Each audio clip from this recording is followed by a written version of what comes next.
ESL Impact is brought to you in part by Intel, Qiddiya, DHL, and 1xBet.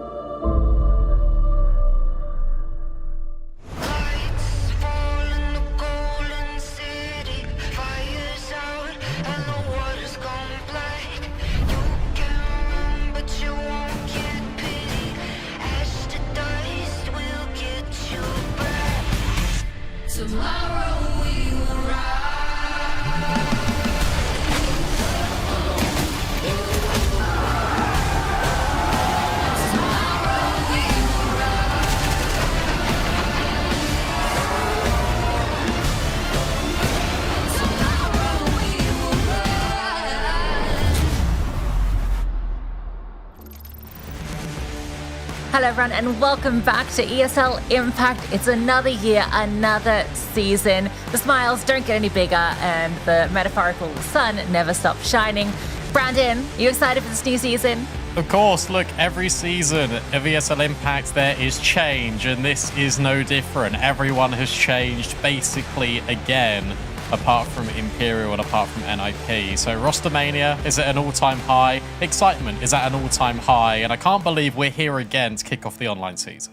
Yeah, it's a really interesting season. I think it's going to be kind of hard to predict how the team's going to play out because we've got so many different combinations of players here in Europe in particular. We can take a look at those groups, you can take a look at those teams, and essentially, I would like to call it kind of the Na'Vi effect. Na'Vi disbanded, the core have kind of stuck together, but that sent ricochets throughout the rest of Europe, and now we have all of these different rosters, different combinations of players, and it's actually really hard to place them against each other, so there's a lot of unknowns going into this season. Makes me really happy as well that we've obviously got new faces, but also new orgs dipping their toes into the water. Welcome Bounty Hunters, welcome back Ghost Gaming as well across South America and North America. And then obviously we've got DMS dipping their toes into European waters, which is really cool to see. That brings us on nicely to our next graphic as well, because it isn't just the groups that have changed, it's also the prize money. As you can see, it isn't just the prize money you get from winning, there's club incentives. ESL have released this year as part of the revenue share, and so basically there's a lot of organizations.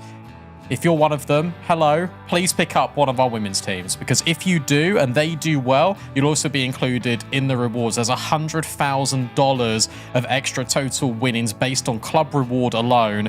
You don't want to miss out, and now's the perfect time to really get back into supporting a women's team, because there are so many new ones now that the whole sort of landscape has shifted. Yeah, and I feel like there's maybe a lot of new eyes now onto the scene. You know, there's been a huge discussion around Imperial, and we'll talk a bit more about them tomorrow when they actually play, but they've obviously been playing in the Tier 1 space this year, and so that has drawn a lot of eyes to the women's scene. And yeah, so, well, welcome if you're a new face. You've come for a good game. Big vs NIP as our opening game of the season, and yeah, it's an interesting one, Brandon. These are the games that are coming on. Big Nip, we have this one every season. It's a classic. Como Sao Elos and Atrix should also be a very exciting one. I know you're big on Atrix, Brandon. Yep. Huge. I love Atrix. Was watching them in CCT the other week, and they're playing really well against some of the Tier 2 teams in South America. And then in North America, we've got FlyQuest Red taking on Lumen a little bit later. But you know the drill. We're here for Europe, and so are you. And Beekeeper versus NIP, it's a fun one, and I'm going to steal literally what you said before we went live, Lucy, but it is true. Typically, these teams always play at the end of the season. It's always a decider. This actually does feel a little bit like a decider because of the gravitas of this. The way it works, it's a round-robin best-of-3 Swiss stage system here. Not Swiss, round-robin. That's the whole point. Every team will play each other once in a best-of-3. You need to win your games. It's really important to get through. For Big and NIP, you look at this, and it's like, wow, that's a lot of expectation early. Yeah, and with 2 teams from each group in Europe making it through to LAN, I think it's the top 4 teams overall, means that you know, there's a lot on the line in this matchup just straight out the gate, because these are, if you looked at this group, I think you would say they're the strongest two teams in it. Definitely Eco Warriors, I think, are the third team that I would throw in. I think that one or two of those teams are probably the favorites to go through. And so to be fighting so early on, there's actually a lot at stake here. And for Big in particular, as a new roster, that pressure, it's probably, it's probably higher on NIP, who come through so established. You mentioned one of the only teams that's not made big changes coming into this season. Yeah, and it's a team that just won an online event literally the other day, if not yesterday, than the day before within the Women's League. So it's really good to see them actually starting as they mean to go on. For NIP, it's always been about consistency. So hopefully that gives them a little bit of a boost heading in. We can take a look at Veto. We can take a look at what to expect. The reality is, I don't know what to expect. So if anything, I want to just fly it across the screen and just see what happens. Nuke being banned by NIP is the one that makes sense. For Big, they were flexing 7 maps last season, so I'm not really too sure what they're going to go with now. Yeah, it's pre-train though, right? That's the thing. Okay, so train not being banned is really interesting already, just as information for us that both these teams Go on, NIP, are willing to play it. So I want to see, okay, Ancient, fairly standard, I guess, for NIP. For Big, yeah. Dust 2 was a popular map. We could see Anubis as well. I think these are all, okay, Dust 2, there we go, got it right the first time. Decider, Anubis, Train, Mirage actually is probably, okay, smart. Oh, it is Train. It is Train. Okay. All right, guys, can you just make sure you win each other's maps, and then we'll get that third, because I want to cast Train. They play Train. I don't know too much about Big Keeper, but I know NIP have been practicing it because a few weeks ago, NATO uploaded a Twitter video and it had Train in it, and it had him in the coach slot, so you knew it was a scrim. Sorry, NATO, I'm exposing you now, but it was on the broadcast, and I did message you. We know that NIP do like it quite a lot. It makes actually a lot of sense for these players to go into it. Vilga loves this map, and obviously Mia is UK, and everyone's map that is a favorite in the UK is Train, so it makes a lot of sense. Yeah, tell it to my friends and everyone play it. Well, anyway, it's a really exciting map. I think it's really fun to see it play out so early, right? We're not even seeing it played at T1 level that much, so there's still a lot to learn on it. And if you're a team that's willing to embrace it early, that can be a real trump card that you have.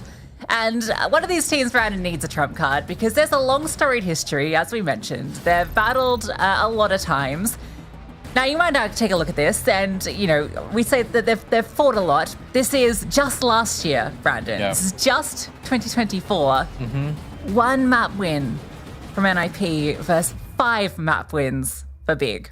If you want to take it back even further in total history with the cores of these two teams, it is 7 map wins for Big, 2 for NIP. NIP have never won a best of 1 or a best of 3 against them on HLTV, which doesn't bode well, But last time NIP played against a team in the very first week of ESL Impact where they hadn't recorded a win against them was against Enigma Galaxy. Is this me stretching a bit? Yes, but they won 2-0. And that was when Vertigo was in the map pool. Please bring it back. It's you loads. Thank you. Yeah, get out of here, Inferno. But yeah, it doesn't bode well. I guess the one thing is, though, I think, we would probably say coming into this, NIP still are the favorite. Despite this history, yes, they are the favorite because they are a 5 that has been together now for some time, really, and are a well-honed machine. We know what Vilga is like as a captain. Bigger Keeper have made some drastic changes coming into this scene. And the biggest one of those changes, I personally think, is they've picked up one of the Na'Vi offshoots. They've grabbed Hanka, who obviously one of the best players that we have in the scene, one of the best riflers. So she now joins a massive upgrade in firepower. And of course, would have to be our Kadia player to watch. So I think her numbers, when they come up, will speak for themselves. You couldn't really pick anyone else coming into this. 1.33 rating from Season 6. She was, if I'm not wrong, the highest rated player from the online season last year, at least in Europe. Yes, yeah, you're right. I actually think it's quite interesting because, yes, Hanka is a very good addition to pick up. I think obviously it makes a lot of sense why Big would want to bring her in. And I don't worry about her adaptability, but I wonder how much of this is going to be a settlement period for Big Keeper, because it's one thing going to practice with a player that you've not really played with all that much, but then to move into an official capacity immediately, I'm sure she'll hit the ground running. But apart from when Na'Vi went international last season, Hanka was always playing with the same core of players, was speaking in Polish, now obviously has that experience common in English, now has moved over to a different organization, one in which she has left previously all of her peers and is now moving over. That has to be taken into consideration when you look at her as a player. Yeah, it's still a really young player too, right? Despite having been around here since the start of, the Impact season, she's, only 20, and is already has a lot of pressure on her because she is a superstar. She has become that player in the last year. One of the best. I put her at number, I think, 5 on my top players from last year. She's been absolutely phenomenal. Yeah. And there's also one other change, and she'll come up in a moment, and that's going to be Pullux, who is the IGL of the team. So yeah. That's another big change, and I think the biggest reason why I would put NIP as the strong favorite, not to sort of discredit Pullux as a player, but captaincy is relatively new to her. She's definitely had stints leading teams before, but entirely new group of players, and a core that has already been together for a long time, so you're meshing various ideas. A lot of change has gone on here. Yeah, and if anything, you're obviously working with the coach that has been with the team since the inception of Bigger Keeper as well, and you then have to sort of marry your ideas together, and that's a process. If anything, you're probably just calling the initial strats that Bigger Keeper have had, and then sort of integrating new ideas on top of that. It's a very long process.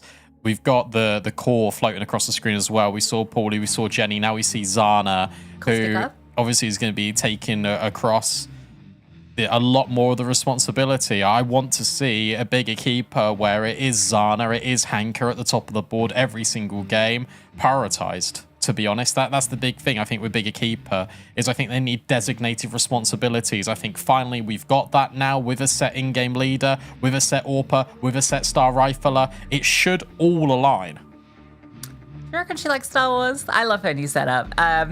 Yeah. So a lot going on with Big, but for NIP on the other side, familiar faces across the board. This team, for the very first time, got to ESL Impact LAN finals last season under Vilga, taking on that leadership on the team just in the last season. So already, got the immediate results for NIP, finally getting them to LAN. Didn't get the results they wanted there. Was actually relatively close, I think, to getting through to the top 4. They were. Sorry? Yeah, they were. Yes. But yeah, couldn't quite get it over.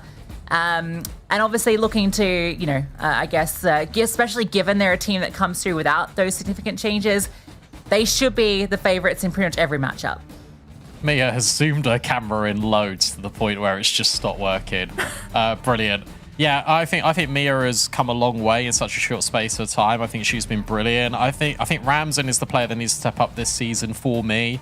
When you take a look at all of the riflers on this team and the way that it's working, I think, look, a 1.2 rating, that it looks pretty good, but I'll be honest, I think the impact in the game could be felt a lot more on the AWP especially. And it's about how Vilga utilizes her. It's about how confident Ramzan feels. I think that's a very important factor because if Ramzan starts off the game well, it's going to be a good game. But if it takes a little bit to warm up into things, that's where I start to get a little bit hit and miss with it.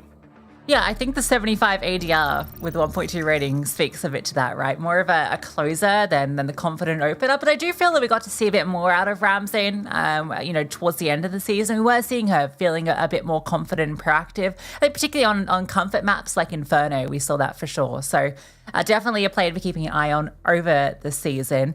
I think, when we look at these two teams, I kind of know who you think's going to win this. But for me... But no, you got something controversial coming out. For me, I think the numbers, if we're looking at the history, we're looking at the players, a massive Hanka fan, I think that Big are going to take this series. I think that, they are going to continue the unbroken record against NIP, and they're going to break your heart. I have a new favorite team this season. Really? Just kidding. Oh. Of course. NIP, come on, easy. They're playing them first this time. Look, you do. I don't. I'm with NIP massively. It's their first week. They're playing big. This is now a complete change. Yeah, you're a bit tired towards the end of the season. First season, first game, easy. Let's go. Yeah. All right. Well, we'll see. If Beekeeper win this series, then they will be my new Na'Vi. So they're going to be the team that I'm just going to commit to for the whole season. If they can ruin your day, then they will make mine. So that's... Historically, they've been doing that, so...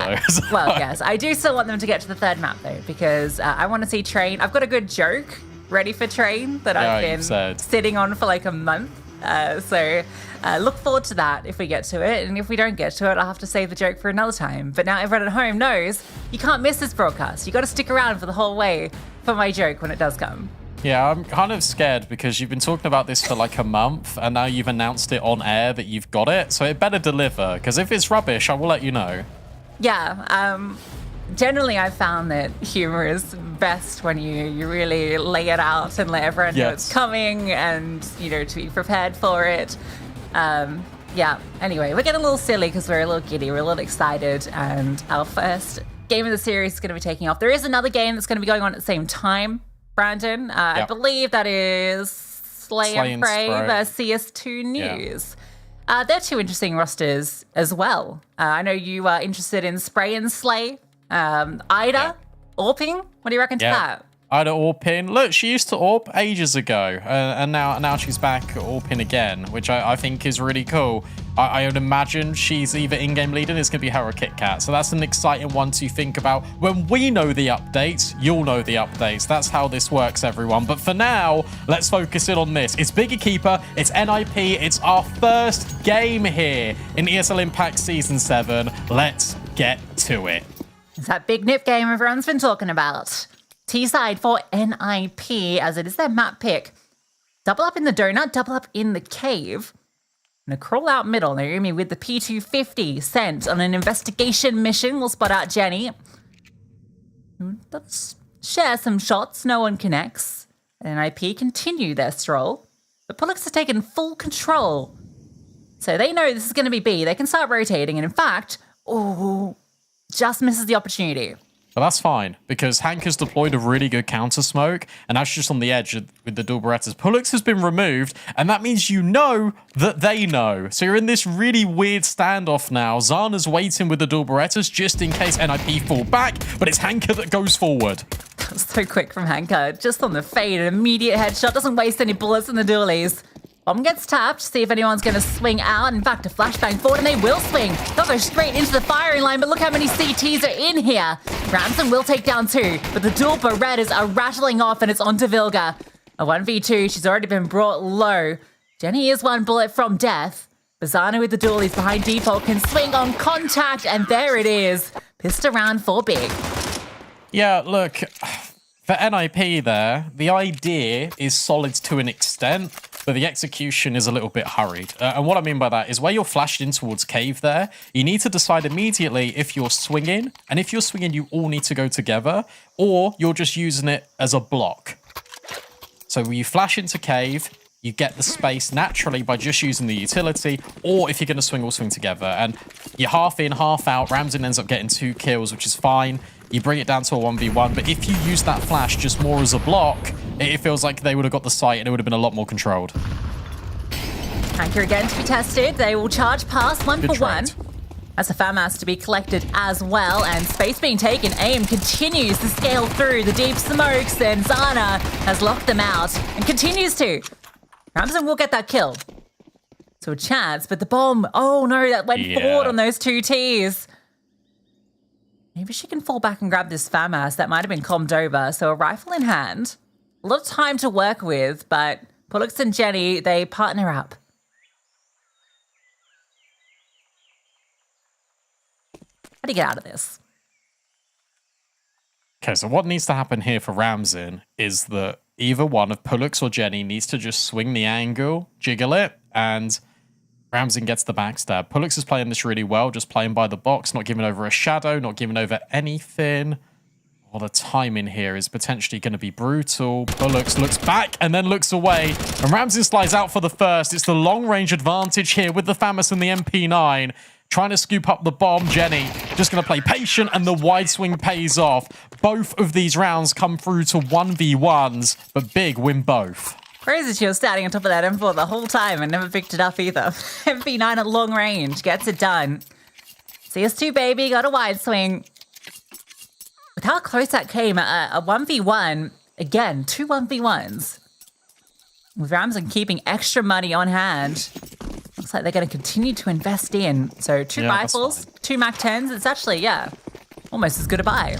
Yeah, you might be questioning, okay, well, why did NIP go in towards short and sort of give the bomb over? It's because they wanted to take the deep space beyond. They dropped that deep smoke in towards CT. They always wanted to take short and long before they put the bomb down, which is why it looks a little bit skew-whiff in the way that it ends up, but that was the original intent. Paulie now tucked in the corner. They're not ready, and they're clear on the angle, and the help from Zana. It is fantastic from the B defense. This time, things do not get out of hand. It's flawless. Yeah, contact didn't quite work out. Just tried to walk up, and 3 players just sitting there. In fact, it's kind of surprising that that is the setup, right? That there isn't more deep forward cave control fighting or in mid. You've literally got 3 players ready to go on site as soon as that contact comes. Could not have been a worse setup, I think, for NIP to walk into, and acknowledging that with a timeout. I'm really not surprised they called a timeout here because, again, you think ideas are probably muddled here. Because you're either executing into the site and you're dropping your utility and you're scaling with it, or you're running up the ramp and you're trying to catch a time in. Instead, it was crawling up the ramp, trying to go contact, but no one is clearing the cubby. The pathing should be round the corner towards long, which was what they were trying to attempt to do, but that second player needs to be holding for that close corner, and no one was. So 30 seconds, you get NATO on the mic, and he can just say, this wasn't working. We just need to sit back a little bit and think about our communication, because things cannot get out of hand within the first 3 rounds of play, because that's how you lose an MR12 game. Things can quickly spiral out of control. I can understand the pressure. You can understand it being the first week. You know how important this rivalry is, a bigger keeper, NIP. So the variables are there. That didn't even look like that was on Jenny's head, but Vilga just finds the headshot instantly. And now Pullock's pushing into A main. Doesn't want to be overwhelmed and isn't. Good claims. Zana's here. She's everywhere. You can't get away from her. Every time they hit a site, Zana is around. Bomb stuck in Donut. Okay, to be picked up. This would need to be a pretty insane series of clicks. Oh, look at Hanka. Bigger playing is so patient. Tucked in, Hanka doesn't even reveal herself. Just holding a slither angle just to see that no one, well, that Kiara doesn't escape.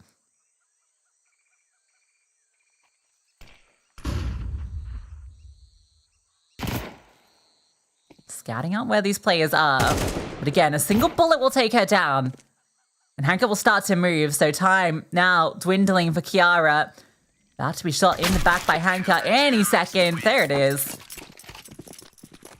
4-0 start. They tried to bring the pace that time, Brandon. Didn't quite work out. No, good fundamentals as well from Big, because you've got Zana that slides over to Big Box to help out Pullux in case she gets overwhelmed. So there's a quick trade form in there.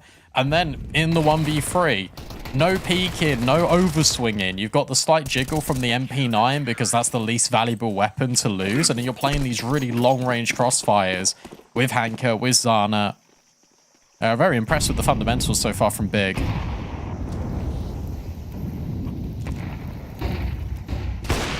Orbs come out, and it's Ramsons. It strikes first, boosted above the smoke. Nice way to get an opening kill.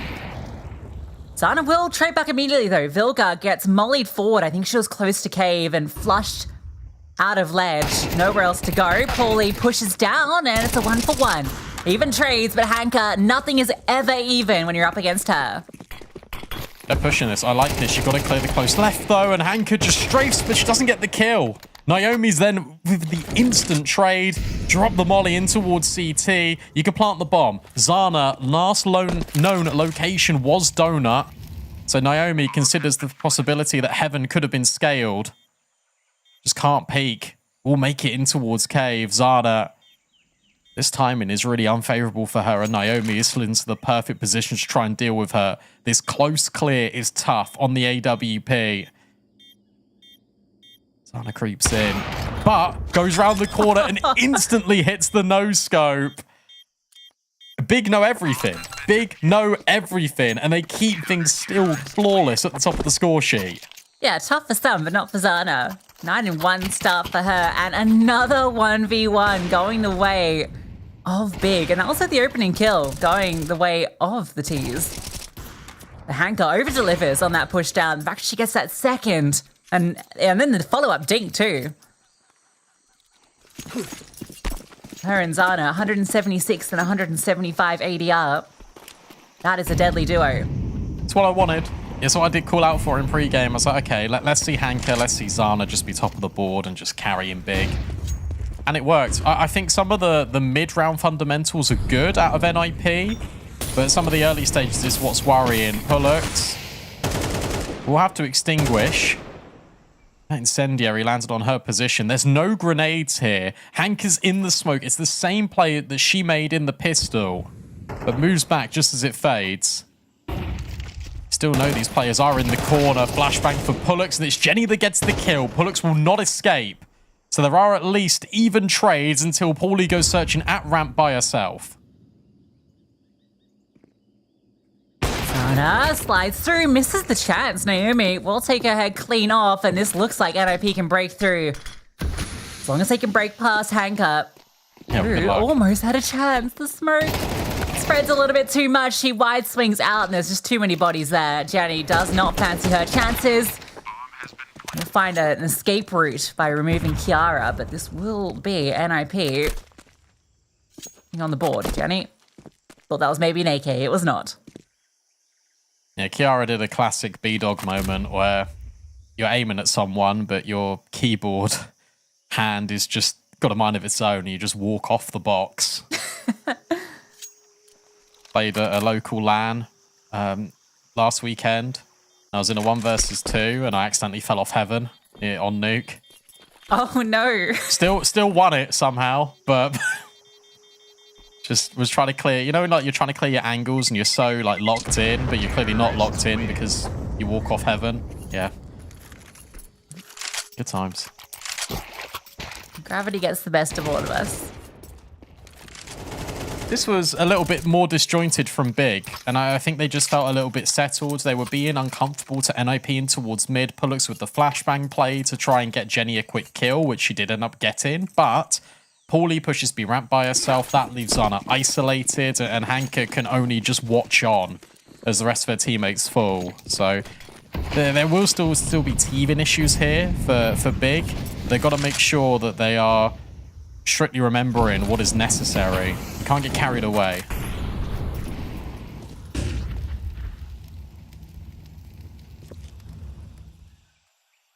Neat little way to put out the ledge molly so you can play around that smoke as well. The second set of utility will now be sent out. I kind of missed. Through.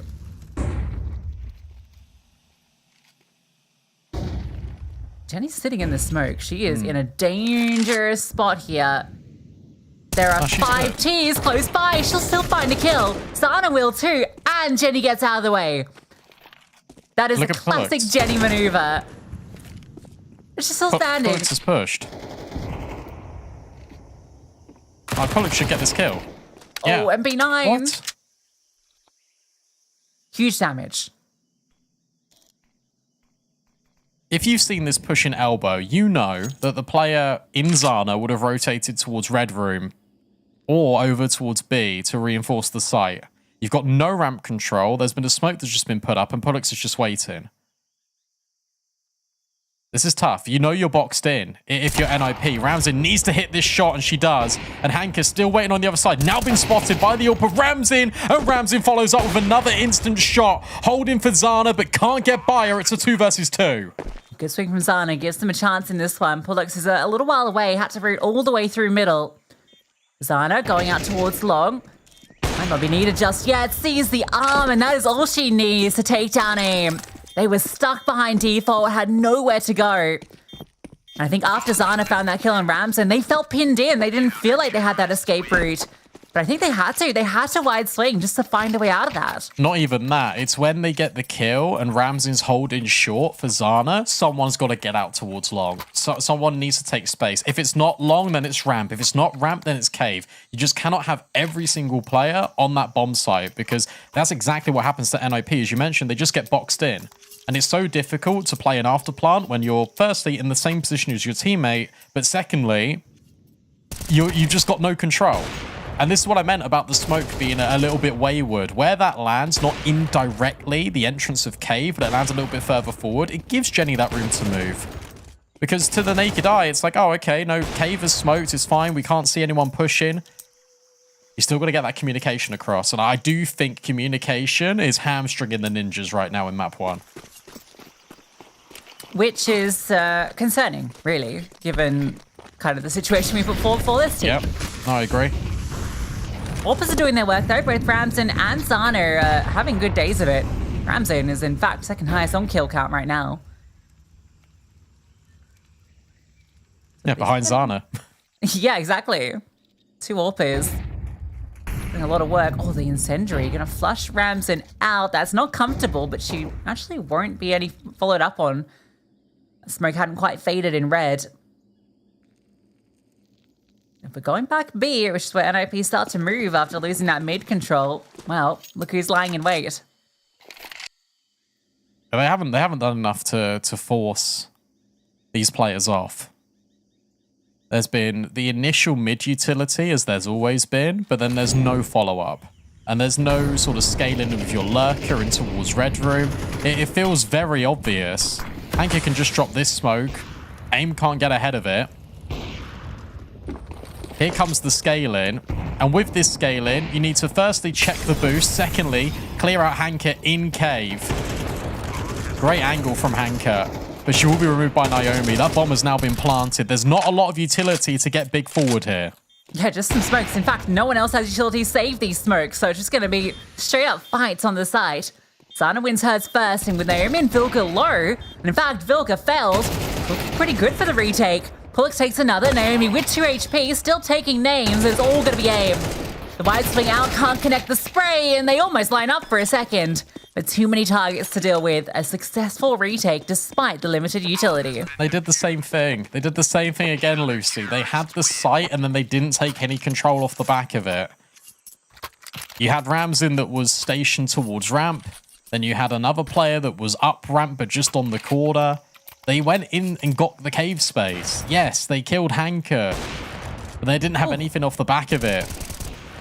Zana is hitting shots on the tiniest, like she barely is seeing any of the opponents she's shooting, I swear.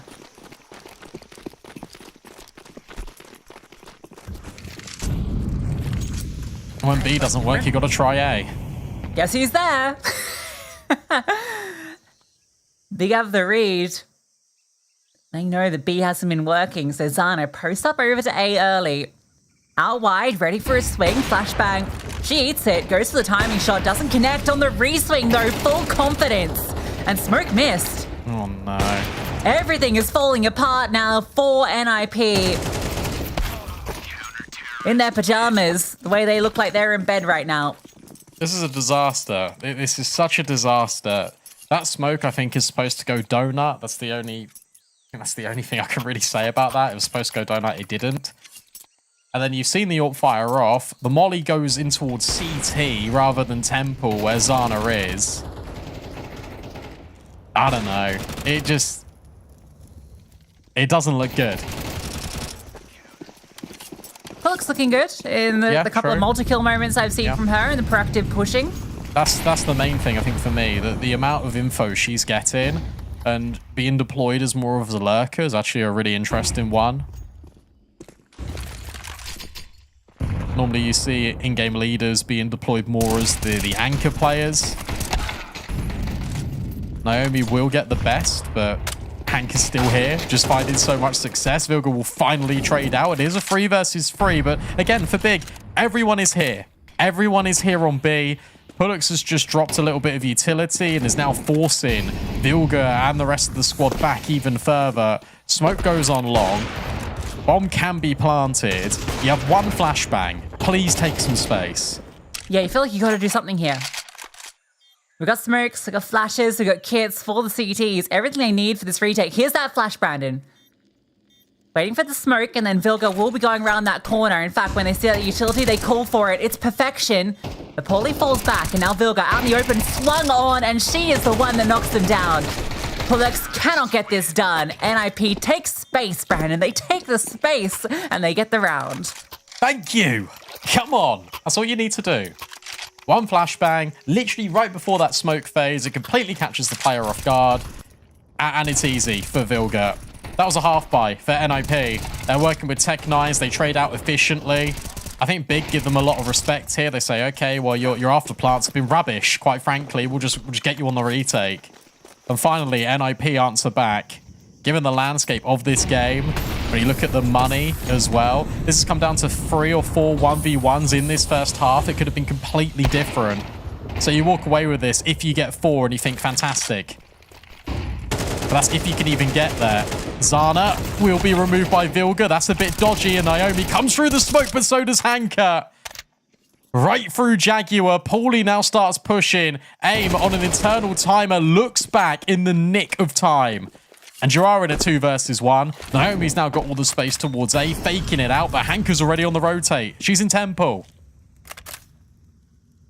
Quietens at the perfect time as well. You're never expecting this. The question is, does AIM commit? And does Hanka now rotate off, having just got that kill? Yeah, okay, so she's going to gamble B. So if AIM just takes this slowly. Yes and no. If she goes too slowly, then Hanka's going to rotate back. So this is the perfect moment to do this. You need to just plant. You need to just gamble that she's over-rotated, which Hanka has. Yeah, The only way this gets weird is that if AIM goes temple and goes B. No, I don't think at this stage you've cleared out temple. You've seen nothing. Brave to plant open to donut. I will say that much with the molly still in play, but makes that gamble. And now Hanka, without a kit, needs to flush her out. She's going all the way around main, and AIM has heard this. Everything she needs now to close this. And Hanka going silent here is not going to be in her favor at all. In fact, AIM is using this opportunity to relocate. Yeah, this is nice. Hanka will start to move forward. But again, without the kit, she has no time to really clear anything, so it's all too easy for AIM to close. Yeah, played that really well. Planting donut was the scary bit, but I think by that process of elimination, AIM was thinking, well, I've got to temple unscathed. Can't see her in deep CT. Probably has rotated towards B. So good collection. You think Hanka's done more than enough here with the re-push through Cheetah in towards Heaven, getting that double kill, but no. Finally, one of these 1v1s goes in favor of NIP.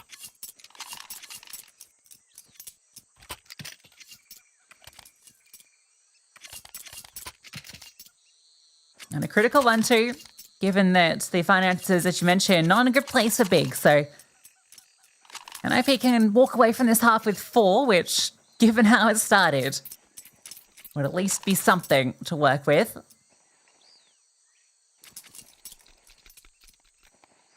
Two 5.7s, Deagle, a couple of MP9s. Oh, these are the rounds that NIP lose. You're nervous. Oh, no. Yeah, I mean, they are, to be honest. I think this has actually been one of the biggest weaknesses of this NIP roster, and it's actually surviving against low buys. And pistol rounds. Oh, yeah. All of the above. Look at this. I love this crunch. Push your A main, push your elbow. Yeah, look at the timing on it. The MP9s fly through. Hanka is in midair. Go B. Just go B. Don't even think about it. Just go B. That's all you need to do right now. Ollie is here, but she's sitting back. She's just here to prevent them taking deep space. They know a player is here because there is a smoke on ramp. Oh, Ramsey's going to die and give the bomb over. Oh my god, no, please. No, she's going to start accelerating. A little worried about that smoke and if Paulie was lurking around her, but Paulie's just playing around. She's just avoiding them. I think she might get caught here in her way. AIM is so aware. Paulie. There we go. Spotted out. Ramsden catches Jenny on the push. So it's Sana and Pullux. There is a kit on Pullux. Smoke lands long. That's going to block them off. And the bomb is planted for long. I wonder if she just wants to commit to it. She will on the second time. Sana just needs to provide the coverage to blow on it. The HE is perfection. And NIP recover 4 at the half.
Once we start, you know we're never gonna stop.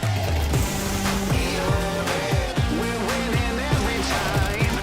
We own it, pushing every day and night. We own it, we don't do compromise.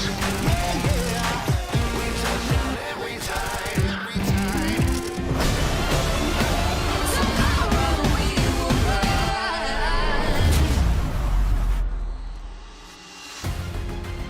8-4 here on Ancient. Big keeper are doing the dirty on NIP's map pick. And in the other game, CS2 News ladies are 5-7 down against Spray and Slay. And every single time I read that name, Lucy, I want to say it the other way around. I don't know They've why. stuffed up. They've absolutely stuffed up. Right, PSA, Can we either change it? change your name. Yeah, that doesn't make sense. Slay and Spray, it should be. Come on. Because it's pray and spray. Like, you've mucked it up. I'm not going to call you that. I'm calling you the right way. Unlucky. Sorry. They're winning 7-5. NIP.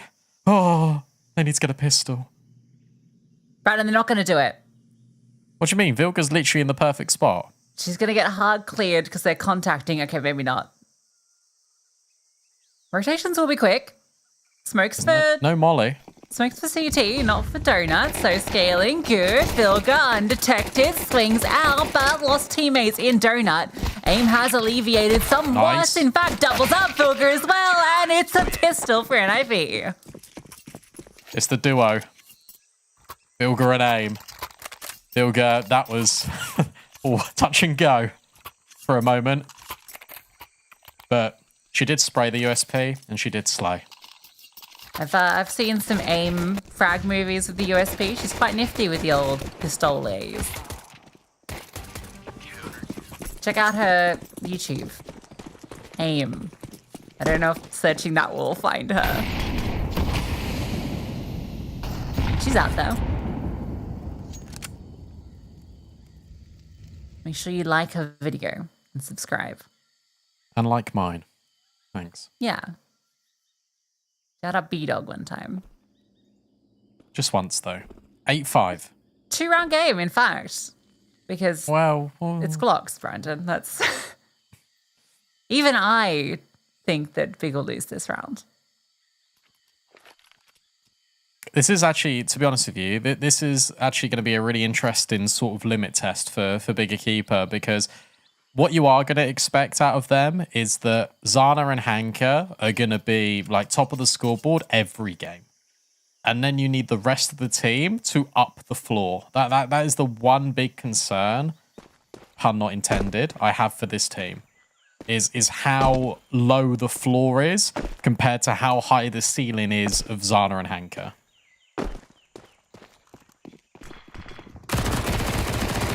Yara, chance to farm, couple of kills, and then AIM swings out, and yeah, only one casualty. About as expected. So 6-8, from 1-8 to 6-8, already. How quickly things can change. Zana and Hanka have the same ADR. That's cool. I wonder which twin is going to be better this season, because it was Kiara for a bit and then Naomi took over, and it's weird because if one of them does well, the other one doesn't, and if both of them are just sort of bumbling along, then they both do okay. I think I've yet to see a game in which both of them get 20 kills each. Yeah, they share their power. Good mid control being taken by NIP in this round. Be interesting to see what Big want to do with it. They've got lane. They're about to walk in towards cave. Naomi rotates over with the MP9 to hold not only deep red room, but also can be that third rotator towards B. Yeah, they mean you're on SMG. Don't really want to be hanging out towards red. And with the 2 M4s over on that side of the map, 3 on B makes perfect sense. They've got all the information thanks to Ramson holding the walk across red. Can these 3 players on site hold? That's the question. They bait out some utility with that Good first smoke. But they did look to commit. They're flushed forward, Naomi. In fact, she's going to charge in, and it doesn't matter if she's flushed forward. She still takes the fight. Hanka now charging through, looking to get some trade backs, and it's with Paulie that she does. But it's not favoring the T's. Till Zana steps in. It's been fearsome in the feed thus far. The sentry doesn't spread. He's given the space to plant, so already a win. Oh, the last second spread is devastating. You can just see the damage at the late stage tick. If that hadn't lapped at her heels, there was a chance for her. Yeah, you can see the tilt as well. I mean, that's a really frustrating one. You've literally put the bomb down, and as you have got the audio cue, that's when the molly spreads. Inconsistency in the mollies. Another thing to add to the CS2 crime list. That one's a little bit awkward because where Big have put down all their utility, that one counter smoke completely ruins them. And they didn't have a nade to break it open. Instead, they decided to go through. They want to go through on contact to surprise NIP. Catch, I think it was Naomi with that MP9 as she was being pushed off by that molly. And it just didn't work. He said it's going to be a straight hit out A. When's the penny going to drop for NIP? Because they don't see anything. Ramsden starts charging over. He's going to get here. Flashbang's good. They want to take this control of the donut. This could be risky because there are 3 CTs in here and it is a absolute massacre. Decimated in the hallways of Donut. Gotta be said. Now we start asking what ifs. And what if any of those 1v1s went the other way for NIP? This could have been a lot more of a conclusion. Instead, we've really got a game on our hands. NIP have been flawless so far on the CT side. And now it is up to Pullux. Now it is also up to the coach of Big Keeper to call timeouts efficiently and respond to some problems. 8, 7 in a row. 7 in a row. Look at all the damage being done by utility and by Vilga. She just charges forward the flashbang perfection from Ramsin. Zana can't fight anything back.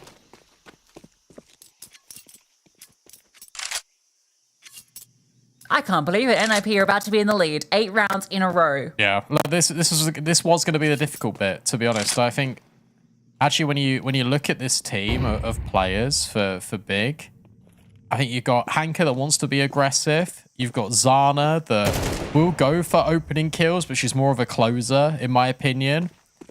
Paulie can be aggressive, but I think since joining Bigger Keeper, I think she's toned it down a lot more. And for Pullock, she's not an aggressive player. So I think T-side is actually always going to be inherently a little bit more difficult for this squad, despite teaming issues normally taking shape on CT side. I think the T side is actually going to be Big's biggest downfall, not only on Ancient, but just across maps in the pool. Reminded me, Paulie used to play on NIP, so we've actually got 2 players that have kind of previously been on the NIP, under the NIP banner on the Bigger Keeper, because Pollux also had a stint with the Ninjas. That's just a fun fact.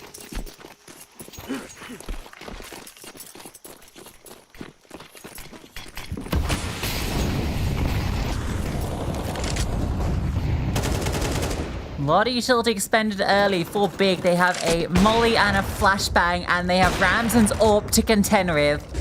And she has not been missing. For all the praise heaped at Zana, Ramson has actually overtaken her now with that frag to slow down. Oh, wow. Okay, Naomi just pushes the edge of the donut smoke and backs off. Ramson now needs to escape because she'll be in a heap of bother if Donut gets overwhelmed. A deep donut smoke thrown in by NIP. And Molly, yeah, on the position. That's what I was worried about. Jenny just forces the issue. Necessary trade out of Naomi. It is a 2 versus 4. It shouldn't get out of hand, especially with Vilga finding one more onto Paulie. It's Zana on half HP, but it's Zana with the lineup in towards CT. AIM needs to hold on. She can't peek. She can't give this away. And instead will wide swing to guarantee that Kiara trade. It's NIP with double digits, and it's Big without a T-side round. Yeah, shocking. That was, kind of felt like maybe a bit of a miscomm on the side players, because there were 2 CTs that were playing kind of towards default. One rotates back towards red, and there's that gap that's allowed that sees Ramson fall, but Naomi at least is able to get the refrag.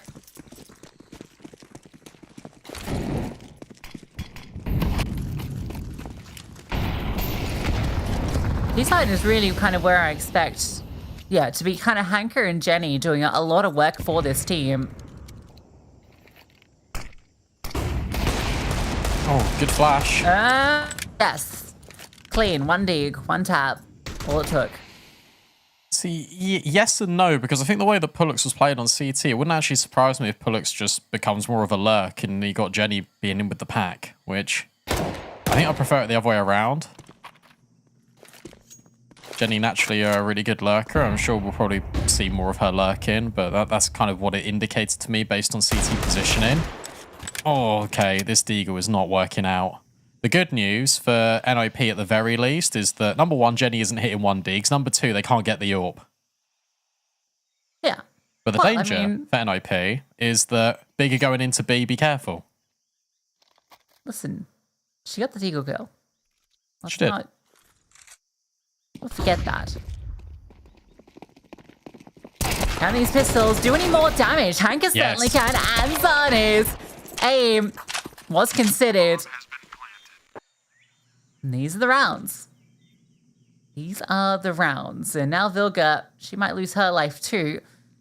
Jenny, oh, actually doesn't quite get the timing, but will still be behind Vilga in a second. And still can't catch her. Vilga inadvertently has completely avoided Jenny. And we'll get to hold on to the AWP. Okay, Vilga. That's the brain. That's the in-game leader. And that's just CS2 timing.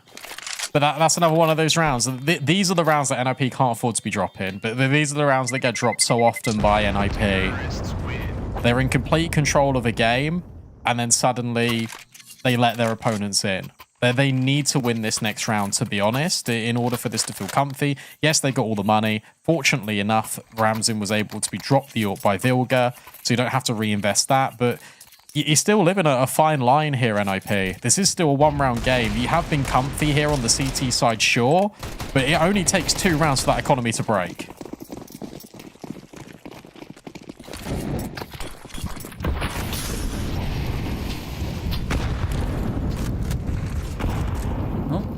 quite the nade, but they get the space. Not scaling up ledge, just a very default round from Big. After they got heavily punished by the aggressive lane control last time.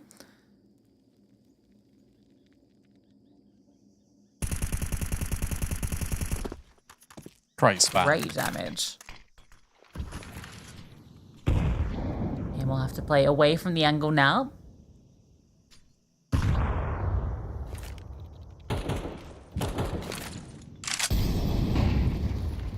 NIP just happy to sit back on their angles. Let Big dictate how this round plays out as they slowly take control. Good mollies. One molly goes deep in towards Jaguar, which pushes Kiara back, and then they throw another molly just to keep her in cave, and Hanka blows the smoke just in case Kiara's just sat within it, because Hanka loves to make that play. If they then go back and spam the wood again, they might do even more damage. Ramsin is on this angle. And with 35 seconds left, Bigger Keeper have to commit into this free-player site. Well, Jiggler off. Sentry goes forward. He re-slings on it. Aim still alive. Took further damage. Has to fall back. Any stray bullet will take her down. Ramsin also low. Paulie removes Kiara. That was the full HP player. And yeah, there's that stray bullet. Aim picks up the AWP now. But again, she needs to be incredibly careful. Pullux still has a HE. You feel you got it, don't you? Off you go. They're still sticking. They're still sticking. No. They're still here. They got no util. They're going for it. They got no util. A dry swing around the corner. Vilgard jiggles out straight into Pullux. Naomi meets the same fate, and Aim, I don't think she's in the way. She might. She might. No one pushed long. It'll be close. Can Pullux hunt her down? That's the question. Looks like she'll be okay. Or will be held onto. But we're tied up. And there's no real money. You invest all in here, NIP. That sight hold was not good enough. And I can tell you why. It's literally because Ramsey's got a gap in front of this smoke, and Kiara just needs to tuck. But Kiara's the one taking the forward angle, and Ramsey's been dinked. So you're hoping that there's this immediate contact shift, but there isn't. There's a discipline, because Ramsey gets dinked, she falls back, and that means Kiara's isolated. Aim's already low HP. You either want to play that completely retake, or you want to have maybe a crossfire in towards cave where Aim has been subtly baited in for Kiara. Then Ramsey can still do her thing on towards long. It again felt a little bit muddled, and it felt like the player on high HP should be the one that was baiting rather than the one that was baited in. Slay and Spray have won. Spray and Slay. You know, no, I've thought more on it, and actually I think Spray and Slay is correct. Well, they've won the first map, 13-6 against CS2 News. Flames. Ramsey could barely see Zana on the other side, but it didn't help Zana either. Swing out. Can't connect that shot. Not a place you want to hang around too long with the AWP. Just got reflashed in. Oh, this is, yeah, scary. You got to be careful with the elbow smoke fading now. Yeah, right, because if your teammate whiffs, if Naomi misses her chance, you are not winning that with the AWP from that angle. They will fall off. Aim on the Jiggy Jig.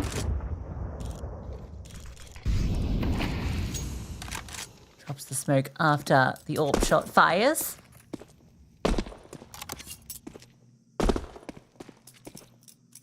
Bigger found that the melody of their default is working out quite well for them.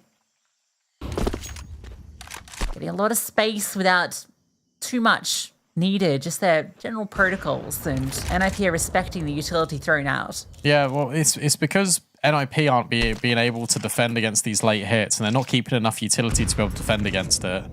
They're using all of their early presence to gain space, but then they're just disengaging. There are 4 players here on this B bomb site. And again, Big are going to look to test this. If they walk in and they're able to get this round with 4 players, I don't know. Something's got to change. And maybe it's the individuals. Good trade spacing out of both Aim and Naomi, but Kiara can only find one. Here's Ramzin denying the bomb, and Zana will hit another no-scope, but time proving to be an issue. She's just going to run down Vilga and get rid of her. Big keeper again, finding all of the success. Yeah, but that's just insane. That's ridiculous. She had time to grab the bomb and plant, but no, she just charges through the smoke, Tech 9, and runs down the rotator. That is an outrageous way to close this round out. You feel like Ramson's done it all. This is ridiculous. What? That's with like 2 seconds left. Zana is on another level right now. She's been grinding. The rounds that NIP have lost must be so infuriating. They are. I mean, in both of those deaths in that 1v2, like for Ramson, you feel like, oh, you know, if I just tuck back a little further. And I mean, not much you can do when Zana just charges through with the T9. I cannot believe that. I don't know. It's just ridiculous, isn't it? It's absolutely ridiculous from Zana. Insanity. And that's insanity. Potentially insanity.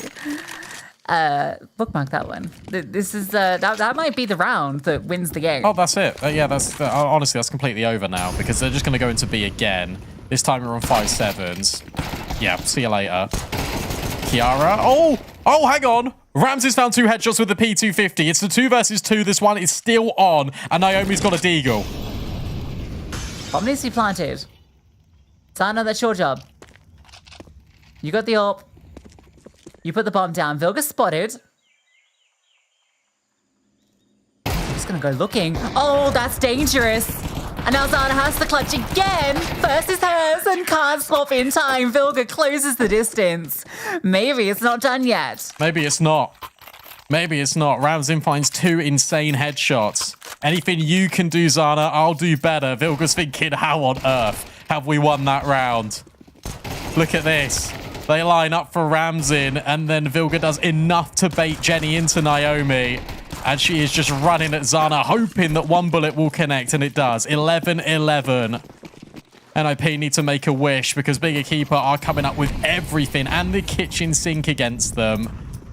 And it might just be enough. This is the perfect call out of Pullux. Let's go A. But Ramzin is in donut. And Naomi's rotated over. Yeah, what a gamble from NIP.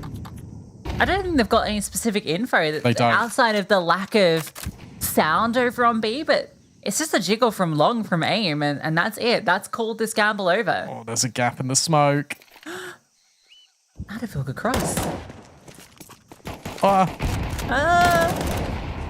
Oof, a lot of damage on the hanker. Zana fires off a shot. Vilga feeling the pressure, but smoke lands. And now they're going to rotate away. Yeah, this is brilliant from Jenny because you can smoke donut. You've now got away in towards red room. You've also confirmed that the AWP is here. And the common reaction here for the CTs is to push down B ramp. And that's exactly what's going on. Paulie needs to be careful, but Big, in theory, should know exactly what's happening. So Amos continued all the way down to spawn. Pullux, not ready. Good damage done. Kiara, not flashed out either. Might be dealt with by Jenny.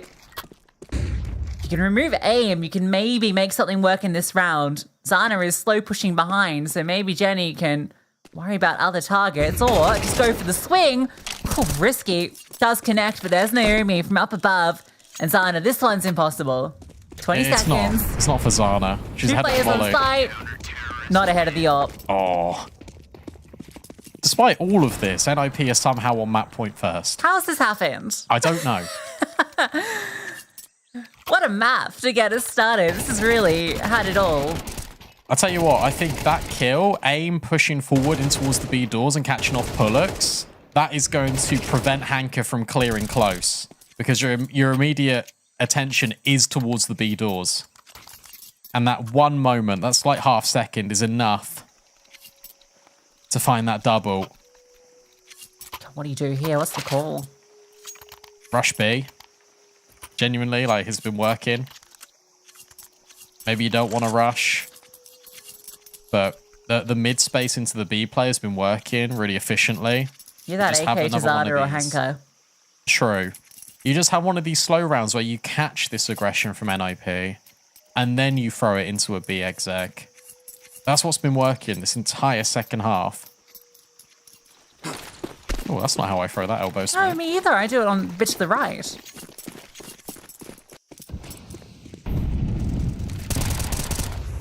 Well, it works. It does. Ramson's here, the only one. Naomi's actually very far removed. We'll start to move over. But again, a very split defense. Now the hit comes through. Naomi, if she's isolated, if she can't fight forward, doesn't matter. She does. Smoke hasn't landed yet, and she's just given a free runway to take names. Zana, can she remove Ramson? That alleviates some pressure, allows a gun. In fact, an AK from the ground picked up. 2v4. But Vilga on this Good side of Red Room. Look at that slither angle. She'll know that they haven't crossed into heaven.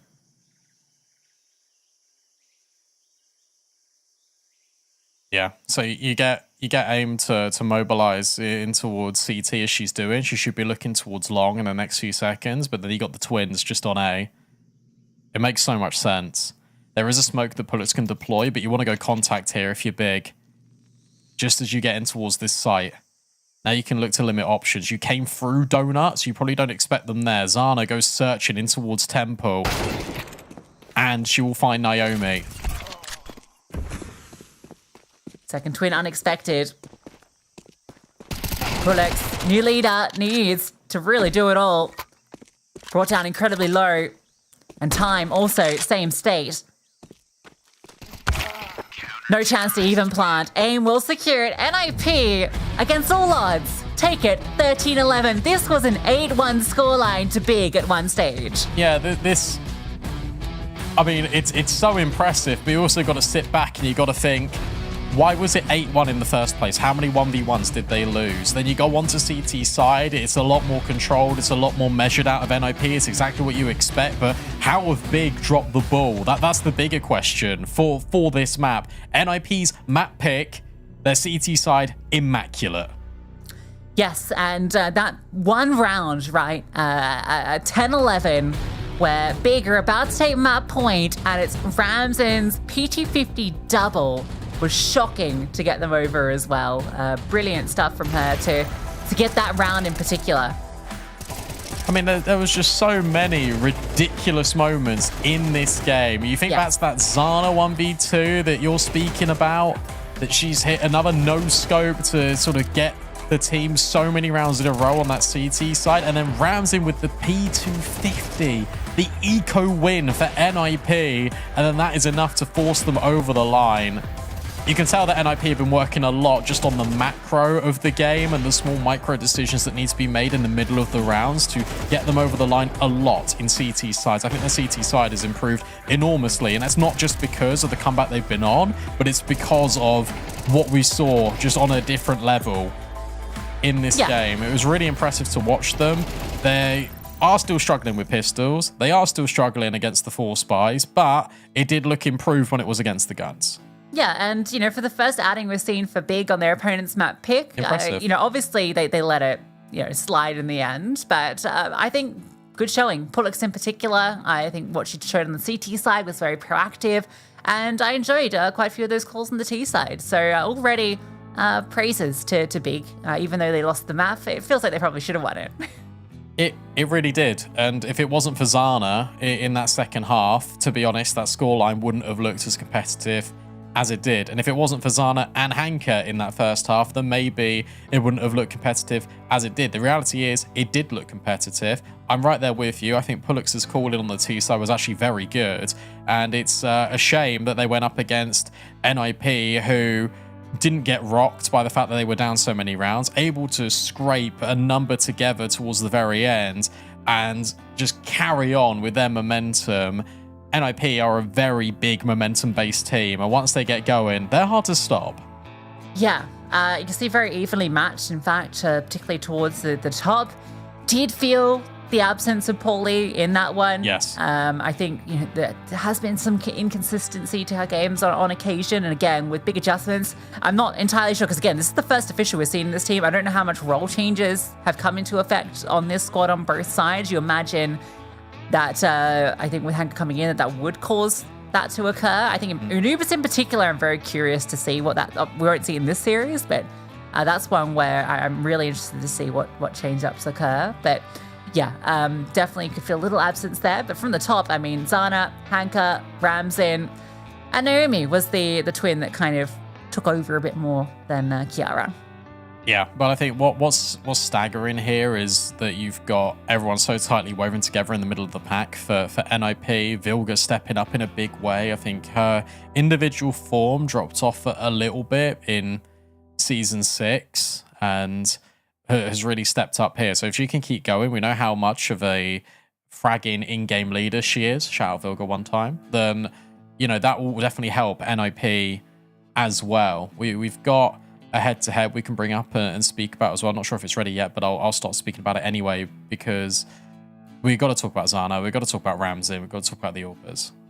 Yeah, this really was a tale of the Orphans, wasn't it? I think on the CT sides in particular, we got that first half, I think, was actually way more Orp focused, and that might have just been because of the economy for both teams. We saw in the second half struggles from both of them with their economy, so we actually saw the Orp a little less. But that first half, I feel like we had a multi-kill from the Orps every single round, and the shots that Zana and Ramsing were hitting individually both looked really good, and that's fantastic. I think we have a high expectation of Zana to perform in this series, yes. Particularly with the change-ups and with Hanka by her side now, we expect Zana to be towards top of the scoreboard. Ramzan, we kind of put forward at the very start of this. She's a player we want to see more out of on this team, and we got that.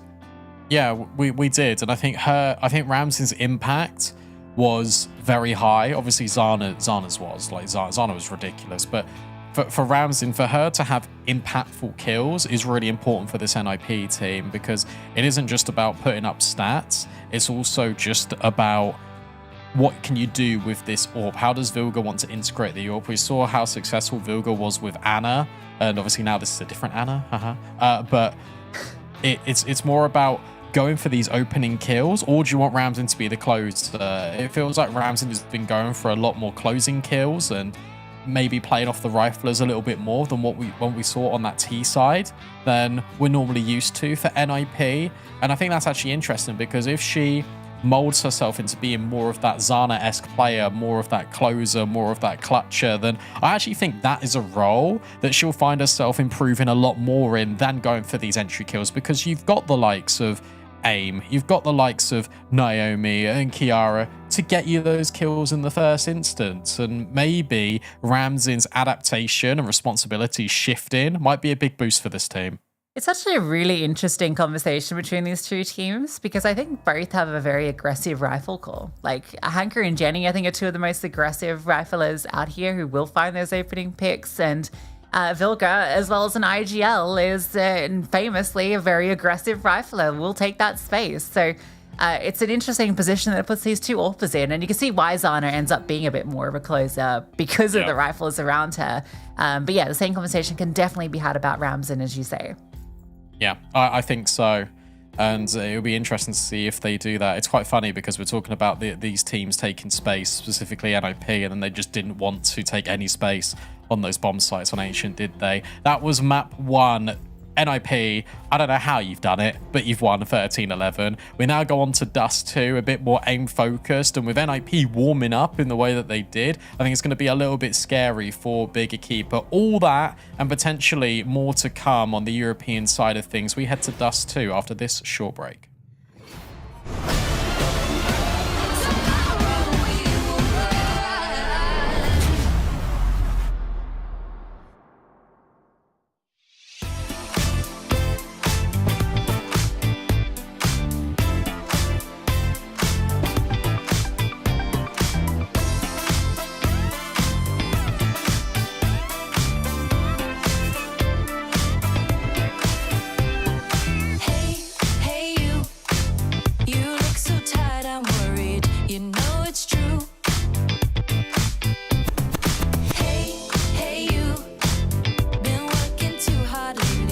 keep pushing through. Need to get away, take some time out, go to a new place. Life is just too short to waste a minute. I'll walk you out that door. Jump right in, baby, let's go. Drop some bass on the radio. You and me will drive through the night, cruising on the way to paradise. Hey, hey you should give yourself a break, forget the stress. Hey, hey you, they're chasing dreams, let's slow the pace, take a breath. Time to make a change before you burn out, can't wait another day. Life is flying by, seize every moment.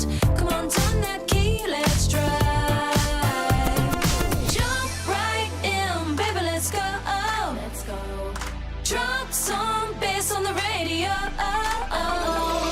You and me will drive through the night, cruising on the way to paradise. Jump right in, baby, let's go. Drop some bass on the radio. You and me will drive through the night, cruising on the way to paradise. Jump right in, baby, let's go.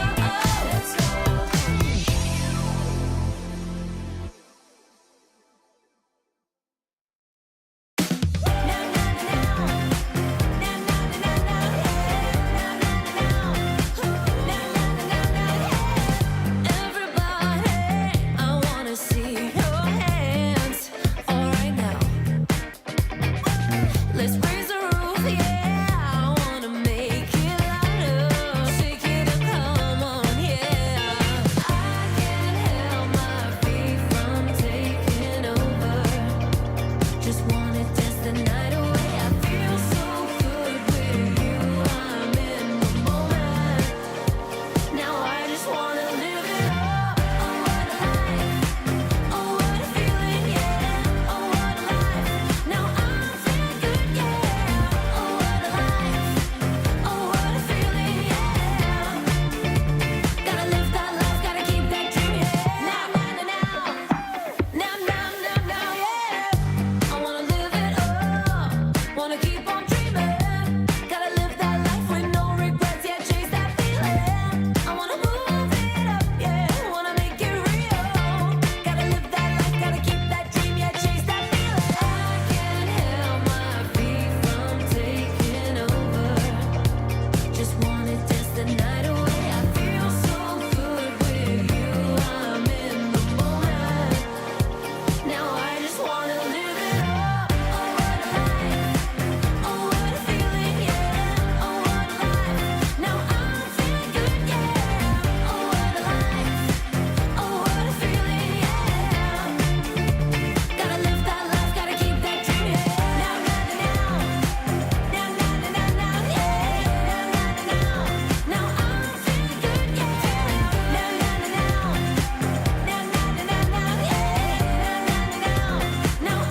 feeling good,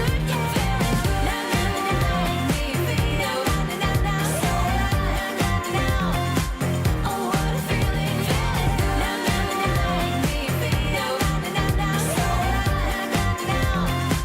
oh, what a feeling, gotta live that life, gotta keep that dream, oh, what a life.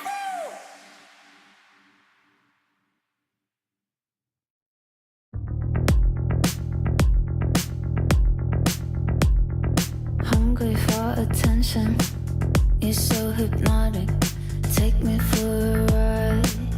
I'm feeling nauseous.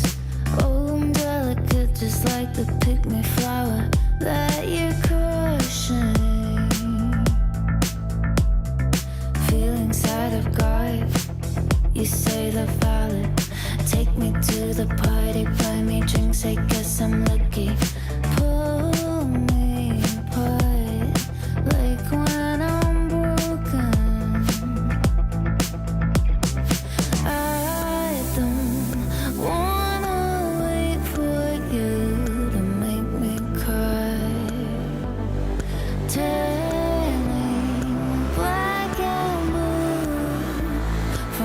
too far. Feel like I'm dying, dying. Deep down inside, I'm crying, crying. But I'm holding it 'cause you say I'm a cry, cry, baby. But I'm holding it 'cause you say I'm tomorrow we will rise.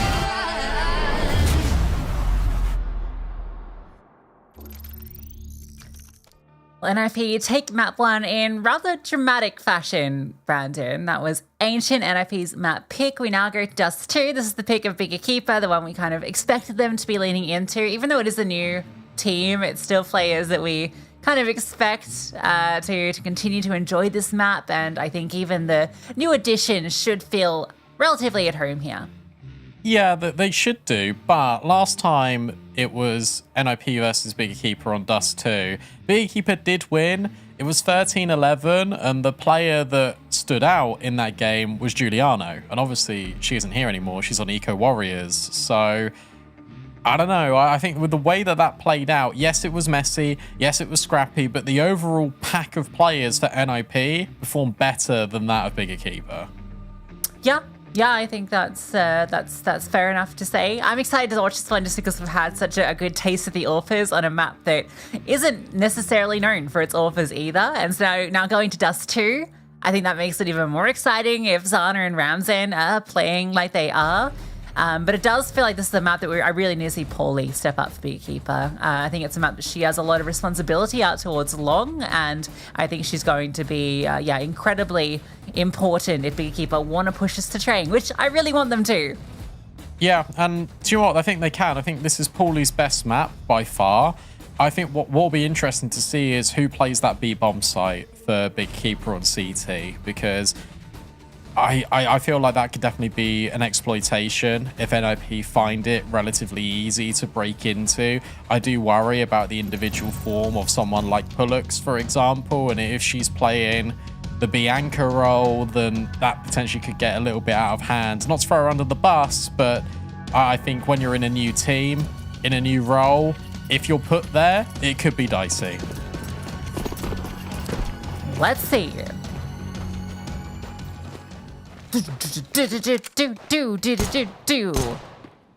PT50 out long, Zana. There's a little shot off at Ramzan. Just reminding us of a head-to-head to keep an eye on. Naomi will get first contact in middle. Anchor spotted. Scaling continues. And now 3 players are on B. If you want to go this way, it could get a little dicey. And Naomi really wants to fight this, but she's seen a lot of bodies. She's not going to stop. Swings again. Further damage, but they're going to go straight through this narrow angle. Naomi and Vilga finding kills. A piece of aim as well.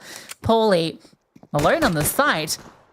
Zana is very far away, and now they know they have her isolated. Another successful pistol. Yeah, played that really well. Vilga just tucks her head in, doesn't fight, and just lets aim get closer with the dual Berettas. And Zana, as you mentioned, was just so far away. Paulie had to try and survive for as long as she could, and it was just so dangerous. Just couldn't manage it. They just definitely weren't expecting that third player towards B. They thought Naomi was kind of the secondary supporter. It was really cool to actually see Naomi do that because she's been so aggressive. She's taking the fights. She's trying to prolong things. She wouldn't do that if there was a third player there normally. So just completely underprepares big for what is in store on the other side of that window. Another pistol for NIP. And very much like in Bigger Keeper fashion, they don't get the bomb down, so they're just going to eco. Glocks out in full force. And for NIP, it's just all about layering this utility, denying as much as possible. That's actually one of the last pieces of util used. A lot of prioritization going in towards the rifles here.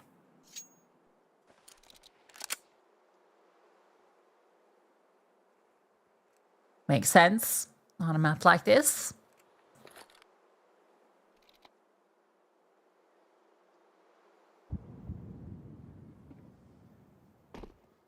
Ramzan spots the drop, so she'll be ready for this scaling.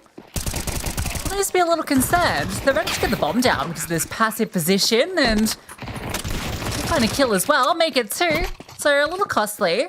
That's a rifle lost. Remember, there was only the single SMG. That's a pretty decent round for Big. Yeah, very good. 2 kills and a bomb plant. More than happy with that if you're Big Keeper. Yeah, there's the MP9 on the floor. FAMAS recovered as well. Well, FAMAS lost. Yeah, true. But an AWP now in the hands of Ramsin. So, you know, it's a little bit of economical damage. But doesn't mean you get the AWP out earlier than perhaps you would have. And she made good on it. And will Big be expecting it? Probably not. Good angle being taken. Oh, that's sick. Brilliant. All right. Ramsin's not slowing down. Yeah, it needs to chill a little bit, though, because it hasn't got support in close proximity. So just backs up. Will shuffle with Vilga. Now goes in towards middle. Brilliantly played so far for NIP. Big's first gun round, 3 versus 5. They've got a lot of utility, but they need to get by Kiara in pit if they want to go to A, or this double setup on B. Yeah, perfect way to play it. Play your spots middle, make sure no one goes up short. You can then afford to have 2 on either extremity. Not really any easy way for Big to play out this round. They can at least re-smoke doors, so to put some uncertainty for NIP. Ramsin will get blocked off and have to lean to one side. I feel like late long's the only play here, especially because you've now drawn some attention short, but I say that, Vilga will move over and she'll get a lot of information on that jiggle. 2 players spotted, flashbang set up, swing out is good, spray connects. Vilga takes 2, Jenny will get 1 back. With little HP, has to charge through, and there's no bullets in that M4. That is unfortunate. How much more damage can she cause? That's really the only aim of this round, and... Not a lot, well, apparently. You can assume the round... Oh, she'll save an AK. Yeah, there wasn't anything to see. Yeah. All right, wheel it up. not? Wheel it up, production. Let's go to the replays again. Yeah, We can watch good that. picks. That first kill was so cool. Like, that's just a peak where you know players like to sit, doing their little jumps and peeking middle from. Sana doesn't even get to play around a Counter-Strike. Yeah. Check that out. Throwing the U2 as well, like aiming upwards. I think that's why the head is spotted there as well.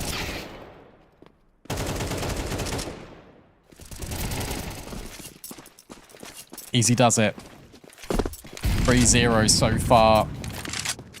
And Jenny will save that rifle, but it's a hero. Everyone else is going to be on Tech 9s. A change of pace. I like this a lot, just going straight up short. This is how they got their bomb plant in the first instance. And they've got flashbangs to get Ramsin off the angle. Yeah, Ramsin needs to repause. That's a pretty dicey position to be in if they do overwhelm. Vilga's got to be worried about CT as well, because last time they did this, they did jump in towards CT. Be aware of the possibility, and Ramsin gets that first kill, falls back. Flashbangs are good to continue the scaling, so they will get over with the bomb. Plant to be secured. Pullux, those are brave shots to the Tech 9. Not going to find success. And a wild fly out of the sky from Paulie. The drop down does work out. Zana from behind, not ready for aim. So it's a similar situation with the Glocks. 2 kills and a bomb plant. Yeah, and actually, do you know what? Oh, even though that was really brave and it looked a little bit careless from Pullux, I really do like it because it does give a lot of space over, because she's now taken all of ramp. She's saying to Big, look, I've got all this space. You can utilize it in whatever way possible. The drop down in towards CT seemed a little bit crazy. And there were trades available for NIP. They don't stumble at the Tech 9 block, as they so often do.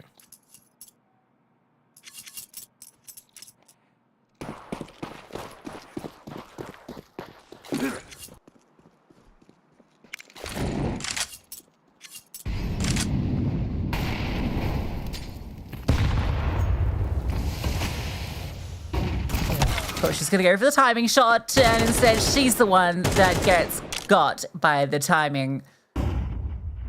Zana has had the worst start to this map. Yeah. Like, this is like, I've been in these games before. which is every timing is against you. You don't even get to start a round.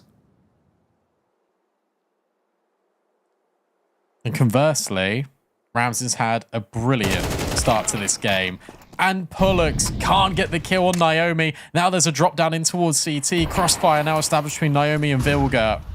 This is going from bad to worse again. You speak about Zana not having a great game. Hank hasn't got a kill. True.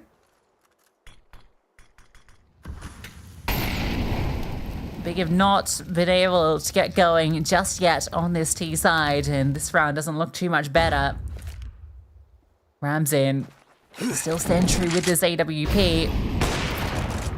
Dodges the flash, can't quite hit that shot, so they are able to scale past. She'll still be on another line, and okay, doesn't get to fire off. It's Paulie. Takes her head clean off. Still plenty of players here, 3 CTs. In fact, it's a wild spray. Hanker gets on the board, and she does it in style, a double up with the AK spray. From a 3-on-5 to a 2-on-2, Naomi brings it now to Paulie, to the clutch. Swing out, will find her first, sees the second. Paulie arrives in the server with style. A 3K and a 1v2. Yeah, awesome work from Paulie and Hanker.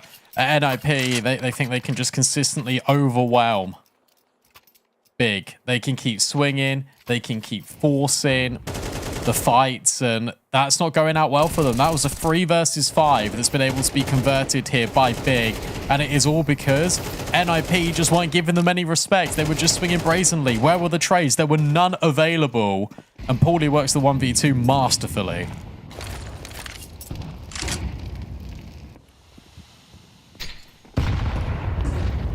Vilga blocking the way. Roadblock. Realizes she gets the second. Outrageous.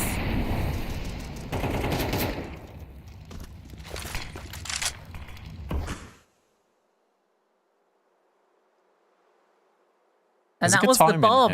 Oh, no. Yeah, okay. I was going to say there's a good time in here for Hanker in mid, but it doesn't matter, I suppose. Ramsden needs to look below. Hanker on the screen. Oh, adjustment shot not quite connecting for Ramsden, but it doesn't matter because, as you said, they've still got the bomb. Oh, that is really unfortunate for Big. AIM's got the timing as well because Hanker's just cleared lower. You should be really underprepared for AIM to be here. Pullux is looking at it, so is Zana. Maybe they're aware. Yeah, AIM. Never mind. That is an unlucky timing again. This round's just gonna peter out. Pullux will save the orb. I don't know if you all have heard that being picked up and probably clued on to what's going on. Their money is also not fantastic, so they don't really want to put the resources into hunting this. No, if you send anyone, you send Naomi. That round ends when Vilga blocks the way and sprays through a smoke. Classic Vilga moment. Counter-terrorists win.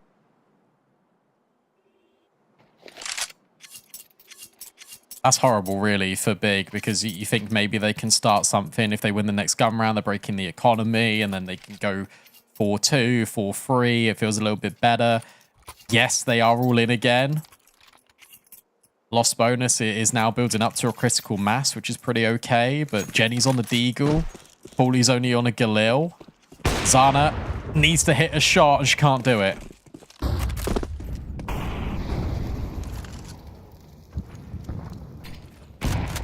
Yeah, it was the first round. They really wanted to group and take it long as well, and it's... That's the first round as well that NIP have been that deeply invested into long. Any other round it would have worked. Yeah, it's because they had the weaker weaponry. Vilga wanted to get aggressive with the MP9 up close with it, and, well, you can see why.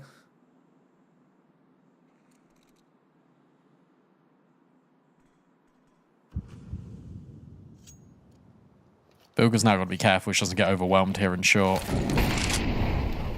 Heard the jump up, drops the molly, can then drop the smoke behind it as well, or maybe even gets flashed around the corner, but it's a little bit dangerous. Smoke goes in, Hanker goes forward and can't quite catch Vilga. So close. Thin margins, but it does allow the room for Zana to start to work, but this boost from Kiara, oh, she's heard them run back. Doesn't see that cross. Surprised though, Paulie fell off long, so this is going to be B. She would have had a good timing actually to go through long when Ramsden peels back, but instead they group up towards B, and that's still going to be decent. 2 players in the side itself, aim tucked in the side. Will she be cleared? Doesn't look like it. Has the opportunity to swing out and take down 2. Naomi looks to do the same. Dink onto the second. Zana needs Hanker to find success, and it's all under Zana now. Time again, so low. Allowed to cross, but planting, even that is going to be tricky. Over the top and dropped into the side. Oh my God, Zana. She moved. No time. Oh, if she planted immediately, maybe there was time. But that half second, not there for her. Third no-scope for Zana in this series. And funnily enough, that's a 66% no-scope conversion rate now into the round. Because both of them on Ancient amounted into a round win. This one on Dust 2, unfortunately, isn't enough. A second off. That's all it was. Oh. Good bait and switch. The fact that both AIM and Kiara get 3 kills from that spot is more than she's done enough. it again. And now Rams has hit the same shot again. Guys, you can't be throwing this smoke. Rams is taking that spawn. Vilga's taking deep into bedroom. Why did the Aussies call it bedroom? I think because it's a house, and houses have bedrooms. Houses also have doors. Yeah, but it's doors in middle. Doors is a bad call for it. There's like 4 sets of doors on this map. Yeah, but I don't know. It's long doors, isn't it? I'm okay with long house. I'm not abiding long doors. Okay. This is like these casters that are trying to make Icon happen on Train. I mean, it is. It is Icon. No, it's never been that before. They're trying to make it happen. Nice kill from Zana. You should know that there's another player here. You have to clear this. Zana will clear it. Oh, the pistols go behind her. Perfect clear, but you got to be wary of short. What? But, oh, she adjusts. She adjusts in time, and the nade goes on towards Sight and not towards Goose. Zana is still alive, but now Zana is the only one. 4 bigger keeper, smoke forward, a jump spot. They know exactly where she is. She's now playing with the smoke, and she needed to hit that flick, but Zana can't do everything big. She needs some help. Yeah, crazy she gets that play. She was scoped in, looking towards long. And she's able to flick back over onto short. Hopefully we'll see it back. Yeah, I think that was onto Vilga maybe, but that's ridiculous.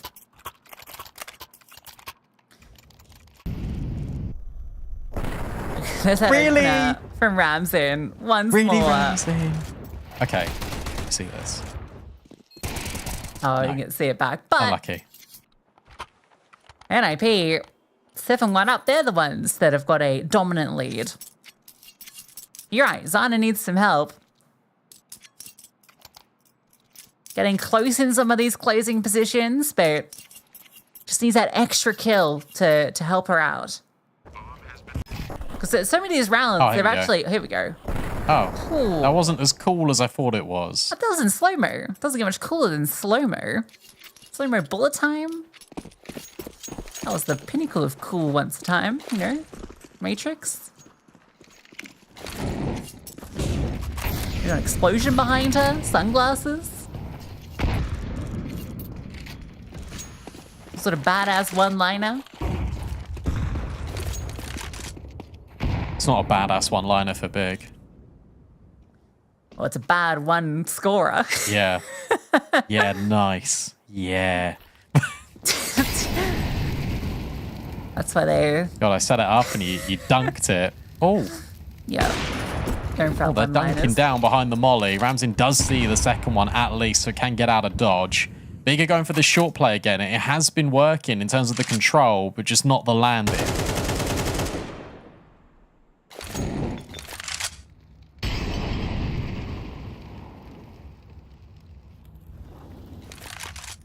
Okay.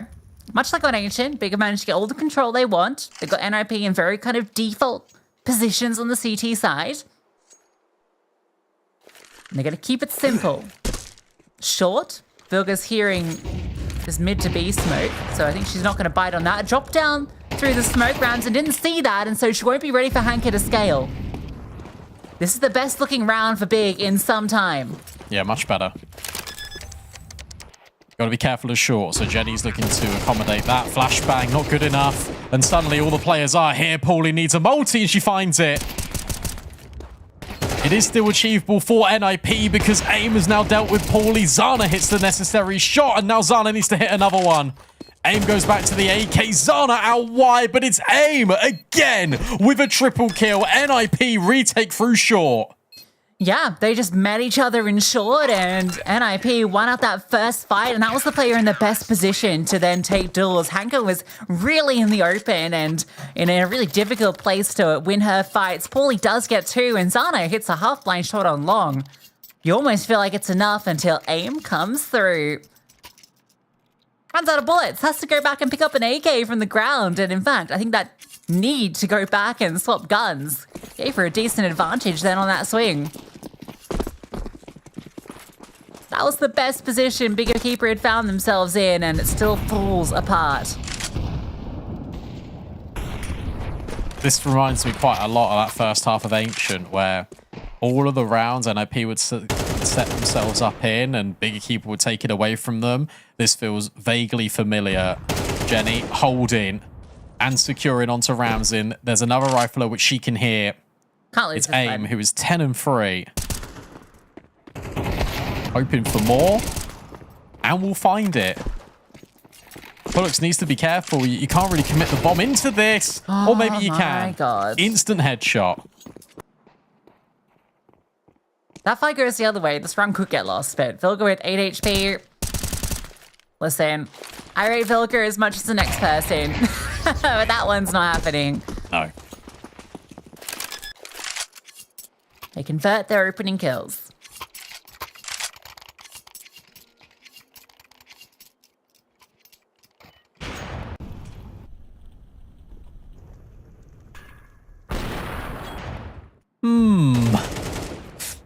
What's that? What's that honor? Listen, Killfeed says what it says. They can 8-4 him. Yeah, they actually can. This is a 4-spy. That's a nice little camera angle. Yeah. Cinematic. So realistically, Lucy, if you want to see Train, we need Big to go 8-4 and then do what NIP just did. Please. The people need my joke. Yeah. How do you get... Actually, don't worry about it. This is about Are you going to do it? You're just going to say it There's going to be anyway. a different joke. I've actually got a second joke now. Rams in. Oh. Oh. How's she the one getting tagged when she was the one with the scout? Hanker finds Kiara up short. Okay, this should be fine now. Hanker's got rid of 2. The flashbang play doesn't work out. Ow. Jenny mows them down. What's that spray? She got 2 headshots from that. It looked crazy. Yeah. It was sick. Nah, that was luck. I'm Nah. sorry, Jenny. Nah. Nah. Skill. No, it wasn't. I mean, yeah, but there's skill in there. But those being 2 headshots was luck.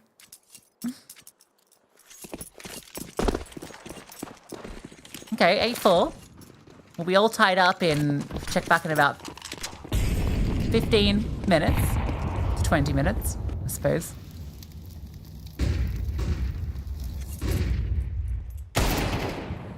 Oh. Kiara's Deeg. Gonna swing with Rams. In fact, gonna swing with everyone. Look at Vilga. Vilga's already in spawn. They know it's gonna be a long take. Yes, I don't think they'll be able to however, catch these players. Yeah, Jenny's already taken a lot of space solo, so yeah, the flank will come, but it won't come fast enough to be too disruptive. Long is being held. Hanker is posted up there at the moment. She's expecting to come out, but with half HP, she's caught off guard. Zana missed that one. The Tech 9 doesn't, though. And she has support from Ka. They want to deal with Vilga, so they've got Space Sana, just wide swings with the Tech 9. And they are getting mowed down. That 8-4 half, as prophesized, is there.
Press play.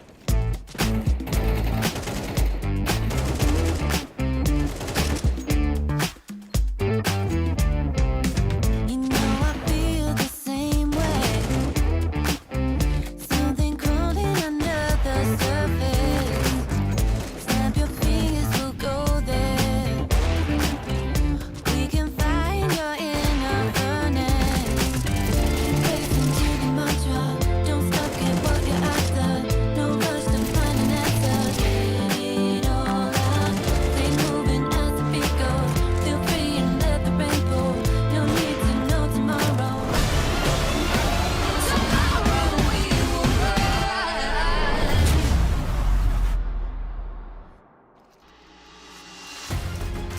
We're back. It's an 8-4 half for NIP, and if you're an NIP fan, you got to hope that history doesn't repeat itself, because last time we were here, they ended up winning the map 13-11 off a massive comeback. And look at Big. Oh, look at Big go. They're so fast up top middle. Hanker's already here. Vilga is lying in wait. It's that duo. It's Hanker, it's Zana, and now it's just Zana.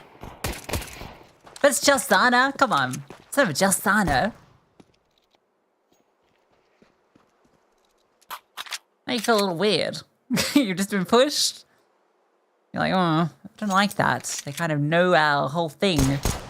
So Kiara chills out with a PD Fitty.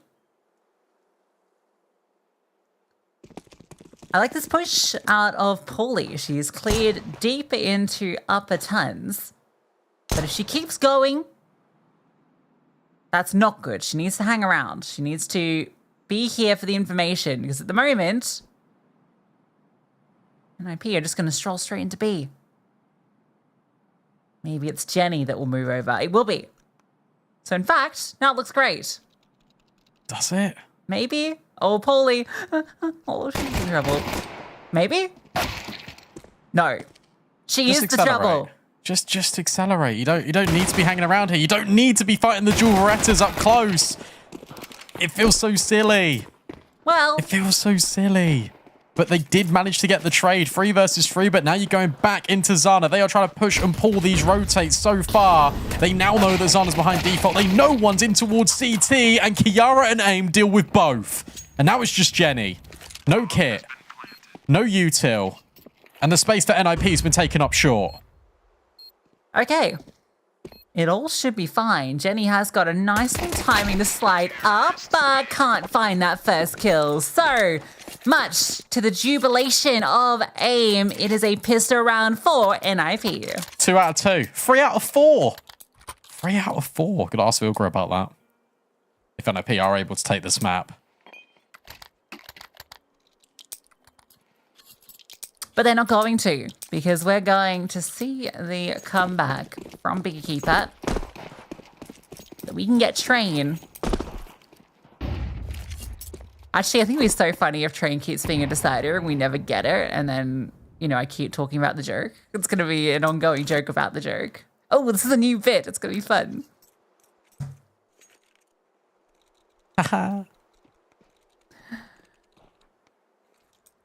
I think teams will try and pick it against like Imperial or something. Like, I imagine like Prototype Blaze would love to play Trade.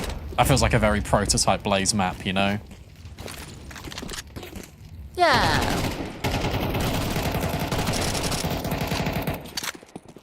All right. That would be a good bit though. If there was always a decider and it was like these insane like 2 mappers that had like OTs and then just you never got it like ever.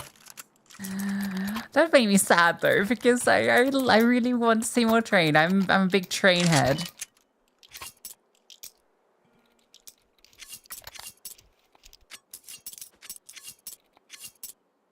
All right, this is where the comeback begins. 5 M4s. Those 2 players without head armor give me some cause for concern with 2 Galils and a Mac 10 in play.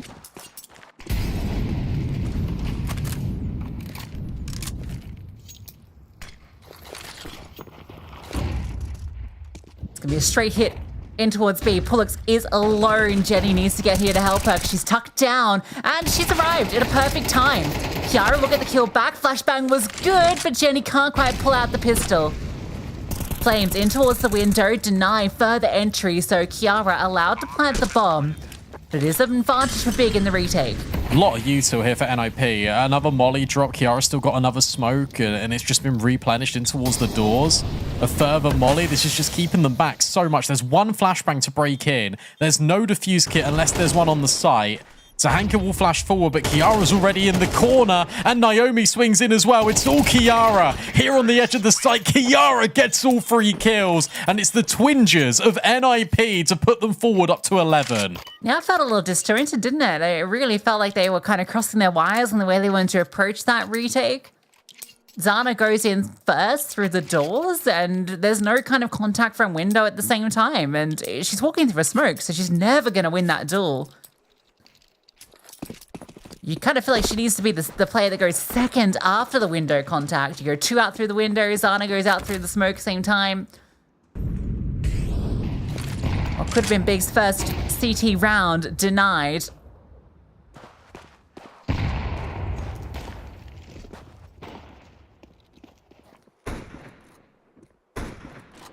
Might just be the train has left the station, Brandon.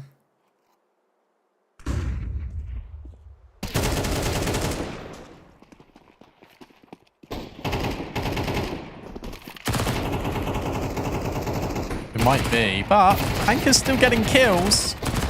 And so is Paulie. This could get a little bit out of hand, but maybe not. Pullux. Here we With go. the backstab, low HP on Naomi. Ramsin hits the shot and provides cover. That is exceptional. Out of Ramsin. Paulie still trying, and Paulie will adjust. 4 kills for Paulie, and Big will stay alive. Yeah, you want to talk about exceptional? There she is on your screen. Hyped up Paulie is the player that Dust2 would rely on for Bigger Keeper, and yeah, she's delivering. What a round with the MP9. Up and over the top, the second with the adjustment. pure brilliance. Finally, a breakthrough from Bigger Keeper. Comes off an individual moment, but that might be what they It's need. enough. It's enough. The thing is, it doesn't matter if it comes off teamwork, if it comes off individual. The point is, you need something to get you going. You need something to get that spark back in the action. And there we go, Paulie again, finding the in-game leader of NIP.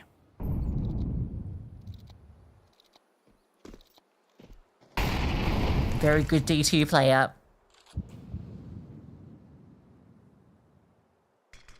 Ramson just on a deagle as well. Utility light, but enough. Some sort of play. That's the one flashbang, and it doesn't find success. Jenny controls just about. It is a very lightly defended B site. It is, but Pullix. Bullets. Yeah, uncleared angle. Good trade. And there's one smoke to get them over. It's still a 2 versus 4, but Bigger in a much better position now to retake this. You've already got Jenny basically in tunnels. Yeah, Zada's behind her as well. You imagine this one should be impossible. Kiara with the AK, she's really the key piece here. But in an exposed position, Molly won't affect her at the least. Ramson spotted the swing out. She can't provide the coverage, so that is a clean retake. One plant something for NIP, but that's big with 2 consecutive.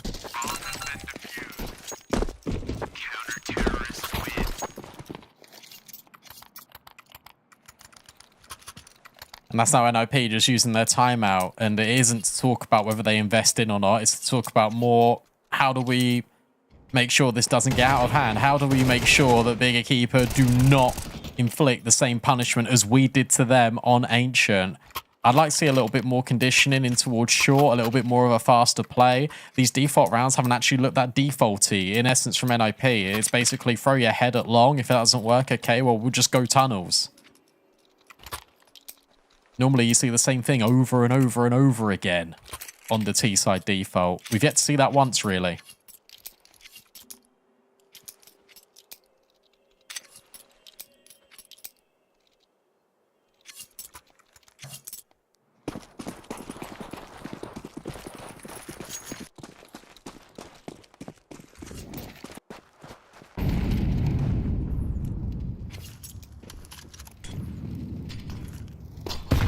Try out B on the half B. 2 players in the site. One player in the site itself. Bullocks. No players in the site. This was one of the rounds that they brought through, which set them to win out Ancient, and it's found series point. Yeah, that's brutal, but I don't think you can go for it. 5v3. You've got an AWP in play for Zana. If you're Jenny, you're scratching your head there thinking, what is Pullix's position? Because it's in no position to be able to cover Jenny. There was no immediate trade. You're just stuck behind the bomb site. And at that moment, you need to swing. You need to swing and provide coverage. You need to either swing and get a trade. You need to just do something. Instead, Pullix remained rooted like a statue, and it was just so easy for these Tech-9s to overwhelm. If they kill Zana on the AWP here, it is over. Well, she'll keep it. It is not over yet, but It feels it. yeah, that's a brutal one to lose. Sorry, big fans. Well, I only said that I'd be, their super fan if they won. You had your chance, Big. Who's next?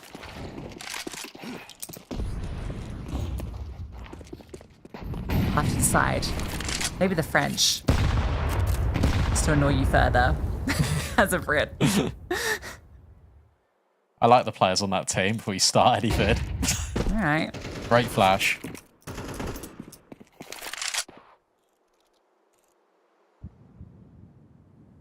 Probably Akuma. I feel like that's a No, team I that should. you'd like. I should be going with the, the majority of Na'Vi players. Nice swing from Hanka. So Eco Warriors. Eco, exactly. It's a good team. Giuliano leading? Yeah. All right, they're my new favorite team. It changes every week, guys. Come back tomorrow. There'll be a new favorite team. Imperial's my favorite team tomorrow. Flash and the good clear out of Hanka. AIM needs to get the trade, but Hanker will just disengage. This is looking a lot better here for Big. 5 versus 3. Potentially could walk in towards short, but NIP, they've been mid-rounding a lot back towards this B bomb site, and it looks to be the same here again. Yeah, you even mentioned, right, coming into this that it could definitely be punishable, right, with Pullux on that site. Yep. And they've definitely identified that. She was also brought down low early, so Jenny really needs to be here to support, or NIP just call it off. That's also a possibility, because Naomi can buy next round and AIM can drop, so yeah, this actually makes sense with all the lack of utility. You don't see this often, though. You don't see a 3-player save on D2 on T side. I actually think it's something we should maybe see more of. I mean, not specifically in D2. I think that a lot of teams don't save enough, actually, in the women's scene. No, I agree with that. This is I don't the know. perfect time to do it. T side's always a bit janky, right? Because obviously you don't get any money if you stay alive and you lose. But it made sense. In this certain instance, yes, it does make sense. And I do think in general, I agree with you. There's a lot of times where you should be saving. And I could be annoying this season, even more so than normal if you want. And every time I think a team should save, I'll just cut you off. Or I'll just cut myself and just go save, save, save. And that'll be it. Okay. And hopefully that will... Just do it over the clutch. Yeah. Save. Save. It's an Anna save. 1v4 and you're just like, save, save, save. Yeah. I can't, Brandon. It's Anna, post-night 1v4. It's my equivalent of Scrawny's clutch, clutch, clutch. Okay. Well, people love that one.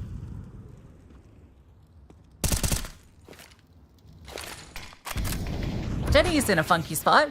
And now she's known. Yeah, this is ooh. Uh-oh. Do you just ignore her? Do you just ignore her and go mid? Yeah. Oh, yeah, I like really? this. I love this. Actually, you just want to deal with her, right? No, you can leave her for later. She's got help. Oh, and that's actually left B open. Mm-hmm. This is brilliant. This is really brilliant from Vilga. Ooh, she's just walking through. She's gone solo, so it's not even costly if she does get caught, but she won't. Oh, but if she doesn't go far enough... Oh, this timing.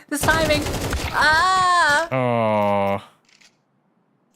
And now you know that they were probably going to go mid to B, so you got to be set up here. You got to be ready. Pullux. Oh, overwhelmed by AIM. And now you know the player's in a backside, and Naomi hits the shot. They weren't ready. They were severely not ready at all. And that's going to come back to cost Big, potentially. A 4 versus 3, a retake they need to go for, and it starts off strong with Hanker finding Rams in. Oh, not expecting Zana over the top, hits the shot, and then no scope again. How does she keep getting away with this? She doesn't need to scope. There's just none on her AWP. It's just a straight up rifle. What a retake. How does she keep doing this? How does she keep doing She's it? just sitting in aimbots, just practicing her no scopes.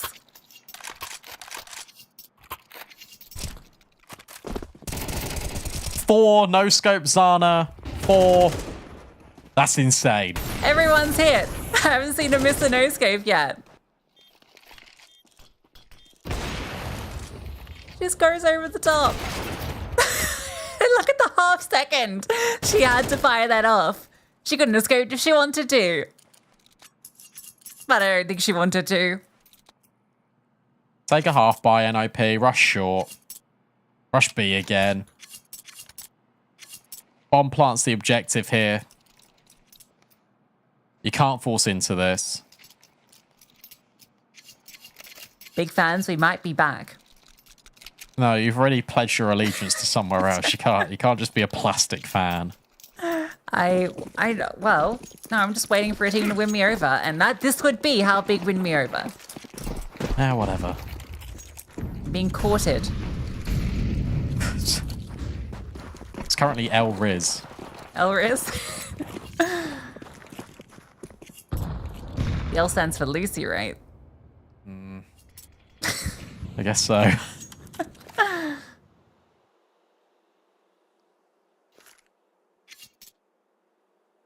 Oh, a runny boost. Okay. How can you... Yeah, you got to move out the way so Vilga can throw the smoke first. Why'd you say it like that? I was going to say runny B, and then I just thought it sounded weird, and then I just went with whatever that was. That has been glocked. Yeah, well, deeked. Well, okay, yeah, sure. The Glock did a lot of damage. Can't get the orb, They though. can't get the orb, yeah. Okay, But- both on the same page. If Kiara can get another 1D, it could get a bit spicy, but it won't. It's all okay. Nice shot out of Kiara. She has found that other 1D, and there's a player still on site being a nuisance. Kiara trying her best, but can't get by Paulie. Another important multi-kill for Paulie. Big are doing it. They're 3 rounds away from OT. Yeah, let's go. 20 kills for Paulie off that one. Let the bomb go down, but that's not really a big deal at this point. They've got money for days. They can lose players.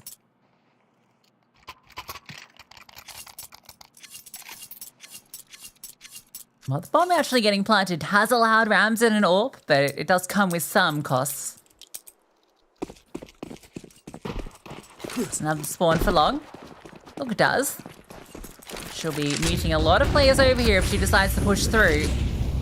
She does decide to push through. Solo set up by the smoke, and yeah, Hanka runs through, players everywhere. Scaling very fast through short, but the rotations come back. Hanka caught in the open. Zana only hits a leg. At least Paulie's there for the trade back, but it's only one. Jenny with a secondary orb? Where did she even find this? Jump Oh no, hit, jump she's hit. scoped up. Oh. With the orb, that's crazy. Oh my god, she is crazy. And now, on site, a chance there. She's lagged, and she's alone. 10 HP, orb in hand, and falls down. Kiara with a double, an explosive end to this series. And what a series it has been. But NIP, your victors. Yeah, look, a lot of mistakes made from both teams. You can kind of give a little bit of, I think, credit to Big because they're still a new team. They're still trying to find their feet. They dropped the ball on Ancient. They tried to pick it right back up on Dust too. But NIP, they are superior today. And they did it. finally get that best of 3 victory over Bigger Keeper. Yeah, it just needed to be in a low pressure game where it's not the one that decides whether they go to LAN or not. I don't know, They it kind get- of still matters. It still Well, matters. actually, it's very high pressure. They came in as the favorites, but they were really put through it. Remember, Bigger Keeper were 8-1 up on map 1. NIP barely scraped that over their map pick, 13-11. And even in this one, Bigger Keeper started to bring this back. So a very close series, even if maybe it didn't need to be. That's true. It didn't need to be, but NIP, both the men and the women's teams, like to provide absolute cinema, and that's what NIP Impact did today. I mean, a fantastic comeback on Ancient, and here on Dust 2, they put it beyond all doubt, you'd assume, on that CT side. It was a little bit touch and go, but more importantly, they got both pistols in that game, and that helped them get to victory. Yeah, 3 out of 4 pistols. Let's go, NIP. Vilka must have really drilled it into them. You know, they're the only roster in this group that didn't make any changes, you know, coming into this season. So they have plenty of time to improve on some of their issues, which was including pistol rounds. So yeah, I think a good start to the season. Good to see a lot of different players having their moments as well from NIP. It wasn't, you know, just like Ramsden, for instance, across both maps.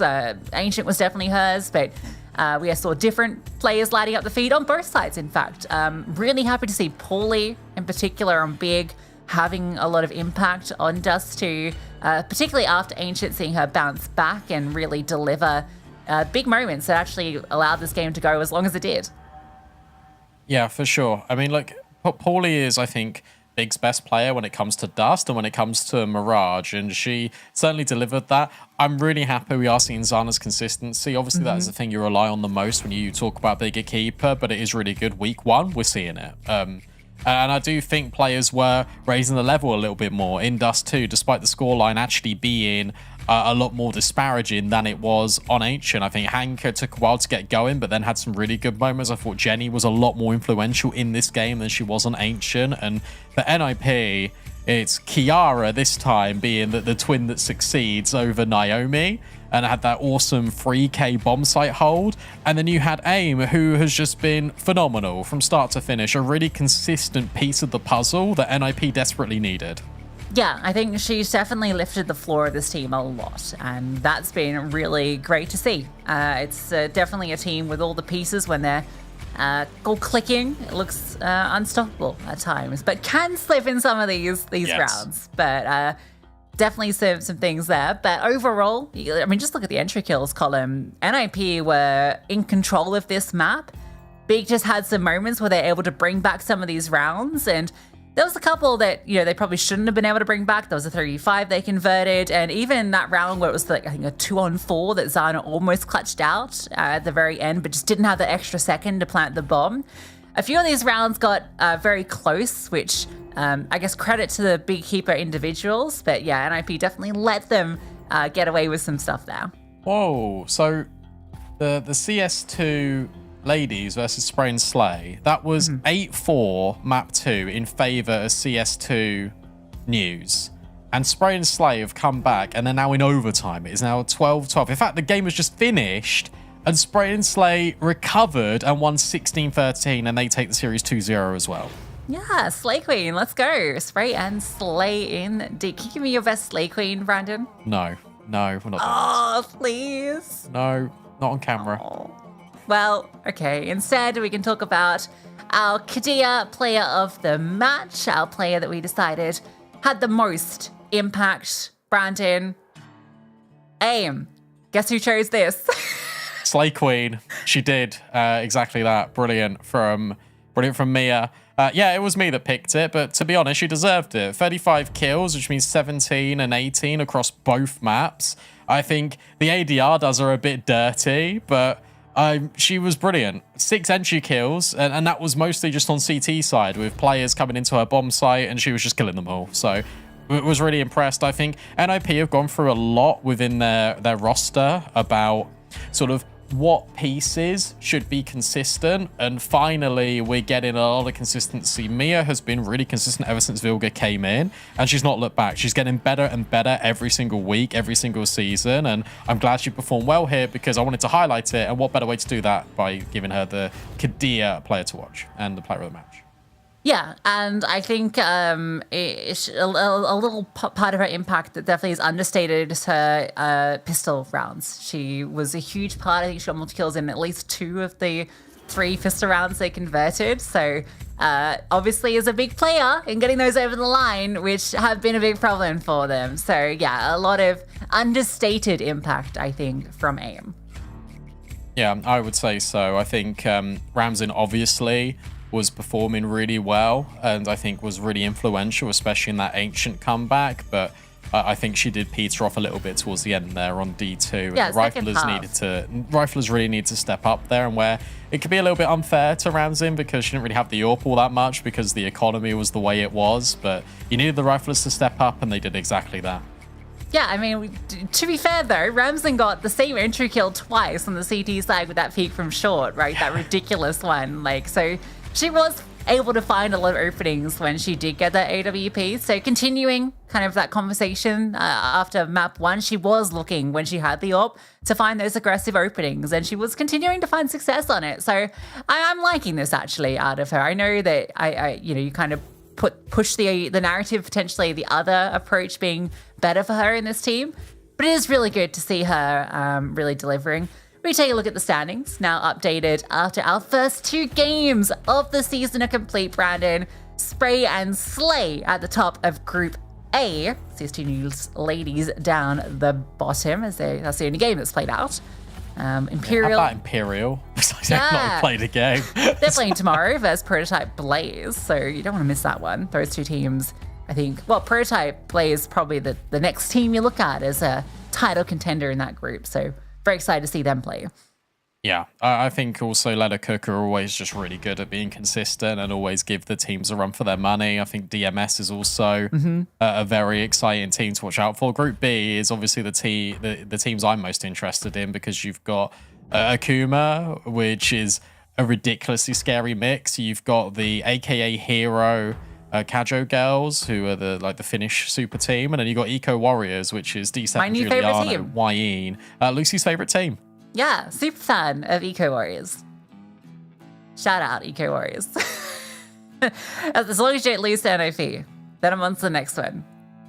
But yeah, it would go full circle. You just hate watching NIP. It's crazy. Yeah, someone's got to do it. You'll love maxing them, so I've got to be the devil on that your shot. I'm the devil. You're Yes. the angel. NIP's angel, that's me. Look, I've been invested in this project for a very long time, so it's cool to see them obviously make LAN last season, and if they can do it in a back-to-back showing. I've just been told by Newt as well, her AIM's ADR was 72.6, not 66, so yeah, she was even better. Yeah, that's pretty good. That's pretty good. Consistency throughout. That's what you want from AIM, right? That's her role on the team to be that consistent supportive element. She excelled at it. NIP went out their first game of the season. We talked about the importance of it. I think the next challenges for them, I think when you look at this group, are going to be Eco Warriors. That's obviously, don't worry about it. I'm rambling. We can stop rambling because we've got the thing, which means we have our interview. Mia AIM is joining us. Good to see you. You finally did it. NIP beat Bigger Kiefer in a best of 3. How are you feeling? Your first win of the season. It feels so good, to be honest. Like, I actually can't believe it. Finally, we didn't throw against Big out of I don't know how many times, you know? Oh, it's so good. So good. Well, you tried to. Do you want to talk a little bit about Ancient? Because that was, I mean, you fixed it in the second half, but that T side, was it frustrating for you? Because there were so many of these 1v1s that just weren't going your way. Yeah, it was very frustrating. I think it was just nerves. Like, I didn't think we were playing like too bad. Like, I think what we were doing was kind of okay. It's just when it came down to it, like, we had too much nerves and we weren't calm enough to, you know, win the 1v1s or whatever. So, but yeah, we brought it back, so it's okay. Yeah, I think your fundamentals have improved a lot from last season. You carry that forward onto D2. Once you make a comeback like that, and obviously you got to reset for Dust 2 with Train potentially waiting as that third map. What gets said between the team, between map 1 and map 2 to keep the focus? I think we just tried to forget sort of Ancient. Like, yeah, obviously it was a sick comeback and now we have like all the confidence and we just focused on that, you know, like it was their sort of like fuck up kind of, you know, and now we're just fully confident that we can just close it out on Dust 2. Yeah, fair. My last one for you, Mia, is obviously you're one of the teams that hasn't changed their lineup at all from this season. And obviously that was your first LAN that you made at the back of season 6. Do you feel any extra pressure that obviously you're the team that has stayed together and now you need to be the ones to basically qualify again? Yeah, of course there's a little bit of pressure, right? I mean, there's been so much roster mania at the minute and we're one of a few that haven't made changes. So there's always going to be that added pressure. But yeah, I mean, I think today sort of proved that we didn't let it get to us. Yeah, I think this is probably the toughest team in your group, just in terms of, I guess, the name value. Are there any other teams that you're particularly worried about in this group? Not really.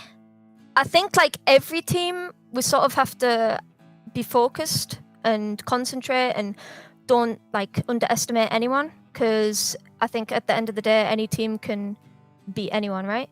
It's it's important to just stay focused. So yeah. Not really, but focused.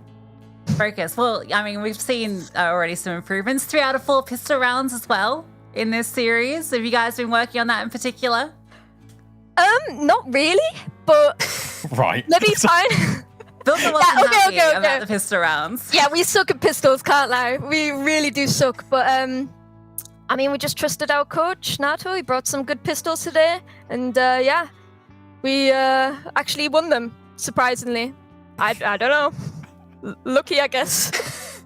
Lucky, skill, you know, it all comes into it. Yeah. You won them, you converted, you're now starting the season strong. So congratulations again on the win, so and much. yeah, good luck with the rest of the season. Thank you so much, guys. Thank you. Amazing. Yeah, lucky and skill. It was definitely skill, Mia. Like, come on. I mean, it did. She's it like did the look largest a lot contributor better. to those pistol rounds. Exactly, and she will always bring herself down. It's the natural UK way, to be honest. But she's doing us all proud and fully deserving of that Kadia Player of the Match as well. NIP, your first series dub in Europe alongside Spray and Slay. We've seen the group standings. They sit both respectively at the top of Group A and Group B. That's it for Europe. We've got more action coming your way here on the broadcast. It's South America, and it's over to Naori Mizuki and James Bardoff as Kemsom Elas take on Atrix right after this break.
Grab the mic just to drop it. My Fahrenheit is shocking. Amazed, dazed by the sense of grade. Come now, don't be phased. Follow the trail I blaze. First place, no second to waste.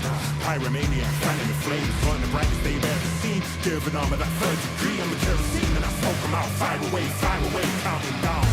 2, 1. Ready for the gamble. Feeding the flame, chasing the fame. This world will never be enough for me. Run through my veins, I sharpen my aim. Soaking the fire under my feet. Lights out, this is what we came for. Watch out, what we got you can handle. No, we don't ever stand still, no doubt. I'm ready for the gamble. I'm ready for the gamble now. Ready for the gamble. Reach out, tap out, lights out, lights out.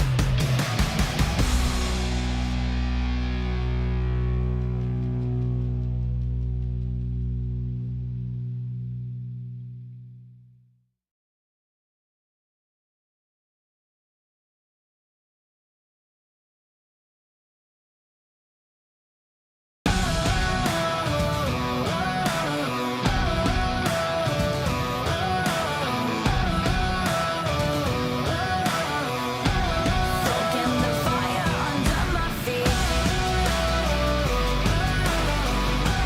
Soaking the fire under my feet.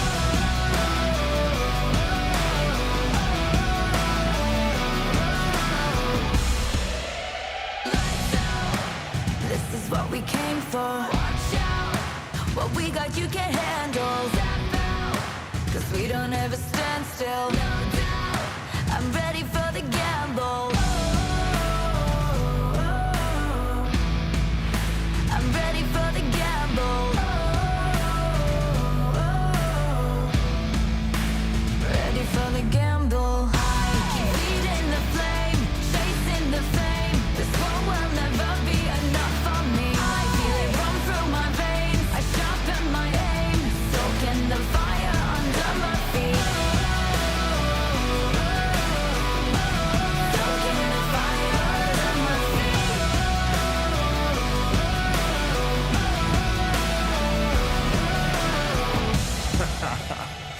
Yo, I switch, I swerve, wonder how I have the nerve.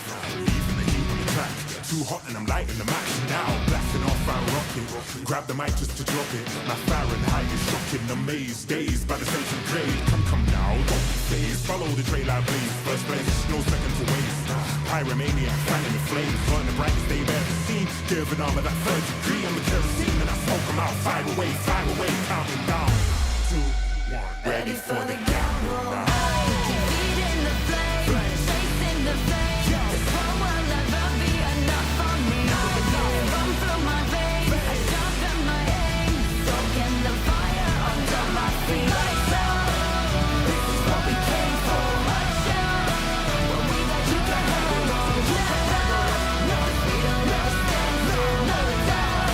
I'm ready for the gamble. I'm ready for the gamble now. Ready for the gamble. Shout, tap out, lights out.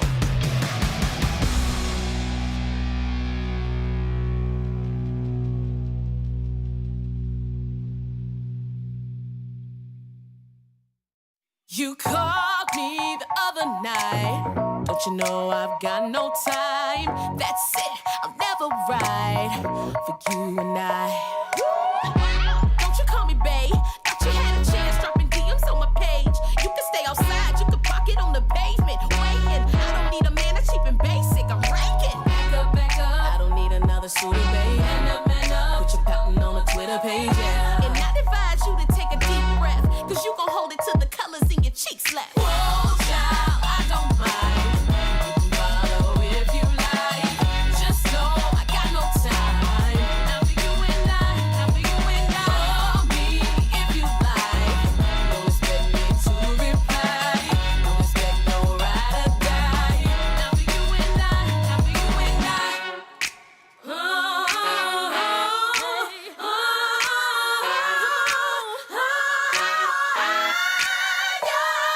What makes you think I want it when I treat you like a ghost? Take this man home, everybody else already knows I'm the only one I need, you're the one that needs to grow. I ain't playing, boy, turn around and walk it out the door. You've got to go.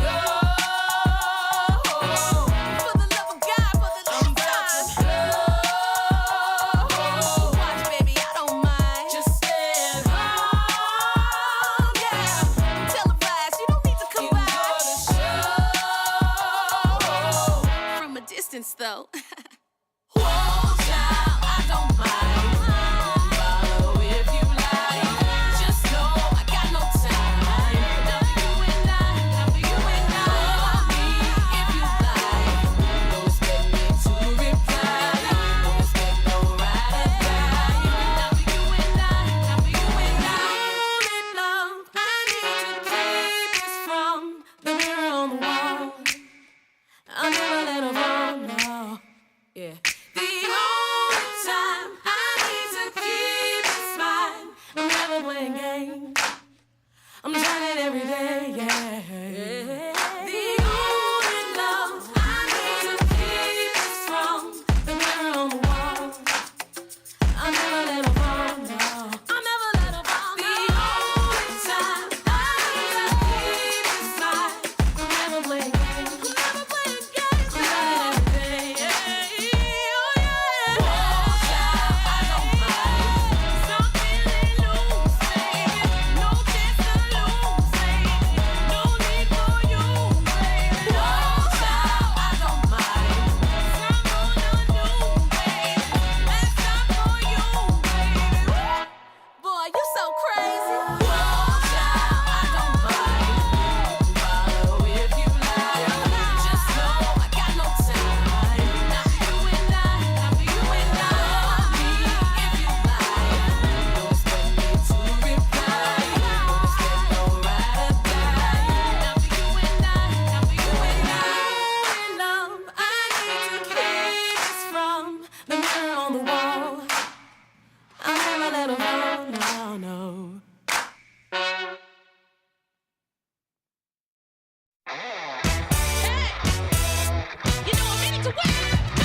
I'm coming up.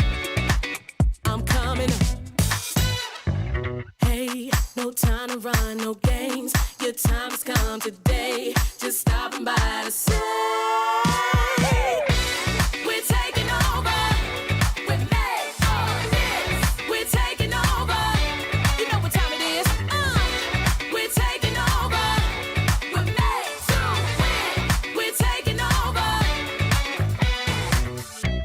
Woke up this morning feeling like $1,000,000. Tell me how you feel knowing you get no love. Wait a minute now. All wins, no losses. Watch out, fill my cup. If you can watch me rise up to the top, you can learn how to pick it up. Pick it up now. Your window's closing, you notice. You never lose so bad. Hey, you should expect it. You know I'm coming up. I'm coming up. Hey, no time to run, no games. Your time has come today. Just stopping by to say, hey, come on. We're taking over. We're made for this. We're taking over. We're taking over.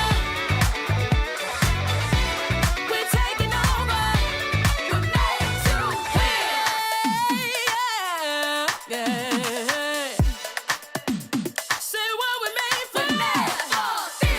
Yeah, yeah, yeah. Hey, say it again. We're made to win. Say we're made to win. We're made to win. Hey, yeah. We're taking over. We're made for this. We're taking over.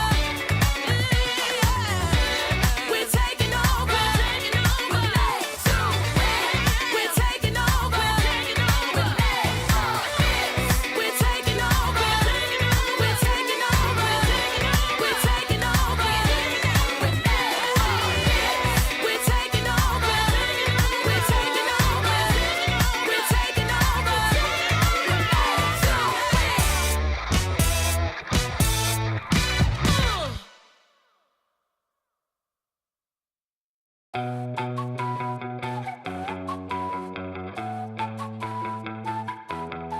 I ain't holding my breath, but something's gotta give. Settle for nothing less. Gotta go, gotta get. I take it as it is. The game is never ending.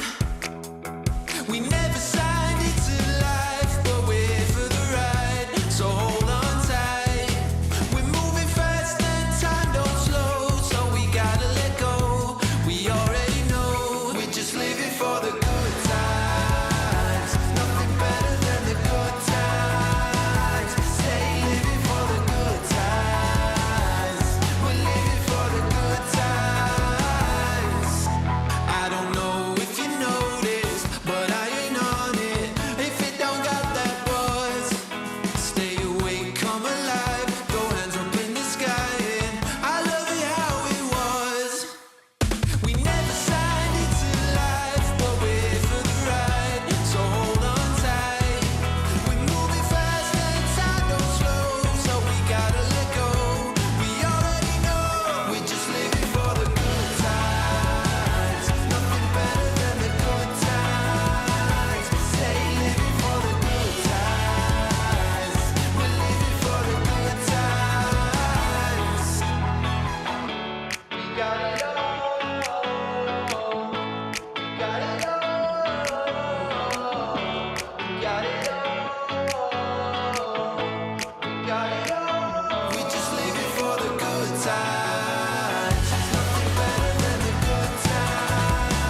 yourself a break, forget the stress. Hey, hey you, they're chasing dreams, let's slow the pace, take a breath. Time to make a change, before you burn out, can't wait another day. Life is flying by, seize every moment, come on turn that key, let's drive. Jump right in, baby, let's go. Let's go. Drop some bass on the radio. You and me will drive through the night, cruising on the way to paradise. Jump right in, baby, let's go. Let's go. Drop some bass on the radio.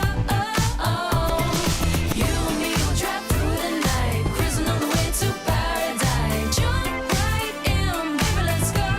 Let's go.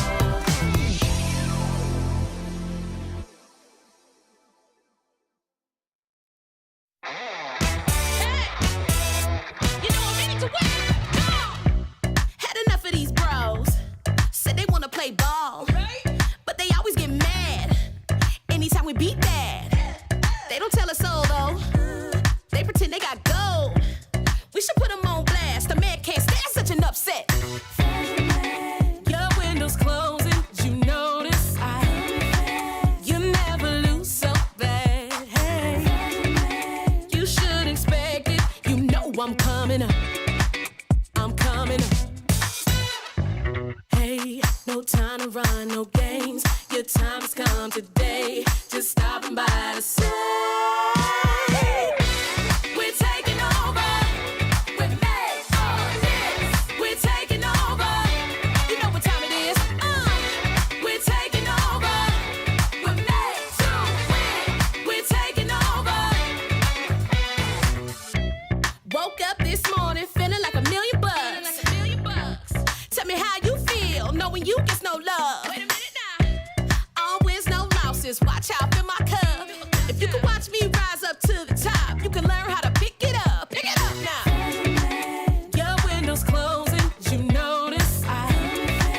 You never lose so bad. Hey, you should expect it. You know I'm coming up.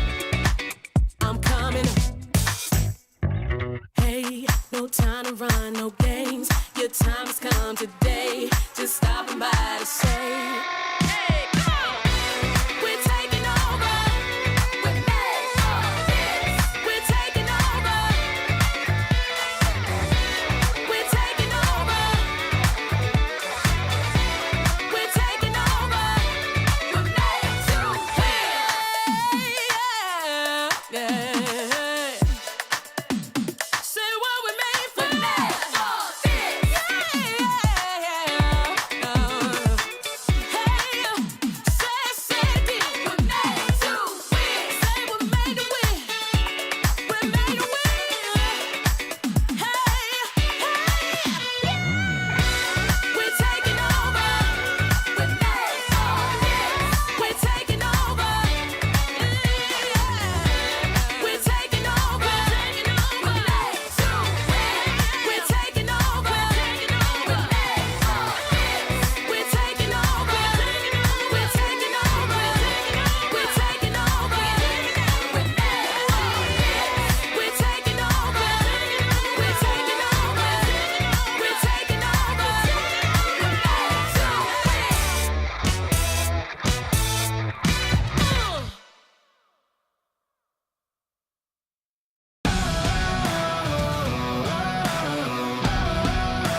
you can't handle. Cause we don't ever stand still. I'm ready for the gamble. I'm ready for the gamble.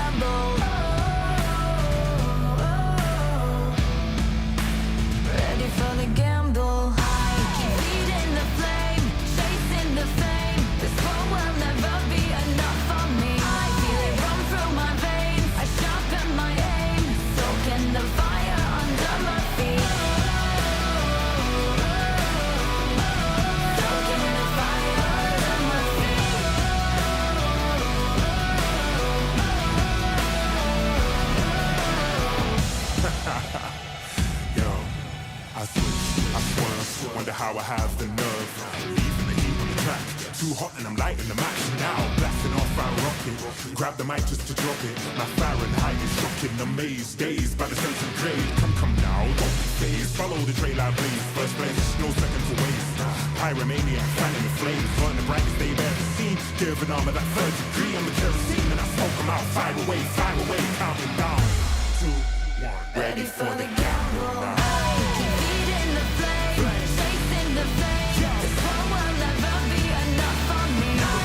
Run through my veins, I jump in my aim, soaking the fire under my feet. Lights out, this is what we came for. Watch out, when we let you can handle. No freedom, no stand, no doubt. I'm ready for the gamble. I'm ready for the gamble now. Ready for the gamble. Reach out, top out, lights out, lights out.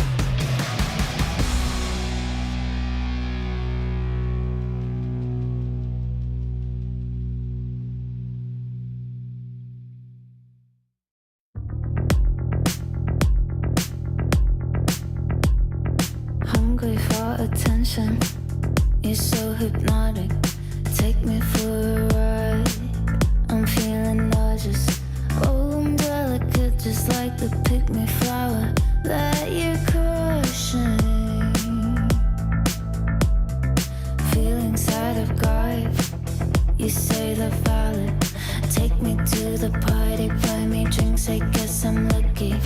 Pull me apart, like when I'm broken. I don't wanna wait for you to make me cry.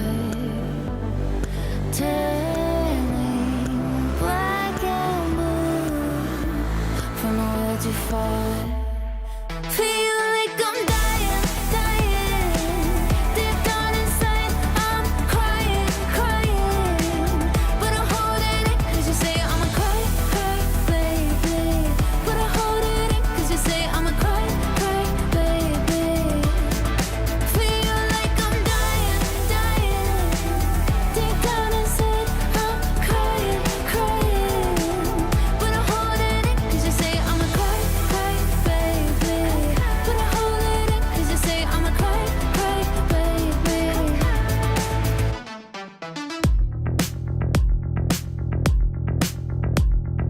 Making jokes at my expense, you say it's funny, but the irony is you're so broke emotionally damaged. Have the nerve to tell me you can't afford to love me.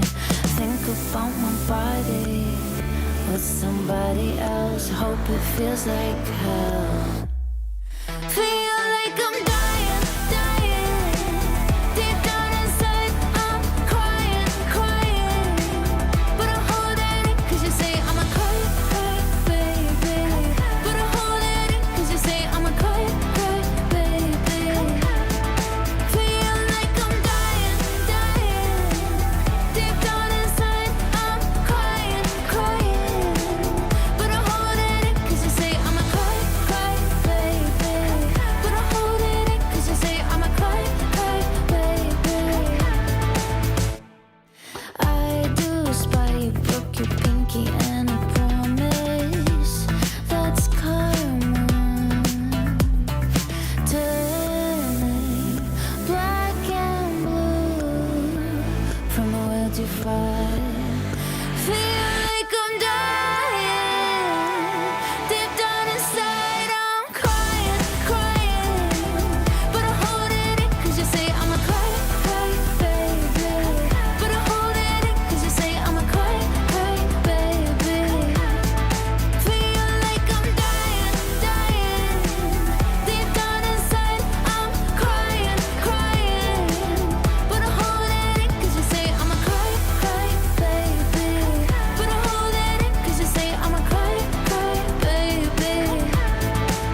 early to wake up. No, nobody gave me a warning. I wanna sleep, but I know I can't slow. I got the feels, let's make a deal. Moments are moving faster. I got the feels, you take the wheel, got me a real disaster. I got the feels, I mean for real. Call up, pretend I master. Somebody bring the fun back. Can anybody do that? 'Cause I wanna be happy and I wanna get down like an all-day party. Do. And another thing, baby, I wanna go out. I said it.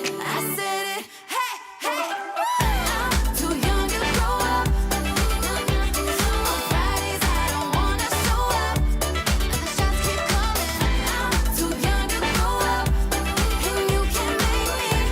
Somebody save me. I'm too young to grow up. Stayed out too late, we were clubbing. I lost my phone, so no one can call me. I know I'm forgetting something. Unqualified to be here, adulting. I got the feels, let's make a deal. Moments are moving faster.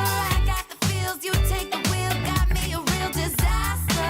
I got the feels, I mean for real. Call up, pretend I master. Somebody bring the fun back. Can anybody do that? 'Cause I wanna be happy and I wanna get down like an all-day party. Do. And another thing, baby, I wanna go out. I said it. Hey. I'm too young to grow up. On Fridays I don't wanna show up. And the shots keep coming. I'm too young to grow up. And you can make me. Somebody save me. Somebody save me. I'm too young to grow up. And you can make me. I'm too young to grow up. I'm too young to grow up. And you can make me. Somebody save me. I'm too young to grow up.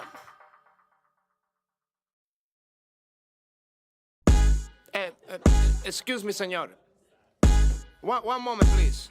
Yeah, disculpa. I know my English not good looking, but are you using salt?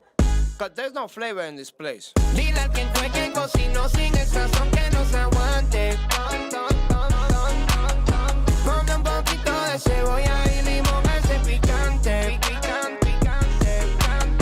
Ese mangú no me lo como. Le hace falta sal y huele a mojo. Hay brujería en esa vaina, me hizo daño. Pues tu mamá se come un plátano muy extraño. Ya estoy cansado de estar picando por la plaza, amor. Quiero comerme un desayuno ahí en tu casa, amor. Dos huevitos con chorizo te cocino. No soy cochino, te lo cambio por tocino. Dile a quien fue que cocinó sin el sazón que no se aguante. Ponle un poquito de cebolla y limón a ese picante. Es que te extraño como la cocina de abuela o la empanada de tu vieja. La nena dulce como la miel de abeja. Yo me muero pa' comer si tú me dejas. Diablo, nena, que tú sí estás fuera liga. Mango bajito, lo que son tus amigas. Por eso que yo no me encaramo en almor. Gracias por el plato, pero es que le falta algo. Dile a quien fue que cocinó sin el sazón que no se aguante. Ponle un poquito de cebolla y limón a ese picante. Dile a quien fue que cocinó sin el sazón que no se aguante. Dile no se aguante, dame.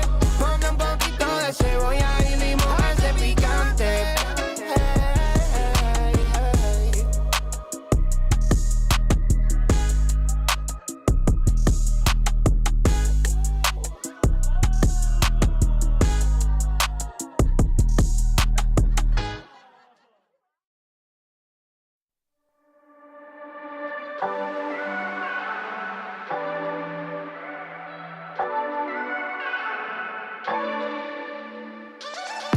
Do it so effortless. Don't try to mess with it. They try to reference it. Wanna say they invented this. I know you can't resist. Trying to be like this. Don't even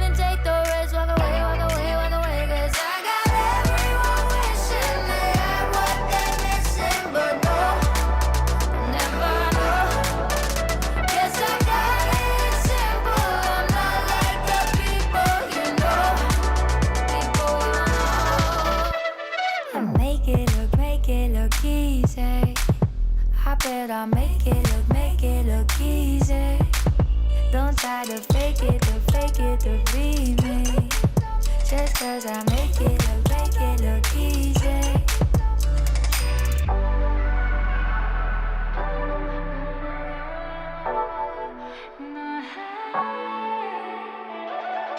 Make it look easier. Do it in my sleep at night. Don't try to get it right. Gotta stay alive. I gotta win, nah. I'm making a name, nah. Winning again, nah. Wanna play. Cause I got everyone wishing they had what they're missing, but no, never know. Guess I got it simple. I'm not like the people you know. Make it look easy. I bet I make it look easy. Don't try to fake it to be me. Just cause I make it look easy. Don't even bother, try to win a liar. Real like no other. It's in my veins, like in my DNA. My vibe is like no other. Cause I got everyone wishing they had what they're missing, but no, never know.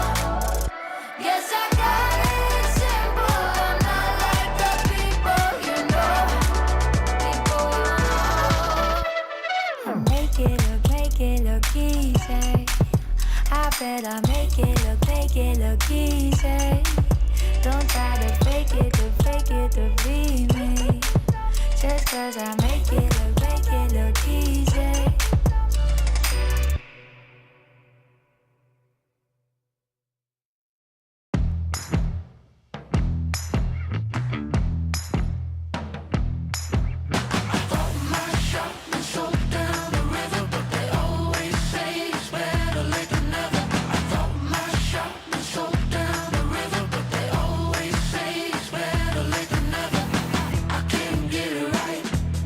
So I try again to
Cut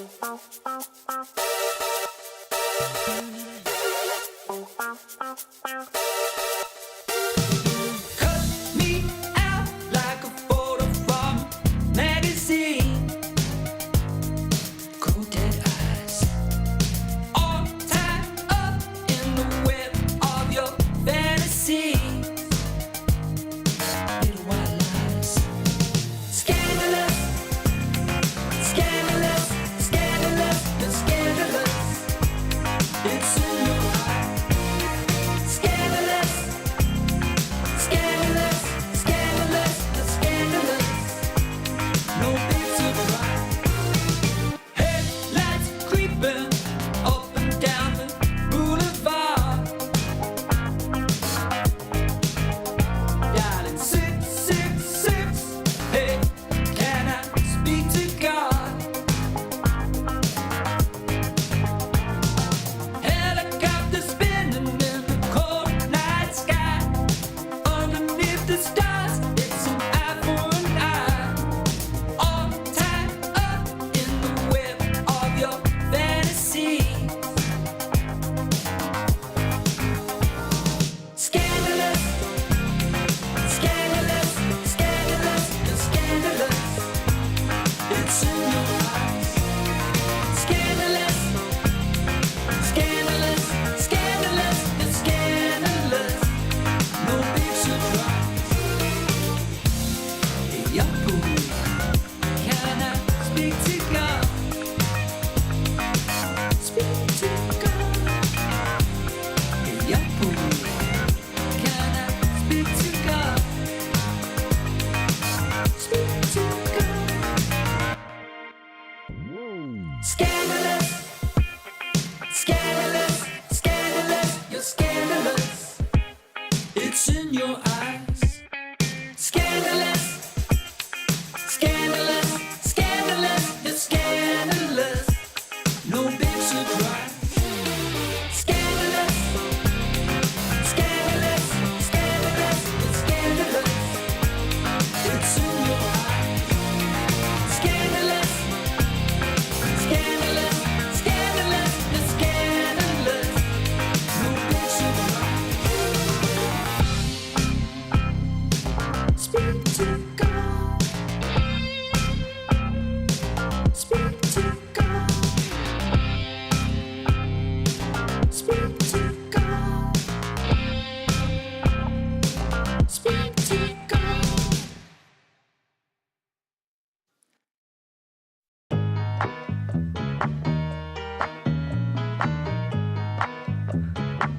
Yo con lo mío quiero gozar. Dale pa' acá, dale pa' allá. Se prendió la fiesta, se prendió la fiesta. Yo quiero esta noche gozar. Yo quiero gozar. Gózatelo una vez más, solo una vez más. Yo quiero con lo mío bailar. Echa pa' acá, echa pa' allá, bebé. Este ritmo está como es. Muévelo, ¿quién fue? No te despistes que es lo que vine con mi pana, con mi catamara, mi dominicana, colombiana y venezolana. ¿Dónde están las mexicanas? Muévelo, muévelo, no veo a mi boricua. Sacúdelo, oh, oh, oh, oh. El ambiente está fresco, el ritmo lo siento. Aquí se prendió el party, vente a mover el esqueleto. Yo quiero gozar, gozar, quiero gozar, gozar. Vívetela, vívela, vívete, vívela. Pues solo quiero disfrutar, la vida disfruta. Vente para mí, deja la pena, déjala, déjala, deja la pena, déjala, déjala, deja la pena. Vente pa' acá, vente pa' acá, pa' acá. Echa pa' allá, pa' acá, pa' acá, pa' allá, acá. Ya, really. De lunes a viernes pa' librar los fines. Pásame un shot que cobré todo el chile. La paso bien gastando los miles. Con mi combo no te metas. La familia no se toca, se respeta. Con mi combo no te metas. La familia no se toca, se respeta. Aquí estamos todos happy. La rutina siempre contra mí. Me relajo, cero estrés aquí. Vente a la fiesta, vente al party. Vente al pasamos bonito y el juego siempre puesto en la TV. Yo quiero gozar, gozar, quiero gozar, gozar. Vívetela, vívela, vívete, vívela. Hoy solo quiero disfrutar, la vida disfruta. Vente para mí, deja la pena, déjala, déjala, deja la pena, déjala, déjala, deja la pena. Vente pa' acá, vente pa' acá, echa pa' allá, pa' atrás, pa' allá, pa' allá, acá.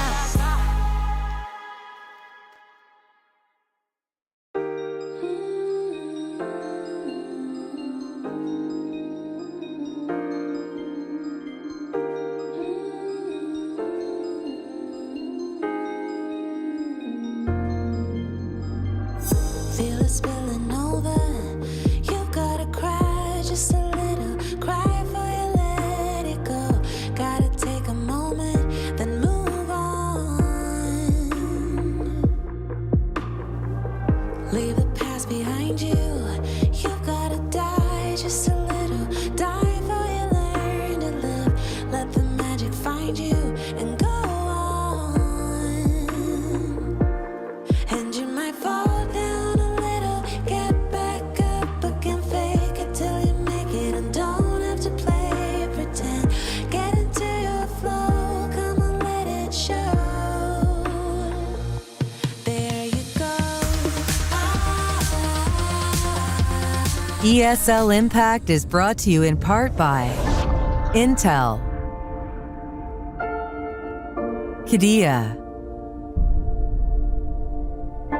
DHL, and 1xBet. Lights fall in the golden city. Fire's out and the water's gone black. You can run, but you won't get pity. Ash to dust will get you back. Tomorrow we will rise.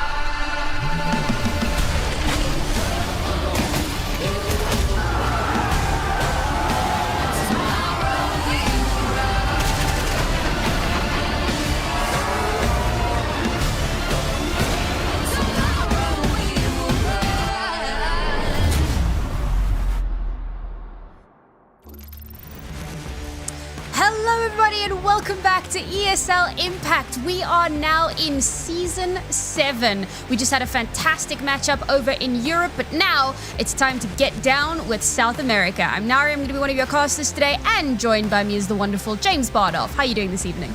I am great. Thank you very much. I'm very excited for the Counter-Strikes to come.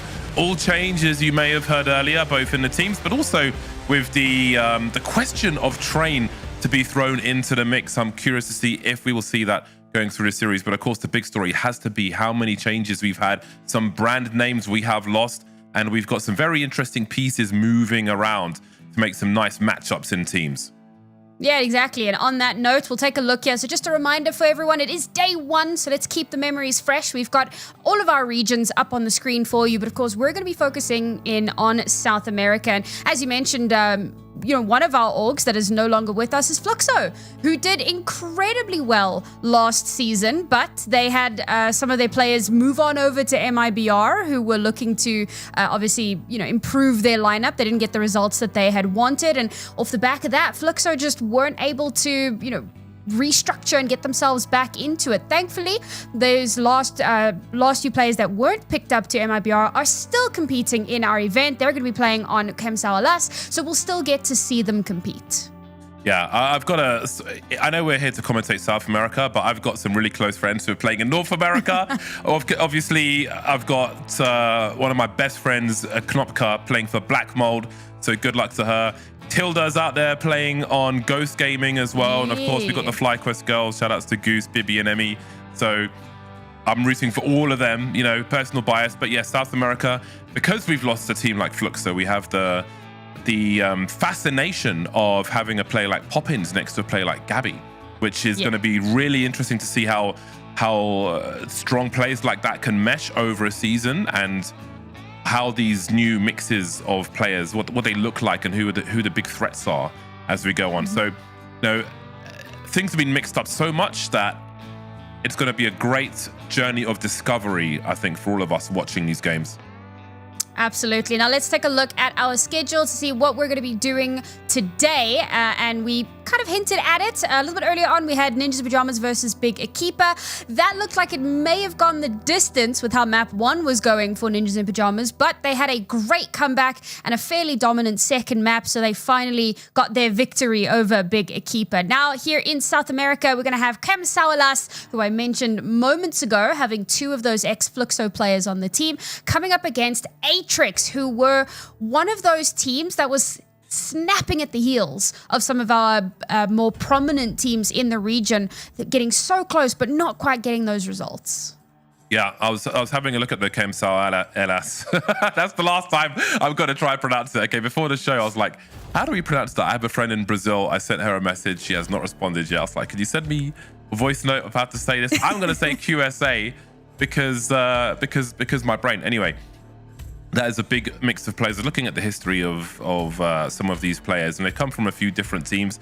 Some, as far as HLTV is concerned, haven't been on a team since August. So this is a big mix of players coming together. And it's one thing if you've got like a core of 3, as we may see in some later matches, and you've added one piece here and one piece there and so on. But I think if you have some people escaping various teams and some people coming back into a big team, there's a lot of variance that can come in that squad. And I think that's going to be a big challenge for them to try and iron out the kinks in a very short space of time, within like 3 rounds of a map, try and sort something out, stop their economy being broken. So that's going to cause a lot of pressure for this squad going forward.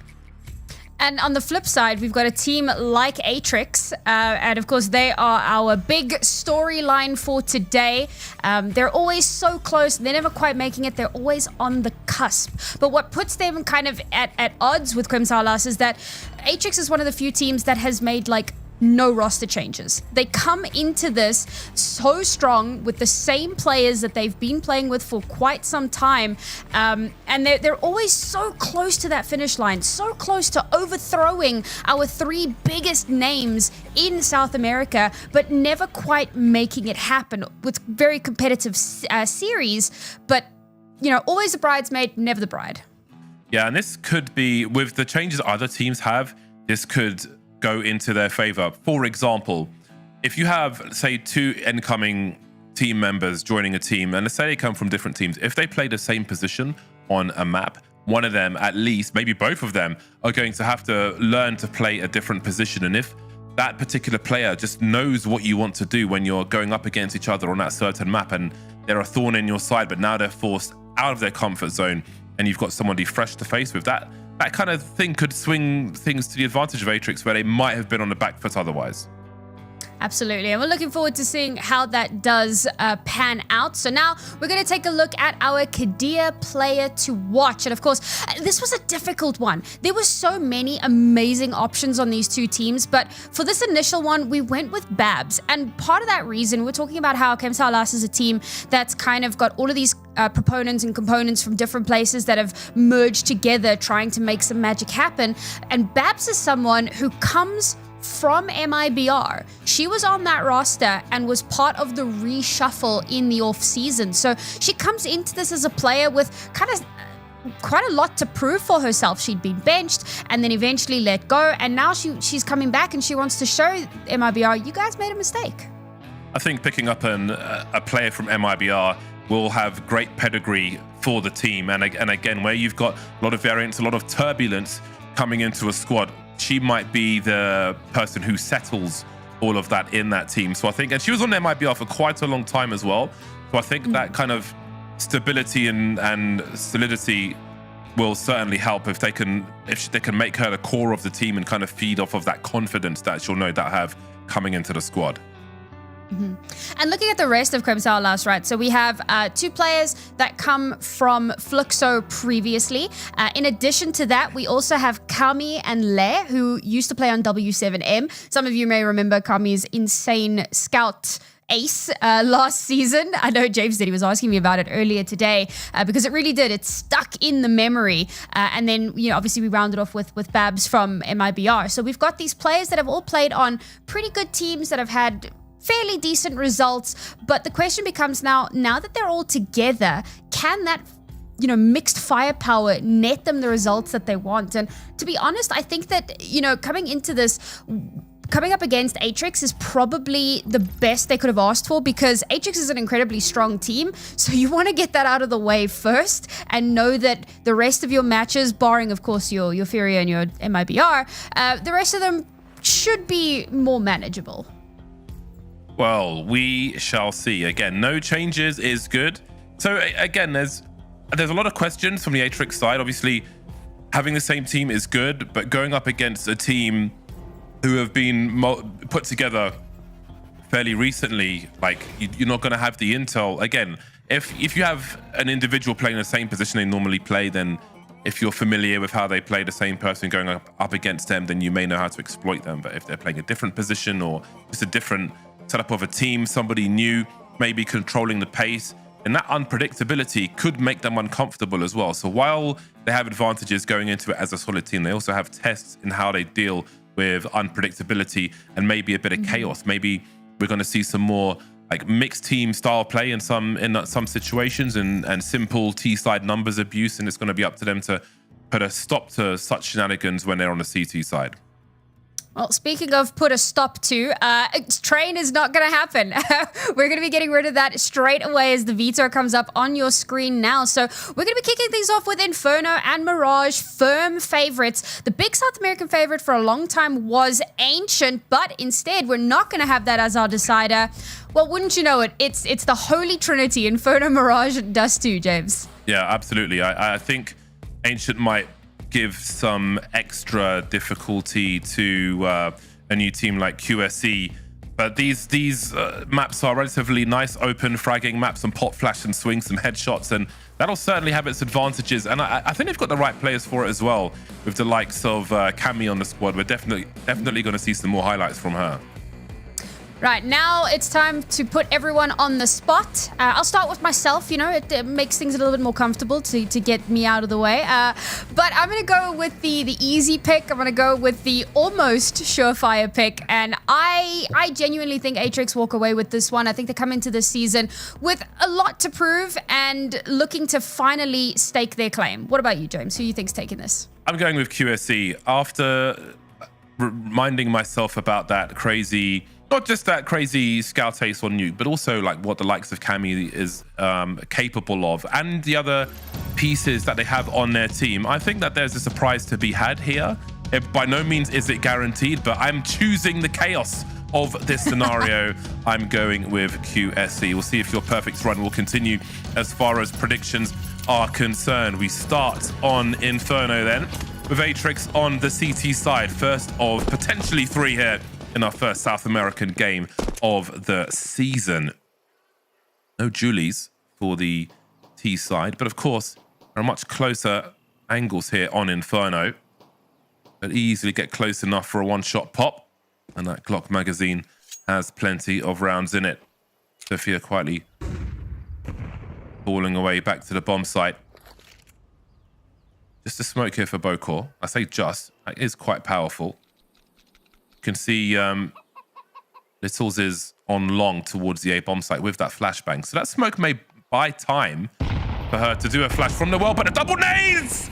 Oh, it's goodbye to Bokor. She is able to land a smoke though, but surely this encourages them to go straight through. Sophia's gonna have to go up the angles. She smoked off as well. Oh, they weren't expecting that. That's gotta be a simple hard counterplay to maybe the comfort zone for Atrix. And this is what I'm talking about. That's the kind of intel they may not have on QSC as a new team. Anyway, how will they deal with this? 4-on-5 retake of the B bomb site. Looking for these Ts. They're really making it hard to find these frags. They are burning down this clock. I don't see a defuse kit for these players. Regian's dropped, but they'll get revenge on late. And Littles is the only one remaining now. 1 versus 3. I think it's just about trying to pad those stats now. But again, she could opt to try and save her Kevlar, but she won't be doing that. Pistol goes the way of QSE. I think this is one of those moments where they've definitely put in some time, watching demos, figuring out how we can best counter whatever a team like Atrix is going to throw at us, right? Because when you know how good your opponent is, the best thing that you can bring to the table is your wits. So beautifully placed, double HE gets them that opener, the site cracks open, and a good flash as well that forces Sophia to have to back all the way into church, which means she can't do anything. She fires off a few errant shots, but it's not going to land. She's full blind. And they had free reign on the site at that point. So beautifully coordinated, and of course nets them that first round and a very strong buy into the second. Good useful damage continues in this second round. Very promising start in that respect. We've seen over many years how the importance of utility has risen in Counter-Strike. And it's very promising to see a new put together team showing such attention to detail. Matrix on Eco are looking to flank now. And one thing for the newer teams as well, like you look at the potential pain points for them. Being drawn out into longer rounds, which is not what I'm expecting here, but when that does happen, when you're going for those late game rounds and one thing goes wrong, the question of if you have the capacity to deal with that is one that's caught many a team off guard. I think some massive jumping from Cammy there. And he'll get the, the last one on the kill feed at least, which is a teammate, but it doesn't really matter. Geez, almost another Kami ace. So quick in the... Not a scout that time, but puts a lot of work into that round. Of course, it was a bit of a nothing round. Atrix tried something. They, pushed aggressively out of bid. They tried to take that space. It doesn't pan out, right? We didn't really think it would. Getting one kill there is probably the most they could have asked for. But now, Littles has already bought into an AWP. They've actually managed to make that happen by round 3, despite not having won a single round. It is Glass Cannon, and it's gone! Oof. Ooh. See ya! Oh, they've used the HE as well, which might be to send the weapon away. I'm not sure where it was dropped. Finance caught off guard. This is looking a little rough for Atrix. I think QSE are absolutely going to feel like they're in a driving seat now. Again, I'm not sure if they... it was off camera, so I'm not sure if they had seen the AWP because they've had good HE usage anyway, but they may be trying to take the rifle away. I'm fairly sure that's what they were going for. So again, good signs early from QSE. The new team doing well thus far. It's just crazy that the AWP just got instantly deleted. Like, within a moment. That's rough. And yes, Anna X has picked it up. And that's also terrifying, because we know what she is capable of with that in her hands as well. I wondered what they were going to do, they as in QSC, were going to do with their spawns as well, because some of them had really forward spawns, and considering the round and that there was a Mac 10, I wondered, would they go for something a bit risky and just try and send it up Banana, but no. They knew who was throwing what utility from where, and were really calm with their approach. Solid hunt at the end there as well, just to make sure that those guns don't make it through. And I think that, like, I really do want to just re-emphasize, right? Anna X Josie from Fluxo. Phenomenal team. Followed up with, obviously, Cami and Lair from W7M. Like, you have some storied, some incredibly strong talent on this QSE roster. So, as much as they're, like, newly formed-ish, I mean, they've probably been together for a few months, maybe doing some ESEA stuff or whatever. But in terms of, like, the overall picture of Impact, or ESL Impact, they're relatively new. So, don't, unlucky. Like, where's your done wine, out of the way. Where's your wine, bro? Wine bottles under the barrels. Not to be retrieved. That is a huge rip. Unlucky. We'll get him next time. But yeah, I mean, basically, this is not a team to underestimate. Let's put it that way.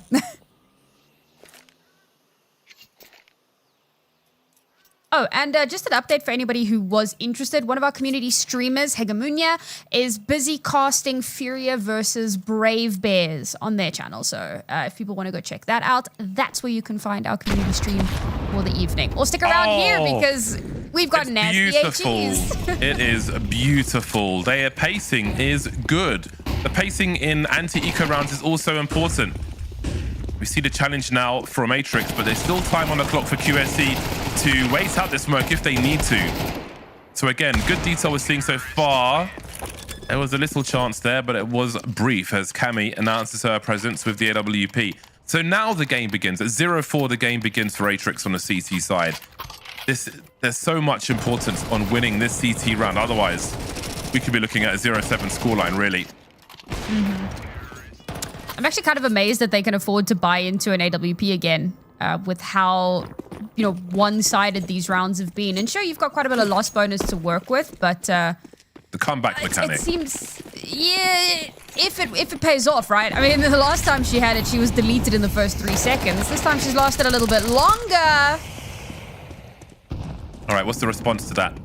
QSC, are they going to go for a fast play towards A? You can see there's urgent utility coming from Atrix. I think QSC may have read that there were 3 people taking B banana, as is normal on Inferno. So they're trying to abuse those numbers towards the A bomb side, but they can't quite find Reggian. There's been enough time to allow for some rotation, but with only 3 CTs left, how much rotation could there be? There isn't really any personnel left. You can see Cammy's been quite careful with the bomb, making sure that banana is kept honest, and Bocor is trying to understand what the climate is towards CT spawn, forced to abandon B, although there is a smoke up for the moment, but I don't know if Atrix throws the rest of their team at this problem. Still able to hold that B bomb site down. I think it makes sense that they combine somewhere together, because if the T's take the other bomb site, then they could try and save these weapons and buy around them so they're not on so many eco rounds. It seems they will try to make their stand on this bomb site. Littles is coming through. She has a flashbang, but it won't come anywhere near in time. Her teammates are gone already. However, it is a 1 versus 2. This is doable. She's got the sound cues as well. Surely QSC heard that flash. They know she's close. The smoke is up. There's no doubt. When are we watching it? Oh, that was the chance. That was the chance. I don't know that she's able to escape with this AWP now. She may feel fully committed to this. She's seen one. Perhaps wondering where the other is. Oh, she shifts. Yeah, she's going to be absolutely smoked by Cammy there. Unfortunate for Littles. They'll save nothing in this round after all. It is good that they tried to combine all their efforts into the B bomb site. Alas, it was not enough. It's a bit heartbreaking as well, because Littles had an opportunity towards top bracket, but she gets forced off of her angle really quickly. She misses the shot on Kremsalas as they're busy like pushing up towards library. She gets forced off, and yes, her teammate is there to kind of swing and get a kill, but her teammate is traded out. So the AWP really doesn't get anything done, and this kind of feeds into how we were talking about it, you know, comeback mechanic, and unfortunately just didn't get any value out of it. And that was a really important round for them to win, because, you know, we're 1 round away from 6 for QSE. Atrix's money is in a very tight spot at the moment. They are going to be able to put a spend into this. So very likely some upgraded pistols, maybe a little bit of extra firepower there. But for the most part, I mean, they're kind of running out of opportunities to turn this around. I don't want to, like, you know, doomsay just yet, but it hasn't looked good. You got to be a realist.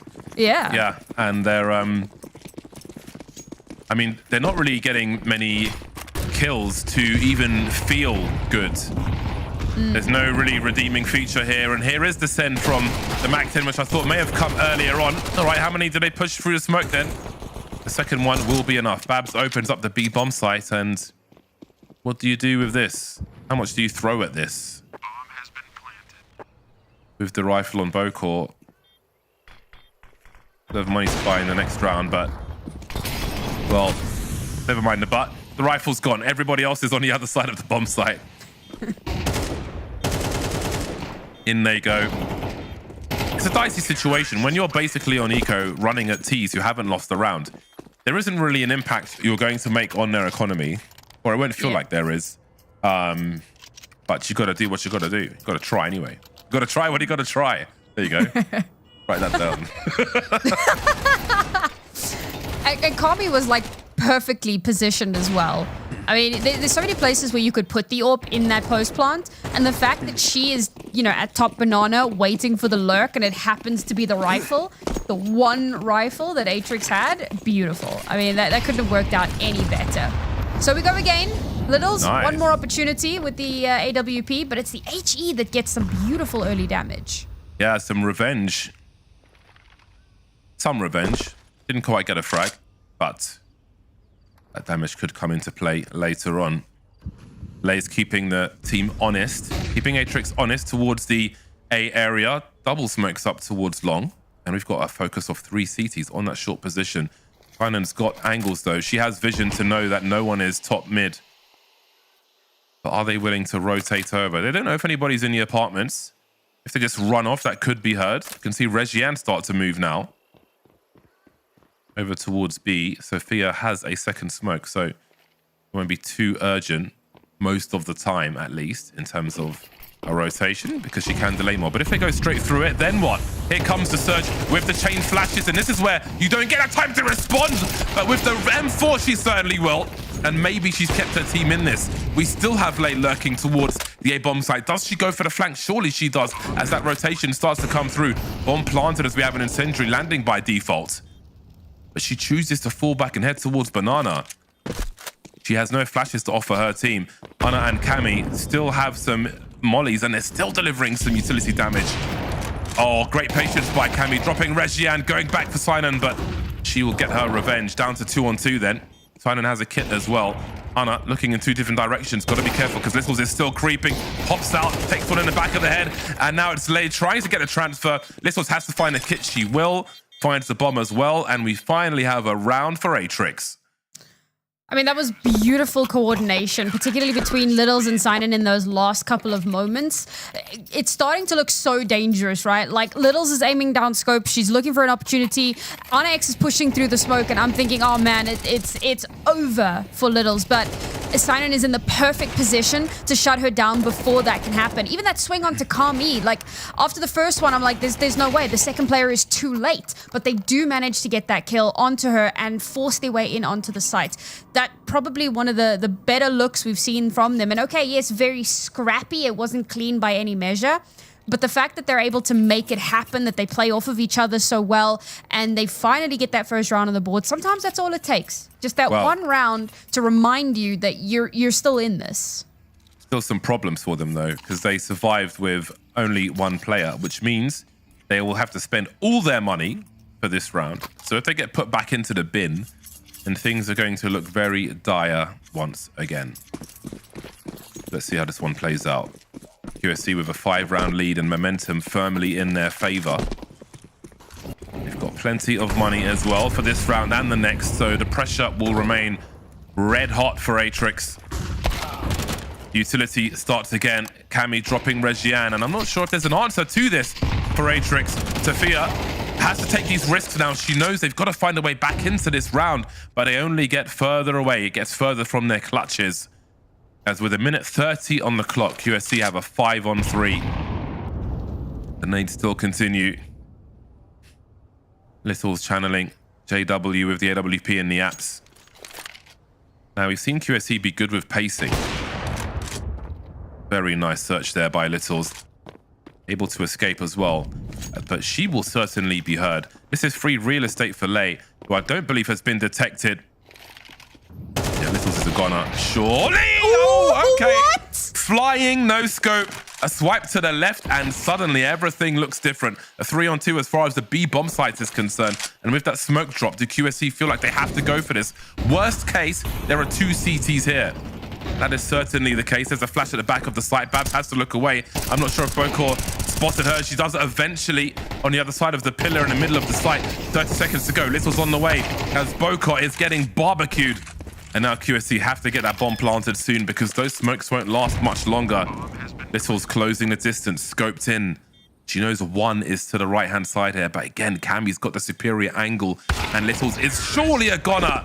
Not much she can really do about that angle. Cammy ready for it once again, and the worst has happened. After winning a round of 1 player surviving, their money is wiped out. Atrix are in the bin once again. The craziest part about that flying no-scope is that she doesn't even react. Like, you look at her cam and she's like, whatever. And she just carries on. And obviously a lot of that is, you know, keep your head in the game in the round in front of you. Make sure that you don't make any mistakes. It got really, really close there. It felt like there was a way in there for Atrix, but that molly into Emo just ruins all of their plans. With Bokor going down there, it meant that there was no real way back into it. So QSE, great adaptations from them. Going for a slower play, waiting for Atrix's aggression, and Kami just holding the AWP to shut that down instantly. Beautiful. And they're doing the same thing, except this time Atrix are like, maybe we don't just go aggressive. Maybe we chill. Have a look at that radar. QSC have everything covered. Again, for a young team, it's so good to see this discipline. They understand the mission for the CTs. It's a desperate scenario for them, just like we saw on Banana last round after they lost their first player. They've got to find, they have to have some urgency. They must find a way into the round. Risks have to be taken. And in a round such as this, you may often find some funky play from a CT side. So they just cover all the angles, all the bases, make sure there's no flanks. There's no holes to be plugged. Running a tight ship are QSC so far on the T side of Inferno. 40-second mark. Seizing control of the A-bomb site. Still with Babs holding bottom banana. So again, good pacing from QSC. Very promising stuff we're seeing. Doing the basics is not to be taken for granted. And again, Atrix are in an awkward position where they are invited to expire at the hands of QSC and get not much for it either. That Mag 7 range can sometimes surprise you, but you can't really expect much to happen in this scenario. Maybe they target the AK, see if they can pick a rifle away.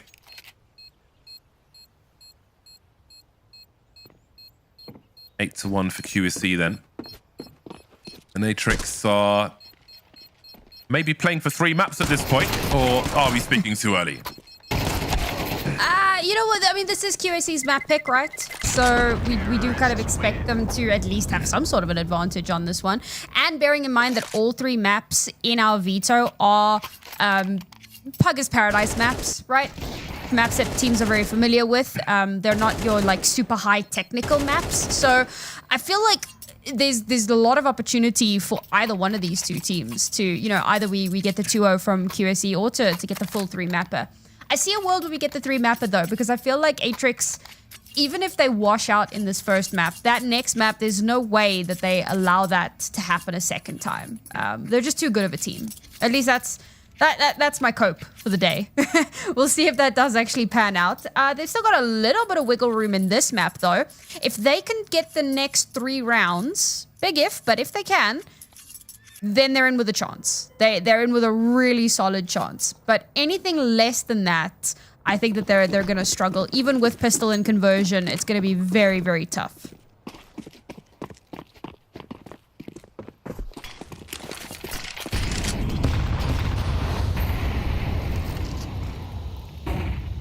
An acceptable amount of damage for QSC versus the grenades they were eating earlier, for sure. CT starting to push down now. Will there be a pre-fire for Babs? What a transfer! War of attrition on Banana.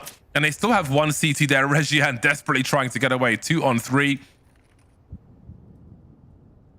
Littles has fired a shot. You may have not heard it, but you can see there's 4 bullets in the magazine.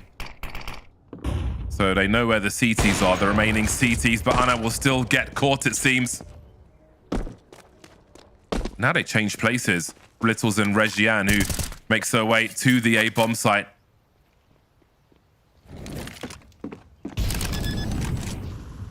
Very interesting scenario we have there. Cammy planting it safe. Not the easiest bomb to defend. And Littles again. She has been in this scenario on more than 1 occasion already. But this time she's got Regian with her. Ooh. An exchange of util as Lay repositions, trying to set up that crossfire. Cammy can be the initial engager. Oh, she might be in a bit of fire though. Now it's down to Regian. Littles gets dropped, as does Regian, and there is nothing given to Atrix for free in this game of Inferno. I feel like we need to appreciate the fact that Kami is currently sitting on 15-3. On the T side of Inferno. On the T side, bro. And she's had an AWP in her hands for most of these rounds. Like, she's just... She really is incredible. I'm glad that we kind of highlighted her a little bit before the start because just such a strong player. And I also just want to point out that we may have our first 13-0 of the season as Furia went into the half on their game 12-0. So we'll see how that does pan out. But back here in our matchup, interestingly, Little's AWP in hand again. The hero AWP. There are very few times where I've seen the hero AWP actually do much of anything, but she does crack the round open with a kill on Delay, so there's potential. Love the pacing of these HEs as well. Not all at the same time. A few seconds between them, inviting you to take your position again, only for another airstrike to come through. Yes, this could be an unlikely round for QSE. Although they're good with the chain flashes, and with 4 players alive, maybe they still have them. You can see Arna's got 2 flashes to deploy. Here they come. And the swing continues, but we've still got CT standing. Regian's so patient with the 5-7, really respecting it, leaving Cammy in a 1 versus 4.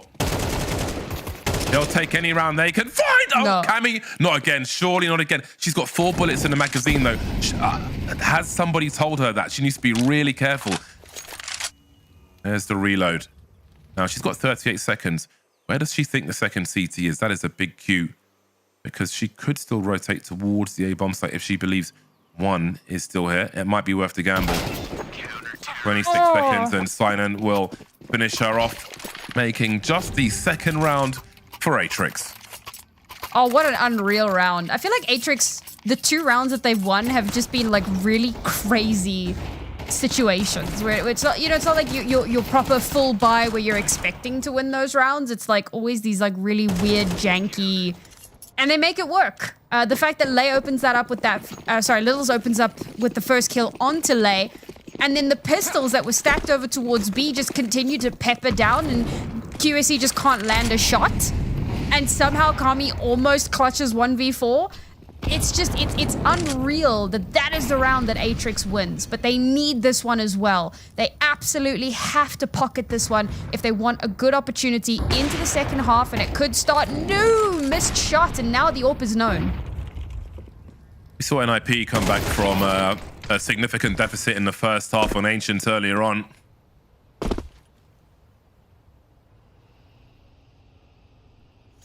Another difficult scenario for Atrix, though. Another 4 versus 5.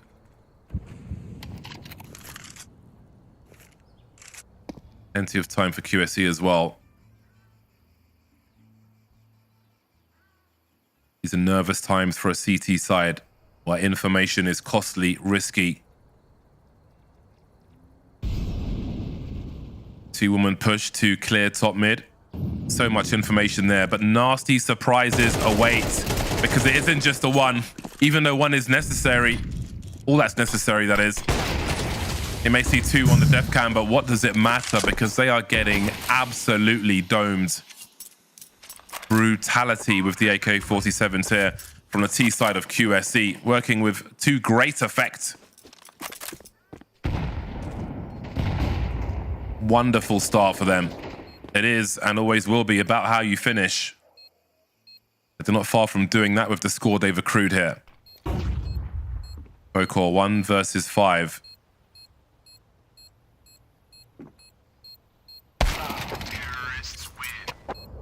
And it's Dunzo. Cammy to drop post plant once again. A landslide of rounds here from QSC in the first half.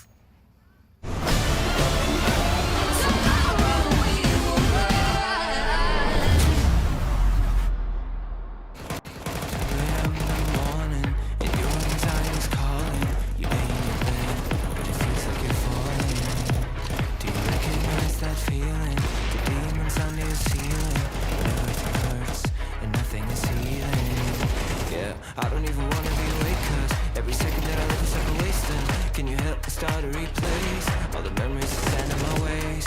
You know what I really hate the most is that happens to me is like a ghost that's so far away. I only wanna be okay. Tell me why should I stay away? If only dreaming can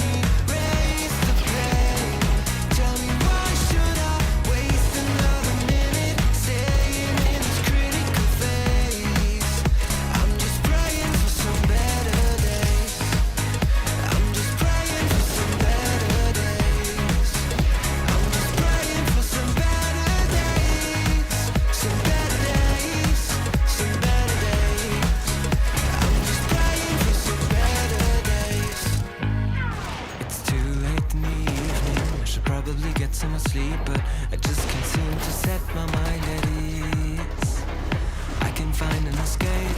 There are many doors I would take, but I can't make one of them become a way. So I'm drowning myself in the media, cause I don't wanna face what I'm feeling at. I am scared of fighting this alone. I've tried to turn on the light, but my demons know how to hide. Lately there's just no end in sight. Tell me why should I stay away? If only dreaming can erase the pain. Tell me why should I waste another minute staying in this critical phase? I'm just praying for some better days. I'm just praying for some better days. I'm just praying for some better days. Some better days. Some better days. I'm just praying for some better days.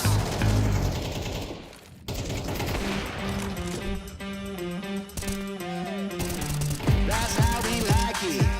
That's how it goes. Come on now, baby, let me ease your soul. That's how we live life. Live it up to the top. 'Cause once we start, you know we're never gonna stop.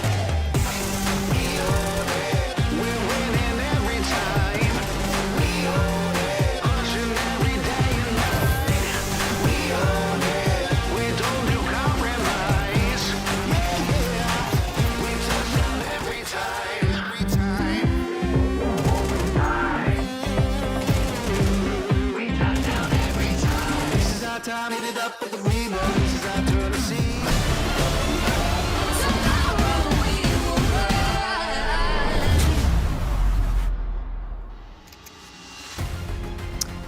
Well, that first half did not go the way that Atrix had envisioned. A 10-2 scoreline to end it out, with QSE performing incredibly well here. They came in as a bit of an unknown quantity, but with the star-studded lineup, they're making it work. Absolutely are. The lever of the pistol round. It's quite a big one for Atrix. They breathe or die by this pistol round. I won't say live or die because it could still be a short game for them. There is much work to be done. Now it's their turn on the CT side. We saw a hard counter from QSC on that first pistol. Cammy holding the counter flash, and here come the big guns, the Julies. Just the one kill though. And now Cammy's got some problems. Now she'll be punished for her play. No flash for Anna by the well, just a smoke. So limited support for Cammy, who's trying to buy time as best she can. But the numbers will be too great. 2 on 4 then. Anna and Lei have a kit and a smoke. They've got not one but 2 smokes. We could see some shenanigans here. I would love to see a smoke at the front of the site and a daring defuse made. That won't be the case. All the angles will be held by the T's, and that will be a smooth and comfortable pistol run for Atrix. And a much needed one as well, right? At the very least, that had to happen. And they do manage to steal the round. I say steal. Nah, they brute forced that one. That was theirs for the taking. QSE didn't, put up too much of a fight in that one. The question becomes what happens from here on out, because it's just the first step for Atrix. They need a good handful of rounds before they can start to feel even remotely comfortable in this series. They come into this with a really solid buy, and obviously QSE are just going to be on the pistols, so hopefully this should be a fairly simple Atrix round, but stranger things have happened.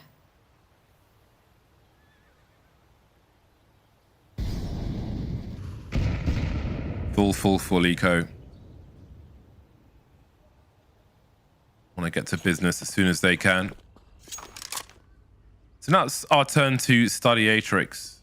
Not only in rounds such as this, but in terms of their pacing and so on, because we've seen a really good bar for a new team in QSE.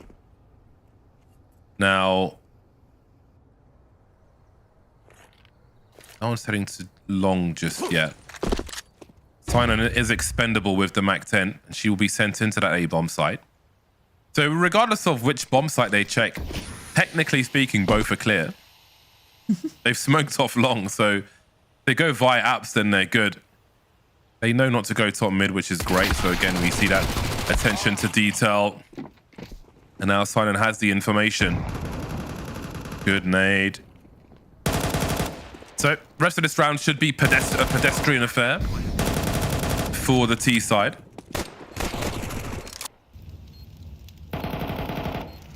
Abs can try and make a little money, but she will be absolutely denied through the smoke. Wonderful stuff. Now we can get to the proverbial meat and potatoes of this half as the guns come out for QSC. I definitely saw the vision in where they had put that stack. But clearly Atrix had a sneaking suspicion, given how much they'd cleared and found absolutely nothing. You know what, guys? Chances are this might just be there. So they play that well. Only losing one player and Sinan getting, 2-for-1 special there. You take those every day of the week. Now for QSC, as mentioned, right? Weaponry in hand. How can they turn this back into their favor? Very strong early banana control, which is kind of slowing down Atrix, and that's exactly what you want to see from QSC.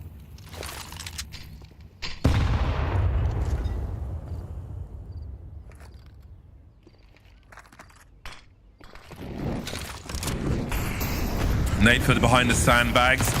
Flash behind the wall. The CTs to come out firing first, though. 1-for-1 might not be enough for the CTs in this scenario, looking for more, and the trades will continue, but something's going to have to give eventually. Anna's put 2 in the reds. This is a very interesting scenario indeed. Standing her ground for the moment. Littles and Regian don't have the HP to fight. They need to be faster on the trigger finger. And there is the beautiful crouch from Anna. Takes herself away from the crosshairs of Littles. And again, what can Regian really do? Even with a Mach 10 and a big swing. 1 bullet and she's done. She's surely going to have to make space for Sinan here, though. She's going to be the cannon fodder. With this angle, I'm not even sure if she can get a revenge frag here. See how good this angle is. 25 seconds on the clock. And are still alone towards this B-bomb site. Oh, she sees the gun as well. She can fall back and make it a 3 versus 1. They'll at least get a bomb plant from this. That is a bonus in itself. Anna teasing a push through the smoke, trying to stop that plant from happening, but the bonus money has been secured. Sinan's got to find a 1v1 now. 2 coming from Banana, a wide swing, but no more frags for Atrix. That's a solid turnaround for QSE. But of course, the first round was a pistol. The second round for them was also a pistol. So with guns in hand, they very quickly turn things back around into their favor. I did love the battle for Banana that went on there. It was very back and forth. And, that kind of little beginner war of attrition, at first it felt like it had favored Atrix, but with the sheer amount of damage that Anna X had done through the smoke with the FAMAS onto those, 2 of the last 3 standing players, meant that they had to play extra careful. And because of that, they're not able to take the space as confidently as they'd want to, and QSC are able to mow them over. Now, if they lose this round, we're on map point, and Atrix have no money. This round is super important.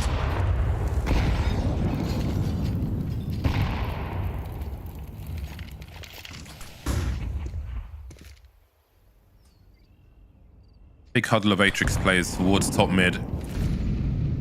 HE and their smokers, Lei and Cammy hold behind that smoke on long. That seems to be where most of the action is. Sophia still stands for now, but do the CTs understand how many players are here? Oh boy. From bad to worse for Atrix. The players holding presence in Banana are taken out. Players through the smoke at bottom mid are taken out. And then there were 3. 49 seconds on the clock. The Atrix have to figure something out.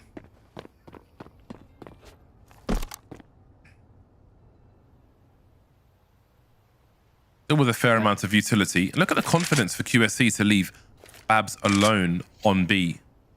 And have 3 people holding the A-bomb site. And it's the right play as well. Wrong crosshair for Anna X, and there's a chance for Atrix here as Cammy is coming in. Essentially round the back here, holding that short position. Atrix in positions around the pit, but they somehow not getting the kills. Cammy running out of bullets. And the trades will continue. Babs through the smoke as Simon plants the bomb. Just needs to land one bullet. But it's going to be the Tech 9 to keep Atrix alive. That is a very nervous situation for Atrix, but somehow they survive. Very, very important round for them. And, you know, Sinan had a really slow start to this map. It took a few rounds before she got her first kill, but it's nice to see that she's starting to activate here and getting a very, very important clutch. I'll be honest, I thought she was doomed in that situation, right? She's just got a Tech 9, and they weren't able to recover a rifle for her after, you know, those first few deaths towards, you know, bottom banana. And I'm like, I mean, there was a chance you could have, but they hadn't. And I thought, well, that was just going to be the end of that. And well, to their luck, she does manage to survive and keep them going just that little bit longer. Now for QSC, with only one rifle in this round, I don't know how much they're going to get done. Okay, Lay.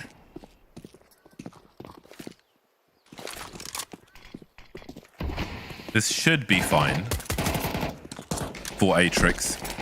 A moment to breathe as well. Although if they lose another player, might be holding their breath once again. Moment to breathe, having broken the CTs. Just reminding themselves that they can do it. It's a bit of sports psychology here, really.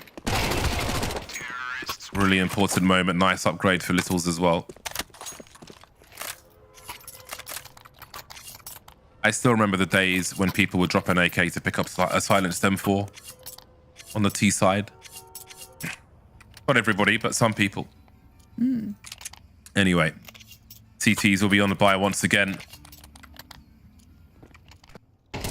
But now it's that kind of scenario where you could argue that every round is worth 2, as long as you don't capitulate versus a half buy or an eco.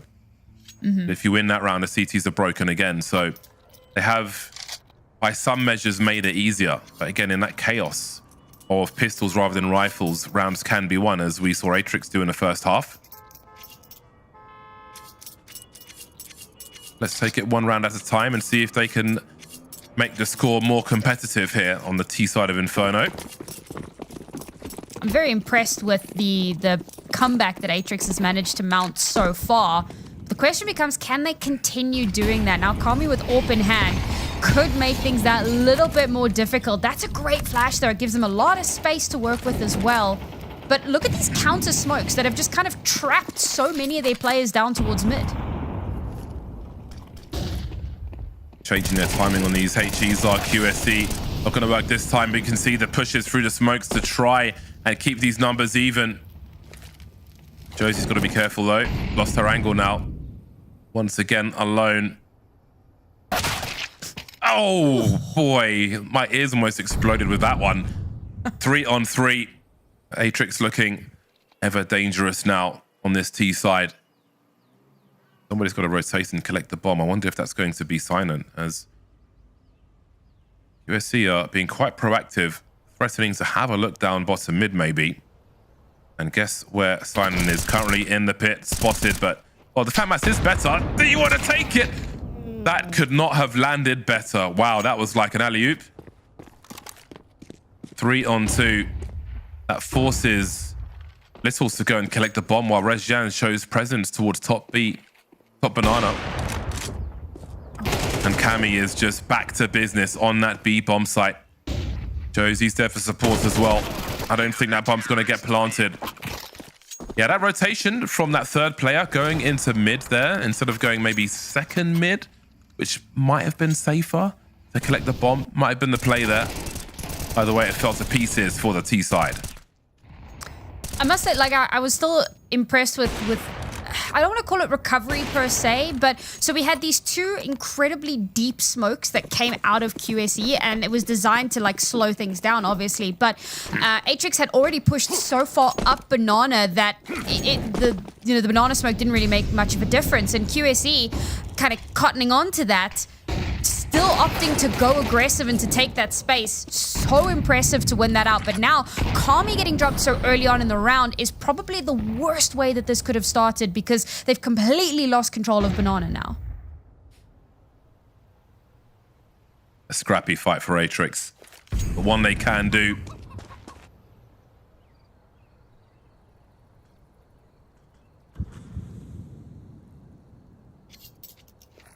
They'll have been in this scenario before. That's a team which didn't make changes. These jiggle peaks aren't really working out for Lei in the apartments. So if she drops, I would expect the rest of QSC stay over towards that B bomb site. She's tried to buy herself some time with a smoke, and that might invite QSC to get a little closer, perhaps too close, as they may be likely to suffer more losses here. Have a look at this swing here from Lei. Not expecting Sophia, though, to be keeping that long position honest, and that will mark the end of the round for QSC. They keep these 3 rifles together, and they can buy, and it goes back to what I said earlier, where every round is otherwise worth 2 if they win by elimination. But if you keep 3 weapons alive, then you can certainly fight in the next one. Yeah, just remembering what something that Brandon said in the previous series in NA, where he said, you know, it feels like a lot of these teams just don't save often enough. It's good to see that QSE taking that opportunity, especially because with Atrix getting a 7th here, and with the economy looking the way that it is, it would be devastating for them to lose any more weapons. And of course, Atrix know that, so they're going on the hunt. They want to take those weapons away if they can, but not getting too cheeky with it. All right, fair enough, fair enough. Don't peek out there. There could be like 3 people waiting for you to turn around a corner. But this is great for QSE because into this round, they can spread that wealth around a little bit. They can still have a semi-decent buy to play with.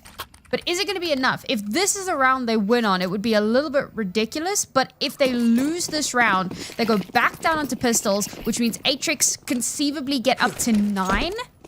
I mean, there's a world in which this map really does go the full distance.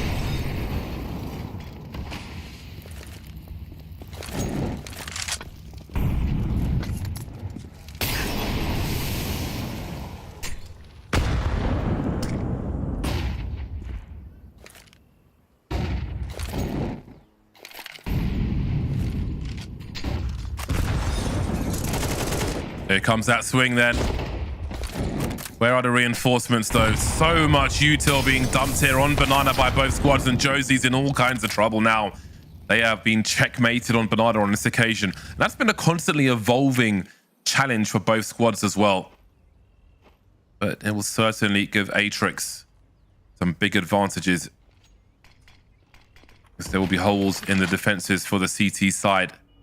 But again, what does the late game look like for Atrix on that T side? Looking at the remaining smokes, Babs has one towards that B bomb site, and surely with the loss of Silent now, they'll be encouraged to go there.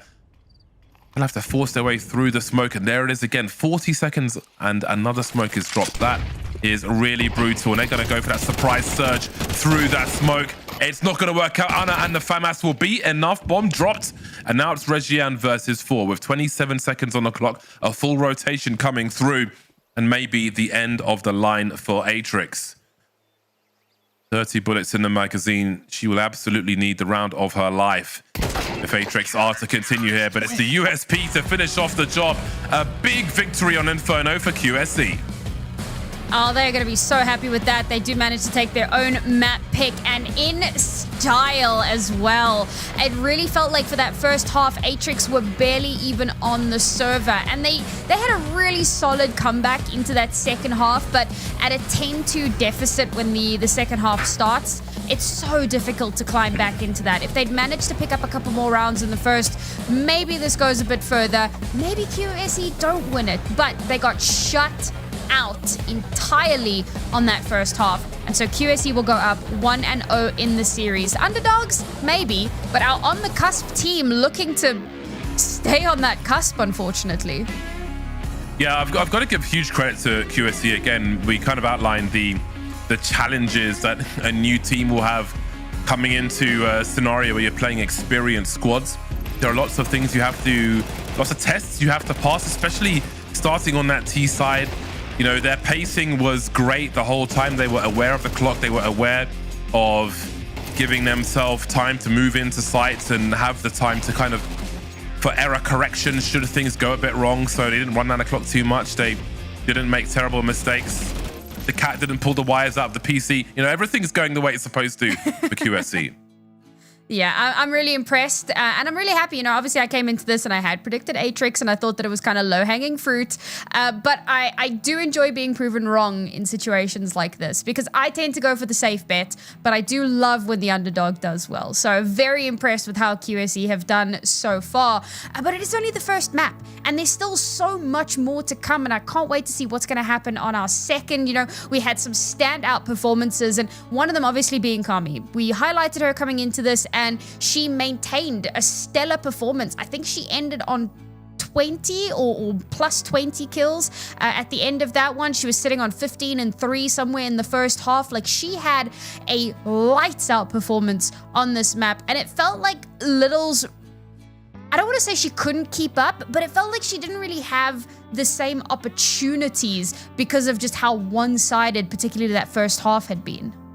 Yeah, when your whole team's getting smashed, there's only so much you might be able to do. You know, you can always win a match. We can always win a round with an AWP, but I mean, Kami on the T side, where she did most of the work, was great. And I think what's dangerous is for a player like Kami to have a performance like this on a relatively closed map like Inferno, like racking up the kills on the T side of Inferno, then moving to an open map like Mirage, doesn't necessarily bode well for Atrix. Yeah, and I did kind of mention Sign-On really starting to activate in that second half. Really impressed with how she managed to kind of get back into things and start, you know, getting a little bit more value, getting a little bit more impactful.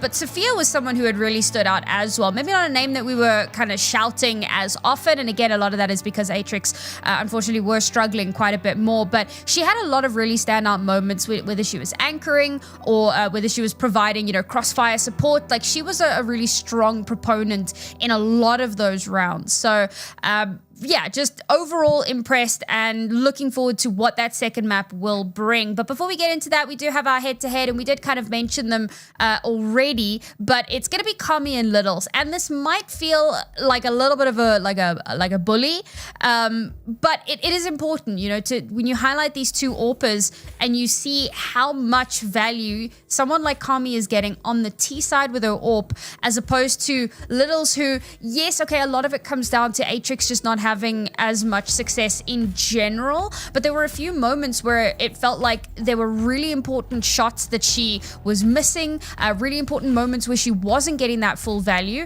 Yes, there were some shining moments, but it wasn't often enough. Yeah, no, it's a really fair comparison. I mean, Little started on the CT side. They got that early AWP again, if you remember. Unfortunately for her, she got immediately deleted by Galil. I think she was AWP, no Kevlar, which, you know, is fine.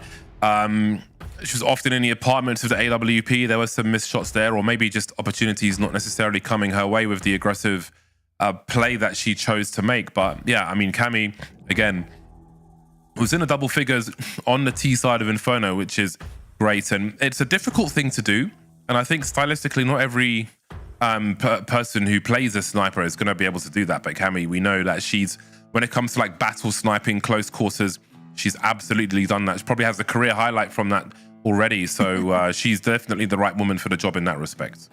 Absolutely. Now, so that was our first map in the series. Of course, we're going to be heading over onto our second map very shortly. It's going to be Mirage. How are we feeling about how Mirage is going to go based on our first map here, James? Yeah, I think it's going to be great. Again,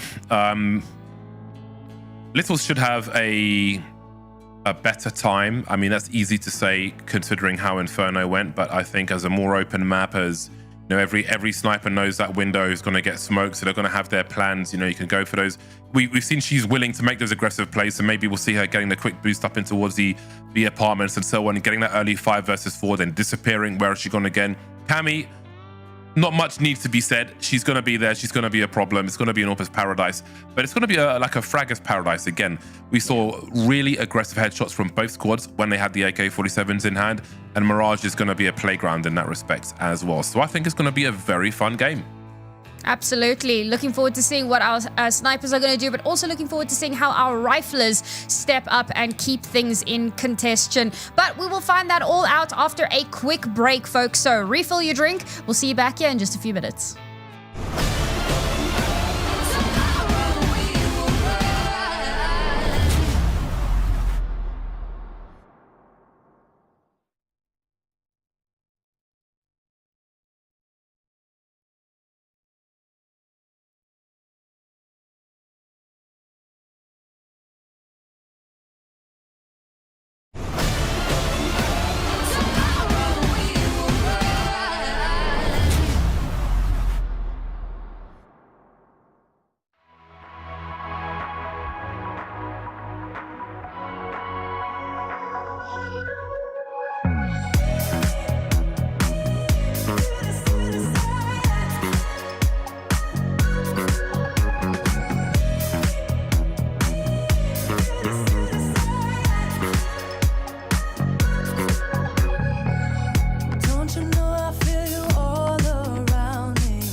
You called me the other night. Don't you know I've got no time?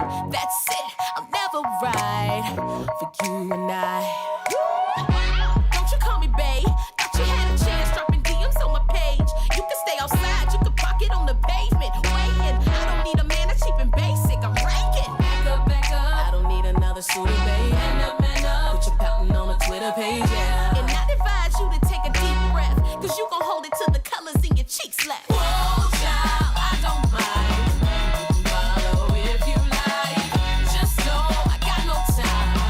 Now for you and I, now for you and I. Call me if you like. Don't expect me to reply. Don't expect no ride or die. Now for you and I, now for you and I.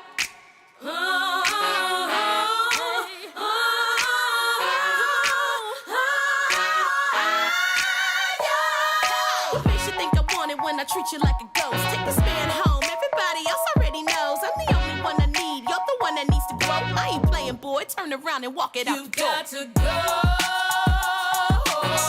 For the love of God, for the last time.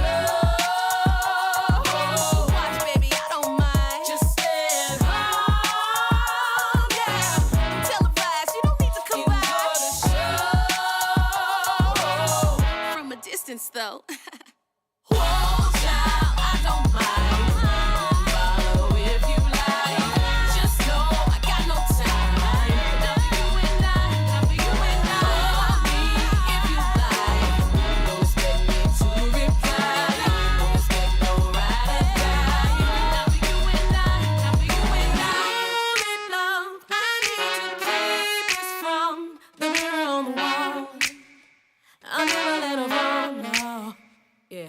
The only time I need to keep it smile, I'm never playing games. I'm trying every day, yeah. The only love I need to keep it strong, the mirror on the wall. I'll never let her fall, no. I'll never let her fall, no. The only time I need to keep it smile, I'm never playing games. I'm never playing games. I'm trying every day, yeah.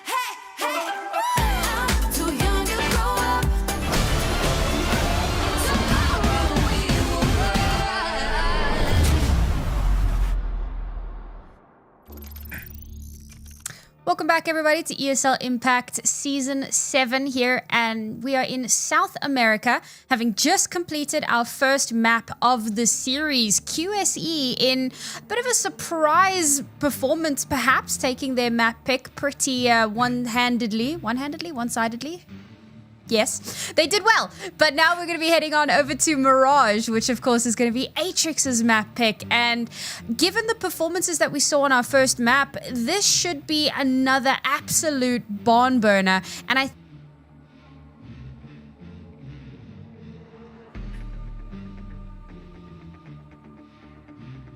Oh, see ya! She just disappeared. Speaking of South America, I'm always in South America. I've got Ayrton Senna's Principles of Race Driving on my desk as I do some sim racing. This is me just trying to fill while Sam turns her light back on. But anyway, yeah, it's going to be interesting. For me, Mirage is, like, with what we saw from QSE on the first map, we know that they are playing as a proper team. It's not like a mixed puggy feel. The detail we saw, pacing, nays, etc., so on and so forth, is good.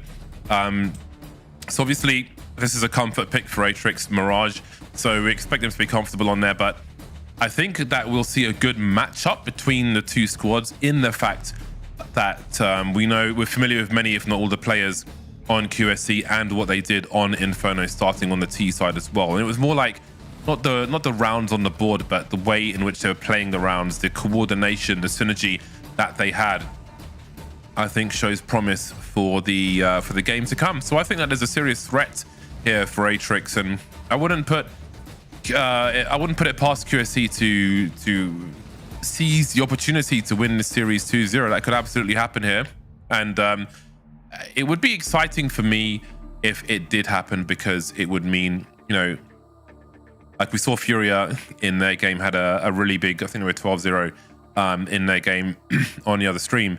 Now, I think with all this turbulence, all these new teams, if you've got a squad where you've got lots of people coming in, they could very easily find it difficult to win matches.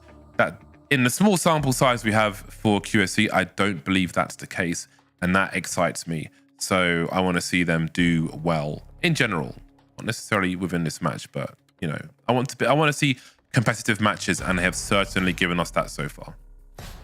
I think another reason why we, would look to a team like QSE and think, wow, we really want them to do well, is again because it's a little bit of a player graveyard at the moment, right? It's players from these teams that have kind of imploded, or players that were, that lost their homes on other teams for whatever reason, and have now banded together to create something new and something exciting. And we know that they're strong players and they're good at what they do. So we want to see them succeed because they've got something to prove, and we want them to be able to do that. So hopefully they do actually manage to make that magic. I'm not really sure what is going on with my connection at the moment.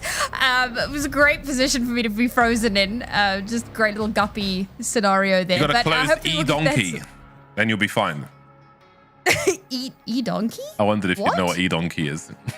I don't. It's a streaming software from more than a decade ago, basically. Yeah, so it might lag out your computer. Anyway, yes. I did that for me, basically, and I'm happy I did, so there you go.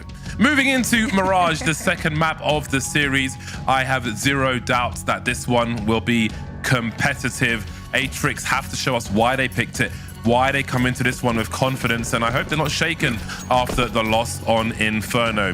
Atrix's turn to start on the T side then.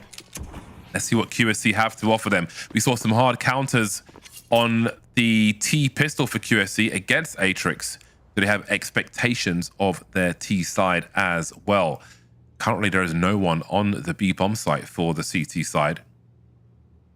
They are completely focused on mid. So this really does feel like hard counters. We've got Short, Lay having a look as well. We've got flashes, and look at this, they're pushing. If the CTs are playing like they're on the T side, however, they are on the receiving end of these blocks.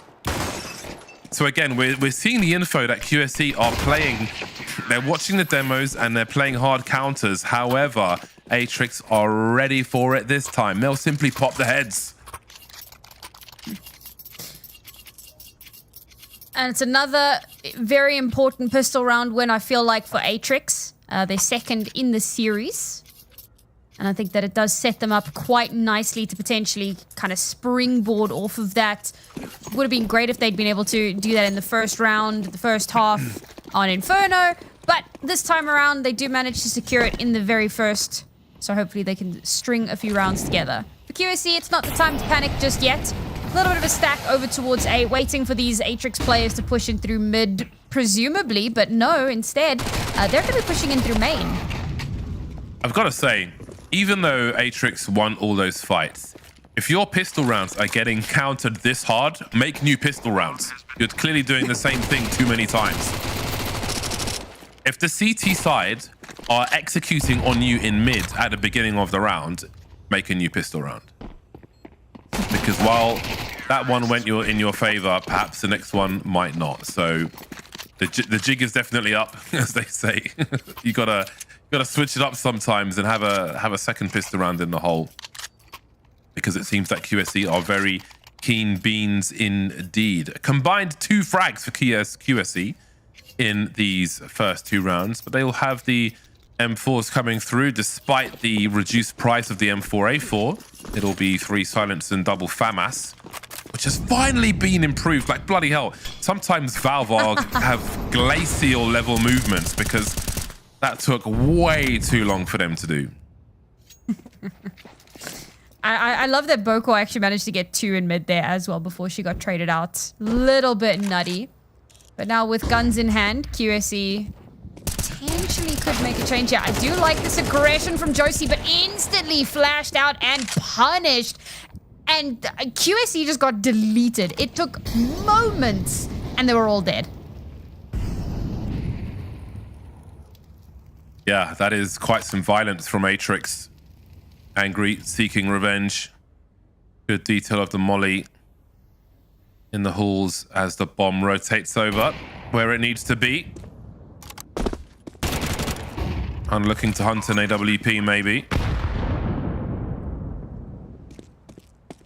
4 kills for Littles thus far.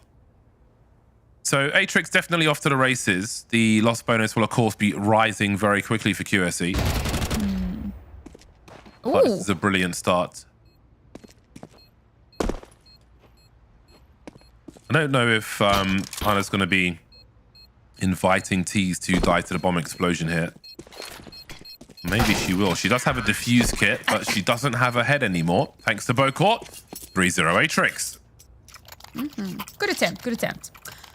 This just in, Furia have won their match over on our community stream. The first map was that very first 13-0 of the season, and the second map was a 13-1. So Furia, once again, just showing how incredibly strong they are. I don't think anyone had any doubts about that, but it's a rough start for the season for the Brave Bears. So hopefully they'll have some more opportunities as time goes on.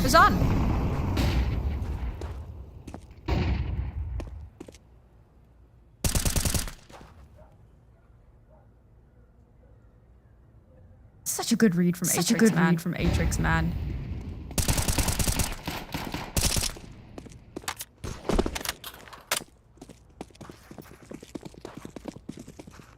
So far, so good. I was a little nervous coming into this one, but I mean, they have answered all my questions so far. Atrix doing a very, very good job indeed with pace. They are looking to race to a third map of Dust 2.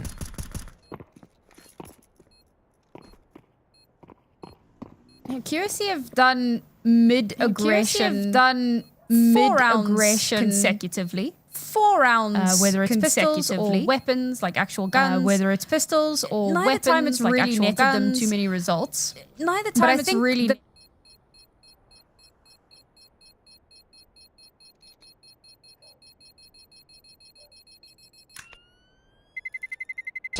Terrorists win. Smooth sailing for Atrix. They've got the microfoil out and a beer in the other hand.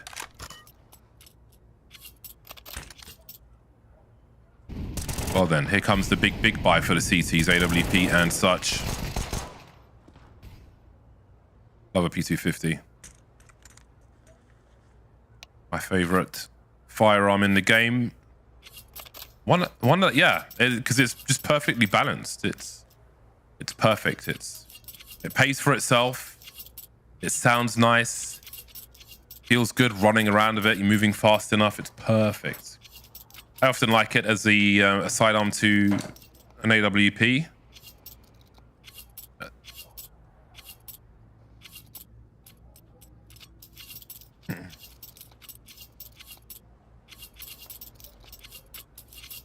I'm special. At least it's not a shotgun. If you'd mentioned a shotgun, I think that this friendship would have ended. I'm always mentioning shotguns. No, those are my IRL favorites. That's fair. Yeah, those are the IRL favorites for sporting purposes. Anyway, Cammy with the AWP is looking for her first frag in this game. I wasn't expecting to say that. But for Atrix, it is certainly a nice surprise. Anna has found an angle. The HE's gone the wrong way. She's going to have to do it herself. Unable to do so. Sometimes the brain with two opponents. Puts a crosshair between them. And Cammy's on the scoreboard. 3 plays remaining without position. Do they go for this, QSE? Do they really go for this? I think positionally, this is a save. This looks like a very difficult problem to solve. And I think they are starting to realize that as well. Heading away from the B bomb site. 3-on-4 scenario for them. With no presence on B. It just isn't worth it a lot of the time, especially with an AWP in tow. They will live to fight another day. Leia's got almost 4K in the hole, so she can drop for one of her teammates, and they should be good for the next one. But it is their turn to suffer. That is for sure. 5-0 Atrix. This is also rough because it's one of the, well, it's the first round where they haven't gone for that like crazy mid-aggression that we'd seen in the first 4 rounds. They instead opt to have a bit more of like a spread defensive hold. And again, it just instantly, and I'll be honest, I'm not entirely sure how, oh, that's how Bokor died. Okay, I'd been wondering how that had happened because like, sorry, not how Bokor died. I'm not sure how Bokor got that first kill. Because she was like in A main and she doesn't get traded even though there's another CT there. It was very odd. We didn't get to see it from her POV. So it feels like there might have been some small misplays, and despite that, Atrix still managing to come out on top of that round. Just beautiful ability to restabilize. Potential ace split at hand. Although the bomb is still in spawn and could be rotated later on, so perhaps it is just some pressure. Maybe they'll go with the flow based on what is happening. Regian dropped. Nades towards that chair position as well. Leaves Littles with 10 HP. QSC continues to be good with that at the very least. Hannah's dropped towards short now. These fights will continue. Now, Littles is in a position to hear a lot of CTs rotating around that A bomb site. That's really good info. She will have heard at least 2, maybe even 3 around that jungle position. And I think with that information, and perhaps that frag as well, Atrix will be promptly heading over towards B. So again, eating nades in that chair position was Littles, but the audio cues could prove very rich indeed, as far as information goes. 2 of 3 remaining players on that B bomb site, including Cammy with the AWP. Dropping sign, and Babs has not revealed her position just yet, and this could be critical for QSE. Here she goes. There's the rifle support down, and then a bomb planter as well. Suddenly, Little's alone with 10 HP. Can she even escape this? Because surely she doesn't want to try and clutch this, but that might just encourage her. Hold on a second. 10 seconds, and she's seen the last player going for the wallbang. Nothing doing. 8 seconds. You've got to get on that bomb. You've got to commit to this as well, and Lane knows that. Does she come off, though? Lane's jumped past the angle. Is it going to be the nose going for Littles? I can't believe she's just done that. The 4K, she has no right to win around like that. Wow. Oh. Okay, redemption arc for Littles, truly. We were doing the comparison between her and Kami at the end of that last map. Look at her, bro. She's so excited, and it's so great to see her show up. She had some really solid moments on Inferno, but to clutch like that in a 1 versus 3 to get those kills, bomb planted, and still be able to get that final kill when that last CT knows where you are, knows that you're planting, and is pushing you with confidence. That is an outstanding clutch for Littles, and I'm unsurprised that there was a timeout taken there. I think that there's that moment of like high octane adrenaline where you just need to take a moment and go, okay, how did it get that close? How do we stop that from happening again? For QSE, on the other hand, I mean, they've got to be kicking themselves. That, I was sure that they were going to win that entire round and finally get that first round on the board, and it all just falls apart at the end. That is a crazy clutch for the first day of Impact. Continuing where she left off as well. Very early 5-on-4 battle sniper mode. We spoke so much about Cammy, and I think Littles took personal offense to that one. 9-for-0.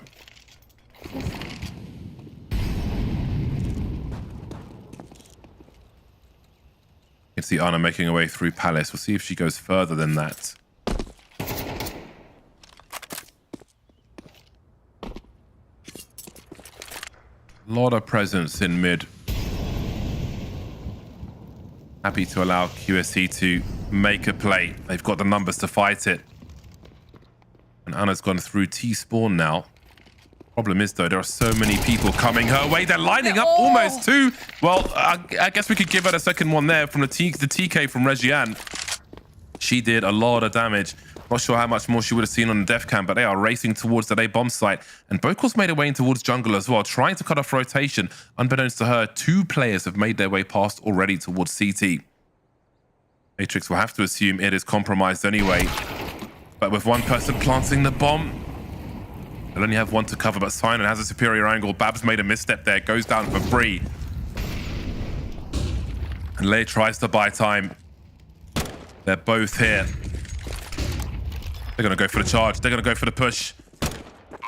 Bomb plant begins. A little bait from Lei, but Simon has that sick angle. Another headshot, securing this round for Atrix. Now it's Cammy's turn to try and clutch. 1 versus 3, 4 bullets in the magazine. That is a suicidal jump from Regiane. Really not working out as she intended. 1v2 now. Cammy knows where 1 is. Silent close, and she's in shotgun mode.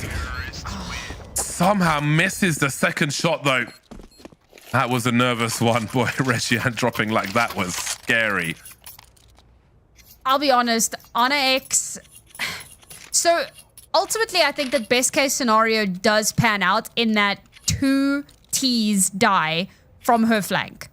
Okay, granted, she only killed 1 of them, but it does get that best case. And I'm like, all right, this is sick. Now, and there's also information because she knows that 2 died, but she spotted out 1. So she's like, all right, guys, they're all headed this way. And despite that, despite getting that little bit of room to work with, QSE just can't stabilize. They can't isolate those duels, and Silent gets the most ridiculous pixel angle and just takes these nasty pot shots down long, and she just can't be stopped. It's a really heartbreaking round for QSE to lose and to be back down onto this incredibly, like, terrible bye. They have to make some serious miracles happen here.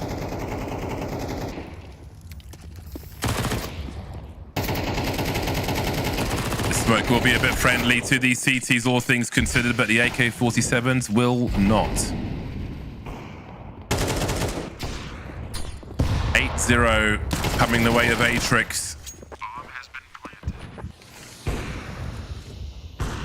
What a response to the first game. What a response. I mean, I don't want to say I called it. How dejecting that clutch was from QSE's POV as well. Really pushing the knife in. A whitewash of a half so far.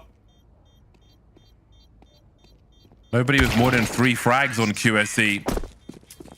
Getting absolutely diced by the chefs of Atrix.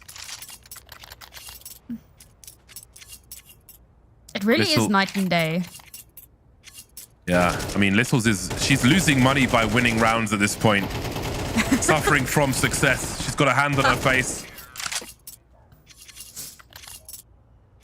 I mean, if you hold up the two maps kind of under a lens next to each other, it's night and day. Atrix definitely seem to be getting a lot more success on their T side on both maps. We've yet to see what they look like on CT, but this dominant of a performance, having yet to drop even a single round. They kick off this round with a lot of early damage onto Lei as well. Again, those kind of set nade, set utility. Josie just dry swings Bokor and wins. Okay, this could have legs.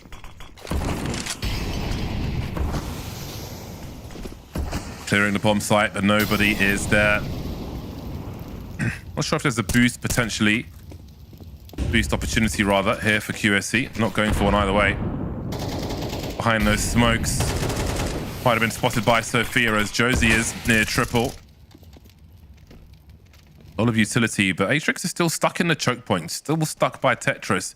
Still wondering about certain positions. A little frozen here. Now that util's gone, they've got no more smokes to cross these choke points. So it will have to be the flashes and the numbers, but these CTs can pop out and make this really nasty. And there we go. Walking into the trap there, Atrix. They may come up empty once again. Full rotation now as Anna makes her way over. 4 on 2. Lei and Babs are quite low. Lei's gone now, of course. But this could be made even pretty quickly. You know, Cammy's good at holding those angles, but there is still some util here for these T's. In she goes for the headshot.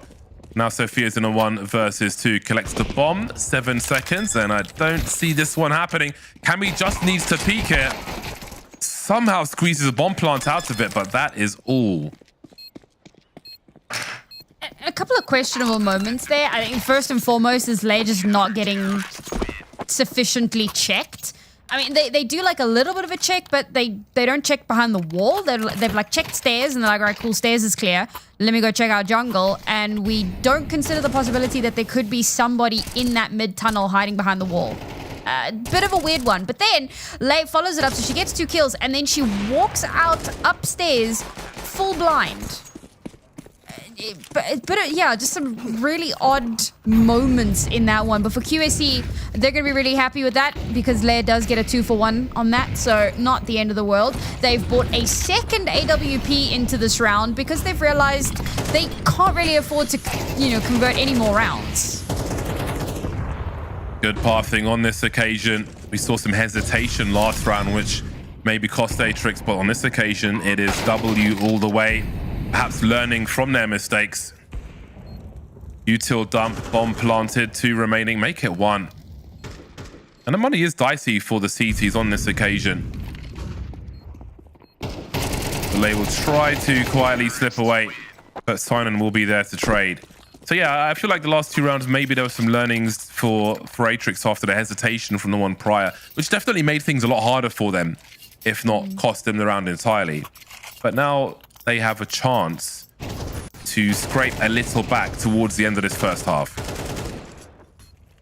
And another devastating one because that was a round where QSC invested into 2 AWPs and still couldn't make it happen. I mean, Ana X went down in the first few seconds of the round, just wasn't able to find any value off of that. And you know, it was high risk. If it had panned out, that would have been great, but unfortunately, they come into this round with very little to work with, and Atrix staring down the barrel of double digits. Only 2 rounds left in this half, and QSC still have an opportunity. Even if they lose this round, they'll have a little bit of cash for the next, so there's a possibility of getting a second round. But realistically, man, we could be looking at an 11-1, which I didn't think we'd have a more rough half than what we saw in our first map, but Atrix have just completely flipped it on its head here.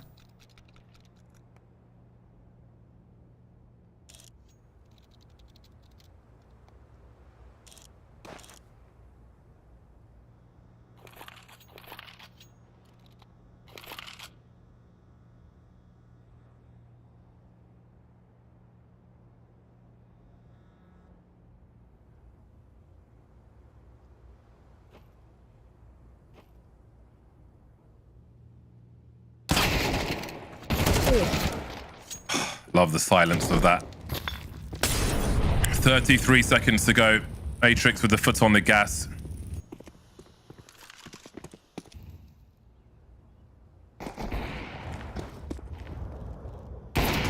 And then there were 3 for QSE.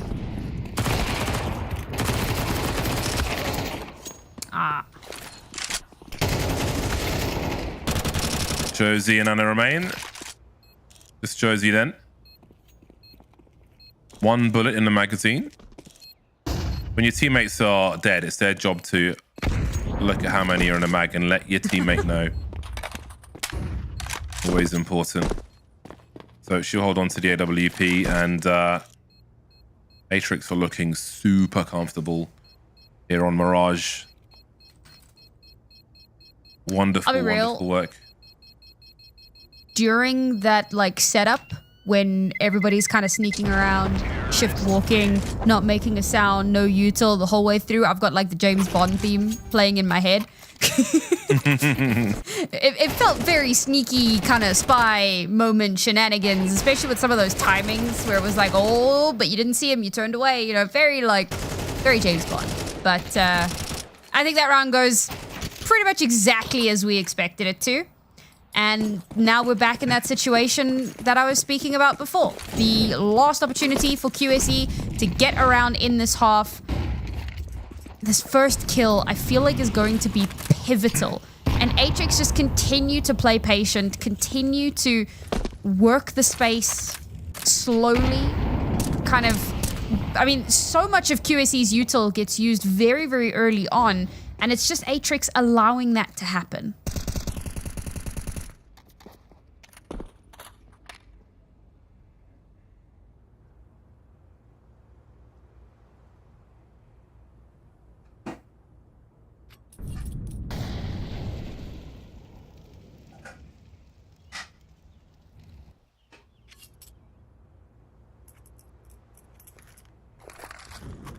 Comfortable with the clock, are Atrix here on Mirage.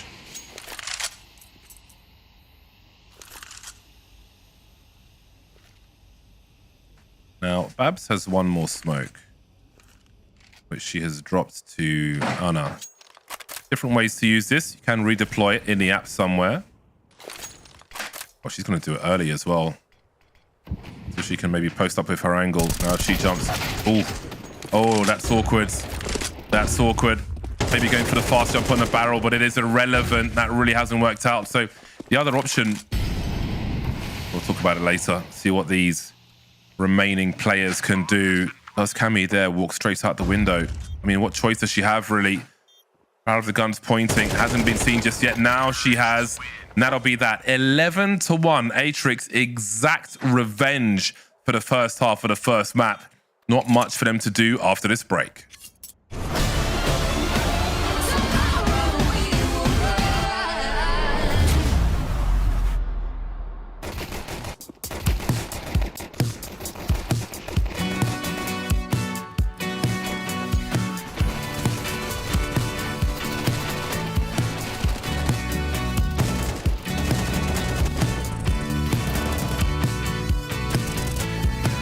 Still see things in my apartment.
standing right in front of me.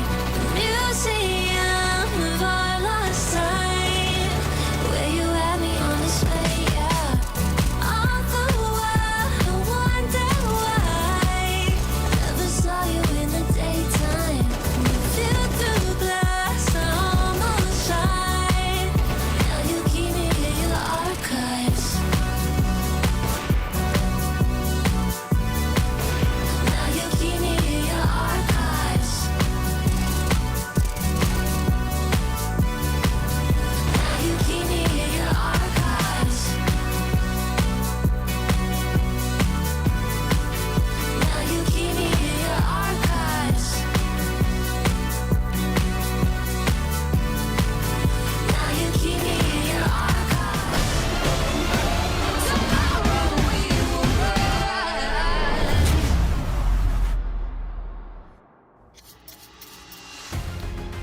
Well, I don't think any of us expected that the second map could have had a more one-sided half than we saw on the first, but here we are. How the turns table, it's Atrix that managed to pull ahead with an 11-1 lead, and now they look to close out this series. The pistol round to do it, and for QSE, hanging on for dear life.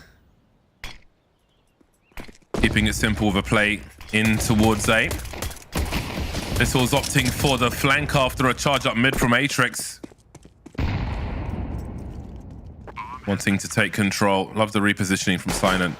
Able to fall back if needed. And help is on the way as well. Down to a 3-on-3. Regian making steps by Connector. They will be heard by Babs on all of 1 HP.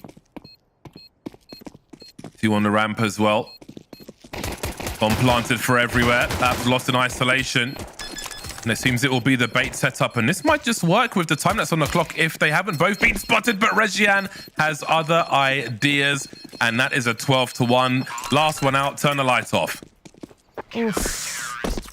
That's devastating. I mean, okay, QSE aren't out of the series by any measure. We've still got our third map to play through. But realistically speaking, to get another 11 rounds here when they come into this round on the back foot already, yeah, they got bomb plant. So a little bit of cash to work with at the very least. But let's be real. It's going to take America. Kami has a scout. Ace 2 Electric Boogaloo. Possibly.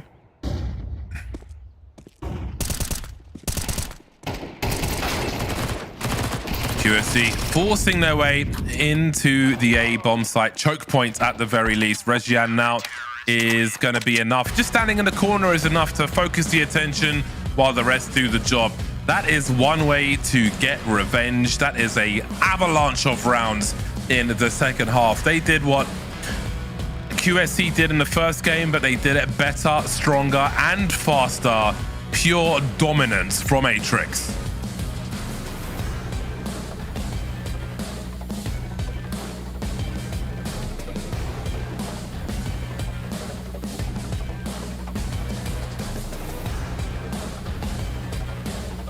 Yeah, that was absolute brutality, which is enjoyable to watch.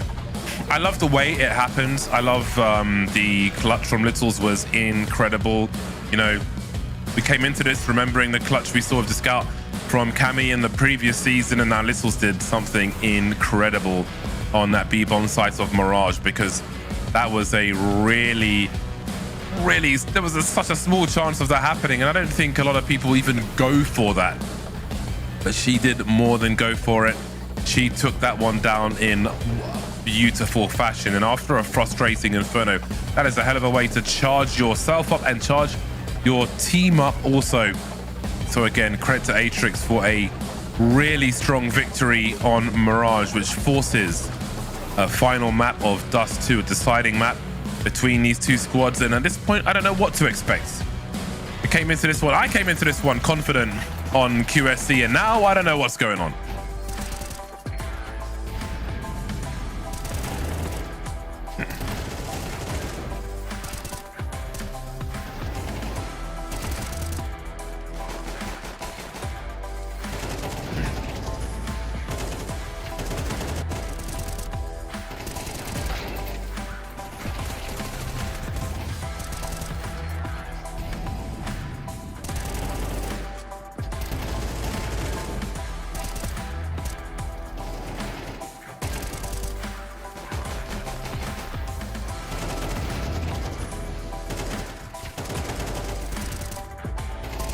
Sam's lost to the internet, so I'm soloing until she comes back. See if she could find the eDonkey app, or maybe it's something else. Anyway, sorry, I'm just memeing to myself.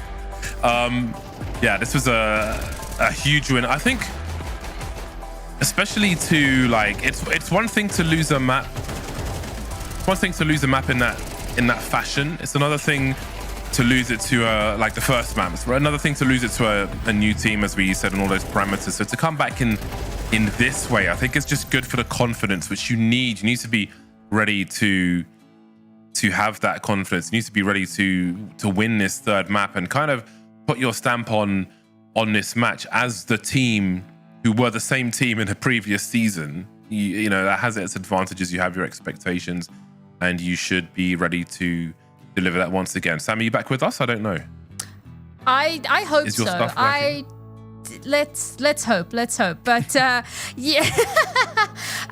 yeah, all the things you said, right? I hope that we can get a bit more of a competitive one on our last map of the series. The first one was quite a close affair. The second one, far more one-sided than I think any of us would have wanted. And our final map is going to be Dust 2. It's the AWP's Paradise. And the AWPs have been a huge proponent of our storylines today, because on that second map, it really did feel like a complete reversal of what we had seen previously from our two AWPers. So the question becomes, what happens on Dust 2?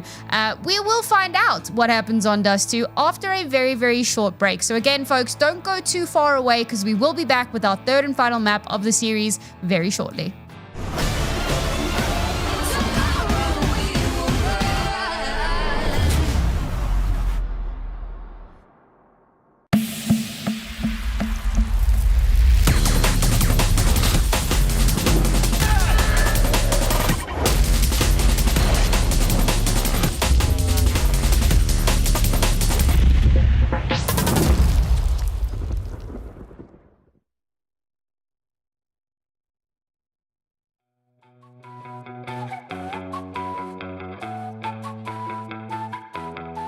I ain't holding my breath, but something's gotta give. Settle for nothing less. Gotta go, gotta get. I take it as it is. The game is never ending. We never signed it to life, but we're here for the ride. So hold on tight. We're moving fast and time don't slow, so we gotta let go. We already know we're just living for the good times. Nothing better than the good times. Stay living for the good times. We're living for the good times. I don't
Had enough of these bros. Said they wanna play ball, but they always get mad anytime we beat that. They don't tell us so though. They pretend they got gold. We should put them on blast. The man can't stand such an upset. Your window's closing. You notice you never lose so bad. Hey, you should expect it. You know I'm coming up. I'm coming up. Hey, no time to run, no games. Your time has come today. Just stopping by to say we're taking over.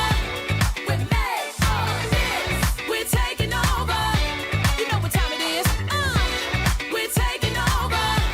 We're made to win. We're taking over. Woke up this morning feeling like $1 million bucks. Tell me how you feel knowing you get no love. Wait a minute now. All wins, no losses. Watch out in my cup. If you can watch me rise up to the top, you can learn how to pick it up. Pick it up now. Your window's closing. You notice you never lose so bad. Hey, you should expect it. You know I'm coming up. I'm coming up. Hey, no time to run, no games. Your time has come today. Just stopping by to say, hey, come on. We're taking over. We're made for this. We're taking over. We're taking over. We're taking over. We're made to win. Yeah. Say what we made for. We're made for this.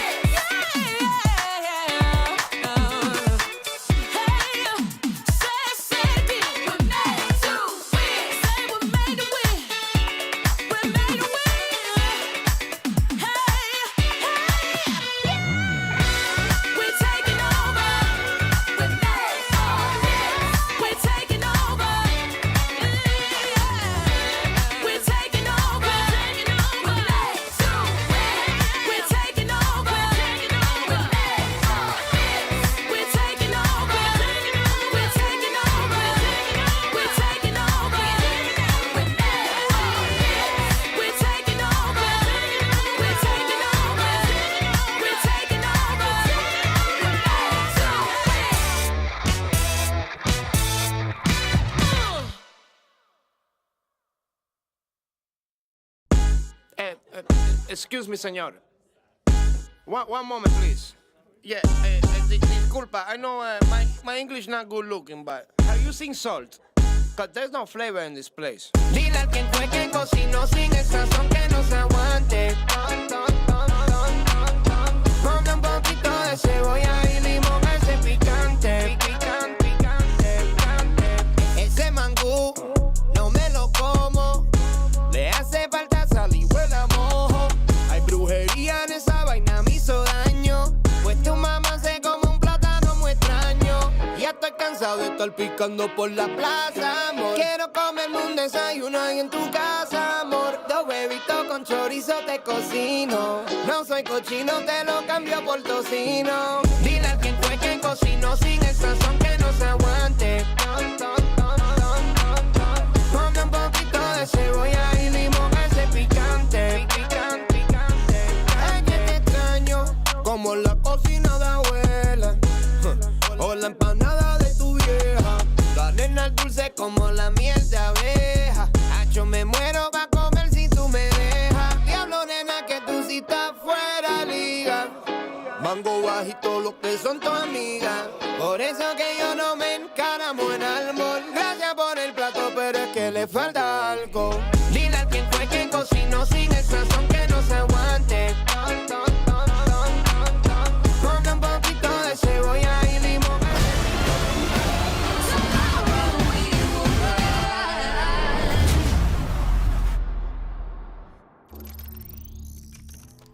Welcome back once more to ESL Impact Season 7. We are gearing up for our final map here in South America. Our first two maps, the duality, I suppose, of South America today, with the first one being fairly close, very one-sided in the first half, but it closed the gap ever so slightly. The second map, an absolute blowout. Atrix stamping their mark here in this series. But now we head on over to Dust 2. It will be our final map of the night. And once again, I think that our lenses are going to be fully scoped in on our two AWPers.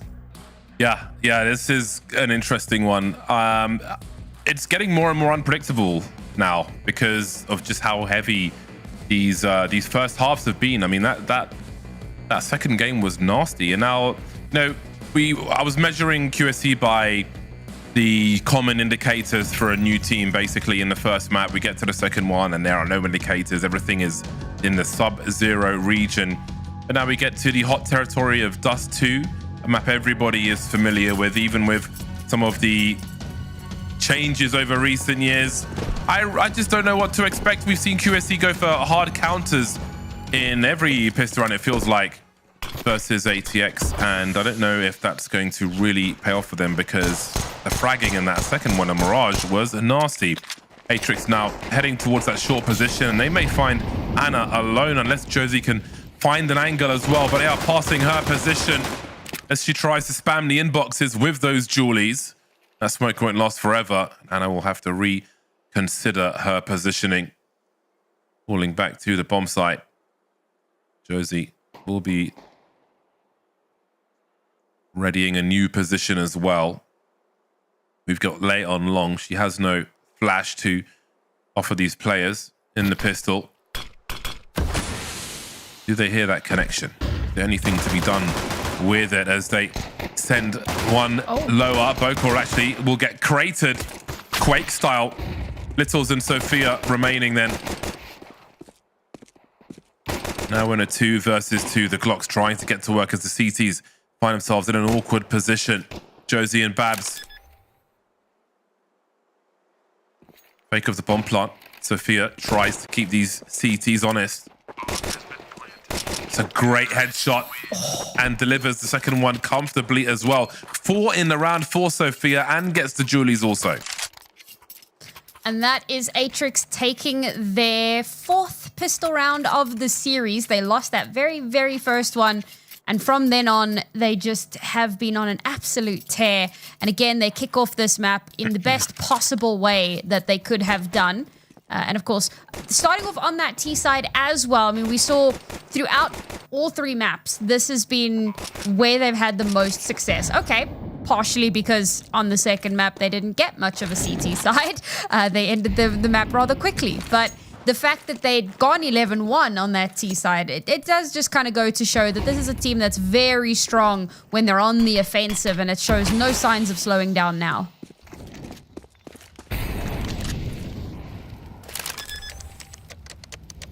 Big guns coming out next round for QSC. Regiane has got plenty of bullets to throw at this problem. Seems she'll let them pass. Caught in a trap. No turning back. We're lost in music. Sorry. That's pretty good. Don't lie to me. No, it was really good. I wouldn't say I have the voice of an angel. No Mariah Carey. But there you go. Some entertainment during the eco round. A fast eco round is a good eco round. Triple, wow, look at this buy from the CT side. This is what they saved for. Quadruple MP9 on Dust 2 with a scout in tow. I mean, are they all going to run up mid while the scout's watching? I'm wondering. How are they going to get the action going? Okay, have a look at this. We've got 4 people over towards the A bomb site. We know Cammy can deliver with the scout. You don't see as many highlights with it as you used to. This is the end of the round. This is the end of the round. They have no retake utility for the B bomb site. So, okay, now they've got the woman advantage. That will change everything. As well as, like, Regiane's still in T-spawn at the moment. Of course, the CTs won't know that, so it may not make that much of a difference. But they have 2 flashes and the numbers advantage, and that's about it. This is going to be dicey. I don't know who I favor in this scenario. There's the second one, and in we go. Anna's the bait, and so far so good. Regiane alone now, and she drops with limited frags for the T side. So, hold on a second. We had 4 MP9s go towards the A bomb sites as Cammy went with the scout alone towards mid/B. The T's go basically straight into the B bomb site, and yes, still lose the rounds. That's crazy. Well, so I think when Kami gets that first kill, there's that little bit of information that, oh, I say a little bit, there was quite a lot of information, right? Because they're busy moving in onto the site. And part of what was happening over towards A is the entire team. So you got 2 heading towards long, 2 heading towards short. So they're getting info really early. So they've got space to pivot. So as soon as they realize nothing's happening towards A, they all just like start moving in. And then, you know what, Littles? Give me a chance. Give me a chance here. Man, that was so cool. Because I thought, like, 4 MP9s and a scout, you can't play a passive game. You've got to have to go and do something. But what are they going to go and do? That was entertaining. And again, this one has sped up once more. And things are looking painful for QSE in a 2v4. In a round like this, you need to, like, catch the person carrying the bomb or something. That's about it. I don't know if Regiane ends up seeing something on the radar there, maybe? I guess she didn't. Nope. As she continues on her journey. So QSC have been outfragged and outmaneuvered in round 4.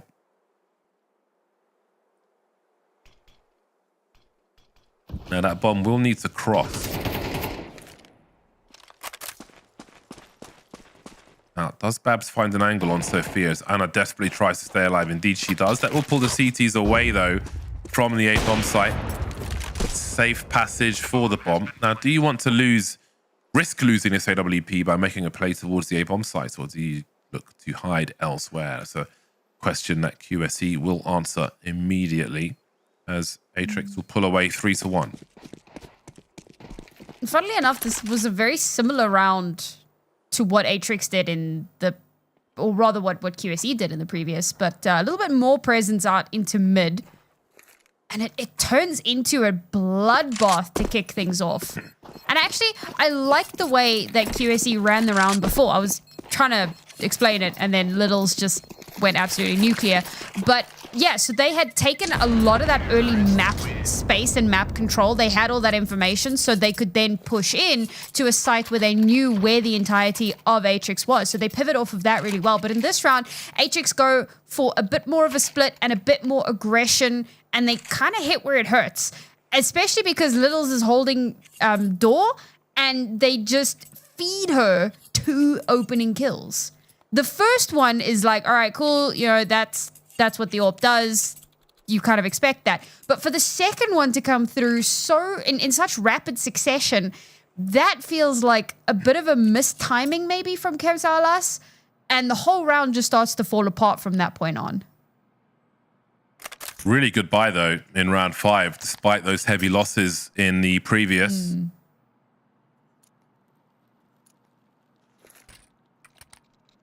MP9 frags surely helping with that one.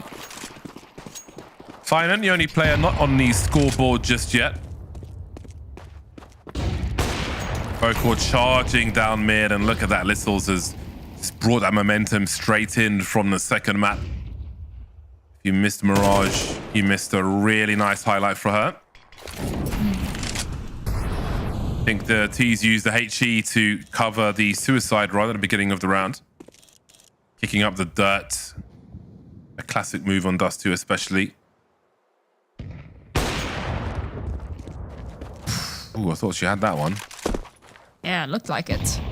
What do they do now? 4 on 5 CTs. Angle on long compromised. Many players in mid. Vocal holding an off angle to protect long. So with only short. What do you really do here? That's got to be the round. Cammy can maybe fish for something from short though. But you risk losing the LWP here. Yeah. Had a little look, but not really worth it. Literally. Yeah, the double molos just completely shut off any attempt that she might have made. Forced to back out, as you say, hold on to the AWP. Another round, like Atrix, I'm really like, part of me wants to go back and rewatch that Inferno, because seeing how they're performing, you know, how they did on Mirage, how they're doing now on Dust 2, Inferno felt like it was so out of place in the sequence. And I did kind of talk a little bit about how they've got these really strong T halves, and maybe that kind of factors into it. They started CT on Inferno. They, you know, really struggled to gain any ground, but that logic, that reasoning only takes you so far. So maybe it was just a bit of a kind of a cold map for them, and losing it was kind of the wake-up call that they needed. I'm not entirely sure, but this is looking far more like the Atrix that I was expecting when we rolled up today. This is when we made our predictions. This is the Atrix that I was backing. So it's good to see that they're back in their full form. But for QSE, you know, going from what we saw on Inferno to this, they've definitely kind of fallen off a cliff here, and we need to see them wake up.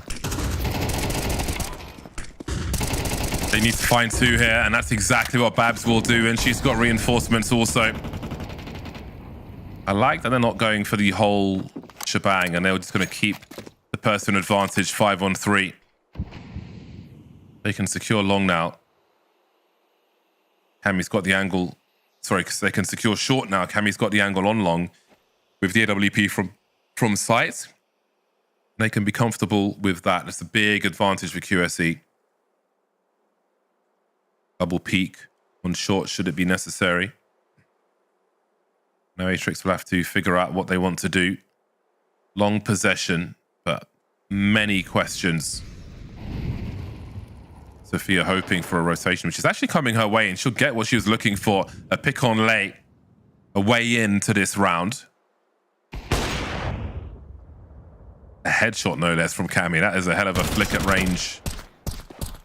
Sophia will spot both. I don't know if she escapes from here, but she does have awkward angles, so does Anna want to risk giving up a frag here? She will go for it, and look how the round suddenly collapses. Now we've got the bomb being planted on the bomb site. Sophia playing with a headshot angle, and QSC are just collapsing around this round. And that chase on short was a little questionable with how they disengaged from fights earlier on. And Josie will have no luck. That is not around QSE should be losing. Not in that fashion, at least. I don't know how Sophia lives for so long in mid.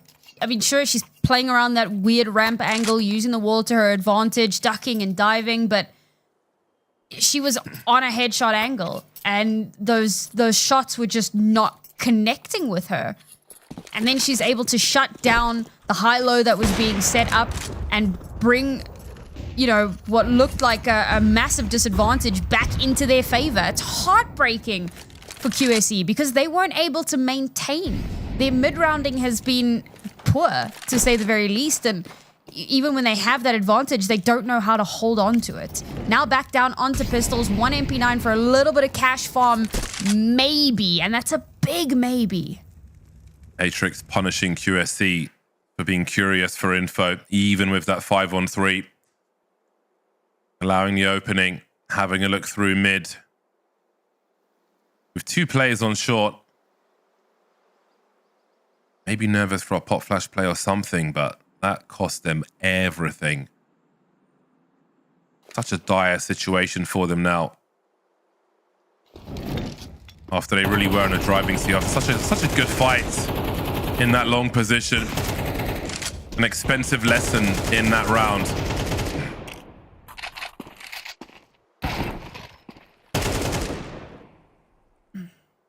Good bait.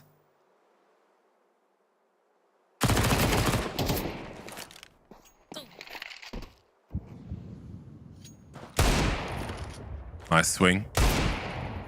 But again, on a moment that we will remember here in this 1 versus 4. So unfortunate for QSE, but I mean, credit to Atrix for finding those openings and exploiting them as well. That push from short, so regrettable. You know those, everybody's on a free-for-all deathmatch. Those are such awkward angles. Not a favorable duel when you have the advantages you do. Maybe the nervousness of that B bomb site being pinched raised the urgency there. Yeah. But anyway, we've got to let go of that and move on. 6-1 for Atrix. The buy is here again for QSC. This time their long take will not be challenged. What does that mean the T's might be up to? We see a take of short coming through. Standard affair.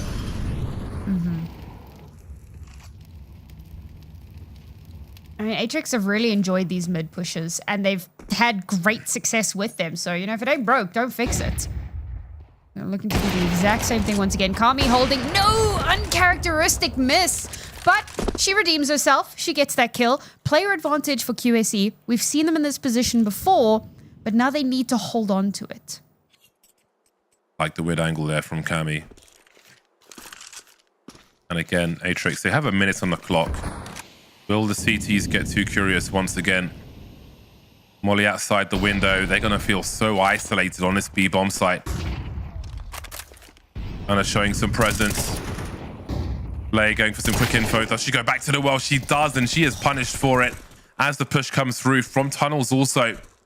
That bomb site is absolutely pinched, and QSC are getting absolutely outmaneuvered on their CT side by Atrix, who are very prepared for this dust too, it seems.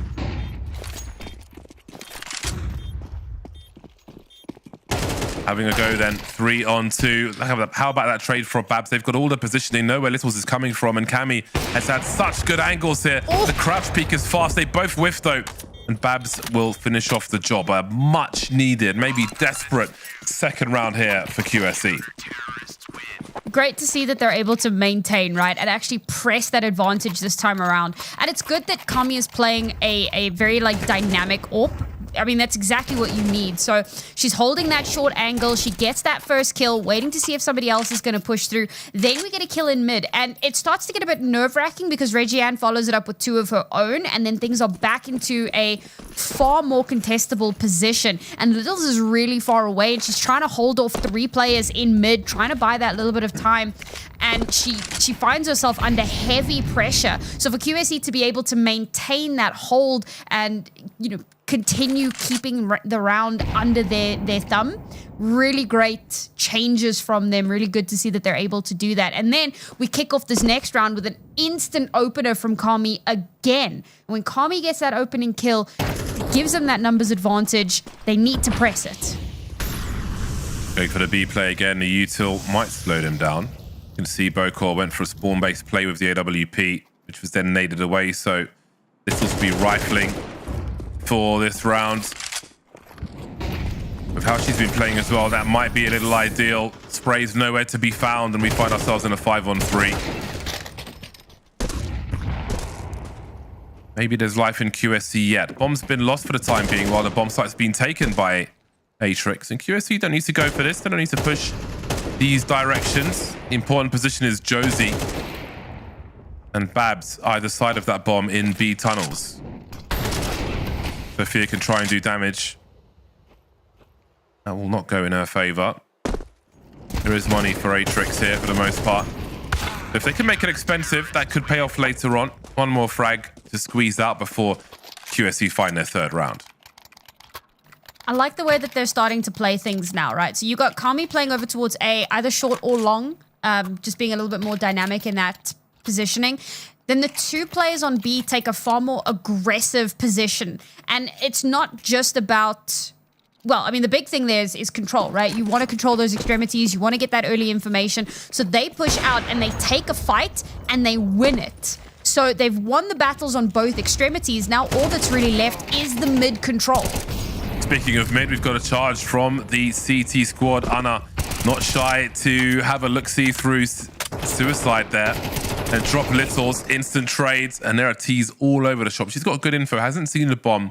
With only 2 of her players left, they will need to take risks once again. Regiane is close enough to that bomb to go collect it, but I don't know where these last 2 CTs are coming from. Push beyond this position would be very difficult for Babs. Catches Sophia, but can't finish off the job there, and Josie is caught as well. Atrix finding rewards, just being patient and holding position where they can, and that will allow them a 7-3 scoreline at present. And I felt like maybe a little bit too much of a risky play from QSE. Trying again, press that advantage, gain that space, do something unpredictable, rush out into mid, get a few kills, but unfortunately you come off worse off, on the worst half of that. And for Atrix, with a player advantage, it's so easy for them to maintain that control. It's not enough just to surprise them. You have to pull on the reins and make it impossible for Atrix to come back in. And QSE just really struggled to do that, particularly in that round. So now last round in the half, and nope, sorry, 2 rounds left. Didn't do maths. And really important one, I feel like, for QSE, just to maintain.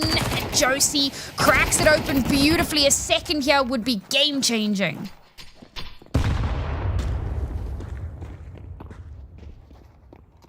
Really aggressive rounds we're seeing, which is really fun to see. Josie really needs to stay alive. I said really many times there.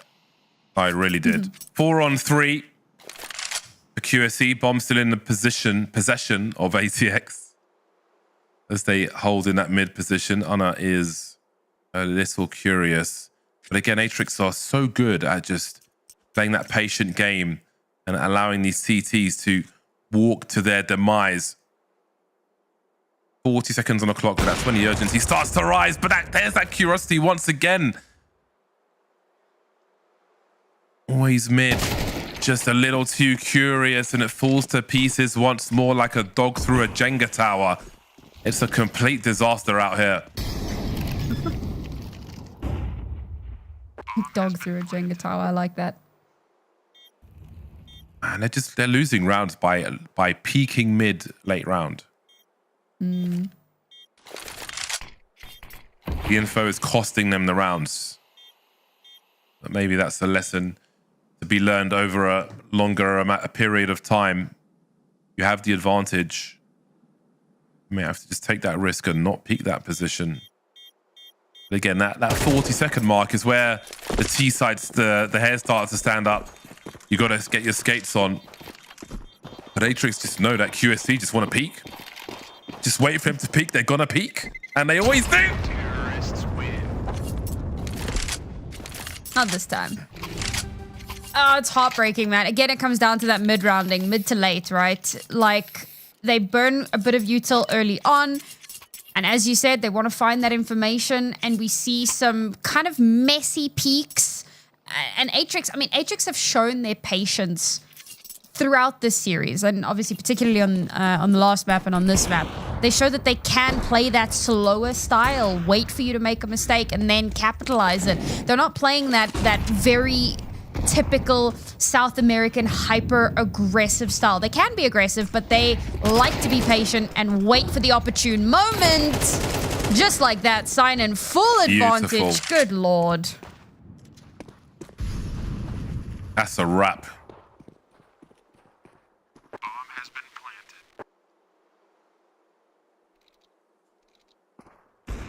Yeah, what do you say about this one?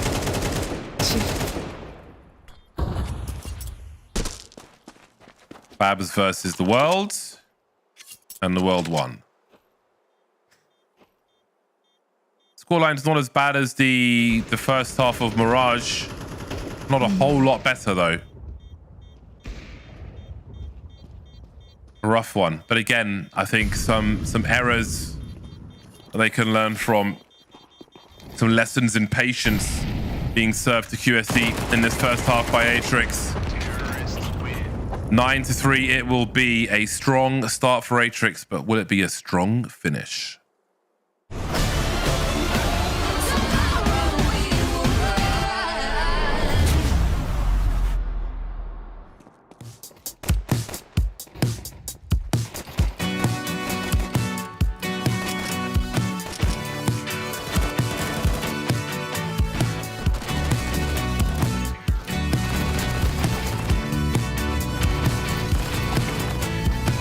Still see things in my apartment.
to what I'm saying. Your eyes want me like you play some game that I'm not a part of. Saying you love me, but that was just a daydream. Hearts on full and hearts on wine. You were standing right in front of me. The museum of our lost time, where you had me on display, yeah. All the while I wonder why never saw you in the daytime. You viewed through glass, I almost tried. Now you keep me in your archives. Now you keep me in your archives. Now you keep me in your archives. Now you keep me in your archives. Now you keep me in your archives. Tomorrow we will rise.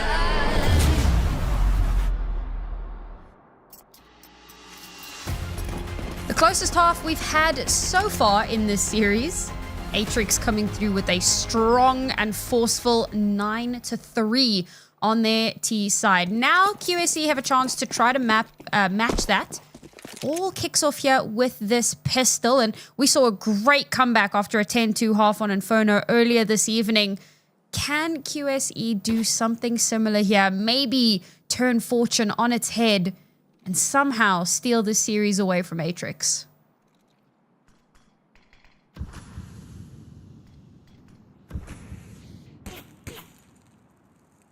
They can swallow a fortune cookie without chewing. And maybe they can mount a comeback in this half. I don't advise trying to do that though. I just think it's like impossible. Like it's. I was like, what you know, what would be like really improbable? Because you said fortune, so then I thought fortune cookie. Let's just move on, shall we? So we've got 3 players towards the A-bomb site for Atrix. They've got the range with these USPs as well. So they are looking good for some defense. Nice util also, but the numbers game is here for the T side. Got a P250 on Cammy as well for that extra range. Speaking of numbers, they are losing said numbers very quickly indeed. Reggie Ann is popping left, right, and center. And there'll be a delight with that one. Well, thank you for that, Reggie Ann. All hope is lost. And soon all may be lost, like that film on the boat.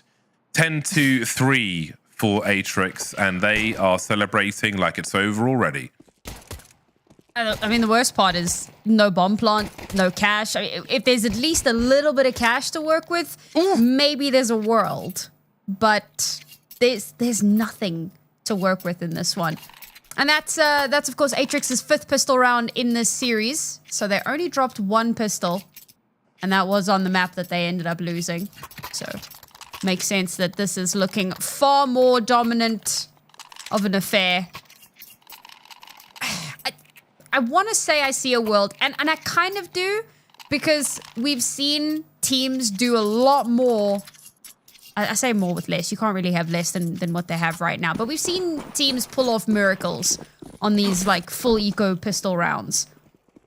And it all just comes down to what the execute looks like. Now they're going for mid presence, and I'm not sure that's the play. Because at long range, I feel like you just lose. I think the goal here is probably to plant the bomb to get that bonus money so they've got more util. So it's a bit of a lemming game to try and absorb bullets. Kind of like protect the VIP. They're playing oil rig right now.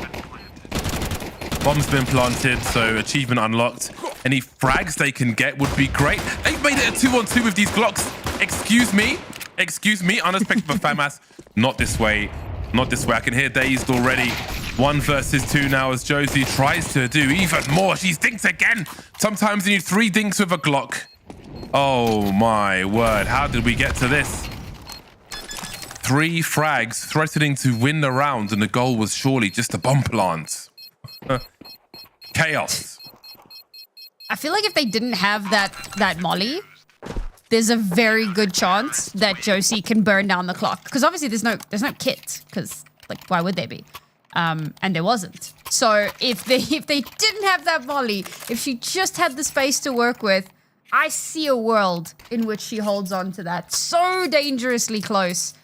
But no cigar. They do, however, get that bomb plant, and as you mentioned, that extra bit of money means that there's now an AWP in Kami's hands.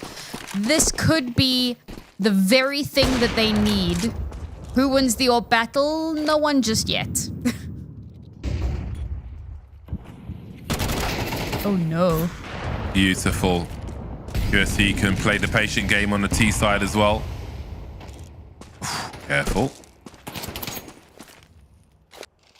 Now, I wonder if, you know, the HE is quite important. Sometimes you see them left in CT spawn for players rotating from B to throw at the A bomb site. Oh, speaking of which. So we see there are some in CT spawn, but I was wondering, like, would you leave some near your mid sniper so they can break the smoke a second time, a third time, catch people off guard?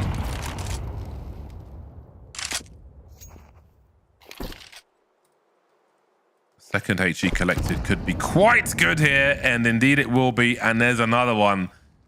Beautiful. Bokor is having a whale of a time, especially if you expect a play to come around 40 seconds. Another HE could be very painful indeed. Bokor's got a HE and an incendiary to deploy. Distracted by util towards mid. Seems they'll try and pull second player towards B. There's the smoke break. There's the kill for Bokor. Not sure how they answer that. Now, do they go towards A or do they drop? Bokor in CT spawn will be a problem. That's a really important frag as QSC take the A-bomb sites. Now, with possession of long, Littles can surely go fishing here. If she gets a frag, they go for it. If she doesn't, what do? Silent drops on the other side. All day continues to pursue. 2-on-2 will encourage them. Regian has a kit. Kami's got that post-plant angle once again, and she's so good at delivering when she has this. But Littles is ready to deliver one more. There is no mercy from Atrix. In those last few engagements, Littles does so well to play off of her teammates or to allow her teammates to play off of her, right? We see the Molotov come through to flush out the bomb planter. Littles gets that kill, and then her teammate gets taken out by Kami, and it's the perfect opportunity for Littles to return fire and deny Kami the opportunity to clutch out that round. This is beautiful stuff from our Atrix players, from this team. And now we find ourselves mapping series point. QSC put everything into that last round. All their money, their hopes, their dreams, everything went into that, and Atrix stole it away. And I was a bit nervous about how Atrix played that, going for that aggressive mid push, but it works out beautifully. That first kill comes through, and off the back of that, they're able to maintain that control. It's that thing that QSC have struggled to do throughout these last two maps, get an advantage and hold on to it. Atrix, they hold on to it like a pit bull that's got your leg, just never gonna let go. Will execute coming into that B-bomb site then, and the numbers are here. And that's the round. That is the round. Atrix are heading towards the B-bomb site, but this will only cost them more firearms, if you ask me. Not sure what the goal was. If they were just showing some presence, maybe not expecting to be flanked like that, but that will cost them everything, which is the door open for QSC. I mean, that was a ridiculous round. It's one of the few times where we don't see like QSC get an opener and then things like kind of slow down a little bit. It's the first time that we've seen them actually go really hyper aggressive. And to be fair, we haven't had a ton of T-side rounds yet, so they haven't really had that opportunity. We saw them try to be a bit more aggressive on the CT side, and that didn't really work out in their favor because Atrix play a far more stable, slow game. Now that QSC actually get onto their own T side, we get to see them play that explosive style, take that space, and it was really great that they opted to go for the B side. I think that that's the best decision they could have made in that round. because they were so limited in what they had to work with. So you know that B site is probably going to be far less defended. Usually you only have like one player on B, sometimes none. So taking that early control, getting it onto the site, and then sending on an X on the crazy flank where she's able to get 3 and get the last few vestiges of Atrix. Really well done. More of that, please.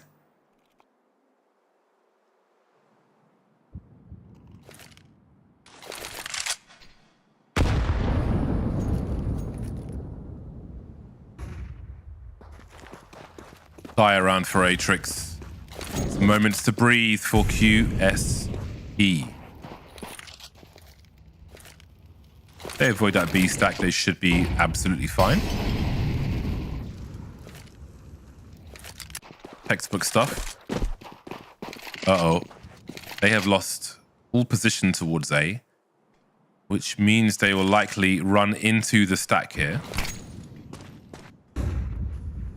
And that could lose them everything because there is an MP9, there is a Desert Eagle, there is a 5.7 as well, and it's the USP who's baiting them. Oh, this is bad. Oh, they've got some good angles though. They've got some good angles, but so does that Desert Eagle. And Boko's going to be in a 1v3, patiently going for those headshots. You saw it in your mind's eye, but it won't be because QSE will press on. Went into the stack and survived. That will do. Doesn't matter how you do it, just do it. If it's ugly, it's fine. That was way too close for comfort, I feel like. Yeah, I mean, sure, you come out the other side of that going, we won the round. That's what matters. But in that moment, I'm sure that it was panic stations all around. So, I suppose one of the few times that we do actually see them stabilize and maintain that control. But again, it was off the back of a B site hit. And Atrix are like, oh, they've done this twice. We're gonna hard invest into a stack over towards B. The QSE have other plans. One of the few times that they take a slower approach, and honestly, a fast approach probably would have netted them spectacular results on the Santi-Eco. Either way, they should come out on top of this one.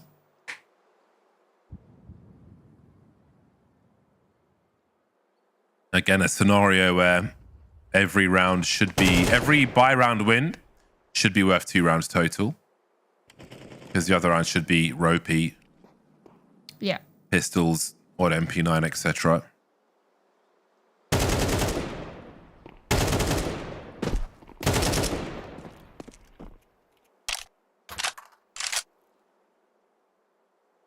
QSE making their way up short. 40 seconds to execute on the bomb site, which they will soon find is empty. Being very careful this time. Maybe after the round prior, and now Atrix with nothing to lose will see what they can find. I love that this bomb plant still exists. Lots of fun things don't currently in CS2, but that certainly does.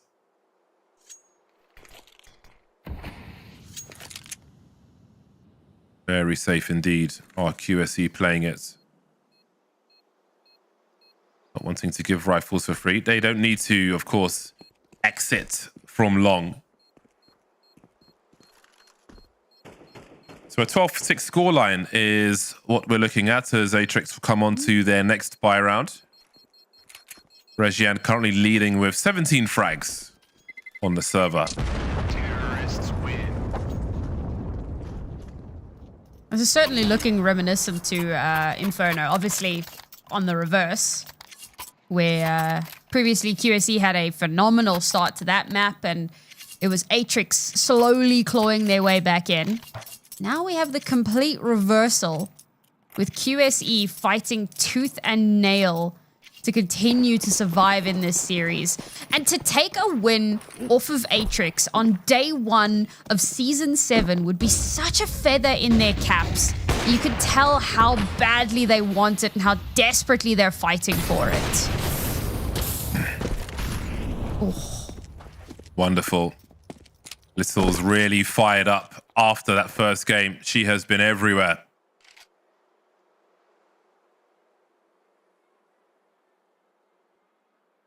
They know the AWP's in mid. Oh, the timing! That really hasn't worked out for them. That might do. Team kill to boot, and Littles has the angle. She is here already. Oh, she might just have enough. Or perhaps not. 3 on 2. That looks good.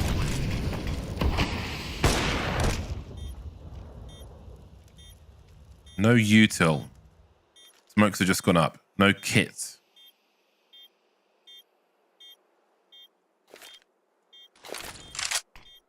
So what is their approach here?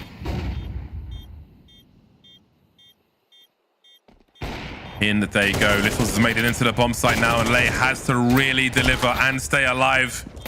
1v2. I don't think they've got time to defuse this bomb. If they frag Boko, it's going to be a close one. No, it's not going to be a close one. They're going to pick up and leave. Well, it's like a knife edge choice. If you try it and lose everything, then it's another round you've got to eco. If you leave and save, then you can buy around what you have. If you save the AWP, then let's see what their buy will look like. Yeah, I mean, retakes on B can be so difficult. And even in a 3 versus 2, the fact that one of those players still left standing was Kami makes it just that little bit more difficult to navigate. And all that she needed to do was buy time. And she does just that. Now Atrix, all right, Littles, a saved AWP, and she instantly deletes her counterpart in Kami. A great opener for them. And the really amazing thing is we've seen them win a round like this on Inferno. This could be the round that they actually win the Hold On series. You can always win a round with just an AWP. Regian, oh, this is so free. She heard the sound cues of Lei disposing of the AWP over the wall, so walked through the smoke, and Lei goes back and gets dropped for free. This may be the end of the line. This could be the curtain call then for QSC as 2 remain, and Regian completely resets her angle. Maybe caught sleeping a bit there. So perhaps a chance for QSC, but my God, there's so much coming their way. And in the smoke, making the play, which will ultimately not be enough. Atrix's train will not be stopped on this occasion. And you can see they are really happy with the comeback after that first map. Look at this pop off. It's wonderful. I mean, the excitement, man. And Steinen as well, showing that pride very much so in her team. You're pointing to the A on her shirt and showing, you know, this is Atrix. This is who they are. This is what they stand for. And they're not looking to be on the cusp any longer. They're looking to finally stake their claim as one of the best in the South American region. Great start to the series and to the season rather for them. That first map went a little bit awry. It started off rough and unfortunately they couldn't bring it back. But on the next 2 maps, they were undeniably the queens of their castles. No signs of slowing down. Beautiful stuff. But you know what, QSC, a lot of good signs of life from them. We know that they're exceptional players in their own right and individually, and with a little bit of time, we may yet see them make a run for the crown. Yeah, that was wonderful. I'm actually glad that Atrix had such a problem on that first map, because it gave them the opportunity to recover from hardship, which is an important thing to be able to do, because sometimes maps aren't going to go your way. Sometimes you're going to lose all your jewels, you're going to be frustrated, and you're just going to have a maddening time. And what a way to respond to such an experience in that second and third map. It was absolutely devastating and completely in their favor. Wonderful plays from Littles from map 2 to map 3, as you saw there with the pick-off of short. Really nice stuff. Absolutely comfortable, knows exactly where she is, and delivered all the way to the last frag of the series. Absolutely. And it was really great to see some standout moments from some players who were maybe a little bit more quiet on some of our previous maps. A prime example of that is, of course, Regian. She had a phenomenal Dust 2. The first 2 maps, she was a little bit more quiet. We did see her get some really important, you know, multi-frags and a couple of clutches, but statistically a little bit quieter. On this map, she really stepped up, and that's what we wanted to see. And even a player like Littles, who was really good at the start of the series, kind of slowed down a little bit, but really picked up again on this last map and kind of towards the end of Inferno as well. So it's great to see that these players have that ability, even when things are looking a little bit more weak for you at the start, to, you know, start a bit weak but finish incredibly strong. Yeah, wonderful work for the likes of Littles and co. Cammy, a little quiet on Dust 2. I think we were expecting more from her. We did see some nice picks, but maybe not as many as we would otherwise expect. But, you know, kind of reasonable for a new team. I think if you're more solidified, you'll feel that flow a little more, as Littles did. She had the space to do whatever she wanted on that CT side. She was running rampant. So, you know, the story is mostly Atrix here on this third map, as well as the second. But certainly, I mean, these are names that we're not strangers to at all, from top to bottom on that squad. And what a great game they gave us. Very entertaining indeed. Absolutely. And well, we've got someone on the line, folks. It's our first South American interview of Season 7. A huge congratulations, Boko, on a well-fought victory. But we have to ask, Map 1, what happened? Because you guys look lost. Yeah, I mean, obviously, we prepped to this game. We thought they were going to be Inferno, and I don't know, I guess we felt nervous and we couldn't play our game. Like on Prax, we used to do a lot of aggressions and start games like with a lot of rhythm by our side. So in this game, actually, we were thinking about what they were doing and trying to fix things in the middle of the round that we don't usually do. So we didn't have the flow we usually have. So I think we just got lost because we were nervous. Obviously, it's the first game of the Impact. Everyone wants to just go to the finals, and we just took a moment to breathe, and then things went back to normal. Where are you guys playing? Are you like in a LAN center? Is this your like a team place, or where are you guys playing? I can see you've got some people behind you outside the room as well. So like, tell us about where you're playing. You're all together, of course, which is really important. But where exactly are you guys?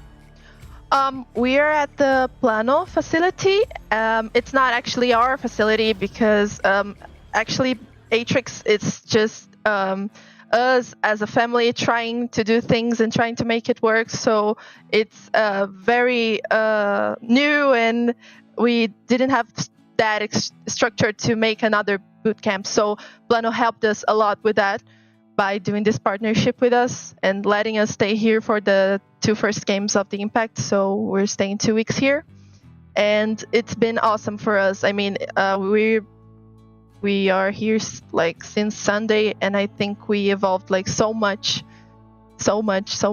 It's very good to have a boot camp. I love that. And you know, you mentioning Atrix being a family, and you guys are one of the only teams in Impact, ESL Impact this season, who haven't made any changes to your roster at all. And it feels like there were certainly opportunities for it, especially with Fluxo leaving and some of their players kind of floating around, and a lot of good talent. So I'm assuming you guys just feel like your team is the best recipe for success, or what was kind of the thought process around your off season and the structuring of the roster?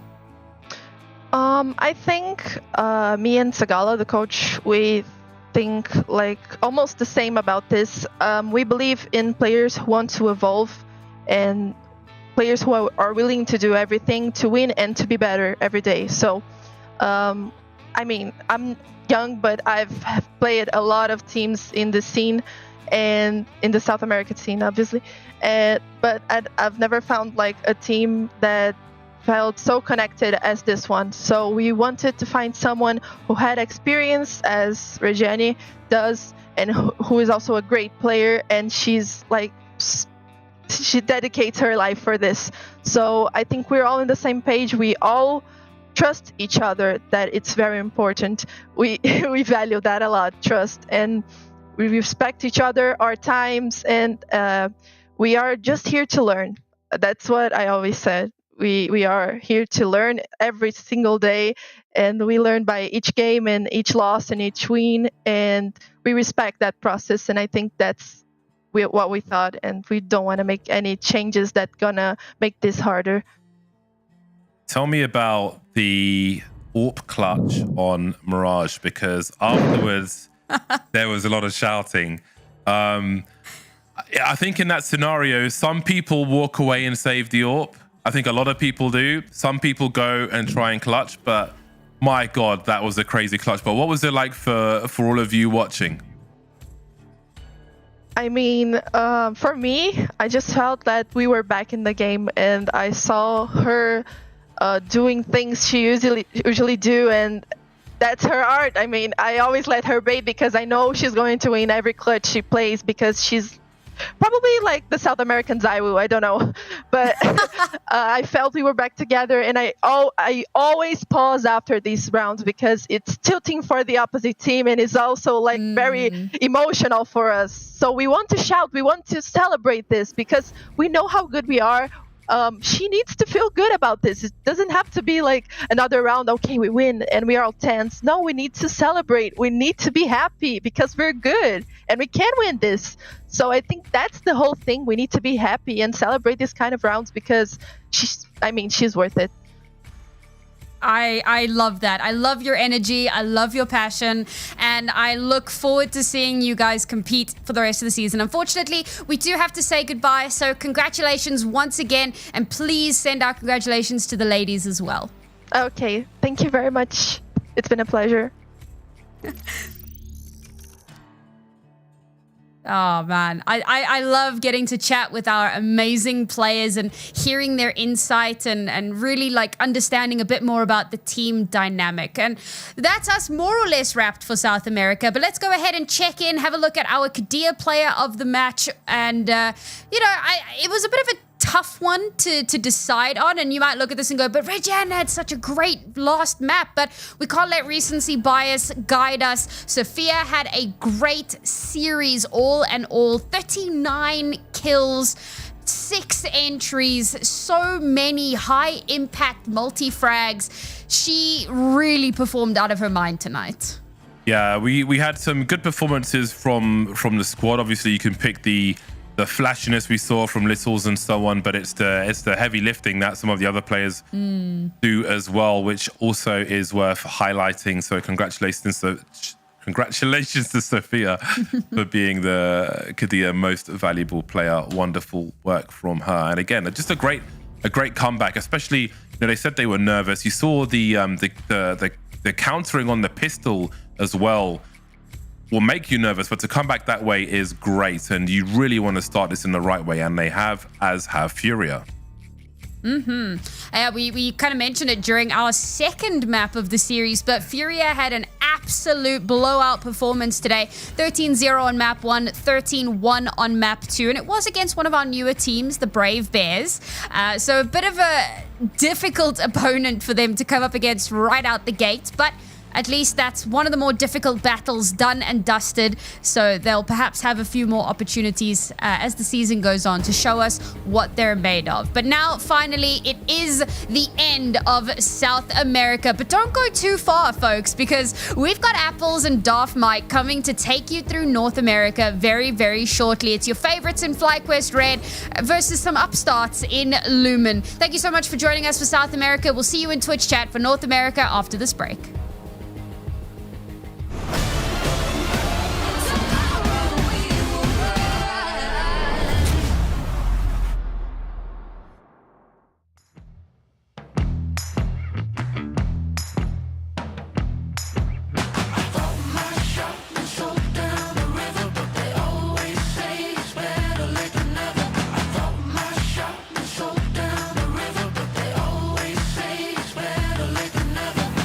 I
Cut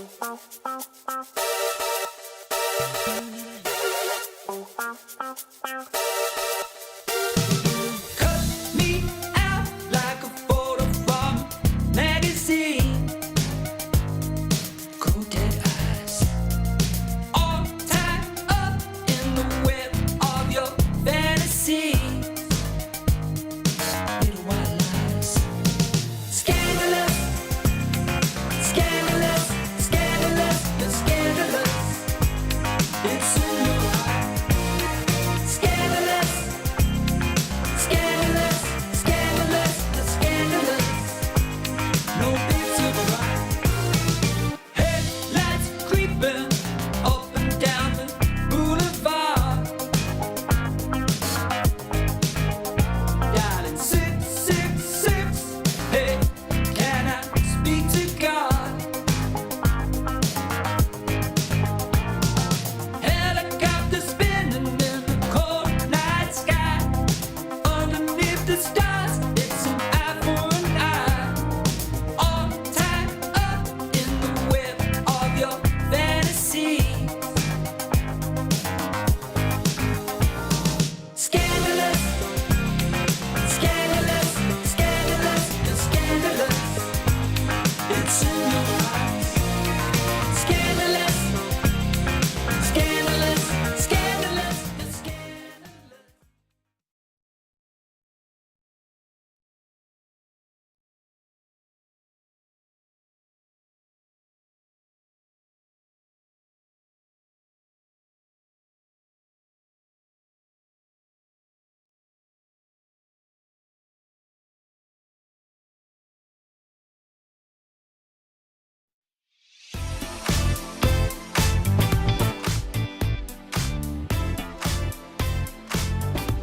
Lights fall in the golden city.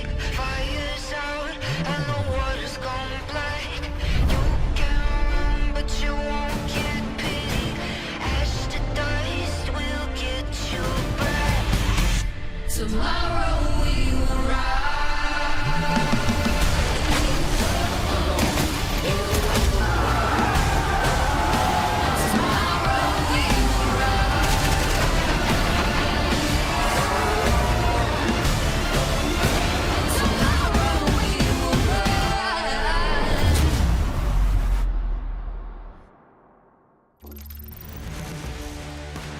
What's up, everybody? Welcome to ESL Impact. We're back for another season here in North America. I'm Darth Mike. This is Apples. We're going to be bringing you the action tonight, and it is a fun one to start off tonight, Sophie. We've got FlyQuest Red, the reigning champions of North American Impact League again and again and again and again and again.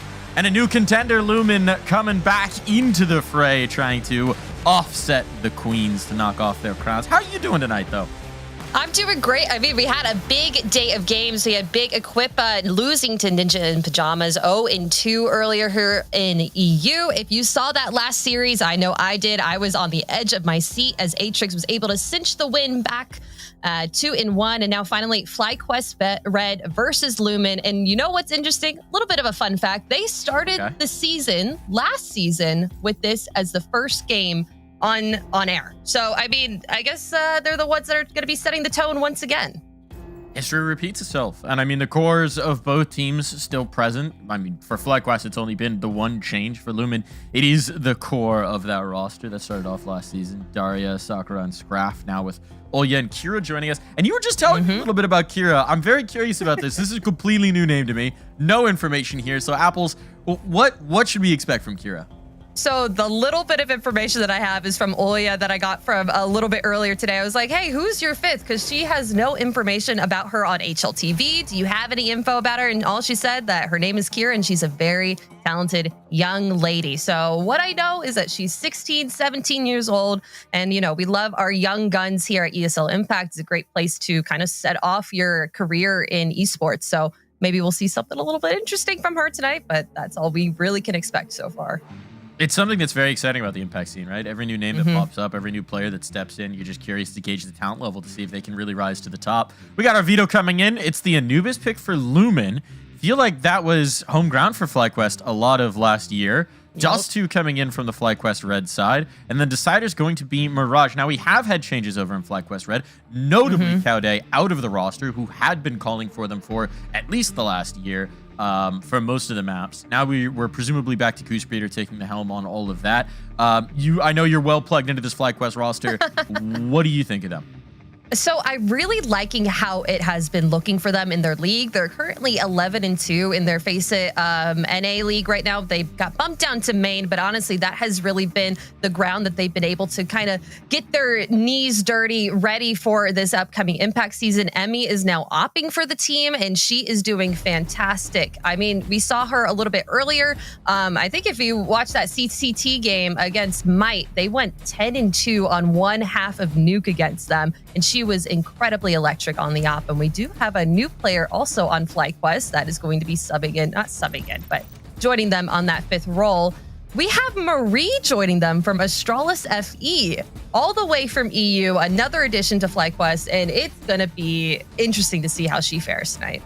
I mean, speaking of skilled youngsters, 17 years old, making the trip across the pond to compete, that is really ambitious for a youngster. It's really cool to see. I will say my only issue with this graphic, hasn't earned that crown just yet herself, but I think it's pretty safe to assume that these are the heavy favorites to anoint themselves once again.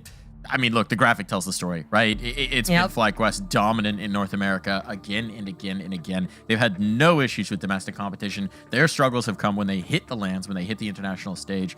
But here, no one's been able to hold a candle. And even with the change of a new name coming into Lumen, I still think a lot needs to be proven to show us that they can actually go toe-to-toe with the Queens of Impact.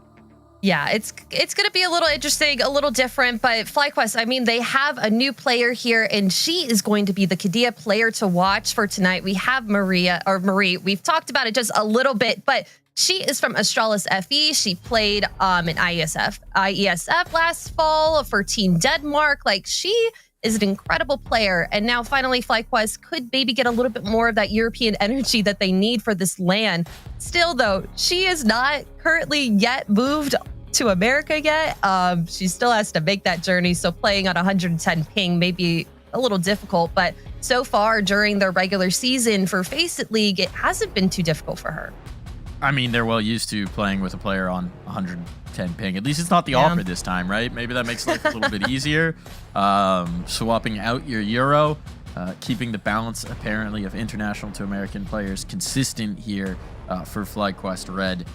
But yeah, it'll be interesting to see once that hop comes through. Again, it's such an interesting situation to have somebody who's just 17 years old making that trip, going into international Counter-Strike, presumably planning to live away from home. It's really commendable, but it's challenging in a way that, you know, even more so than other players are going to experience. It's just going to be, that's going to be an added layer of difficulty. You're young. You're presumably going away from home for the first time in your life. So we'll see what's going to happen in the server with that caveat of the 110 ping. But to me, that's one of the most fascinating storylines of this season, is seeing what Marie brings to the table, whether she's going to be that X factor piece to really give FlyQuest what they need to maybe not contend in this league. They already had that, but to contend once they get to the finals, once they get to LAN, once they get to Dallas, if they get to Dallas. Still a lot of season to play. And meanwhile, on the other side, we got Daria and Squad looking to offset our expectations of FlyQuest and Dallas and say maybe it's time for a new face to actually challenge against international competition. Yeah, they also have two new faces on this squad. It's Olya and Kira here. I remember last season, it was Daria that kind of expressed a want or a need to create a team that speaks mostly in their native tongue of Russian. And I believe that they were able to kind of create that here with all these players that have now joined into Lumen FE. But a lot of these girls, minus Kira, we have no information or no knowledge too much about her. She's going to be making her new debut. But a lot of these players on this team have kind of been just veterans of the Impact scene, have been able to requalify again and again. Like, I think the first time that they were playing was back in 2022 when that first season started. So, I mean, they've been around the block. They know what's going on. They know how to get here. And maybe this will be the season that they're able to make it to LAN. There's 2 LAN spots here this season, Darf, like, or Mike. How do you prefer Darf or Mike? Either one works, really. Darf, Mike, Mike Darf, Michael Darficus, whatever you want to do, whatever makes you comfortable. I'm a man of many names and comfortable going over the place. I do think it is one of these interesting situations where, you know, as we've seen the scene grow, as we've seen a few different rosters come in and try and contend for that spot, you have had this perpetual presence of FlyQuest Red, and in some seasons they've been the bottle stop, but in these 2-team seasons, that secondary team out from North America has not had any impact either in those opportunities, right? So seeing a stronger contender come through, seeing a strong second team really start to push FlyQuest would be huge for the growth of the scene in general, and I think even for FlyQuest themselves, where if you see them a little bit more tested, that's going to force you to evolve and adapt in a way that might actually prepare them for hitting those lands, right? So that's always been one of these storylines here in NA Impact is who's the second team, and I think there's a few contenders for it this season, but we are going to dive right into the action and find out if Lumen can be one of those, because there's a lot up for grabs. There's a lot of opportunity, and Dallas is definitely somewhere you want to be if you want to represent the best of North American Impact. You know, we weren't able to do our quick predictions, but you know, Darf, who do you think is going to be taking this best of 3? Yeah, it's a FlyQuest through and through here. I mean, this feels like a map veto tailored to them pretty well. It does feel odd to give them the Anubis. I mean, we don't have that much information off of Lumen's map pool since bringing the 2 new players in. But it does feel like you're giving them comfort even on your map choice. Bomb's going to get planted very early on here. Retake set up here on the B site. And with all 10 players alive on both sides, we have the most unusual of things. A 5-on-5 pistol retake. Well, not any longer. Good aggressive move from FlyQuest to make sure they have something to defend from. Now with B-Main and Cave, this should be very strong for the defense. But you need to get the kills. Oh, so many body shots out here. Players are down on health. Sakura down to 1 HP. And Emmy and Marie are going to come in to finish off. It falls to Kira. The new blood. Gotta be stuck. The new blood that has to get it. See what you can do, kid. Not gonna be able to get this pistol. So we'll wait. We'll wait to see Kira. Just for the moment. Would say that this is pretty much the most T-sided map in the pool right now. So Lumen picking this one straight at the gate, not letting FlyQuest picking it, putting a lot of trust into their CT side to be able to win this out. So, I mean, if they won that pistol, could be a little bit different, but it'll be a bit until we see their full buys here. I'm looking at it actually. Looking at the last few matches for FlyQuest in the East North American Masters, they actually have been picking into Dusty even when Anubis was available. So that might reflect some of the different mentality. You know, when you're changing leadership from Kaude back to Goose, you're changing the philosophies here. I'm very curious to sort of find out what the lessons were that were learned from that time with Kaude in the calling, and where they might be trying to change up some of the philosophies, some of the ideas, how they might be shifting, how Goose Breeder's mentality herself as an IGL has shifted after that time. But for now, they picked the wrong site to stack. The bomb's headed towards A. Marie is going to find out how many kills she can get against these pistols. 1, 2. Now for the ace. Oh, we're close to it. There it is. There we go. Welcome to North America, Marie. Incredible entrance for her. I mean, wow, that's a way to get your ADR up in that third round there. 336 for her. I mean, a great start nonetheless against an eco, but still no bodies dropped for FlyQuest. Just a little bit of damage to that armor here. Now Lumen having a bit more of a buy. They have the rifles and the utility. Not too crazy that you'd probably want on your CT side, but just have to see how they fare here pretty quickly. The 3 FAMI, those new cheaper FAMASs. FAMI. That's my preferred plural. They buffed it pretty well. Viable. They did. Those first 6 bullets on the spray feel kind of nice now. Feels viable as a second round. They kind of made the MP9 almost obsolete. Nah. I would. It's still way too strong. But that's a nice aggressive maneuver. Flashbang sets off the A main control. Vanessa down for the count. Now you've got something to fight off of. Just looking a lot better for Lumen. CT aggression is the name of the game here on this Anubis defense. Lumen show it early. I like this. They're getting proactive into B main. Okay, we've been rebuffed cave. We know there's heavy presence there. Let's see if anybody's outside. Look at all this information now. You know you shut down A main. You know they're going to have to re-clear it. You know they're going to group for it. You're not so aware of what's going on in towards mid, but Scraft is going to come back to get this info. All right, here comes the exec. Shots have to be clean here. Mac 10's running into sight. Goosefeeder able to find that first one. Now it's just Famas on site trying to fight against these. And I don't know if you're going to be always winning that battle against a Mac 10 if Goosefeeder jumping at you. But nice clean spray from Emmy grabbing herself too. Slight peeks. I mean, they don't really have to overpeak here. Goosefeeder trying to do all the damage, and she does. Grabs one. Oya left on site alone. Oh, that's a nice flick. Still 2 more players to have to clear. Cheeky attempt for the smoke fade. Get retrieved in the clutch, but back turned. Emmy further forward than she expected. Down she goes. The 3-0 established for FlyQuest. That one's going to feel bad if you're Lumen, because when you look back on it, they had the greatest macro ideas. They get the aggression in A main, they get the info out of cave, they get the B main control, and then sometimes you can have all the info in the world, but you still have to execute the mechanics. You still have to get the kills, you still have to get the duels. And at the end of the day, FlyQuest just overwhelmed them. Missed opportunity for Sakura there in heaven. Bit of an awkward exchange on that smoke fade. But FlyQuest, this is something that we know this team can do. If they get outfoxed in positions, sometimes they can just shoot their way out of it. Now a cheeky stack in mid. Let's see how long this takes with the util kind of running it down. Goosebeard going to be the first one to look at this. And oh my gosh, too many people shooting at her. Did at least get one, but that's an AK picked up for the CTs. Fast move, though. Strained to be. Yes, you're giving that rifle over. The question becomes for Lumen, do you want to risk what you've got? This round's in doubt. Or do you want to cut your losses, keep that AK up, circle the wagons, and live to fight another day? Armor on all these players as well. There's a lot of value here. But they are going to risk it. No kits. Time's going to be an issue here, Apples. But they're going to give it a shot. FlyQuest so deep into their angle holding. They can hear the CTs coming through. They just have to hit their shots. BB with 2 through E-Box. And quickly, that AK picked up is going to be making some money. But Vanessa right there in E-Box, able to fight them back. 4-0, Lumen. Kind of a interesting maneuver to go in there to try and grab that and not want that AK on the side of CT. But now going into the next round, they have the M4s. They have it up on Olia finally.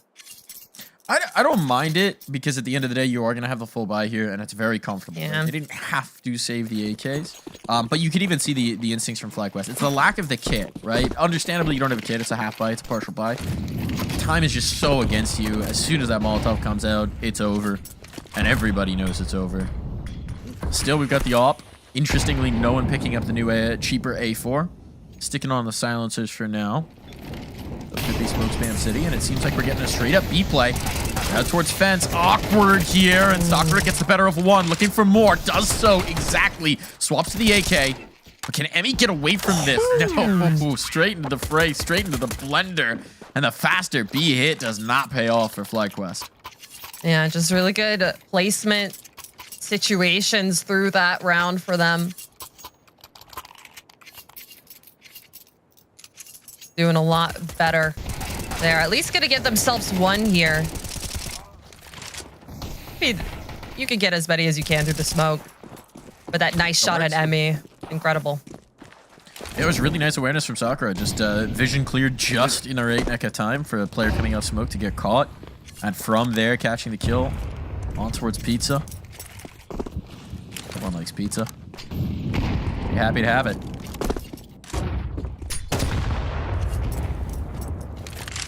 Okay, Vanessa pushes them back outside of A main, but doesn't want to hold on to the position herself. Wary of util coming back in as that HE clipped her wings just a little bit. Space is completely conceded in towards mid. If that's one thing we've seen early on from this Lumen side, it's that while they're going for these aggressive CT pushes elsewhere, they are likely to leave some gaps in towards mid. FlyQuest haven't really punished them for it yet, but it's something to keep an eye on for later on this smoke fade. That's a massive two-piece picked up from Daria. Now A is shut down as an option. You got aggressive outside of cave. You dropped the bomb as well. There's nothing doing here for FlyQuest. There's no recovery. They've been picked apart. It's like Lumen just now starting to warm up into the server. all the ideas that they had, all the right timings, right reads coming into fruition for them.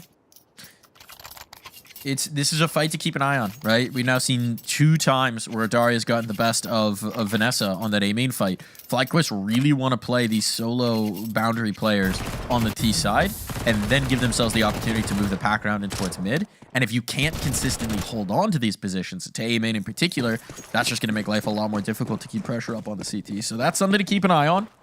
Pressure on for Vanessa, certainly. Shots across the bow from Daria on the other side. And now the money's broken for FlyQuest. Now you've got a chance to build the CT side. And as you said, this is the most attack-sided map in the pool right now that we've got. So every single one of these rounds for Lumen is precious. Putting up the defensive smoke. Spots a little bit here. Don't want to commit to this fight. Deagle could be dangerous. There's a lot to lose here and stays alive. Gets around the corner. Still fight into this, but they are running her down. The burst fire from the Glock. Are you kidding me, Goose? AK now picked up, and now you've got this whole murder ball coming through middle. They're into CT. This is going to get very tenuous for the Lumen defenders, and the A players have not moved at all because they don't know which way it's coming yet. So they're trying to move out of A main and actually find themselves a place to defend from. That's going to allow the bomb plan, and this is going to be a tough retake. There's not a lot of utility here for Lumen.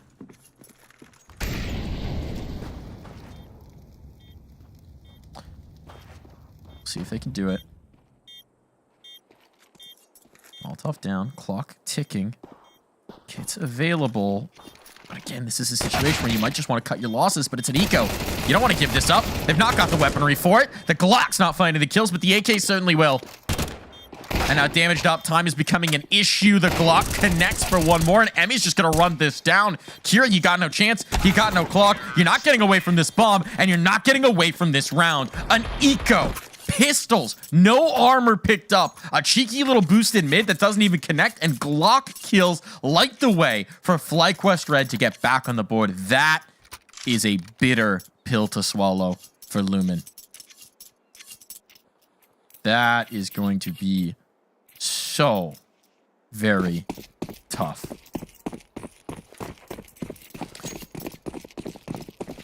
So, FlyQuest now with the economic advantage, with major pressure exerted on Lumen. It's another buy out, but they have to hold up this one. Otherwise, this half may just be going to the dogs. Scraft's going to get aggressive as a result of that, trying to take the initiative here, trying to take command. Can't quite catch Marie, but isolates her from her teammates. And now if this aggressive push can come in towards the site, this could get interesting. Bomb's getting planted, though, in the meantime, and they know there's still a player here at the carpets that they have to contend with. And with Marie as that potential backstab, as that thorn in their sides, they're a little tentative about how they want to go for it. But they'll use the nade to keep her at bay and just try and leave her alone. Isolate and prep. Player out towards found. Don't think this was spotted either. They may not be aware, but they're ready. They're ready. Good awareness. Good trades so far. Marie needs to activate. Oyo's walking out if they can deny this defuse. The smoke's up. Shots aren't landing. And that bomb is diffused right under their nose. No survivors either for FlyQuest. So now money in a bit of a tough spot. That eco win's going to make it easier, but this is far from pretty. And Lumen are right back into it. We said it had to be the case. We said they had to get the kill. They had to get the round, and they do so. So big pressure valve reliever. Feel the steam as Lumen can exhale just a little bit. And now, meanwhile, we get the timeout coming through from FlyQuest. This was another one of the changes that came through from the FlyQuest Red roster, changing up the coaching staff. Munster leaving for other shores, and Sheikh Zula, who had been operating as their assistant coach for the last year and change, now stepping into the primary roster. An NA legend there, Sheikh Zula in his own rights. Perhaps best known recently for his time as the IGL of Bad News Bears. Known for teams such as Triumph and Singularity before that. Now in their ears as the coach. Trying to settle down the squad. Trying to get the back in the action of this hero rifle on Goose Breeder.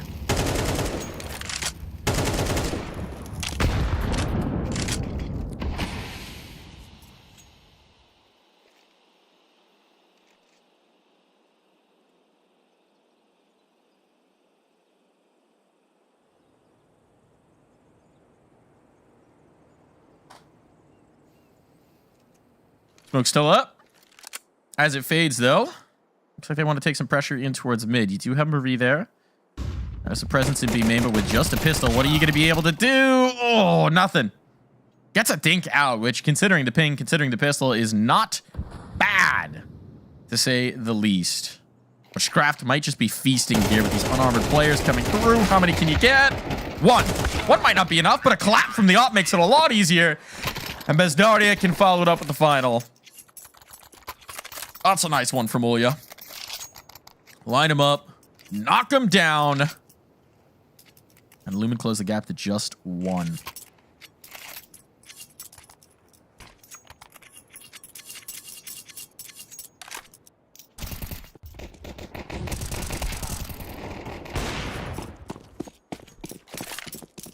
Welcome back, Apples. So back. So back.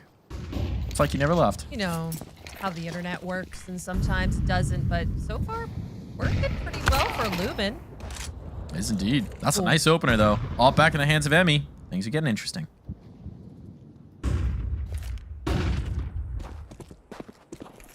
Nice flash out for B main, just to clear some information here.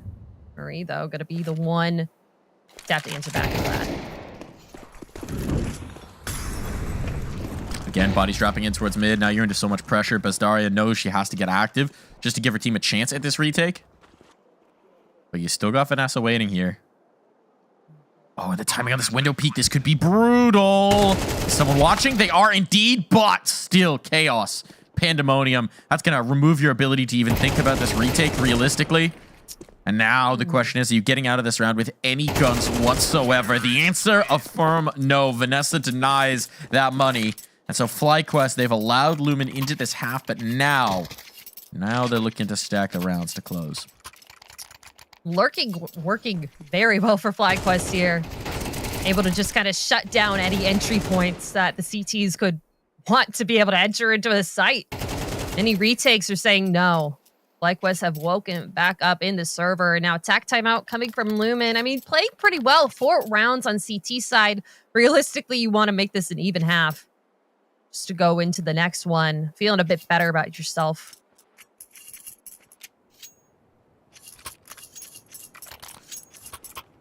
So half by out here, they can get the hero rifle for Kira, which is a nice show of faith. I mean, she had the money for it, but still nice to have the youngster with the big gun. We expect big things from this new name. But of course, there may be an adjustment period to this level of play. Don't really know what kind of competitive background she may have had, what kind of experience she's got. So, when the pressure's on, when the matches matter, in a whole different world. She's probably quick learning. Again, the aggression outside of A main is beautiful. Those flashes just annihilate. Vanessa never had a chance in that duel, and now FlyQuest have to be careful not to leave the bomb in a compromised position. They're going to try and accelerate. They're going to try and find the space in towards B main, but they weren't actually postured to go for it. And now Ulya getting close, hugging the smoke. Working with Kira on the other side. The hero rifle is here. Can they get any of these kills? Not just yet. Clear out into cave. That would have been huge. Ulya, well done. Holding on to this position denies the ability for FlyQuest to get comfortable in this post. And there's a double flank coming into B main. So the next key piece is Emmy. Emmy has to hold on to this space. And I don't think she realizes how far they've gotten. No, this is a disaster now. There's nowhere to go. There's nowhere to fight to. But Marie takes it back. 9 HP, desperation, trying to stay alive, trying to fight back into this, and they'll just get the defuse going as they run her down. No chance. Yeah, they just did not allow them any space, any time to really get comfortable on there, on that post plant. Exactly what you said. It felt like they were just boxed in for the time being. I mean, Lumen, the perfect retake. Working it over aggress, waiting for that other team to activate, waiting for this lurk. Getting Emmy out early was such a peak point in that retake for them. Looking pretty good so far on CT side. It's been, the strengths have been consistent here for Lumen. The CT aggression, in particular that A main fight, they've just had such a good time of it. When they get aggro, when they get the flashes out, FlyQuest have been caught in transition between positions here. They're not so sure of themselves, it seems, in how they want to handle that. Sometimes they're in, sometimes they're out. Frequently getting caught by the flashes on the timing there. I think that's really been the Achilles heel that has prevented FlyQuest from building momentum this half. Marie, now going to be challenged. Here's the other side of the map with the aggression. She gives it the slip. Oh, that's where BBion's going to start activating. Being trade, though. Information gathered. Is that aiming aggression? No flash this time, though. They're just going in dry, but it still works out. It still works out again.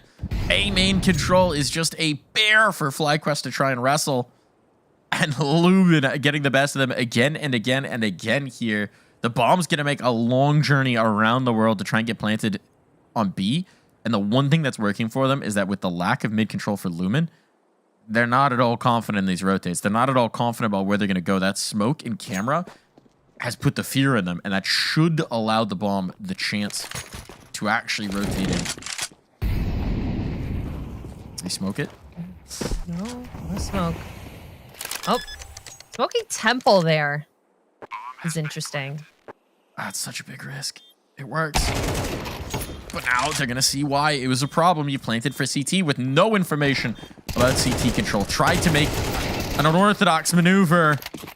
That's going to have a pretty orthodox result. 6-all at the half. Phenomenal recovery here for Lumen. And they are fighting on a map choice of Anubis.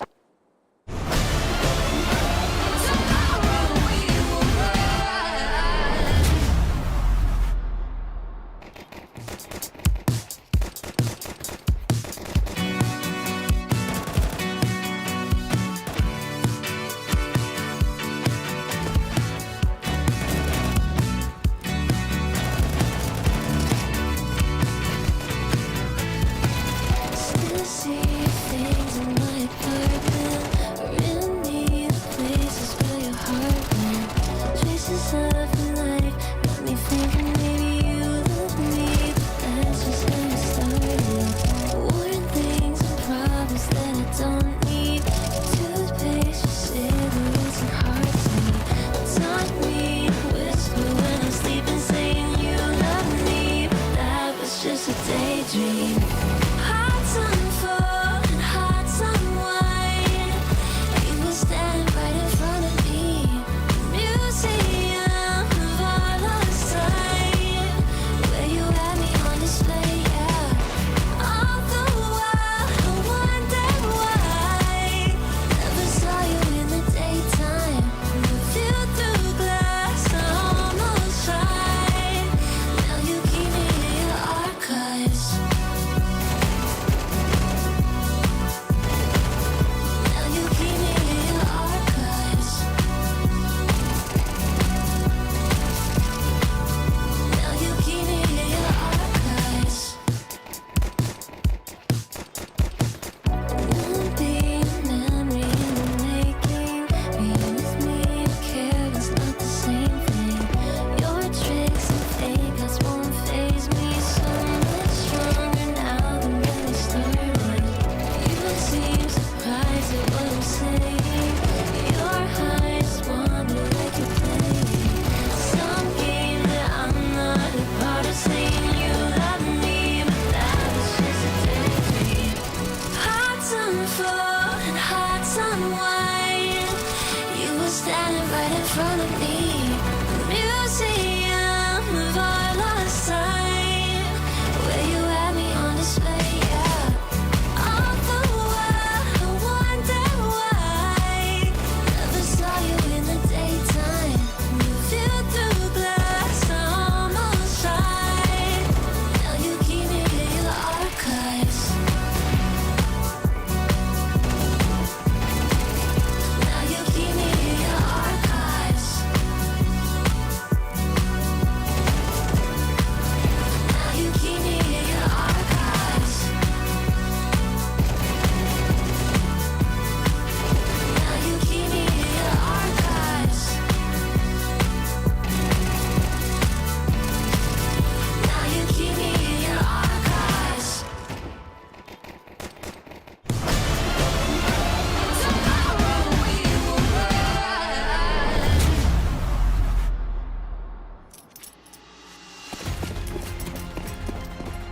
6-all at the second half of play here between FlyQuest Red and Lumen. Some great maneuvers from the Lumen side. Some CT aggression coming through, getting them those precious 6 rounds. And now they got a real chance to impress us on their map pick of Anubis. Oh, but quick aggression there from Marine. Not going to go the way of FlyQuest. Bezdaria grabbing Toon Scrap, making quick work up mid. Bomb making its way towards A, and now it's already a 2v5 post plant here for FlyQuest. A little hard to do it. However, they've spoken a kit. They got something. They got some time.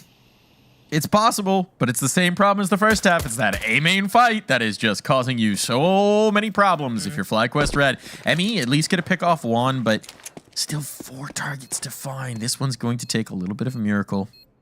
Yeah, they've all taken into A main here. Just Olya gonna be the one. Try and see where the heads are coming. Slowly trying to clear every single angle. Oh, a little bit of a pop out there from Olya. No heads found. Just a little bit of damage onto Emmy. Oh, and she finds 2.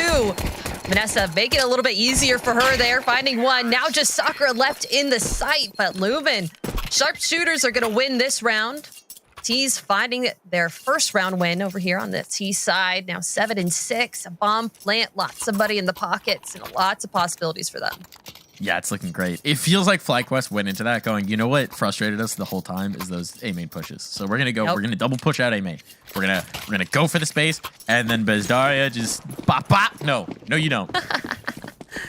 Nope, no. Quick, And that's what she was. Quick little slap and back into the doldrums. Yeah, this is something you always see from Goosebeard or Anubis CT side. If they lose a round, she's gonna force up, get a shotgun, see if she can make any money.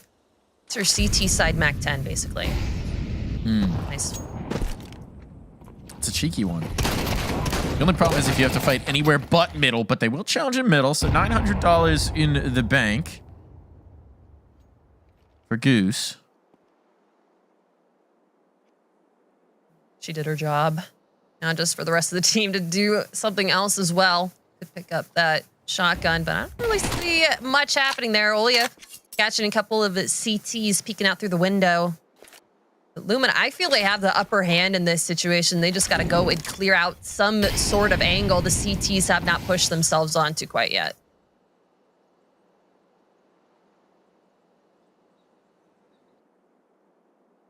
Quiet in the home front so far. Emmy, though, could be able to catch a couple heads on their way through, but very nearly that timing perfect for Lumen as they stalk their way up through the E-box. Marie catching a bit of damage as the T's start to descend onto site. Bit of a missed smoke there. Could grant the CTs a little bit more viewing power, but Sakura is going to be the better of it. Now these Fling has to activate. Emmy finding 1, not another. It's a shotgun in the Deagle, trying to save. That doesn't feel good. You don't like having to save an XM. Nope. It was a force buy, to be fair, but it's just, I feel like there's no situation in the game of Counter-Strike where you're happy about saving an XM. You don't like the XM? I don't mind the XM. Enjoyer? I enjoy the XM, but the things that I employ at my level of gameplay should not be reflective of a professional game of counters. I honestly cannot tell you the last time I bought an XM and it wasn't because I was just going hut on nuke. Like that, it's a gun that you really only buy in specific situations or instances here. I've seen it used for the cave fight. I think it was Tamir playing over for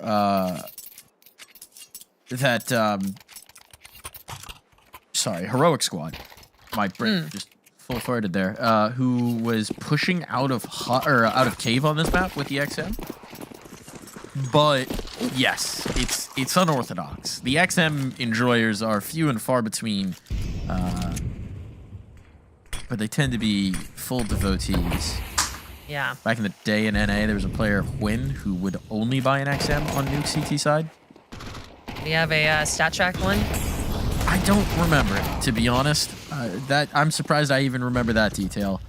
Let's see. Cheeky in the smoke. Hold on, Emmy. It's gonna get weird. Whoa. Uh-oh.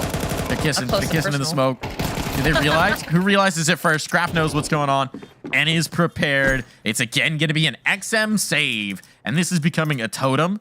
And it's not a totem that FlyQuest Red are very happy to be carrying around. Absolutely not. I mean, they could stand to just kind of poking their heads just a little bit, see if they can just get a bit of damage, do something to Lumen here, maybe get $600 if you're able to find a head quicker. And they're able to shoot back. Flash out, nothing connecting. Goose Speeder left on site. Is she gonna try and pick the XM back up? Threatening the Ninja, trying to get someone to die to bomb. And succeeding, at the very least. Giving up the kill reward still, but Bezdaria will not be bringing that Mac 10 forward. Not the worst punishment in the world. Oh no, you have to upgrade to an AK. But a tactical timeout used here. That's interesting timing to deploy that. I wonder what they're talking about. The op is definitely a possibility if they want it. Not the most impactful weapon on T side. But actually, Bezdaria is going to go back to the Mac 10. So to me, that says they're playing fast again. And the lean early on seems to be towards A main. So let's see if this is just a quick hitter in towards an A take. There's plenty of money. Talked to a couple female teams, and a lot of pauses sometimes when you just don't really have a coach with you. If it's just you, could just be trying to gather information. I mean, FlyQuest with 2 interesting buys the last couple rounds. They're like, okay, Goose forced into an XM and they used it again. Let's see where their money is at. Let's see what they could be able to do and react after that. That could be the entire attack there. Deciding not to go into an op quite yet as well. Don't want to give that over to FlyQuest that early. And he's back on it for the CT side. Smoke up, but do they go through it? No, they don't respect it. They don't respect it at all, and Vanessa gets caught swapping from that util and run on down. So Mac 10, very effective here. They wanted to play fast. They wanted to smash in the doors of this A site. And now with the bomb ticking away, this is where I know you want these rounds, FlyQuest, but discretion is the better part of valor at times. Gotta keep this buy alive. It takes an awkward bounce. That actually lets them a little bit further out. Bibion's going to look. See if she can get something to invite them back into this round. 2 players spotted. Neither one's looking. Bibi can't get the angle. Can't get the spot, but knows where they are. Now this is getting so chaotic. It's a massacre on site both ways. And there's still someone here. The comms. Where are the comms? Bibion saw both of these players, but her teammates had no clue they were there. Oh, maybe expecting to clear them out herself, but dropping into sight. They were so easy to get them. Maybe just assuming that the other players saw it on the mini-map or just saw it in death cam or something there. That is a huge deficit there to FlyQuest in their communication. Saw 2 of the players. Could have changed the tides if she was able to clear them or just communicate, but Sakura was able to hide on site, get these kills onto the CTs. They weren't even looking at her.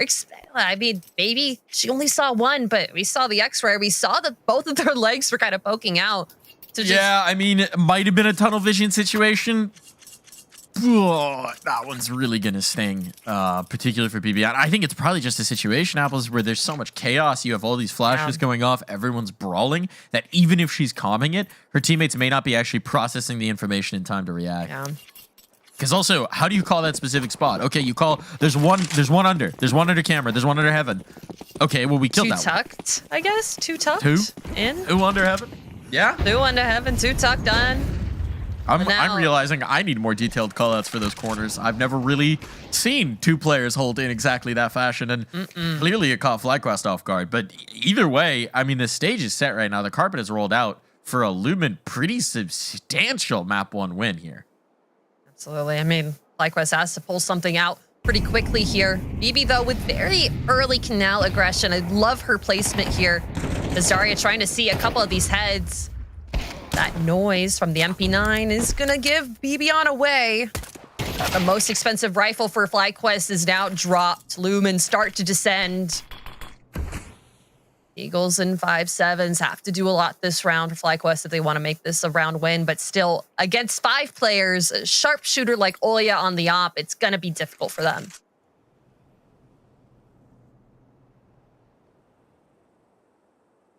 Quickly moving their way up through B main, bomb in hand, and it looks like FlyQuest have read the situation correctly. They've cleared through mid. They saw that they weren't coming A. They saw that they ran away once they got that pick onto BB, so they're all here. They're all ready. Util flying out from the T's. Vanessa has to be sharp. Has 1, has 2. Oh, not a third. Bezdaria able to shut that down, but still Emmy through the smoke. Be able to find 1. Lack of armor cost. Still, this could get weird. Doesn't. That bomb going down prevents the ability of the B main flank to really upset the round. It was a nice attempt. They stacked the right site. They had the numbers in the right place. Apples, you called it out. But at the end of the day, a stack made of tinder still will burn. Ooh, I like that. That's good. This is the last hurrah. This is the last do. FlyQuest, what do you have for us? Because they really have not gotten stuck into the CT side at all. They haven't had anything to show us. Honestly, in the first half, even when Lumen were winning, they were the team taking more of the initiative, team showing us a lot of things. We liked a lot of what we were seeing. Just haven't had it from FlyQuest yet. Ooh, I like that. Very close and personal. That's a first pick for FlyQuest that has not gone their way in a while. And now a second pick. Emmy holding that down. Missed smoke from the T's. You can see up on the top of the map and very slowly peeking. Oh yeah, gonna get caught out. That new offer here through the smoke. Kira and Sakura finding one apiece.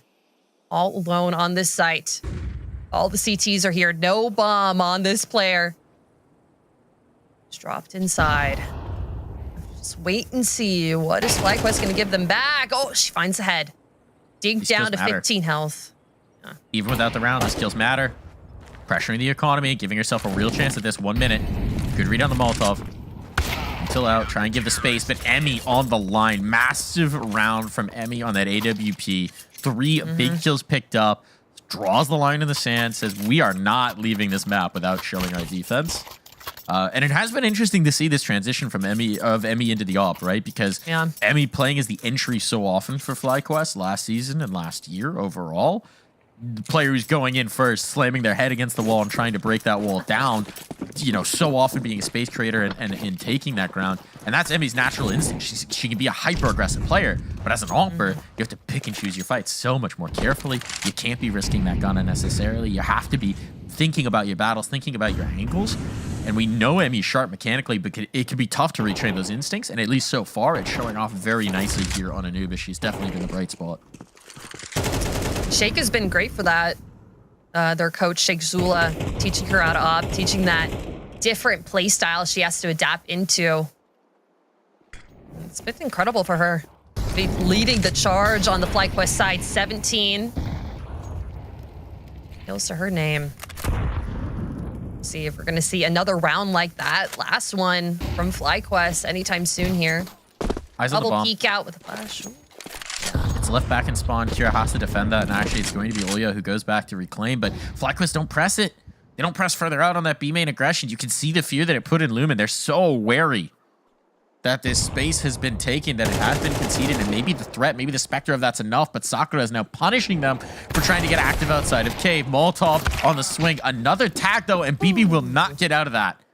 So advantage Lumen as they look to find map point, and now they're coming back to this fight that has been such a problem for FlyQuest for so much of this map. Vanessa has to hold strong, gets one. The trade is there. Emmy on the line. Attack on the hand.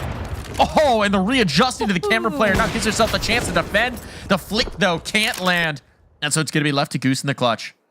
We know Goosebreed is no stranger to this. Creeping back in from A-main. Will they expect the timing? Having just come from here, you can tell they're wary about camera, and at least at the moment, Lumen haven't focused their attention back around. So if Goosebreeder keeps pressing the envelope, but just misses it. Once they have this Heaven control now, it's so much easier, so much more confident to defend from, and they know they don't have to pressure her. Molotov to set up the defuse, but is this a real risk? Full 5 second with the kit. Do they call her bluff? She's just trying to stick it. She's just trying to stick it, and she will get it away. Round stolen. FlyQuest keep fighting. There are no survivors, but they live to fight another day. Yeah, great defensing from FlyQuest, having that in a main. Vanessa did her job there. Kind of space it out so Lumen wasn't able to just fully run into A. Put Goosebreeder in the right position to be able to get that lurk kill, that lurk win. And it all just comes down to timing. That is the name of the game. We're able to just stick on to that. I mean, if it was 5.5 seconds later, that would not have been a round win for FlyQuest. And Lumen, they have to realize FlyQuest have started to warm up. They had that tack timeout. 8 and 11. Could be able to close this out in 2 rounds, but right now their buy is looking a little interestingly put there. Tech 9's 2 AKs. Only head armor on a couple of them. FlyQuest looking a bit interesting themselves. Not enough to get full rifles, full util for everyone. They have to stick to those eco guns. I want to take a moment. The new kid on Lumen, Kira, new player in, started off very slow, 3-6, 3-9, maybe even, has been on fire since then. Has really settled into this game, showing some serious impact, showing why they trust her with the rifles in these hero rifle situations. So that's exciting to see. Pretty quick adjustment here, and Sakura mowing players down with the Tech 9. Emmy can only get the one. And transfer over, so this bomb's going to be going down, and this is a lot of trouble for FlyQuest. And look at the bank. Specifically, the fact that they ain't got none. FlyQuest, do you risk it all? Or do you cut bait here? They're risking it. All the chips pushed into the center of the table, and at least for the moment, it's coming up Lumen. Need these kills, can't get them. Can't get them at all. Goose Breeder, this is too much of a clutch. You can't ninja this one. You gotta shoot your way out, and there's no reason for them to give her the fights. A 10-second defuse just not possible here. Map point found. Bank gone for FlyQuest. Lumen poised to take this over the line. The sharp shooting. I keep saying that, but it's so sharp. These Tech 9s doing so much, especially for Sakura. A lot of these players on Lumen giving a performance of incredible performance of a game here. Just feels like the MP9 sprays are a little, not lazy, but just very hard done for FlyQuest. They don't feel as conjoined as we've seen them in previous seasons. Lumen have been doing a lot of work here. Now, it's match point. Map point here. Lumen could win this all in one round. They have the AKs. They have the utility to do it. FlyQuest, a bit of a broken bye for them. Oh, but that's that A main aggression that they so need. Goose Breeder picking up 2. The Famai doing the work. Now Lumen playing at a deficit. Bomb not even picked up. Just trying to look for some space. Sakura quick through E-Box. Finding 2 for themselves. So quickly the tides have turned. The tides have changed for FlyQuest. This could be done. It could indeed. And you got to feel for FlyQuest here. They finally solved the problem that's been such a thorn in their side all map long. They finally succeed on that A main push. They finally win that fight. And then instantly get deleted in cave. Bomb's going to go down. No chance for this save. Ebby, though, catches one slipping, but only the one, as Goose Breeder will not be able to join. So clutch required. Rifle can be retrieved. It's an AK as well. What goes up to try and isolate these fights? Util being deployed here effectively, but a swing on out. A 1-2! And the nade and the rifle are enough! Oh my goodness, Emmy assists herself in that one and gets the defuse done. The swing into the nade, that is a thing of beauty. This goes to show, I mean, you wouldn't expect Emmy from 2 years ago when she first joined back with the FlyQuest Red Squad to be able to clutch up a game like that. She was more of a lurk player, not really one that you could count on getting the clutches, but she has really awoken recently. Now Goose Breeder back on IGL, she's been able to direct and how to train her into something that's just incredible.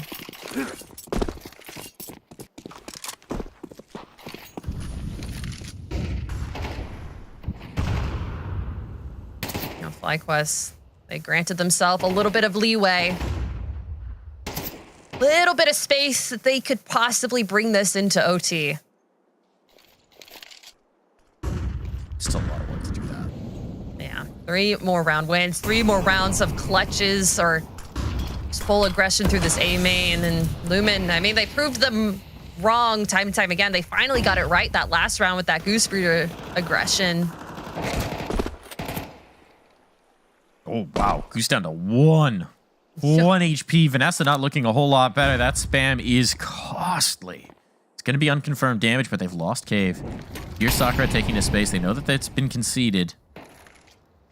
And this is where you'd like to see a Bibion step up. She's been suspiciously quiet here. A key piece for this roster. The tag on, but both will fall before the Scythe of Scraft. Emmy's got to do it all. Got to be the hero here again and again and again. Braves the Molotov to get into position, but now mollied out will have to allow that bomb to slip out. This angle to hold and be beyond. This peak. It's disjointed. Sakura's not close enough to be able to help a teammate out. 25 seconds, and now that bomb is down, and Sakura is so disjointed here. Totally unable to link up. Down to half health. Peeking back in. The nade timing is brutal. Gonna be able to answer back on the HE. Goodbye, baby.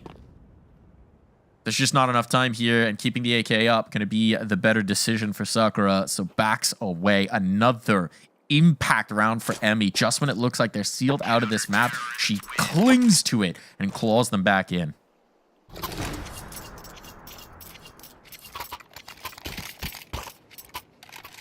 It's really been the individuals to stand up on FlyQuest to be able to get these round wins.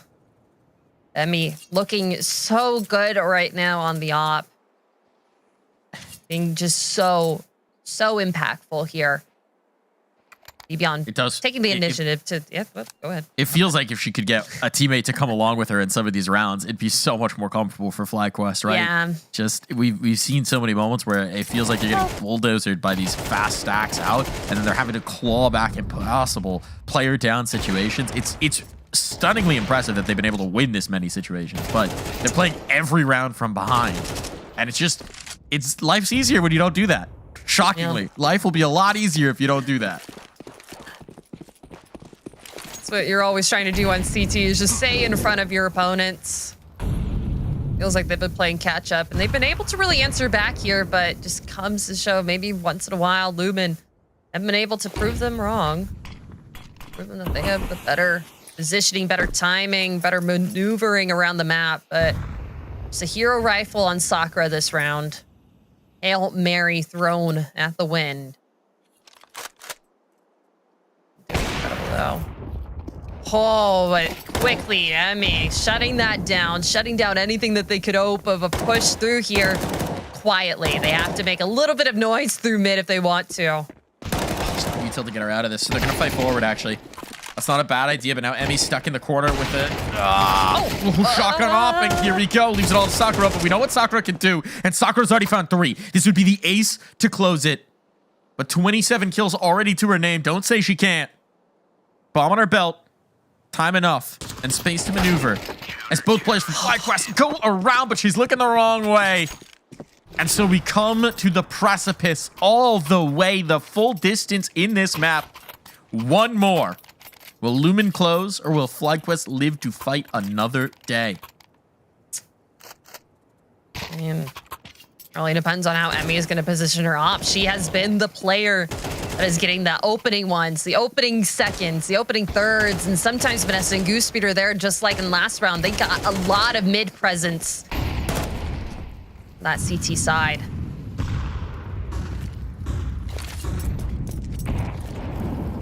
Lots of chained flashes out there through A main. They are taking it aggressively. That smoke, though, is going to... Well, any mysteries for Lumen? A little bit harder for them to push out. Just need anything explosive, any explosive entry like they have in any of the rounds that they've won on their T side. Just one more time.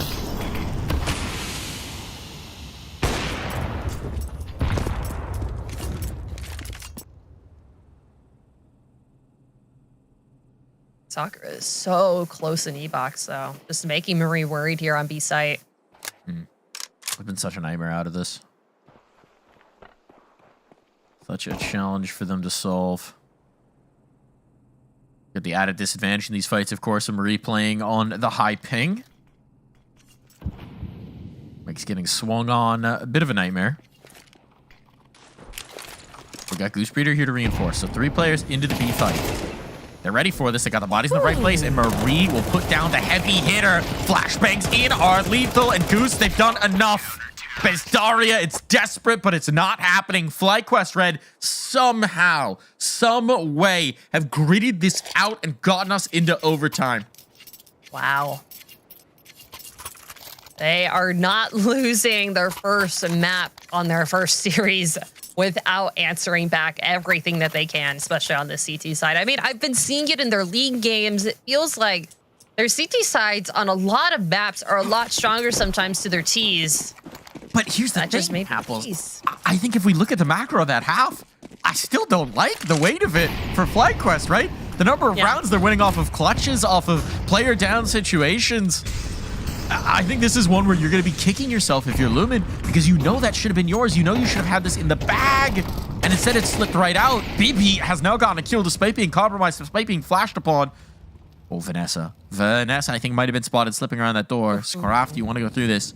Is there a flashbang to set her up? This could be lethal, but Vanessa's actually slipped away. Instead, they've gone to stack in towards B. It's just Vanessa here with an EA presence. And with a lot of utility spent on this site, might be sounding the alarm bells for her teammates to get back in to try and help out. But do they want to risk the temple smoke? For the moment, it seems no, and that's going to allow Lumen to set up forward defensive positions. Vanessa, though, can she punish? To the tune of 1, yes, sets up the trade as well. So now player advantage on for FlyQuest. That's up to Daria and Olya. Getting so aggressive here. Oh, they line up! And they get knocked down. There's the Bibion we know. Wow, that was so aggressive from Lumen there. They just wanted to clean out CT pool as quickly as they could. Or a CT sewer. Like, they did not want to have to just wait on site, wait for FlyQuest to enter in. They're like, all right, we can swing them. We're better. I mean, they got one, not a second. BB able to just mow them down. Grab it. Now, FlyQuest finally at a round advantage against Lumen, 13 and 12, and it happens in OT for them.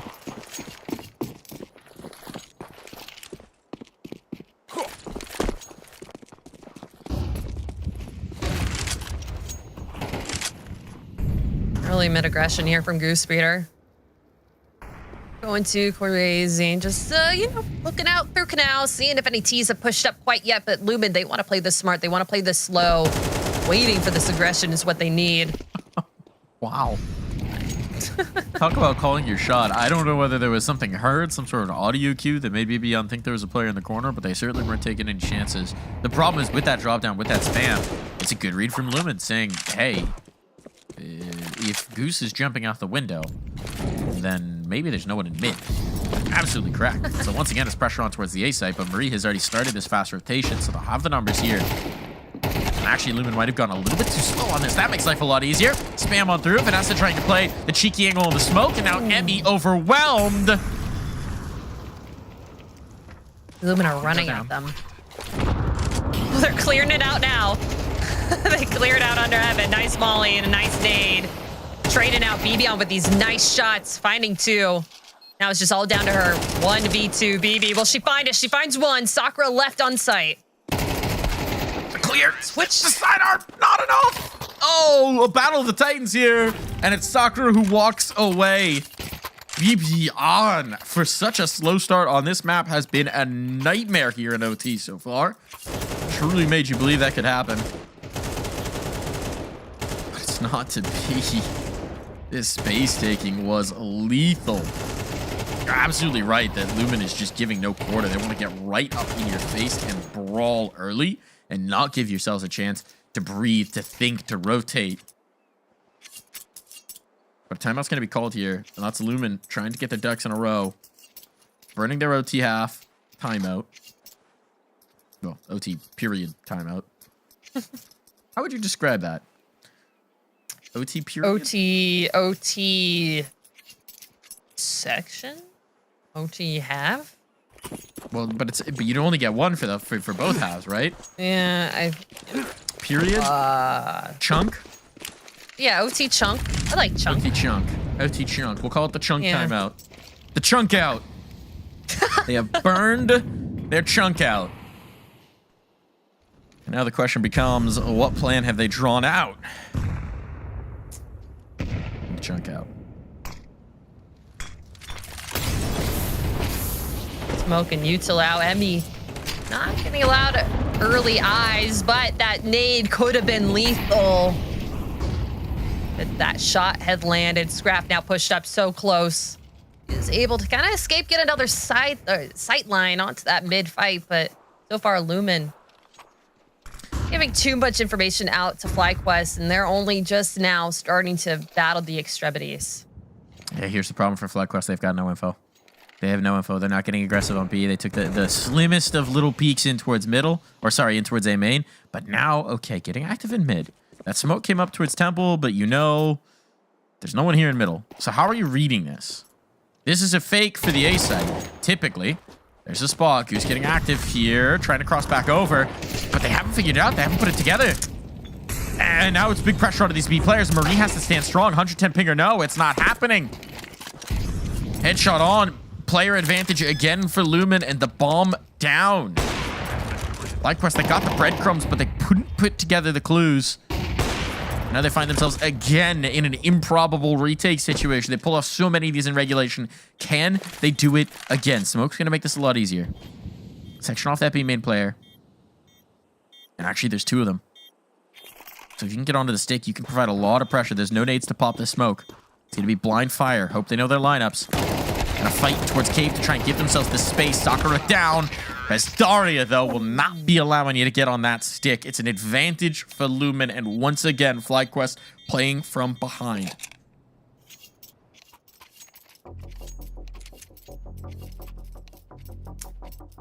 It feels like FlyQuest just keep answering back the way that they think that they need to, but Lumen, a new team, new discoveries from them. I think it's new time protocols. to get Bailey on the mic there. It's time to get Bailey on the mic. Pep talk. Bailey, if you're not aware, is the dog in the background here. And if Bailey could give a little pep talk, get everyone plugged in for the second period of overtime, I think FlyQuest could use it. Always need the pump up from the dogs. It's my cat screaming at me in the background whenever I cast. I made the mistake. I'm wearing a black sweatshirt. I made the mistake of picking up my very white fluffy cat before broadcast, and now it's not a very black sweatshirt. Unfortunate. Yeah. We all make mistakes. What do you think about RGB roller? microphones? I do. I didn't have enough time. What do I think about RGB microphones? I mean, I think I had one when I first started casting. Okay. Then everyone said, hey, that's a bad microphone. Get a new one. They look cool, though. I mean, they look great. If you're not... better audio. I mean, kind of what you have to do. Gotta make the audio crisp. Good sounding. I mean, they look cool. They look swag. They do that. Did you ever have one? I didn't have this particular one. This was, I think that particular RGB microphone came around after my starter period. I'm old. I've been doing this a minute, Apples. So Really? my first one was the good old Yeti that so many people have started with. Oh, Not a great wow. microphone, but a very robust microphone. So It's definitely there. It definitely picks up sound. it does, and it's pretty foolproof to use. So that was the start of my journey. And many microphones later, I now have the classic SM7B.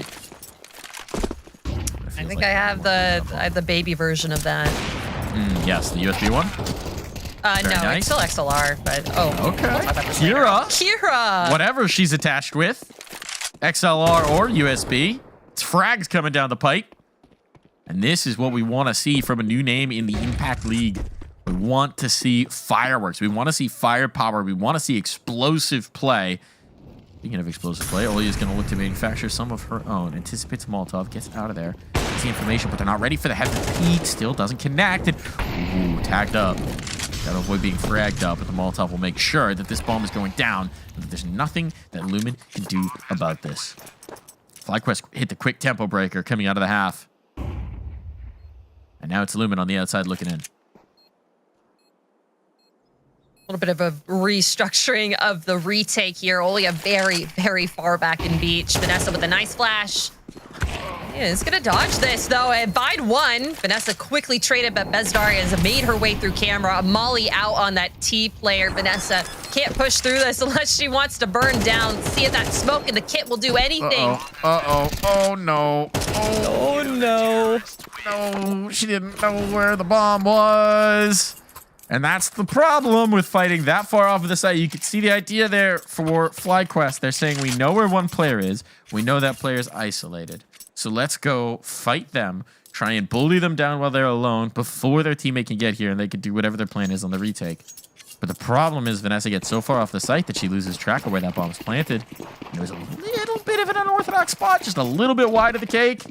Smoke covers it off, but the smoke's a little bit wide and she does not realize. That's a really tough way to surrender a mount point. That should have been yours in hand. But a cheeky defuse gets the best of you. Maybe revenge for Goose Breeder's Ninja. But now FlyQuest again trying to claw back a game in a really tough spot. Can they bring us to a second overtime, or are Lumen finally going to be closing out? No? Done it once. Does lightning strike twice? Let me think so. And Marie will follow it up. That's a really nice setup to punish the aggression out from Lumen. But here we get that A-maid push. It was such a problem. And Vanessa handled it this time. They passed her. They passed her. She has no idea. Does Goose check this? Goose is aware. Goose is aware and unpunished for it. This is massive now. Goose just trying to stay alive, trying to section out these players. Doing so, the Molotov nearly finishes off. Bezdaria and Olya pressured up on the site will get one. This makes this more possible. Gotta be wary of the flank. Oh, but Emmy missing that shot gives another chance over. Still, they know where they can defend from. Oh, you fight for it. They just want to brawl with this AWP, but utility out at the wrong moment here for Bibian. And Vanessa is working her way in towards the cave. Still, time is on their side for FlyQuest. Olya needs to be active here. The fight. She's got a player on the angle. First shot misses, and that's the only one she's going to get. Bezdaria does not have the health for this. And indeed, the spray will silence her. One more round, Apples. One more round's all they need. One more round's all they need to win this or to bring it into another OT. And what more could you expect from FlyQuest? They're not going to sit back here. They are answering back as much as they can. Lumen, however, is doing incredible. Kira, the 3-piece at 2 rounds ago, able to open it up for them for that round win. And FlyQuest able to answer back here. A nice B take. Down here. Both teams, ample util, ample rifles. Who's going to be able to get the picks first? Who's going to be able to see them through their sights? Only a very close up. Marie, knowledgeable of this. Awaiting nice nade damage onto Vanessa pretty early on. Shutting down any leeway that FlyQuest could get into these extremities of the sites.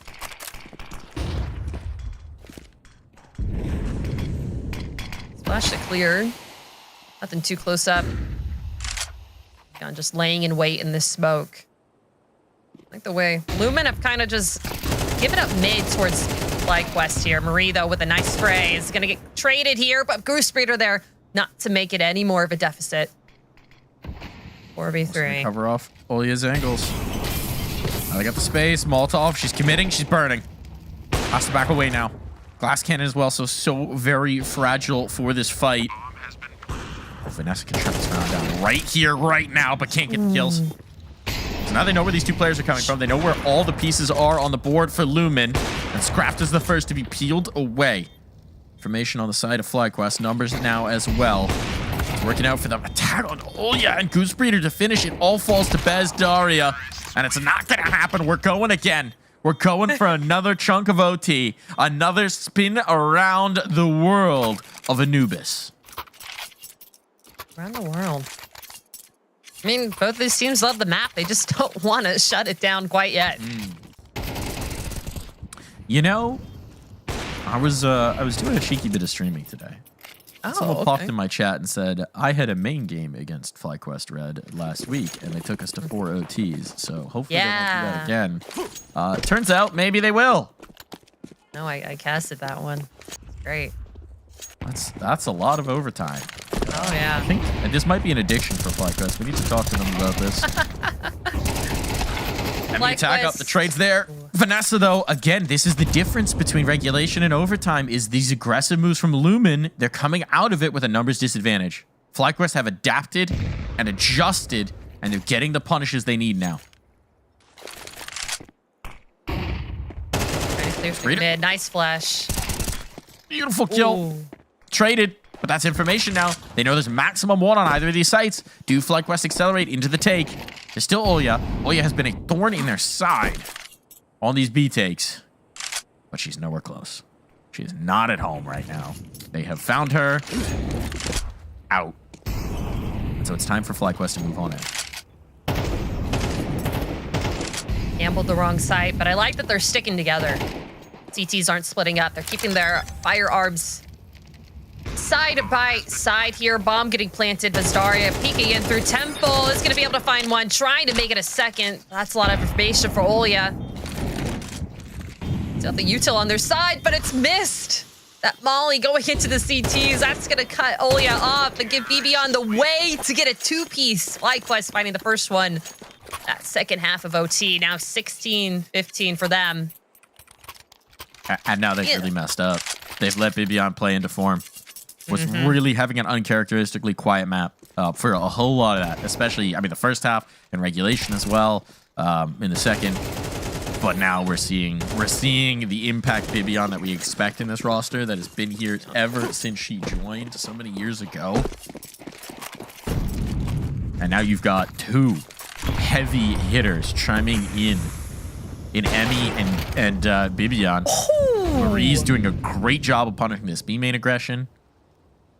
This is a FlyQuest that's come alive, and Lumen are having trouble putting the genie back in the bottle. The tricks they had before, they're not working now, and we don't seem to have the adaptation coming through from Lumen. So what are they going to do? Feels like they haven't gone back to their old tricks. Now finally double clearing in through E-Box. Neon still in this same spot she's been in. Making it so hard for a CT to be able to finish her off. Chunk of damage with that nade. Oh, this is crazy. This is crazy. No awareness in towards middle. They didn't know that it had been given up. Marie gets caught.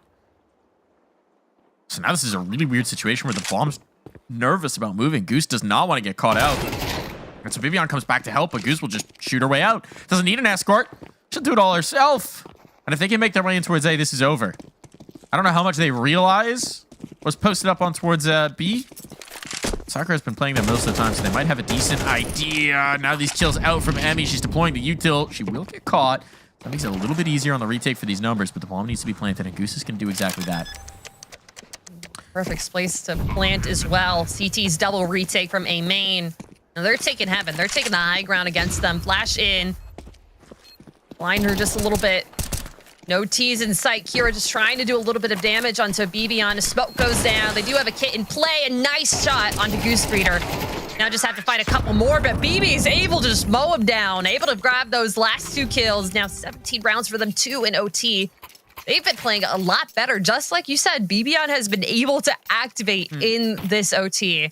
She was a little quiet through regulation, and now she is here. She is playing what she needs to be playing, being that impact fragger on the rifle. Emmy playing exactly how she needs to on the op, and all the other pieces are falling into place for FlyQuest. Yeah, it's something that you definitely need for this FlyQuest team to function, right? So much of who they are as an identity flows through Bibian. She's been the star player for this team through different iterations of the roster. And so when she's hitting, that's the example the rest follow.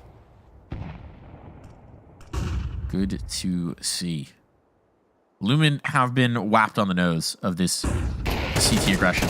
Whapped on the nose with the newspaper, and Vanessa's going to do exactly that again. Get the better of them on the setup. Clear up Bazdaria, who is such a boogeyman. And regulation now completely dispelled here as FlyQuest look to put together the clean T half of OT. It's really what they need here. CT side, they were able to fight through it. The regulation. Are they going to do this? Are they going to go around the corner? Playing an EP flash on the other side. Thinks better of it. Gets the smoke down, and that might just be in the nick of time, right? Because FlyQuest were looking to just come through this. The drop down without the awareness. Gets caught off. Kira's still here by the pillar, though, and Kira's still shooting. But the last one alive, it's not going to happen. 18 on the board, 3 in a row for FlyQuest. And now they have fought back. They have clawed their way into this. They get their own chance to close. How many map points have we had here for Lumen? Unable to put this team away, and I think they're going to regret it now. I mean, still an incredible playing from Lumen. They've been doing so well together. I feel like it's a lot more aggressive, a lot more active than we've seen them in previous iterations. These new additions, Kira has just been a thorn in the side of FlyQuest, and they've just figured out how to shut them down. It's team plays, it's team util, the flashes through. They're just letting A main rest. They're not even giving them the fights. That's what's winning it here. Not letting them pick them off one by one, going in as teams. And that CT side is just so hard to retake when you only have 2 players left and the bomb site is completely taken over by the T's.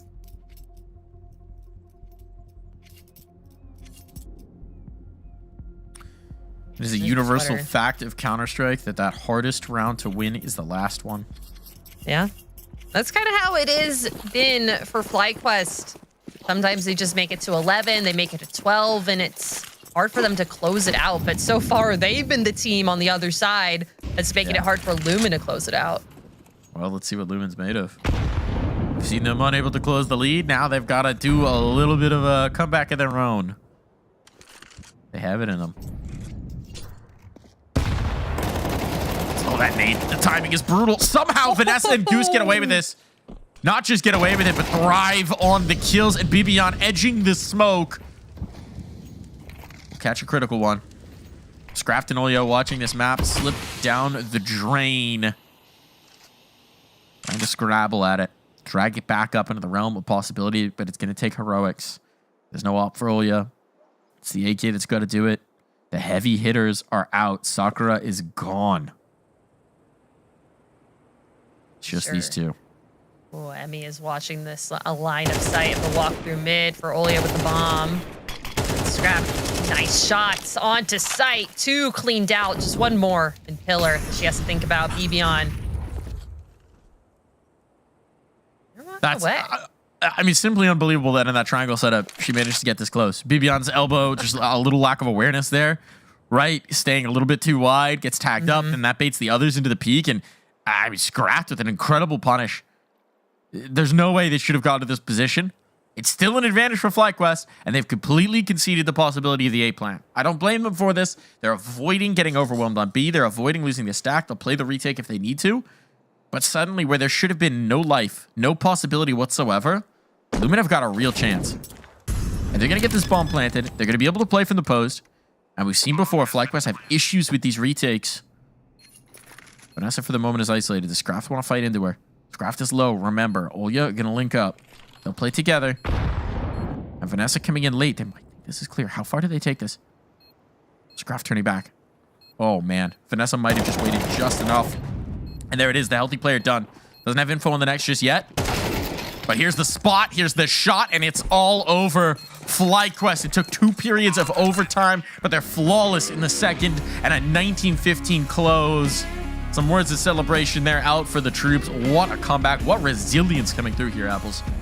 Yeah, they're not quite losing a map yet in this series. They still have 2 more possible to go into. Lumen giving them a fight worth it.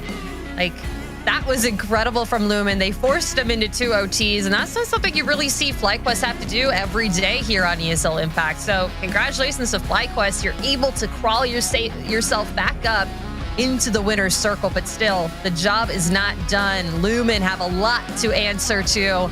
Still, a possible 3rd map on the way.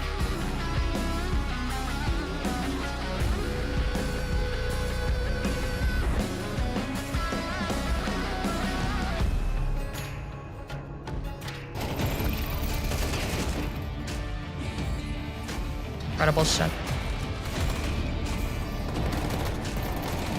Incredible shots here from Sakura, though. I mean, Lumen played so well in that first half of this Anubis game, made it really hard for FlyQuest, kind of pushing them in. Pushing them into a spot that they didn't want to be. I really do want to keep the compliments coming for Lumen here. I really do want to keep the compliments coming for Lumen because I think they played a really nice plan. I think they had a really nice game plan coming into that. I think they executed some of that CT aggression beautifully. It's a very tough map to play on the defense, right? And I think they impressed. I think they should be very pleased. I think Kira, the absolute unknown, who we just had no expectations for, really did take a moment to get started, but then once she did, she shone. I think there's a lot of positives to take away here. I think Sakura was a monster for so much of that game, but at the end of the day, they couldn't close, right? And that's a problem for a lot of teams at a lot of levels. Experience is the best solution for that. But you're going to have to learn some painful lessons if you can't close out maps like this. You had FlyQuest exactly where you wanted them. The number of clutches that FlyQuest had to win when they should have been down and out, when they should have been dead to rights in that regulation, to get this to overtime, There's no world where FlyQuest should be in this discussion for the winner. They should have been dead and gone. But Lumen just couldn't find that killing blow. And if you gave FlyQuest the chance to spin back into it, they got the experience, they got the fraggers, they got them back online, and they brought it back. I mean, it came down to experience, an experience of, all right, if I'm going to go and do this, Ebby with that incredible 1v2 clutch, it was the nade and the swing out with that. Just a lot of heroics coming down to FlyQuest, like you said, to be able to make them fight their way into OT, into that second OT, and finally able to win it. Sometimes you just need a little bit of team heroics to be able to play together as a team. They just had to activate, needed to warm up into the server. It's the first ESL Impact, and still Lumen playing so incredibly well, even with all the nerves that they may have. I'm excited and I'm scared for FlyQuest for the next map. We're going to take a look at our head-to-head here. It had to be, right? It had to be. Oh, yeah. We haven't talked about her yet in this post-game, but Emmy, really a revelation on that AWP for FlyQuest, having impact round after impact round. A huge part of why they even got the chance to play in overtime. And meanwhile, on the other side, Sakura was such a nightmare, particularly when they allowed her in towards Cave on the T side, on the CT side, just making a real problem for FlyQuest to try and solve. Massive impact with the rifles. Really impressive performance from these two individuals, and I'm excited to see if it carries on through the series.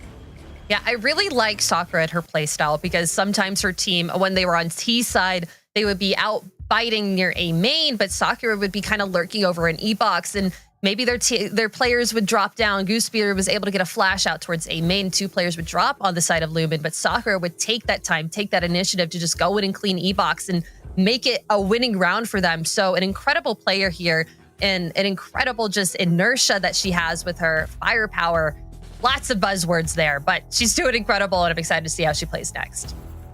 Yeah, indeed. I think it's very impressive how Emmy's adapted to the open role, right? Oh, yeah. I think, again, we talked about it a little bit during the map, but it's not a natural transition to go from a hard entry into an opper. They're kind of polar opposites in terms of the mentality of how you want to play, in terms of I'm going to slam my face into this site and set up my teammates to come on in and take the space, versus I'm going to bait my teammates to set up the best gun on the server, right? It's a very big psychology switch, and not all players can kind of change gears that effectively. So sample size is still small. There's a lot more to see from it. And I'm sure there's a lot more development to go into, considering I don't know the last time Emmy was a primary opper on a roster. But it's exciting. It's a very exciting early result. And as we saw...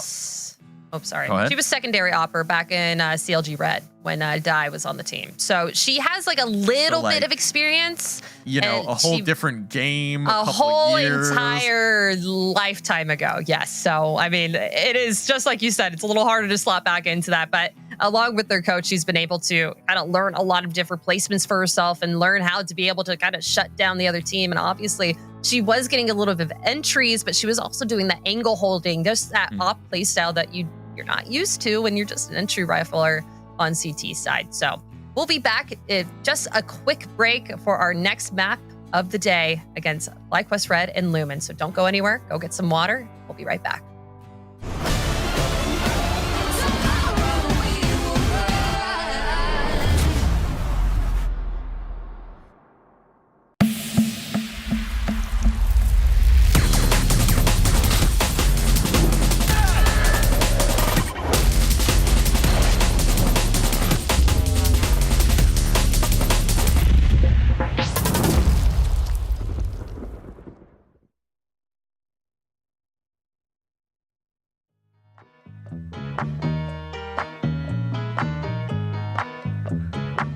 Yo con lo mío quiero gozar.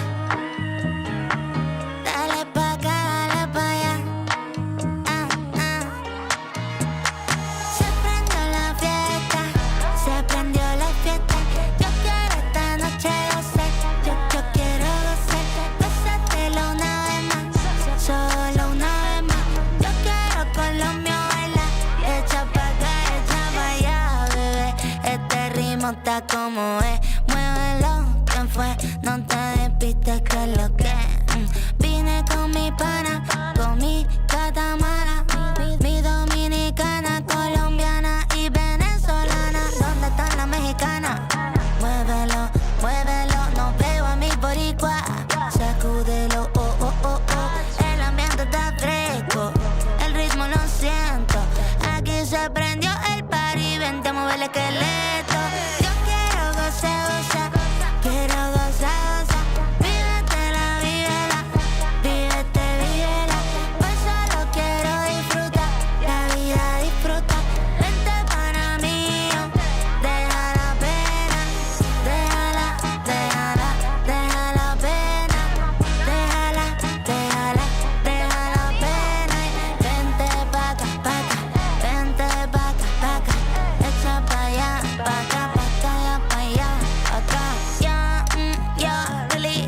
y viene pa' librar los fines. Pásame un shot que cobré estoy chile.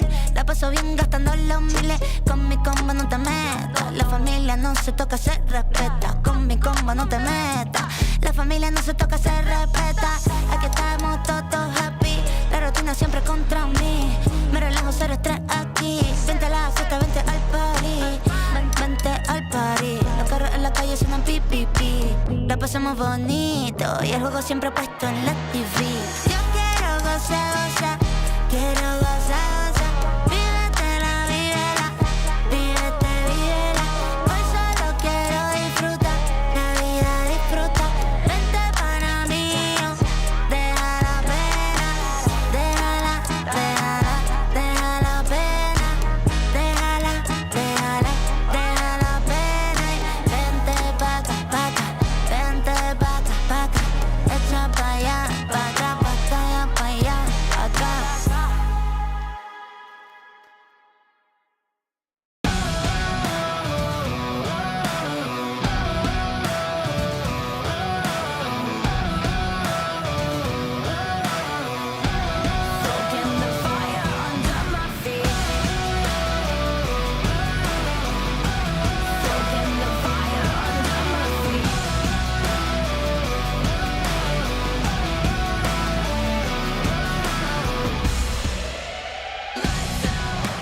This is what we came for. What we got you can't handle. Cause we don't ever stand still. I'm ready for the gamble. I'm ready for the gamble. Ready for the gamble. I keep feeding the flame, chasing the fame. This world will never be enough for me. I feel it run through my veins. I sharpen my aim, soaking the fire under my feet. Soaking the fire under my feet.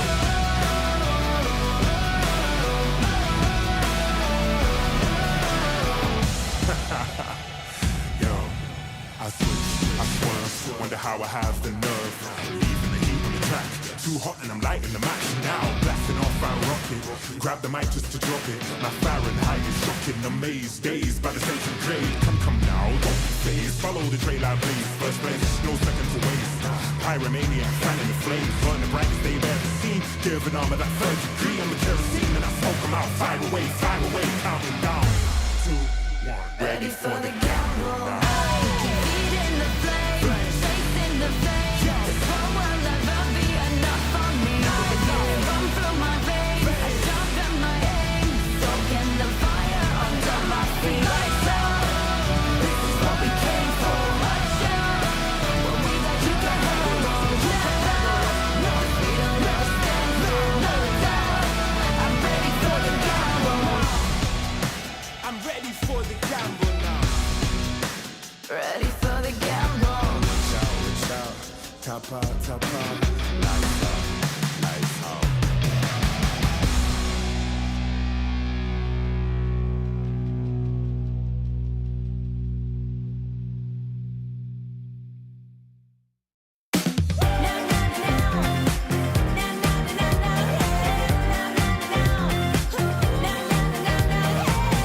Everybody, I wanna see your hands. All right now, let's raise the roof.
Welcome back to ESL Impact, where we had a very tense first map between FlyQuest Red and Lumen. Lumen absolutely pushing FlyQuest to the brink, and frankly, FlyQuest maybe should have never had that opportunity at all to bring that back, but they do. Clutch after clutch after clutch, and they get it into OT, and it takes 2 OTs, but they close apples. Now, what should we expect as we head to Dust 2?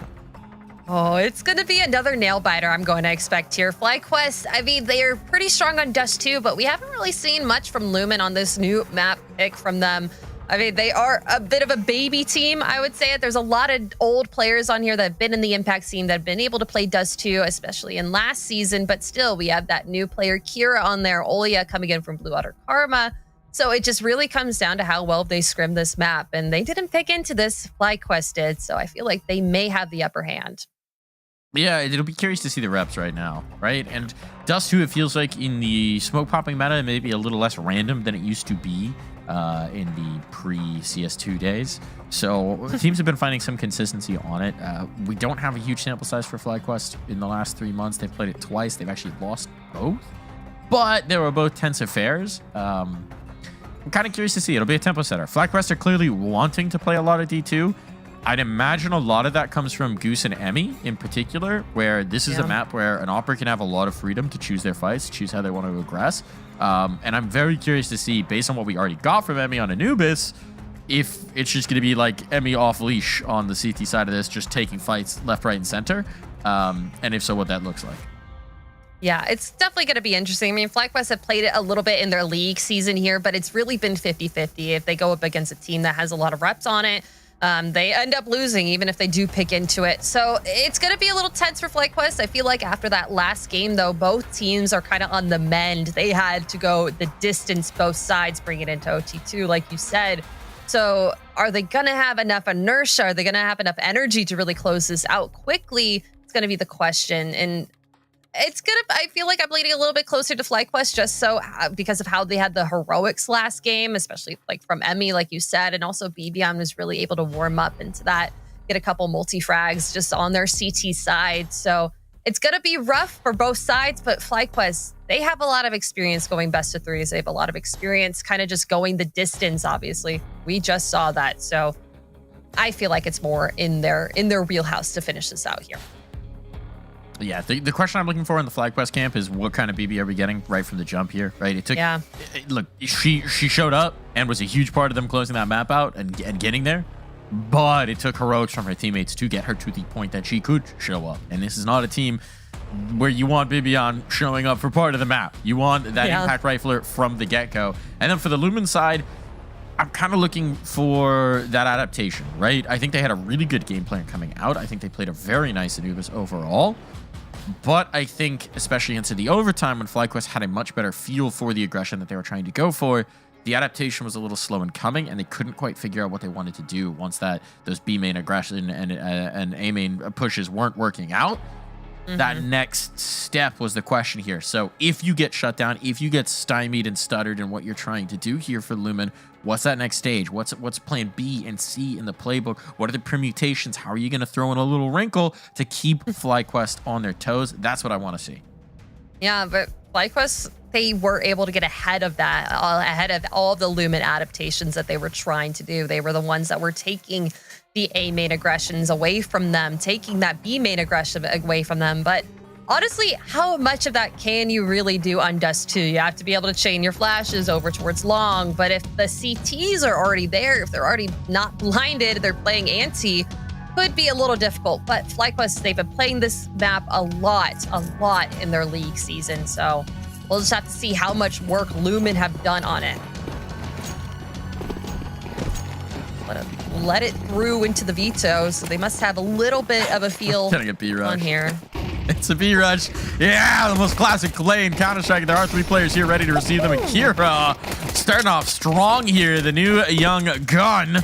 Finding the headshots required. 2 players in towards the window. This gets very awkward indeed. And Kira, the ace. Oh my goodness, Kira.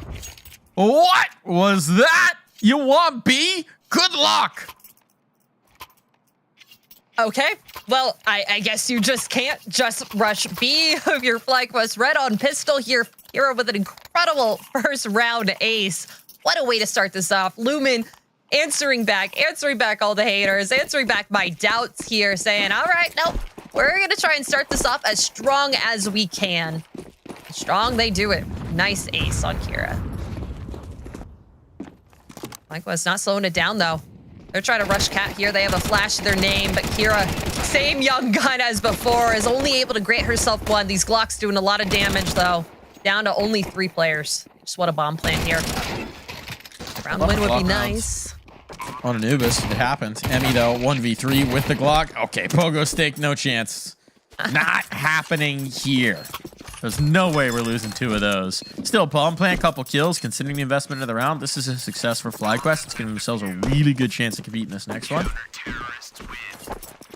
So with those limitations of the 3 FAMI, how are you going to adjust to that Lumen? You're going to get the op out onto Olya early. Ooh. This is going to be a focal point into the round. This is the big gun here.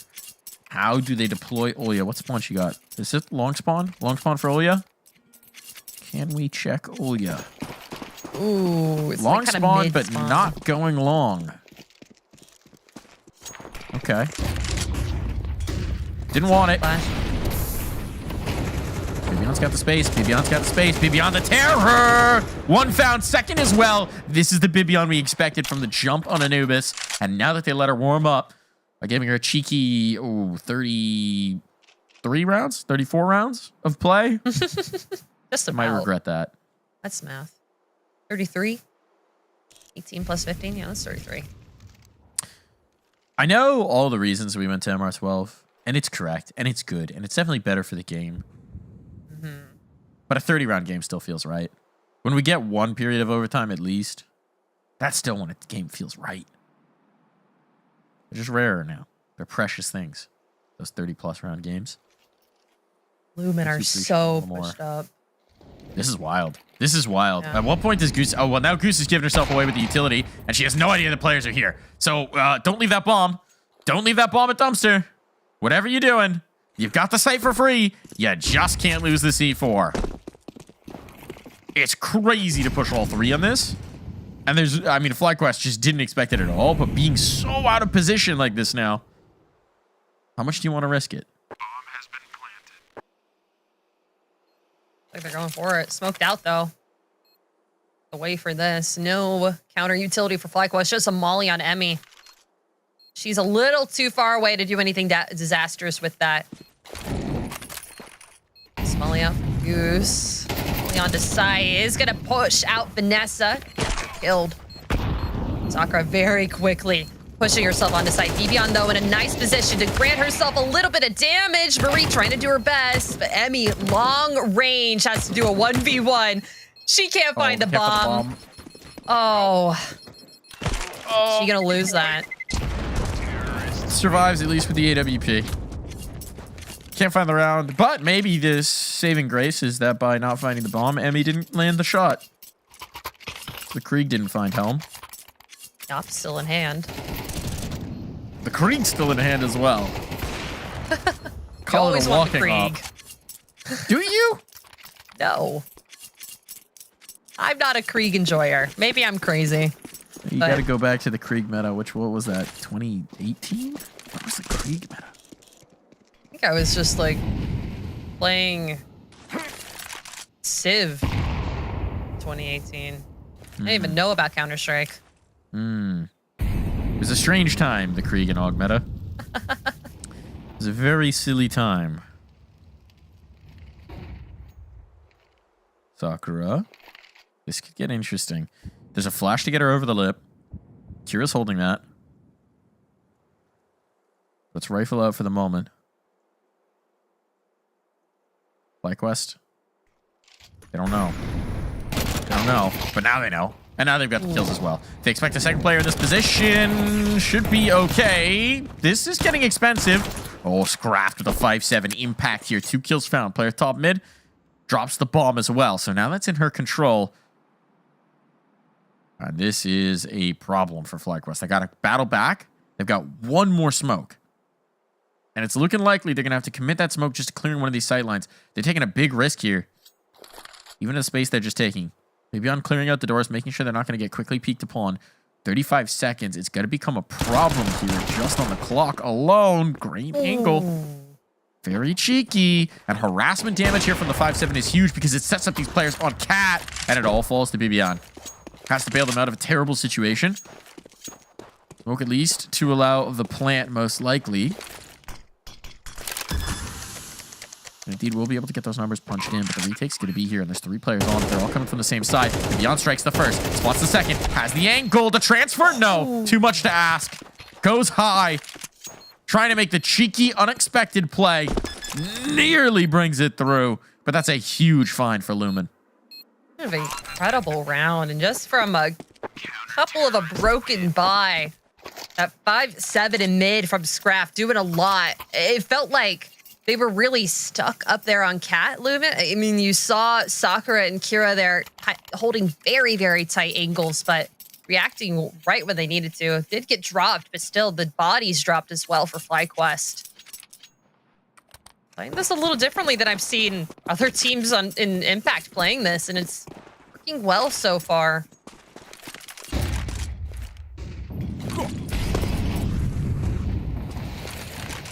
I think FlyQuest has gotten like stuck in their own smoke, stuck in their own plays, just kind of waiting in mid was their deficit the last round, not doing anything punchy or flashy. I mean, You they can got understand shut down it. on B. Right, you're expecting the aggressive Cat play to be the aggressive maneuver, so then you're waiting to see if a counterpunch comes in, letting things settle in, and then boom, there's a player just flying out the longhouse. Ideally, you'd like to have some awareness of that, but it was very nice timing coming through from Scraft. I mean, all that impact with a 5-7 is just ridiculous, right? Talk about value for money.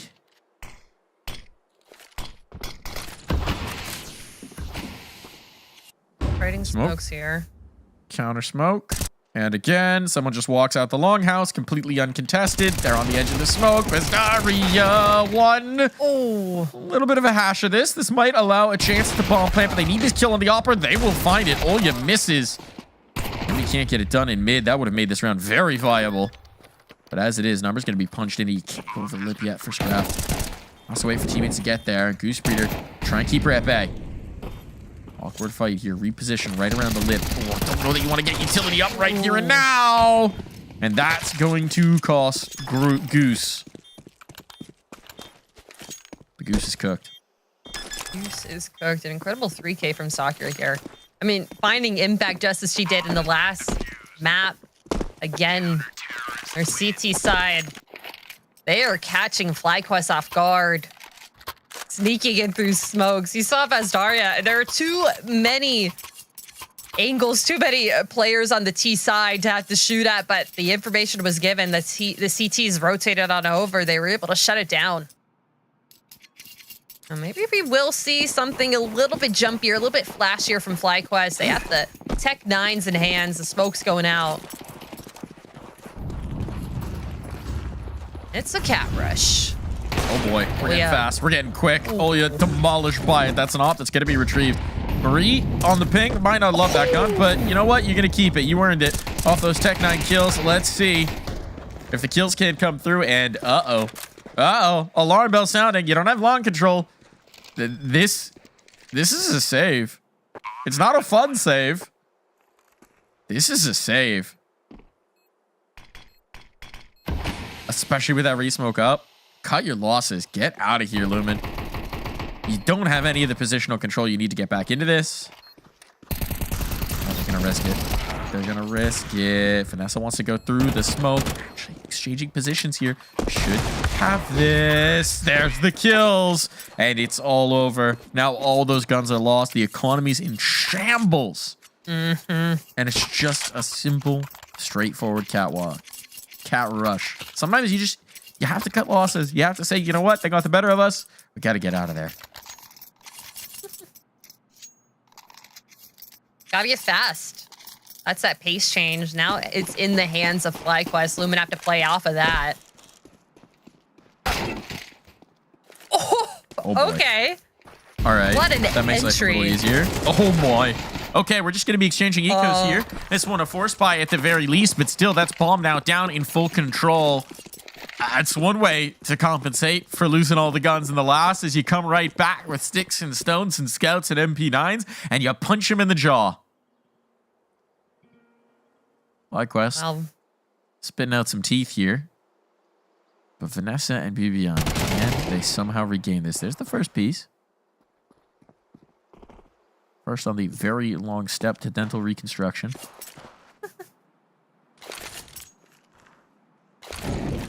There's a few more molders to get back in there. Bibian gonna have to do some very precise work. Scout spotted. Get some information here. Vanessa really can't get out from behind these boxes. If anything can create a distraction to try and set up a teammate, that's exactly what she does. Bibian nearly capitalizes. Still time. Vanessa, what can you cook? Can she cook anything at all? Picking up an AK. No real information here for the CTs. Just have to wait for them to peek out at her. But it's Olia with her second scout kill of the game. Incredible. And you saw her cheer there, not able to pick up the AWP that was taken from her the previous rush round. But Lumen so quickly answering back with aggression of their own. And that's what you need to do to disrupt FlyQuest Red here. We are fully locked into the Forced by Wars. I mean, this one's looking pretty dang good, frankly, for FlyQuest. But this is apparently just the way we're going now. Yeah. No one can build up an economy. Oh, there's an op for Emmy. That's nice.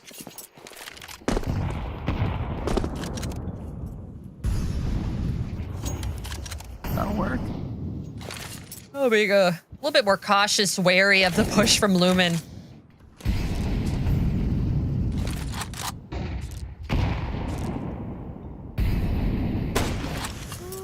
Sight found there from Olia with the scout. So impactful with it last round. See if she can do it again. FlyQuest have mid control here. Just have to enter into some kind of sight. Mollied off of Cat. Marie trying to be that long lurk. Scrap, though, right around this corner. Could be able to catch them off guard. And she does. Grabs one very quickly. Emmy here with an op. Yeah, you can't and risk now the they're bomb. safely. Yeah, you can't risk the that. bomb. If she dies there, the bomb falls forward, and then it's out of the doors, and you are in trouble.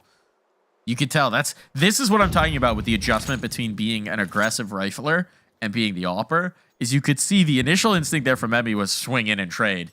And then the realization was, oh, I have the bomb and an op. Okay, back away. Good overwrite of your own instincts. But now let's see if they can get out catwalk. Bibian trying to find some space. The lurk smokes. Get answered by Sakura. It's a really nice adjustment. And now smokes up in towards mid. They're providing you a bit of cover, but you need kills. You need kills. And Vanessa's trying to find that space. The opera trying to link up, but they're going to come through the smoke on her. And even if the first kill had landed, the trade would have been there. There's nothing doing. Now the op upgrade's available. Now the rifle upgrades are there. Lumen, they've got 6 rounds, and they've got money to build upon. No more trading ecos quite yet. It's getting caught into circumstances that they can't control here, and Lumen acting against them. You see it just a little more this map. Emmy's kind of transitioned into an opper. Like you said, last one, just can't go in and trade with an op. Sit back and wait for a teammate to be able to trade you. Flashes out, trying to see all the damage that they can do. And BB and Marie able to find them and get an upgrade for themselves. Kira kind of left at an awkward spot here on this A site. They have long control. FlyQuest have all of that, but still a little too wary to push up quite yet. Still lots of time on the board.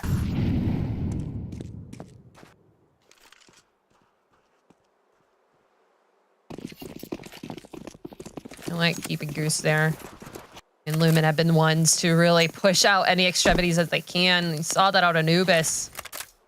A bit of a fake smoke there. I like it. Just keeping the sight line, giving the information over to the team is going to keep Lumen away from B. That's where the bomb is going. It's interesting, right? You're baiting with one of your rifles, one of your big pieces. It's kind of like using the queen to try and set up something on the chessboard, and it's going to work out. Oh, you caught in transition there on the AWP, and meanwhile, no one's here to defend. They just expect this to be an A-tank. And why wouldn't they? The rifle's just made its way up on a very limited buy. And now, uh-oh, bomb's planted. We're on the wrong side of the map. What can we do about this? Maybe he can fight back to retrieve that all, but Goose is going to make it very expensive indeed. Goose Breeder not giving them anything easy. And this is going to be a third round tacked on for FlyQuest. And, well, we said they had a bank to build upon. That bank is going to be tested very early on for Lumen. Yeah, making me eat my words. Maybe they are trading ecos. Maybe they are trading force bites so far. Very. Dust Feels 2. almost. And it's just, yeah. The magic of the map. Every round can get real scrappy if you want to play that way. But right now, that's what they want. You a play by spawn kind of player, or are you a strat kind of player? I mean, a balance of Play both D is every good. round. A balance of both is certainly good. But, I mean, certainly Dust 2 is the most spawn-based map in the game. You got to take your spawns. You have to take your spawns, especially with the op. If you've got one of those fast spawns, it's just such an advantage to get the early pick. You got to be hitting it. And that's where it is kind of fun to have it back in the pool because we don't have a lot of that in modern Counter-Strike. And so having that different wrinkle, that different element that forces players to think about the map differently. Like right now, look at this B spawn. They could go for the fast B hitter, and there's a good chance that they beat that first player on towards the site. Instead, it looks like they're going to try and flash a player out long, which they've also got a decent spawn for that as well. So that's exactly the space that they're going to take. So they're going to opt for the long fight. And once again, the AWP is not making its way over, and Emmy on the other side certainly is. So Kira's down for the count, doesn't beat Emmy on the timing on that peak. And that's the power of the spawns, right? If you can take that space, if you can get there quickly, if you're the first spawn, good luck getting on the corner with an op on the other side. Same cat hold won't work too well here, Lumen. Entire FlyQuest team just trying to take long by storm. Splash out just to get a little bit of a peek and a nice long-range MP9 gunfight for Scraft. And that is mid cleared out. They have all the information that they need. FlyQuest making their way up long. I like this adjustment, though. I like that adjustment. I like saying, okay, we've lost long. We're gonna push out Cat. We're gonna gain this control. We're gonna kill the top mid player. And if we do that, that gives us the chance to actually go for this retake. Because if you can't, well, then you're stuck on Cat. You can't even really save. You can't fight. You can't do any of those things. So hot on their tails here. Emmy missing these shots. May not get any more opportunities. Flashbang to make it uncomfortable. Somehow still gets that shot chambered. But now Utility setting up the teammates. Didn't expect the second player out towards long. Still, she has done enough to give her squad the chance to fight, the chance to brawl. And this late adjustment from Bezdaria. I don't think they have the time to go for this. Not with that rotation around. Not with Olya glass cannon. Now they're risking the AWP on a glass cannon op. Olya is out of there. No way, no how. Teammates coming up long. They've been spotted. Kills starting to come in from Goose. And this is something that I've noticed with this Lumen team. We saw consistently across Anubis. We're seeing it here on Dust 2. I understand these situations are even numbers. It looks like the kind of round that you should be getting back into. There's certain realities beyond that. The lack of a kit, the lack of armor, the lack of util to get back through, and the risk that it poses to your half. I think Lumen could do with just a little bit more in terms of cutting their losses and keeping guns alive into the next. A little save doesn't hurt anyone. I mean, look, it's entertaining for us, so I'm not going to complain too hard. But I think that's probably the next wrinkle, because I've liked a lot of what they're doing from a calling perspective, from a space-taking perspective, from a response and protocols perspective. I think maybe just a little bit earlier on some of these save calls, and they'd get a lot more full rifle rounds up to show us these nice strats.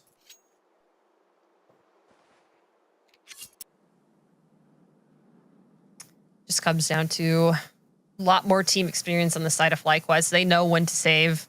Saw a little bit of times last map that maybe they shouldn't have gone for a push in. But still, it was those heroic 1v3s or 1v2s that got them into OT in the first place.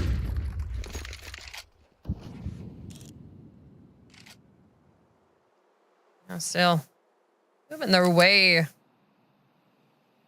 trying to make their way through long. Very wary of the buy from Lumen. They heard the op from Olya, know that it's saved. Want to play this safe. Don't want to get their economy too disrupted. Player spotted. No biggie. Time to start moving though. 40 seconds on the clock and all the CTs are here. Lots of damage to be done. Onto that flashbang out. Here they go. The flashbang catch. Well, yes. Yes, it did indeed. Not quite well enough. Bibion's vision clears. And now it could be all over. Somehow that shot doesn't land. Looked like he's dead on. A little bit of movement there. And Bibion will be the last one left standing in that exchange. So FlyQuest, again, getting a recovery here on Dust 2. Getting this back just within one round. Looking to close with an even half.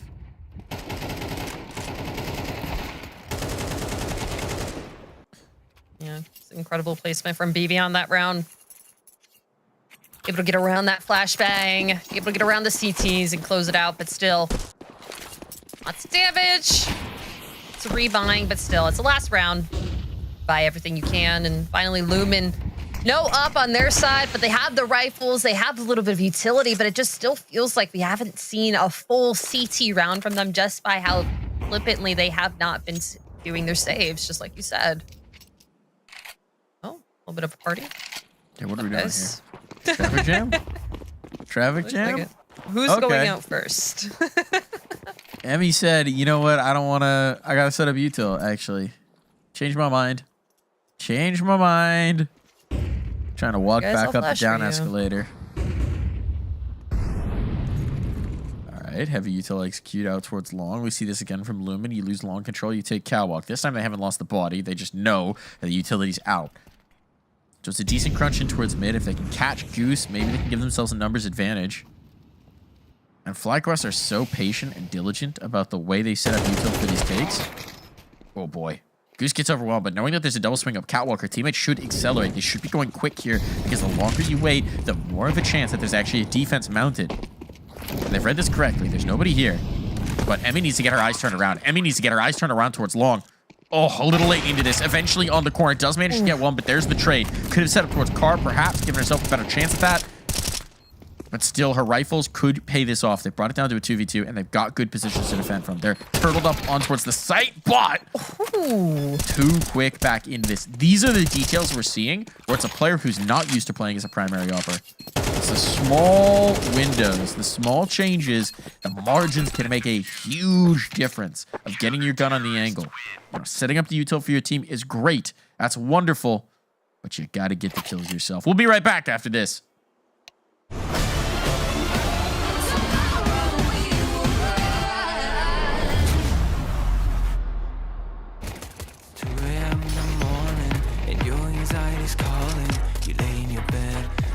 Like you're falling. Do you recognize that feeling? The demons under your ceiling. When everything hurts and nothing is healing. Yeah, I don't even wanna be awake, cause every second that I live is like a wasting. Can you help me start to replace all the memories that stand in my ways?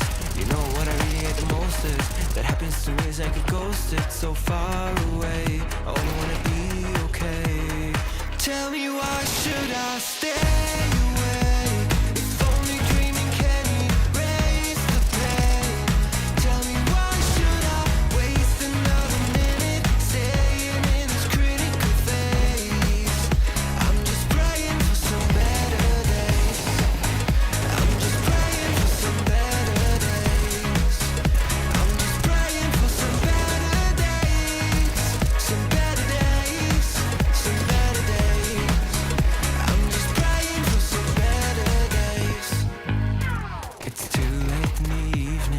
Probably get some sleep, but I just can't seem to set my mind at ease. I can find an escape. There are many doors that will take, but I can't make one of them become a way. So I'm drowning myself in media, cause I don't wanna face what I'm fearing, yeah. I am scared of fighting this alone. I've tried to turn on the light, but my demons know how to hide. Lately there is just no end in sight. Tell me why should I stay away? If only dreaming can erase the pain. Tell me why should I waste another minute staying in this critical phase?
And we are back into the second half here, Apples. We got a slim lead for Lumen. Hard fought there in the final rounds. The question is, can they make it happen here now that they're on the attack? It's all that they want to do here. Baby, I'm very, very close in tons. Pistol shots not landing as easily as they may have did in previous rounds. FlyQuest playing at a health deficit and a player deficit here. Bomb has been spotted, though. To mobilize the troops in a way. Keep these Glocks from going anywhere quicker. Nice flash out for the tease. It's going to be Emmy grabbing those nice taps. And a third. Okay. Bomb totally lost through the doors as well. That's the full confirmed. That's a brilliant shutdown coming through from Emmy. What do you even do here? Now Lumen, these players are spotted, and Olya gets caught. Goose Breeder getting up in the aggression. Sakura knows. It's like, okay, well, there's no good choices anymore. Just where do you want to make your last stand? Where do you want to try and battle through? The drop down towards CT maybe be a little more appetizing, but everything's going to carry risks. So why not? Try it. Finesse it down. Every bit of damage would be phenomenal. Bomb can't be retrieved, but he's thinning the herd. Drags on, and Goose Breeder will not allow her the same success in that fight. Quite easy angles there for FlyQuest to be able to hold on to.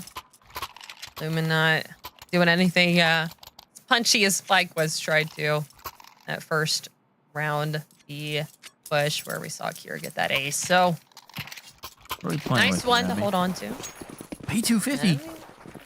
Yeah, we've seen that actually a couple of times there in their league matches, just so she could save extra to get that off. Oh, interesting. Very interesting. Yep, quite. Let's see if that haunts them. I don't mind it terribly, but an MP9 here would go a long way against these unarmored Glocks. And these just the Glocks, fortunately, so not too much danger in this round. But if Olya can get this bomb plant, well, okay, mission accomplished. Success. There's no kills, but that is a successful round for Lumen. Emmy finds one with that P250. There you go. It's a little bit more money in the bank. A little bit more money for an op to go up against these Lumen buys coming up with that bomb plant. Lots of money for them to be spending on some AKs. Now, oh, and an op for Olya. Glass cannon once again. Does she dare? She does. She was able to save it on that CT side, running away from FlyQuest. Do you really need armor, Mike? It's helpful. Olya does like the glass cannon, though. I mean, look, on an AWP, less so. But it's still winter. It's still cold out here. Bring a jacket. The last couple days, apparently enjoying the sun. Beyond. Look at that impact off an MP9. A kill and a dink. Technically an even exchange, but Bezdaria is not going to be feeling like it. Very fortunate there's no more HEs to huck into lower right now.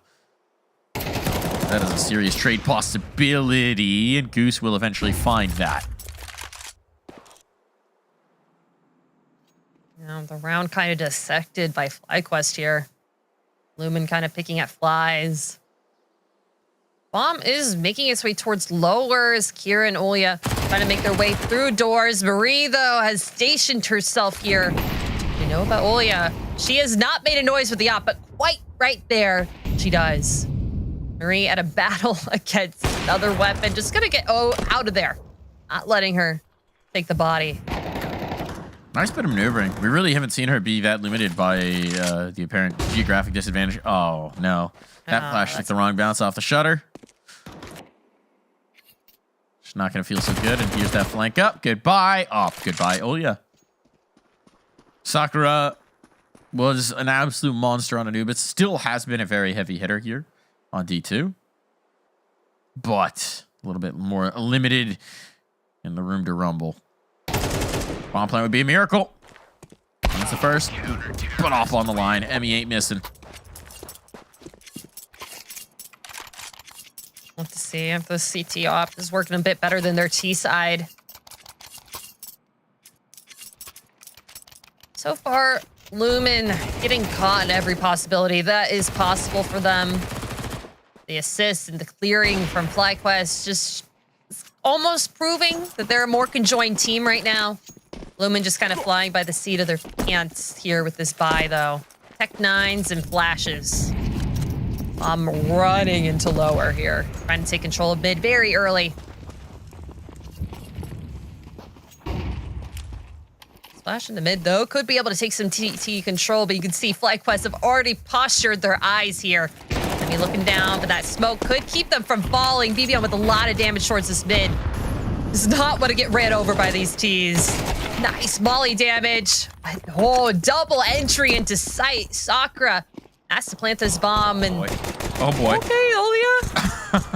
That's a Glock kill. Secret agent maneuver there. Again, FlyQuest consistently struggling against these Eeks. Marie, do you risk the smoke or do you worry about the flank? Because Olia's coming. Just a Glock. But now, you've been rumbled. The awareness is there. Marie, let's get that kill. Olia going back. Gives them the chance to actually go for this retake. Emmy through the choke. Here they go. Emmy down for the count. Marie, not capable of the clutch. Good attempt there. But again, a limited buy, limited weaponry, pistols coming out, and Lumen snatching one they had no business in being in. No business at all, but still, like you said, it's the ecos. Time and time again, FlyQuest are getting overrun by the other team's plays.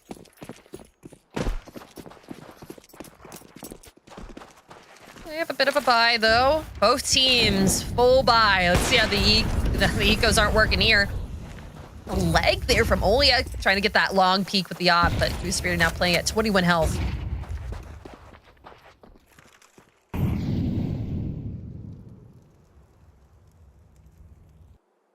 making up towards mid. I guess just trying to not get overrun by these T's, but their pause and their pull. Been incredible so far. Second half is looking like a much different Lumen so far. Nice flash out. Emmy not going to be able to hit any heads quite yet. That's the information. That's where the opera is. That's what Lumen needed to know. Smoke's coming through for CT. Maybe a B crunch. It is indeed. And look at the lack of util here from FlyQuest remaining, right? They don't have a lot to stall this out. That's the last smoke deployed. They've got one more molly back of sight. Giving them some time, waiting for exactly that boost back up. Goose Breeder gives it to him and Scraft punishes. It's not his B-site defenders. They got to get it done. They got to get it done. And Vanessa is not going to be able to do so. Vivian is so compromised. But plays her numbers, drops the bomb, gets the op, slips away. And now time is an issue. 30 seconds, though. That pinch on in allows FlyQuest players to get back around here, and that bomb has to get out of the doors. There's just no time. There's no time for this. And Scrap will be run down by Marie. What a play from Bibian. Not just getting those 2 kills, but giving her teammates the time to cook. I'm the cook. It has. I mean, incredible here. The MP9 close up doing a lot of damage, almost getting out alive, but still allowed the time for FlyQuest to kind of maneuver their way in there. However, we can't discount Scraft on that double entry that she had on there. The shots were so clean. The heads were just where they needed to be, and she was able to shoot them. Very impressively. Lumen, I mean, they were down a round. Flashbang to set this up. There's a flash from Bibi. There it is. Now they swing in. Clean up on aisle long.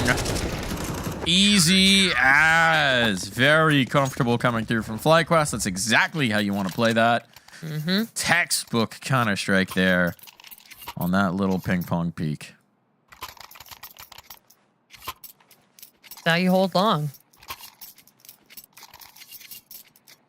Love a clean long hold. Yeah. Nothing worse than you try and throw that flash, you accidentally flash your pit player, then they're forced in, then you get swung, and it all falls apart. But timing is good. Kills are as well. Goose tagged up on that HE. They know this aggression's coming through. That's a nice read from Lumen, hearing the noise, knowing that FlyQuest like to deploy this, presumably. They just had to use a little bit more util and tower to clear out tons.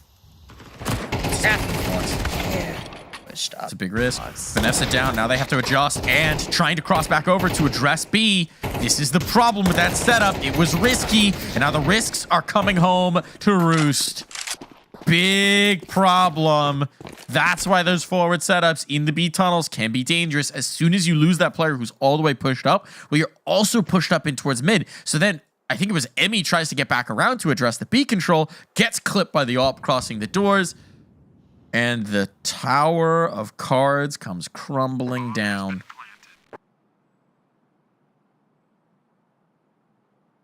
Huge round for Lumen. Huge punish on. It looked like they recognized what FlyQuest were looking to do, and they found the perfect punish for it. There was a line that Bardolph said a little bit earlier during the South American best of 3. He said, falls to pieces like a dog into a Jenga tower. Yeah, I don't think Noodle would be very good at playing Jenga.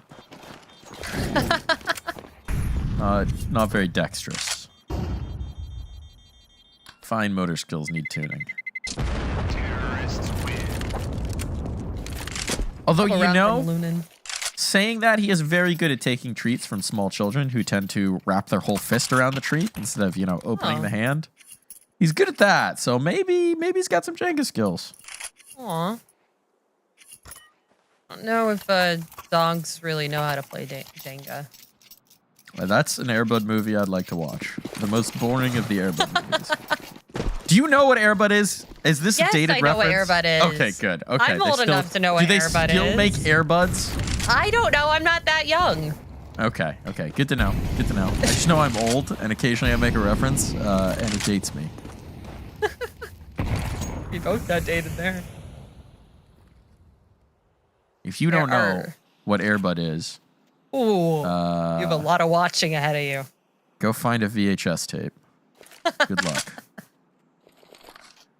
It's easier to find a tape than it is to find a player that actually works anymore.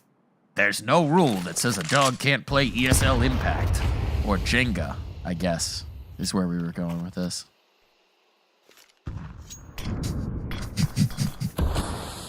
Could you click a mouse without thumbs? Be a little tough to control on the aiming. Okay. This is what happens when slower rounds happen. Come on, let's get some action here. Get me off this thread. Nice flashbang. Goose pushed off the angle, but won't be punished just yet. So Sakura tucks back in. Doesn't want to get bopped on the nose. Out towards the mid doors. Sets up a smoke. Goose taking the tight angle. Now that Sakura's cleared it, and that works out beautifully. Great adjustment from Goose. And that flashbang's missed. The second one deployed. They keep missing. But at least this time, Scraft can get the swing. Still, time's becoming an issue. 30 seconds. They've got to come out here. Vanessa needs to get active. Big first kill. Follow-up as well. Bomb dropped. It's chaos. No chance through. That little adjustment from Goose, dodging the initial flash and then slipping back in by the doors, just completely thwarts what Lumen is trying to pull off. Yeah, mind games are being played now on FlyQuest. Exactly what they need. I mean, they got the trade, but still the numbers weren't there. All the B players were still up. Goose able to take control of the situation. Everything that you needed and more. You got Olia back on the op. Not glass cannoning it this time. But still, this long control taken from FlyQuest. It get caught out here. The MAC-10's doing a lot of work, but Util being thrown at Marie, getting her tested. Kira with a double. That is a long hold taken away from FlyQuest. Evian very, very close up. That smoke not completely there. Nice flash, and Olia is able to trade it back. Left alone, pinched in between two nerves, and just kind of keeping her busy here. Bezdaria trying her best. She pulled off heroics last round with the FAMAS, now an M4. She's just getting thrown into a corner, saying, nope, can't do anything. Found the one spot that wasn't on fire here in Spawn. That's nice at least. But yeah, the chances of actually getting back into this are impossible. So Vanessa's going to cut bait. And this is where we're going to see the save come through. So Lumen going to close this gap to just one. They're going to give themselves a chance to make a run at this, to close this down still in regulation as well. And once again, you know what this is starting to feel a lot like? What? Anubis in reverse. We're getting a close nail biter of a game. I like it. It's a good way to start off the Impact season. It is. Starting to feel like we might need some more rounds here. Might not have enough in regulation. 24 might not be enough. I don't think production will be happy with you saying that. Well, you know, unfortunately, so the Counter-Strike goes. I mean, FlyQuest, they proved it to us with their eco buys. Previous rounds, they were going back and forth a lot in the first half. Still able to get a couple rifles on some of their players, I would presume here. Vanessa has already bought one up, but tack timeout. Interesting. This is the first one for FlyQuest. You think about how early they were deploying them on Anubis as they looked for answers, as they tried to solve things, right? This is the first time where, you know, presumably Sheikh Sulas felt like he needs to weigh in, which means that outside of this, they felt pretty comfortable about the way things were going, which makes sense. It sort of follows the pattern. But here's where you want to course correct. Here's where you also want to figure out, okay, are we risking the money here or are we playing the long game? Are we conceding 11 to try and close this 13-11? And if so, where are we putting Vanessa to maybe tip the balance in this round? And that's the choice that they've made. So that is a tough choice to make. They are risking a lot here. Bibi's going to keep the money healthy as well so that the AWP can come into play that next one. Oh my, but they might have called the shot right. They might have called the shot right. Can they catch anybody off here? Player in the doors? No. Out towards the dumpster? Yes. Daria, though, good for the kill. Straight it out after just one. Can they pin this off in towards the doors? Battling through, though. They've swapped it. Scraft is in with the rifle. You think you're running down and off with those pistols? No. We got a spray down in the doors here from Scraft. And meanwhile, Olya has gotten away clean. Kira's left doors. The bomb is still here. Lumen want to fight this. Want to take back some map control away from the pistols. Vanessa has already completely moved her way, and that's the rifle out of contention. Soccer able to find that. Just looking to do some damage now. E250 in hand from Goosebreeder. 3 of the T's still sitting in long doors, have not rotated off of this. Afraid of what FlyQuest can do when they double push this.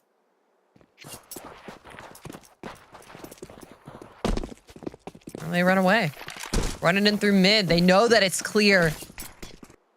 Sakura just cleared it. Vanessa, the only player with the rifle, is gone. Now Marie and Goosebreeder left with just a smoke to their name and an AK picked up from Bezdaria. Yeah, it's about the save now. It's about the save. It's not fun. But you got to do the disciplined thing sometimes. You got to eat your vegetables if you want to be healthy. Sometimes the save is that. Marie might want to get back onto that other rifle. If there's a possibility to do so. It's being camped, important things. Taking that AK over, and yeah, you're absolutely right.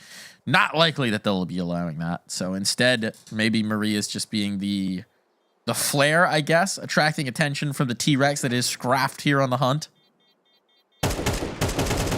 Oh boy, and Goose cleans up the other two. So now, all right, AK's in the wrong spot. You got that kill, Scraft, but you are not taking this AK away from Goose. Ooh, an op. All right, that's a nice upgrade. An upgrade. That's a good prize. That so this is the something. This is the round. Yeah. Who's going to secure OT first? If FlyQuest win this, we're still brawling. If Lumen win this, that might just be the map, and we're looking at 3. Because the money will be in the toilet, presumably, for FlyQuest. A lot on the line here. A lot of pressure on. Vanessa gets that smoke up at the perfect time, because this was looking like it was just going to be a fast B play, and it still might be. There's no second option here. There's no mid presence. There's no long lurk. This is a B-pop. When in doubt, run it out. Fast B play. It's how we started this map. It looks like it's how we're going to finish it. But Vanessa's not blind. Gets the first. Traded out, but sets up Bibian. She'll keep the numbers. Advantage here. Flying through the door. That is ambitious from Bibi. Had the numbers for her teammates. Tries to get a little bit more. And in vying for that space, might have actually put her team in a bad spot here. Nade onto Marie. they want to go for this, they want to try and keep the money alive for the next. Olya's just pushed off the angle. Now they're in, but Olya could shut this all down. Can't squeeze the trigger. Can't get off a shot. Suddenly the numbers back on the other side. He phases through in the smoke. This gets so weird. They know there's players' windows. Do they realize that they've completely swapped spots? Where do they read this last player? Emmy gets caught. They have no clue. They have no info. And actually, the chaos works against them. Marie needs to get on the bomb. Needs to just go for the stick. He's going to do so, but there's no world where Sakura will be allowing that. Map point found. No gun save. No survivors for either side. But now FlyQuest are up against it as they face down the prospect of a third. Oh, no. Oh, no, is what FlyQuest is saying in their heads right now. Bit of a blender of a round. It feels like they switched spots for a second in that retake there. I mean, she's been great for so much of this map. That's a mistake from Bibian. That's trying to play hero ball and make a move ahead of your teammates on the retake to end it right then and there. Whereas if you get that first kill and step out that window and wait for your teammates to get there so you can play the 4-on-3 retake, that gives them a much better chance at it. That is trying to take over. And it's a huge risk. And now you see the result. There's a scout. There's 3 MP9s. There's 1 A4 out here. There's limitations on the util. There's no mollies. There's 2 smokes. This is not a great round for FlyQuest. So what are they going to show? They can't just play a default. They can't just play this like it's any old standard round. They need to get antsy. And Bibion's going up tunnels. That's one way. You make a mistake. Okay, solve it. Go out there. Take command. Show us why you wanted to go back through those doors and brawl. And Bibion's trying to do exactly that here in lower. Lumen not giving them anything easy either. Taking it very, very slow. Want to get FlyQuest antsy. Want to get them unsettled for what is to come. A smoke falling through. Marie, the only one on site. Emmy. I mean, rotating on over, but how much can you do with the scout? However, look at this. Vanessa very pushed up in tons. Her and BB able to take down one. Goose Vader with a very labored spray and a Sakura kill. It's going to be Lumen taking their sights. It is, but you've got the op on the angle. This could get real weird. Marie tucked behind the boxes as well.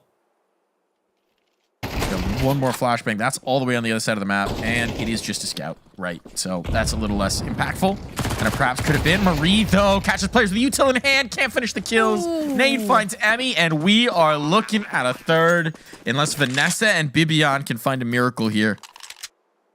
Bibion's got that AK. There's a kit as well, so there's some time to play with here, but there's not a lot of util. There's one flashbang to get them out this choke point. They're gonna have to shoot their way out. Sakura. It's the first. It all falls to Bibi. Mollied up. She has to risk this at some point. She has to brave it. Here comes the flash. Here comes the play. One chance. Can't miss a bullet here. And they're not giving her an inch. They're not giving her a fight. Lumen are playing this perfectly, and there's just no time. There's no chance. There's no opportunity. Lumen close it 13-11. They snatch a map away. The map pick of FlyQuest claimed, stolen, and now we are going the distance. We are going to our third. We're going to Mirage. Wow. Incredible from Lumen. They must be feeling so good right now. 13-11 win. Not even bringing into OT. Not giving FlyQuest a chance to answer back there. And wow, incredible plays. I mean, that's just going to show just how much the skill level has changed for these players, has changed for these ladies, has uplifted since last season. You wouldn't expect this on the first week. FlyQuest already dropping a map, but that just may be the telltale sign that times have changed and they really need to step it up. Yeah, some mistakes maybe out from the FlyQuest camp for sure. I mean, that last round's going to stick in my mind just a little bit, the retake on towards B. But there were a few of those, right? There were a few errors for sure. And Lumen have shown that they're so dangerous, right? They can punish those mistakes if you give them the opportunity. They've got the ideas. They've got the counterplays. They had some very specific rounds that countered the ideas that FlyQuest were trying to bring out. So it's a combination of the macro read on FlyQuest and positioning their players in the right spot, and then having some very dangerous individuals. I mean, we've now had 2 seriously impact maps from Sakura. We've had big moments from Scraft, especially moving around the periphery. For Scraft, it's been that sort of situational awareness of seeming to always find that moment in the flank, finding that edge. We've really got some impressive play coming through from this Lumen team. And I mean, frankly, based on what we've seen, I think there's no reason this shouldn't be a Lumen 2-1, right? Lumen should have had Anubis. Lumen do have Dust 2. I think FlyQuest are in a lot of trouble here, Apples. There are a lot of mistakes they are having right now. And I mean, it did go the whole distance. It did go all 24 rounds. There were a lot of really good things from FlyQuest, but they weren't getting the same amount of hero plays, of hero clutches there. And that's a little tough to do on Dust 2 when the B site is so locked down. It's hard to get in there. The angles are hard to clear when it's just two of you and there's flashes everywhere and there's mollies and you're trying to be a hero like we saw Bibian do in a game-defining round that she unfortunately ran into. So there's a lot that FlyQuest have to clean up in this next break. Maybe we'll see them come back, but just like you said, Lumen is looking so good right now, and I'm very happy for the changes that they had. This could be a very interesting Mirage. We do know FlyQuest is very strong on this, but we haven't really seen this new roster Lumen play on it quite yet. Could be a tough. Yeah. And I mean, we don't really have the best sense of FlyQuest on their map pool since the changes. Yeah. Their opponents picked in Anubis, and there was a mighty struggle there for a lot of the first half, for a lot of the map in general. Dust 2, they keep picking into, hasn't had the greatest results for them. They're not winning a ton of officials on Dust 2, despite liking it. Now we go to Mirage. So yes, these have been positions of strength in FlyQuest, but maybe we're entering a new era here in ESL Impact. Maybe we're entering an era where they're not the untouchable queens of the scene. Maybe there's a lot more of a threat out for them. And one thing that was very good from this map was, we saw a very switched on Bibian from the FlyQuest side. Oh, yeah. That's huge because it did take a long time for her to have her impact on Anubis. Once she did, she was great. Now here on Dust 2 was commanding for so much of that map. If they have that again on Mirage, could be a huge difference maker for them. Absolutely. And you see her kills there, 27, topping the server really there. I mean, that was giving her the confidence to be able to try and go in and take the 1v3 fights, even though her team was just a little bit farther behind. So, I mean, it comes with something there. She's able to get all the kills, but you kind of need your team with you to help you out. Lumen, though, like, so well. We didn't really see too much of Azdaria this map, but really, Sakura and Scrap stood up this game, did incredible things, especially on their CT side. They were taking control of mid very well, and they ended the half in favor of Lumen. Like, it looked like FlyQuest could probably fight back, but obviously Lumen on their T side were able to close it out so incredibly well. They were indeed. We've got a little bit of a head-to-head set up here. I wanted to check in on the two youngsters, right? The two new additions to these squads. We've got Marie. There's a caveat on all of Marie's stats right now, which is that she's playing with a ping disadvantage. That's going to be a caveat here, so we don't really know how that's going to impact her or how that's going to change if that's no longer an issue. But still, showing up very nicely, having impact rounds, having impact moments, not at all an Achilles heel, as you might expect from a player playing on high ping. Meanwhile, on the other side, Kira, we knew almost nothing about this player, and she has been very much impressing. Coming in with a blank slate, being this young of a player, you see the moments of inexperience, you see the moments where there's definitely time to mature and grow as a player, but the mechanics are there. The impressive rounds are there. The eye-popping moments are there. The pistol ace was there on Dust 2. There's clearly a lot of firepower here. Yeah, and Lumen, they are playing very, very well. I feel like the games are very, very close for them, obviously bringing into 2 OTs and now a full 24-round map 2 victory. It may just be a matter of time before they're able to kind of mold this new player into something that will work incredibly for their team, that they won't have to go into OT to beat FlyQuest. But we do have another map in store for you all. We are going to Mirage in just a little bit, so go get some water, go get a snack. It's going to be a long one. We will be right back after this quick break.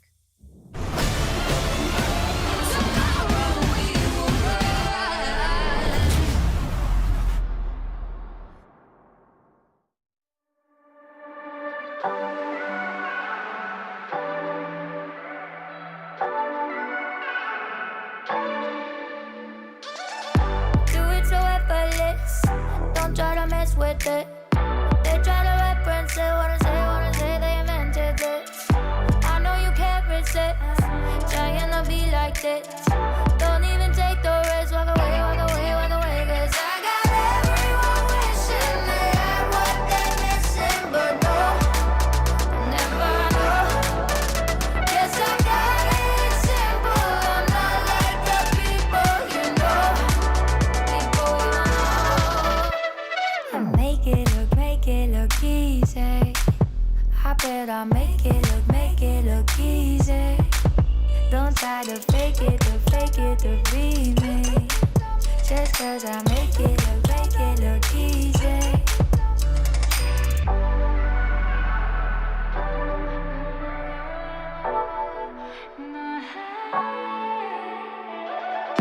Make it look easy, I do it in my sleep at night. Don't try to get it right, gotta stay alive. I gotta win, nah. I'm making a name, nah. Winning again, nah. Wanna play. 'Cause I got everyone wishing they had what they're missing, but no, never know. Guess I got it simple. I'm not like the people you know. People you know. Make it look easy. I bet I make it look easy. Don't try to fake it to be me. Just 'cause I make it look easy. Don't even bother, try to win a liar. Real like no other. It's in my veins, like in my DNA. My vibe is like no other. 'Cause I got everyone wishing they had what they're missing, but no, never know. Guess I got it simple. I'm not like the people you know. People you know. I make it look easy. I bet I make it look easy. Don't try to fake it to be me. Just 'cause I make it look easy.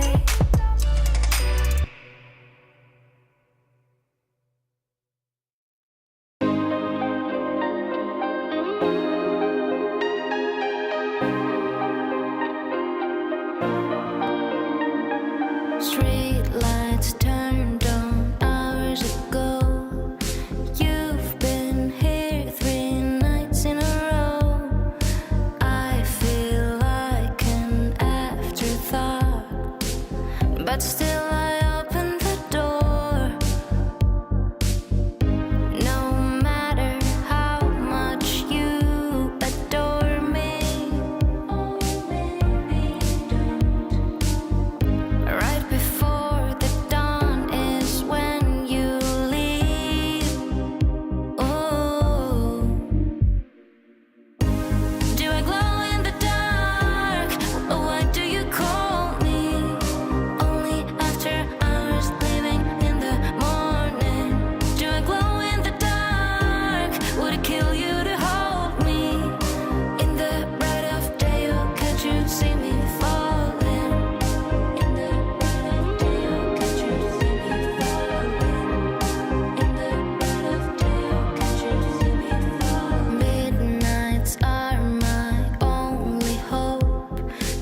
respeta como es. Muévelo, ¿quién fue? No te despistes que es lo que vine con mi pana, con mi catamara, mi dominicana, colombiana y venezolana. ¿Dónde están las mexicanas? Muévelo, muévelo, no veo a mi boricua. Sacúdelo, oh, oh, oh, oh.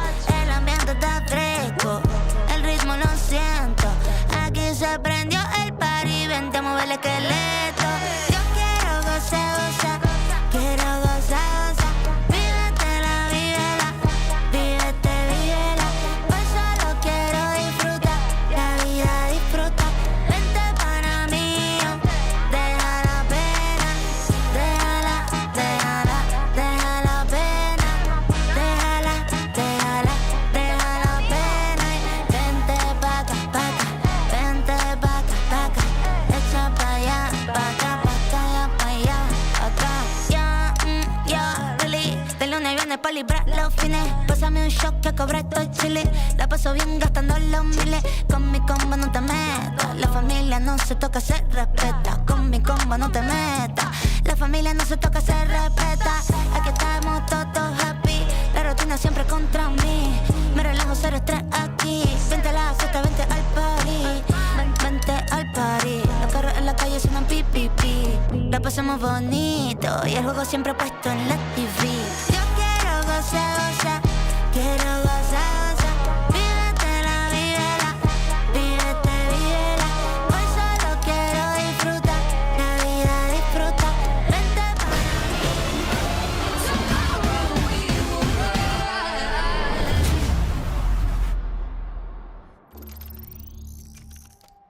We're back here for the final map of the night, final map of the day on the first day of this season of ESL Impact. An exciting affair so far. We see FlyQuest Red dropping a map, their own map pick, right at the start of the season. And frankly, when you think about how Anubis went, they might be lucky this isn't a 2-0 going back the other way. Apples, this is not the way we are used to it being for FlyQuest Red in NA Impact. What's going on?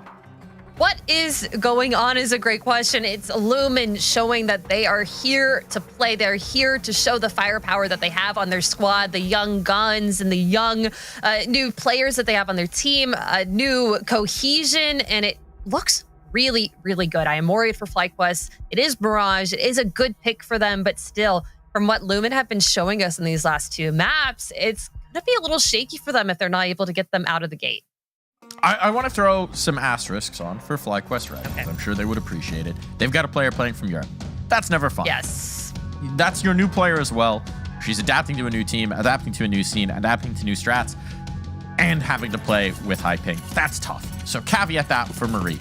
Perfectly fine. You're adapting to a new old caller. You're shifting some things around. You're reworking the way that you want to play. You've got a new coach, or who was your assistant coach or promoted coach. There's changes taking place. All that being said, FlyQuest have done that in previous seasons. They've played with players from Europe. They've had all these issues before. The difference was when they had sloppy mistakes, when they had issues, no one was capable of consistently punishing them. This Lumen team is playing so well. They're punishing the mistakes. They're making their own moves. And Marie, trying to make a move of her own, will get shut down immediately. Kira ain't missing here, and those kills are quick. They're fast, they're furious, and with the con player down, Sakura has just ended any chance of this retake. It would take a miracle for Bibian to get back into this. It's going to be the ace clutch required. And without a kit, without a chance, this one feels like it should be impossible.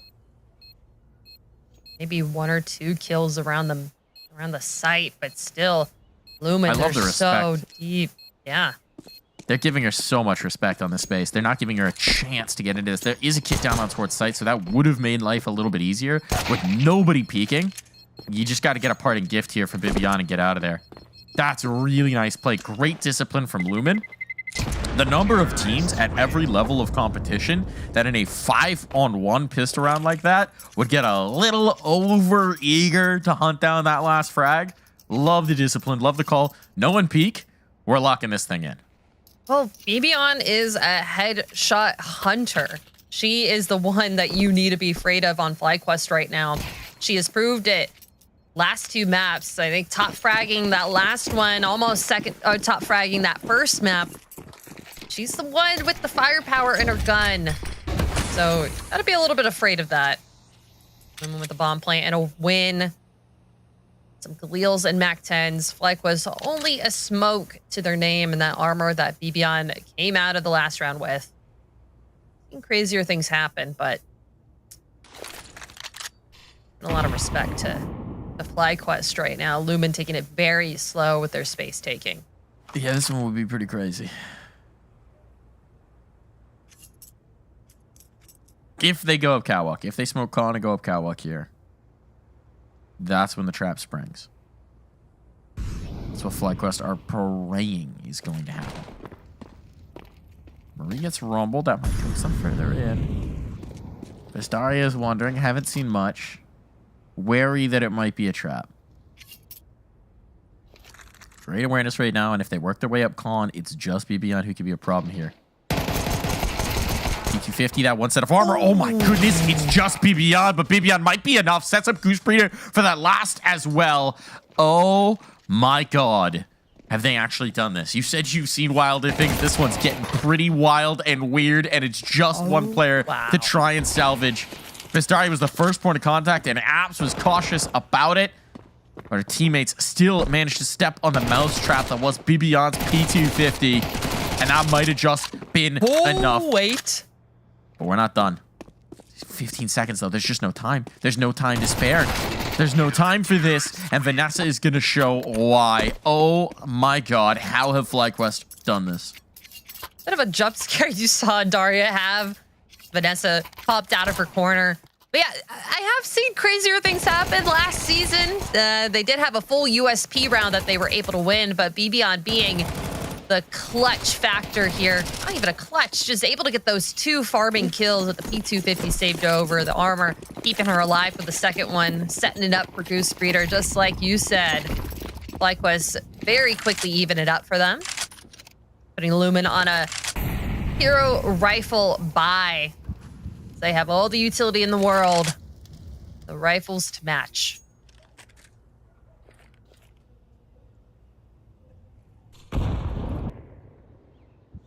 Still playing this very respectively. Both teams kind of wary, peeking out anywhere. Demon with a nice find. Yeah, that's a nice find. That was a player out in the middle of towards B, so they got very aggressive there, Lumen.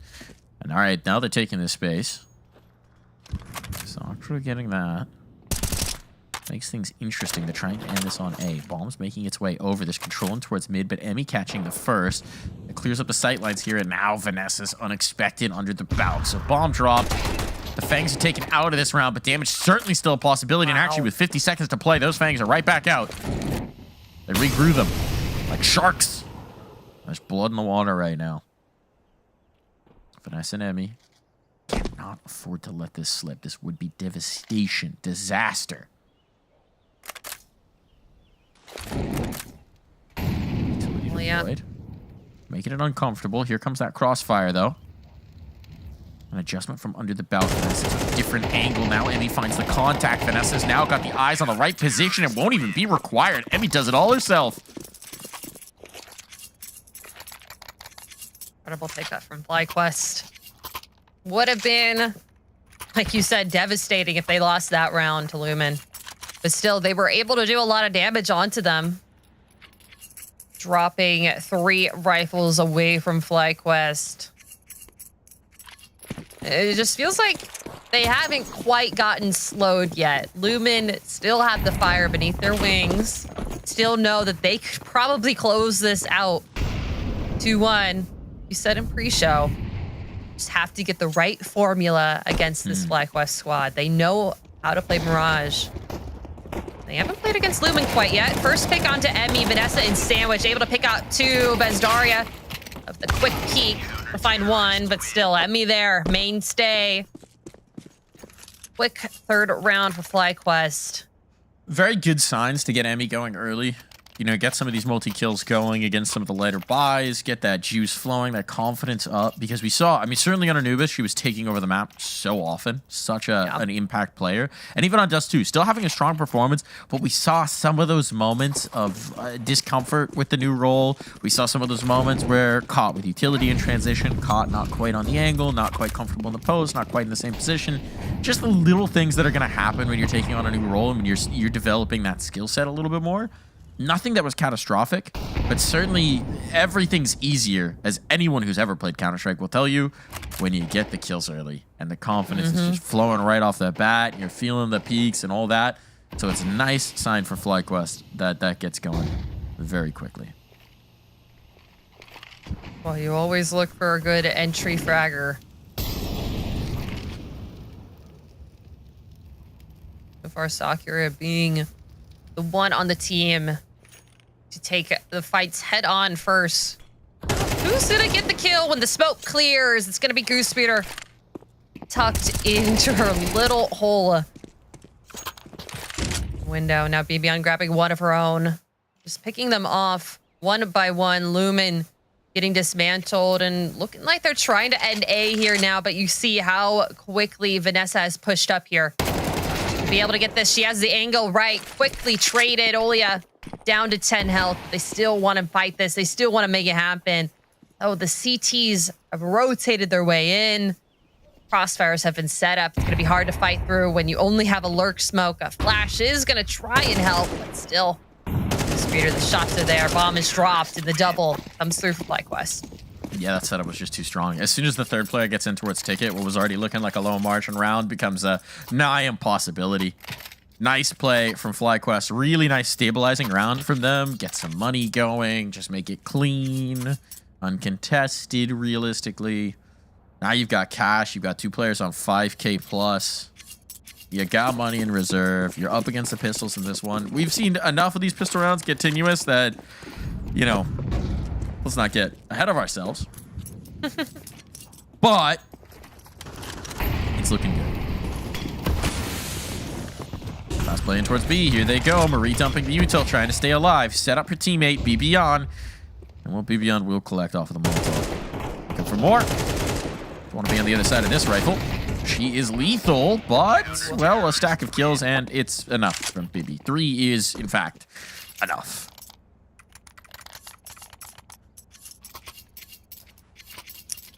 Rushes just aren't coming through for Lumen quite yet on their T side. You saw them so eagerly kind of swapping the eco rounds against each other on Dust 2, and it doesn't feel like that same thing has quite happened yet for Lumen. Now, finally on a full buy, Olia on the op.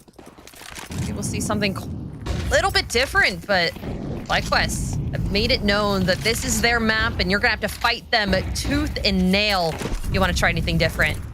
Now, very, very quickly fighting for mid space. That's taken by FlyQuest. Look at the space that's being allowed on towards B, though. They could just rock on out right now. The double push up catwalk. Okay, well, they're coming back. Window might be closing. And Lumen gotta hope that their fingers aren't going to be caught in the windowsill as it does. Bibian working together here. Just going to be Bibby. Bot out towards Van. Unexpected there with the player under window.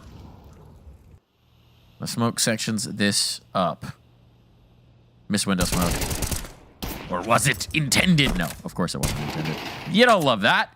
Don't miss your window smokes. You have a foolproof lineup that will work every time. But it only works if you know how to do a W jump throw without a bind.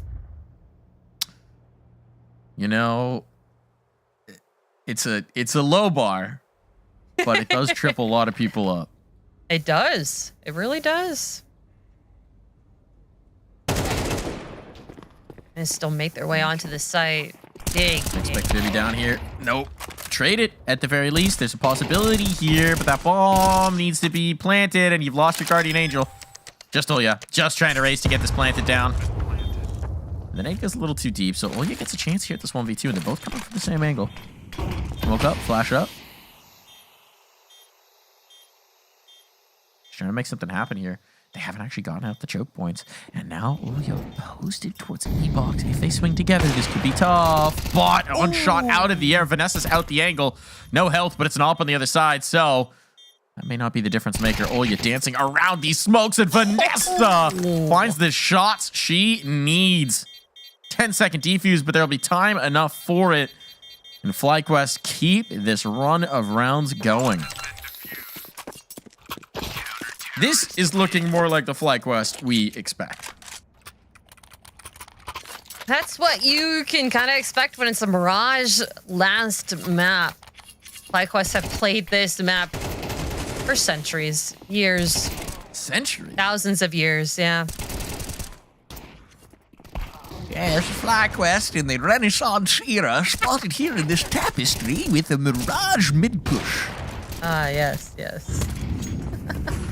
It's one of the earliest examples of golden era Renaissance art. Oh, good lord. Well, sometimes it's tried and tested because it's good. That's what a lot of people would say about Mirage. Let's find out. Smoke's fading here on Con. We might get our contact soon. Lots of players here. Goose. Looking to meet him. He nice popped. clear. Oh, that's a nice combo. Nice sequence. Molly to make sure a player's not too close. Nade into the smoke, and boom. You got yourselves a player advantage. Ooh, okay. The waiting time proved well for Emmy there. Now it's just the extremities. Players gone. Scrapped. Wow. Hot on the tails. Able to find 2 for herself. Down to 11 health. 1v3. Bomb is all the way in TV. Yeah. This is going to be a hard round to win. But, I mean, she has an AK. Could be able to find these head taps if she needs to. Finds one on Emmy. That's one. But BB close behind. Able to close it out for FlyQuest. They're not dropping him around quite soon. I'd say at least there's some damage there, but we're past the point of that mattering a whole lot. There's plenty of cash available for FlyQuest. It's a 7-1 scoreline. Lumen, you got to get stuck in. It's been such a good series from you. This is where we need to see them dig deep and drag this half back into the realm of possibility. Because it would be disappointing after the absolutely titanic effort we've seen across 2 maps. I'm going to run out of steam here and now. That is one of the edges you have when you have experience, right? Nope. The long games, the tough games, the draining games. You've been here. You've done that. You've seen this kind of battle before. And Vanessa through the fire and the flame. She'll carry on. Teammates so low. Look at the health. And now they're wiped off the board. A 2-on-2, but Bibian is ready for the brawl. Caught with Util. That's the best way to take her out of play. But you can't shoot back. So it falls to the new girl. It falls to Marie. What can she do? Well, when they're not looking the right way, that makes it a lot easier. Goodbye, Sakura. Oh, we got 8 rounds for FlyQuest. Yeah, but an incredible round from Kira, just trying to clear out the site. FlyQuest just so quick to respond. You get a 3K there. Quickly traded out, but still. Saw her a lot more on Anubis, getting a lot of multi-kills, but Vanessa here, like you said, in the fire, able to find the kills and getting caught off guard, trying to find other corners. When you haven't been winning a lot of rounds in a row, you're a little bit more nervous to where the CTs could be hiding. Ooh. I threw the smoke that you can't nade. The new tech there. New tech. Bulletproof smoke. It's actually going to be a $700 smoke that you can throw, but you can't pop. New detail. Gaiman leaked it to me. Oh, good. He sent it through my brain. Oh. Bezdaria. Plucking one out of the window. Viviana out of play, and she has been a monster so far this map, but uh-oh, that's the bomb. That's the bomb.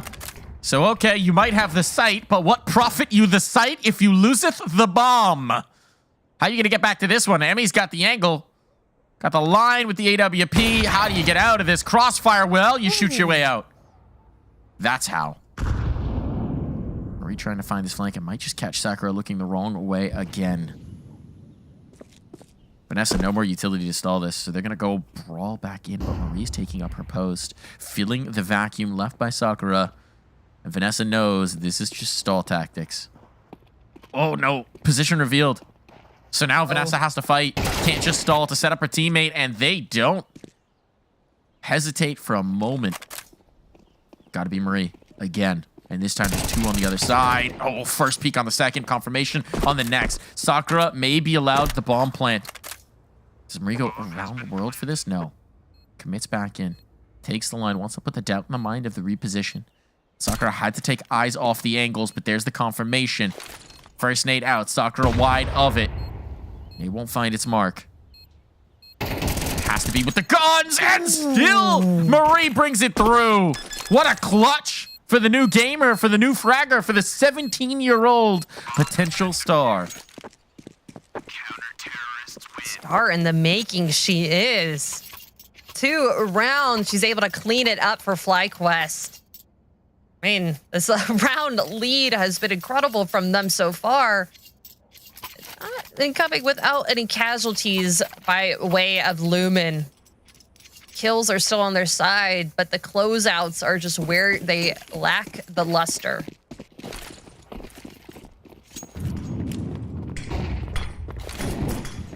Finally, with AKs in hand, utility at their feet to throw. Trying to find something in that mid window. Repositioning here. They are going fast up con. Trying to spot something, but Emmy too quick with it, able to find them through the smoke. It's a nice piece to take early on before those smokes bloom. Kira denied by the Molotov. Talking to the teammates, staying vocal about it. A little bit of a pause in the action here as the bomb groups up. Gives me a moment to say nice things. Vanessa has played very well on this map so far. Playing under Belk, on top of the Belk. It's been a quieter series for her. In particular, Anubis had a lot of struggles in that A main fight. But here on the balcony has found a place of a lot of comfort, and Goose under here to join. Is the second player going to be expected? Flashbang to set up the swing. Smoke to give some cover. Goose slips out. Goose slips out. Ooh, doesn't quite have the shot, though. This is awkward. I don't know how Kira found that spacing. But there's no way they're going to expect Vanessa to be here, too. Kira's wise to it. Kira's watching. But still going to get caught? No! Olya actually swapping into that spot gets the kill. Kira was long since down. But the bomb is dropped once again. It falls to Sakura to be the hero. And through the smoke into the crosshair of Bibian. It's not going to happen. This is turning into a slaughter here, Apples. Kind of unfortunate for Lumen, considering how well they played their first 2 maps and now forcing FlyQuest into a third. FlyQuest have not lost a series. They've only lost maps, and I don't think they want to go out this early in the season with a loss of a series. Honestly, they're playing like it. Playing like they just want to get this round, this win over with. They want to go back. But still, Lumen very, very quickly up. Cat couldn't stand to do a lot of damage, but Bibian able to find that first one. Marie very close in tandem, finding one of her own, but there's 3 Ts on the site. 3 heads you have to shoot. She finds one, switch it on over to the sidearm. Not gonna work out for her. You're finding it now quickly. 2v3. DTs have to retake. The bomb has not even been planted. It's down on site. Oh boy. Oh boy. Oh boy. Emmy had to put a shot through a teammate's leg. Actually might have kept a bench player alive for a moment longer. But now it comes into the 1v1. When does Sakura try and punch in the numbers? Still has lots of time to cook here. Can throw fakes, can throw baits, wants that duel for the moment. Actually fighting forward. Emmy's ready for it, but it's all going to be a question of timing. Ooh. Who looks where? When? How? Footstep given up. Sakura. Ooh. The turnaround. The knife out. Sakura might have this. Emmy is given all the space. Do you keep pressing forward or do you go back? She may have her here. Risk. Emmy has no idea. Sakura has been reading this every step of the way.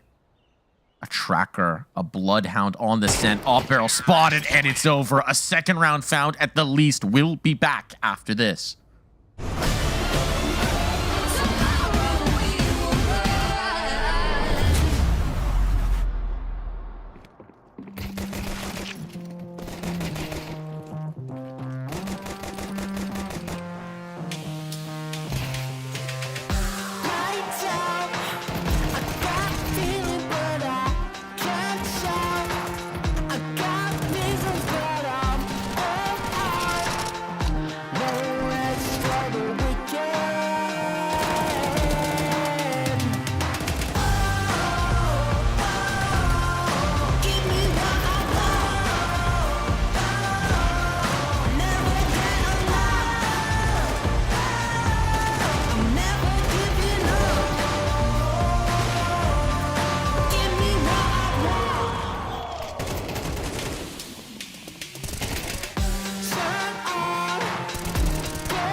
stop. We own it. We're winning every time. We own it. Pushing every day and night. We own it. We don't do compromise. Yeah, yeah. We touch down every time. Every time.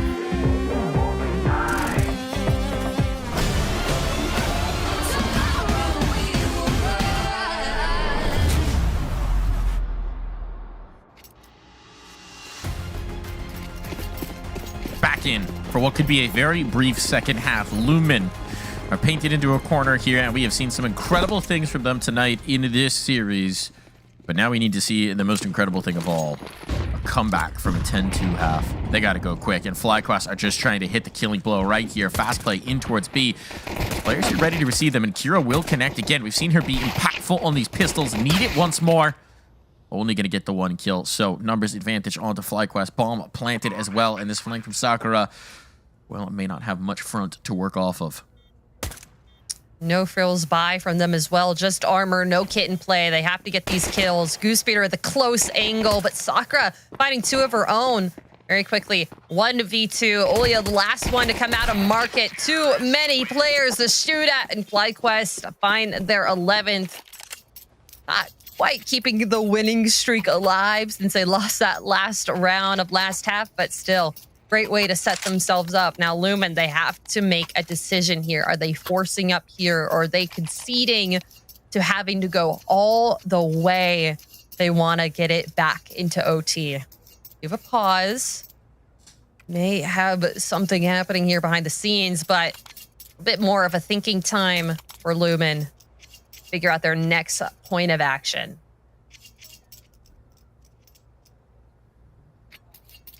I'm gonna guess this is a check. Gonna guess this is a technical issue. I would be surprised if you come out and go, well, we lost one pistol. Time to call some timeouts. Seems like we got a little bit of an internet issue coming on here, so hopefully that'll be resolved quickly. I do want to say, heaping some flowers on, one more time. Obviously, this map has not gone to plan, but we've still seen a lot of strength from Sakura as an individual. Very excited to see what Sakura could do this season on this roster, because we've had 3 really high impact maps, and it's just been consistent across the board. And that is, I mean, when you consider who she's shooting against on the other side, that is something to brag about. Absolutely. Absolutely.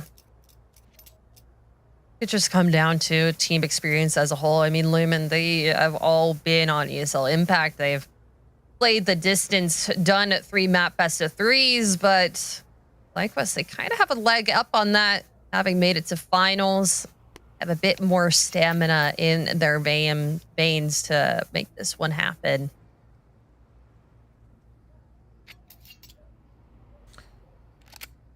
Bit more stamina. A little bit more staying power.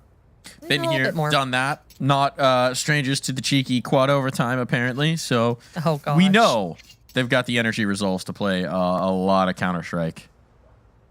And it does feel like throughout the night we've seen them get stronger as well. Absolutely. I mean, obviously, that Dust 2 slipping away from them. But I think in the same way that Anubis probably should have been a map for Lumen, I think that if you take the full weight of things, outside of a few mistakes, FlyQuest probably should have been able to close D2.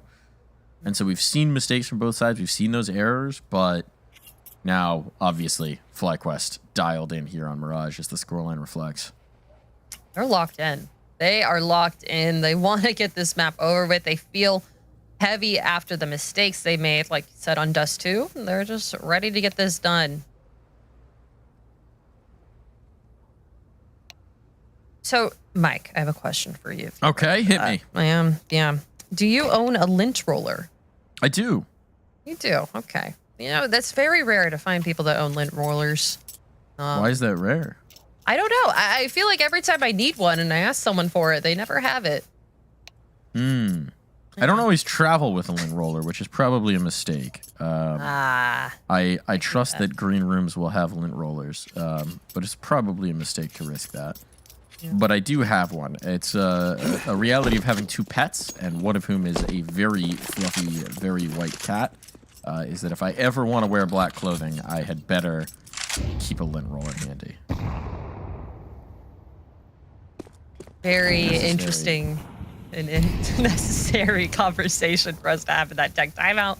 Yeah, Now, we bring you the important info here on ESL Impact. Goose Breeder brings you the important frags, and look at that. The A site defense is gone. This round is over. Series point is about to get locked in by FlyQuest, and there is realistically nothing that Lumen can do about it. Speeder's already beaten the smoke that the CT's thrown down, just making money at this point with the MAC-10. Do something nice, and she does. Oh yeah, answering it back, though, is able to find one headshot there, but she's quickly, very, very quickly getting looked at. I think Marie just flicked 2 Bibion out there in jungle. Just swinging back and forth with the MAC-10 jumping through the shutter. Why not?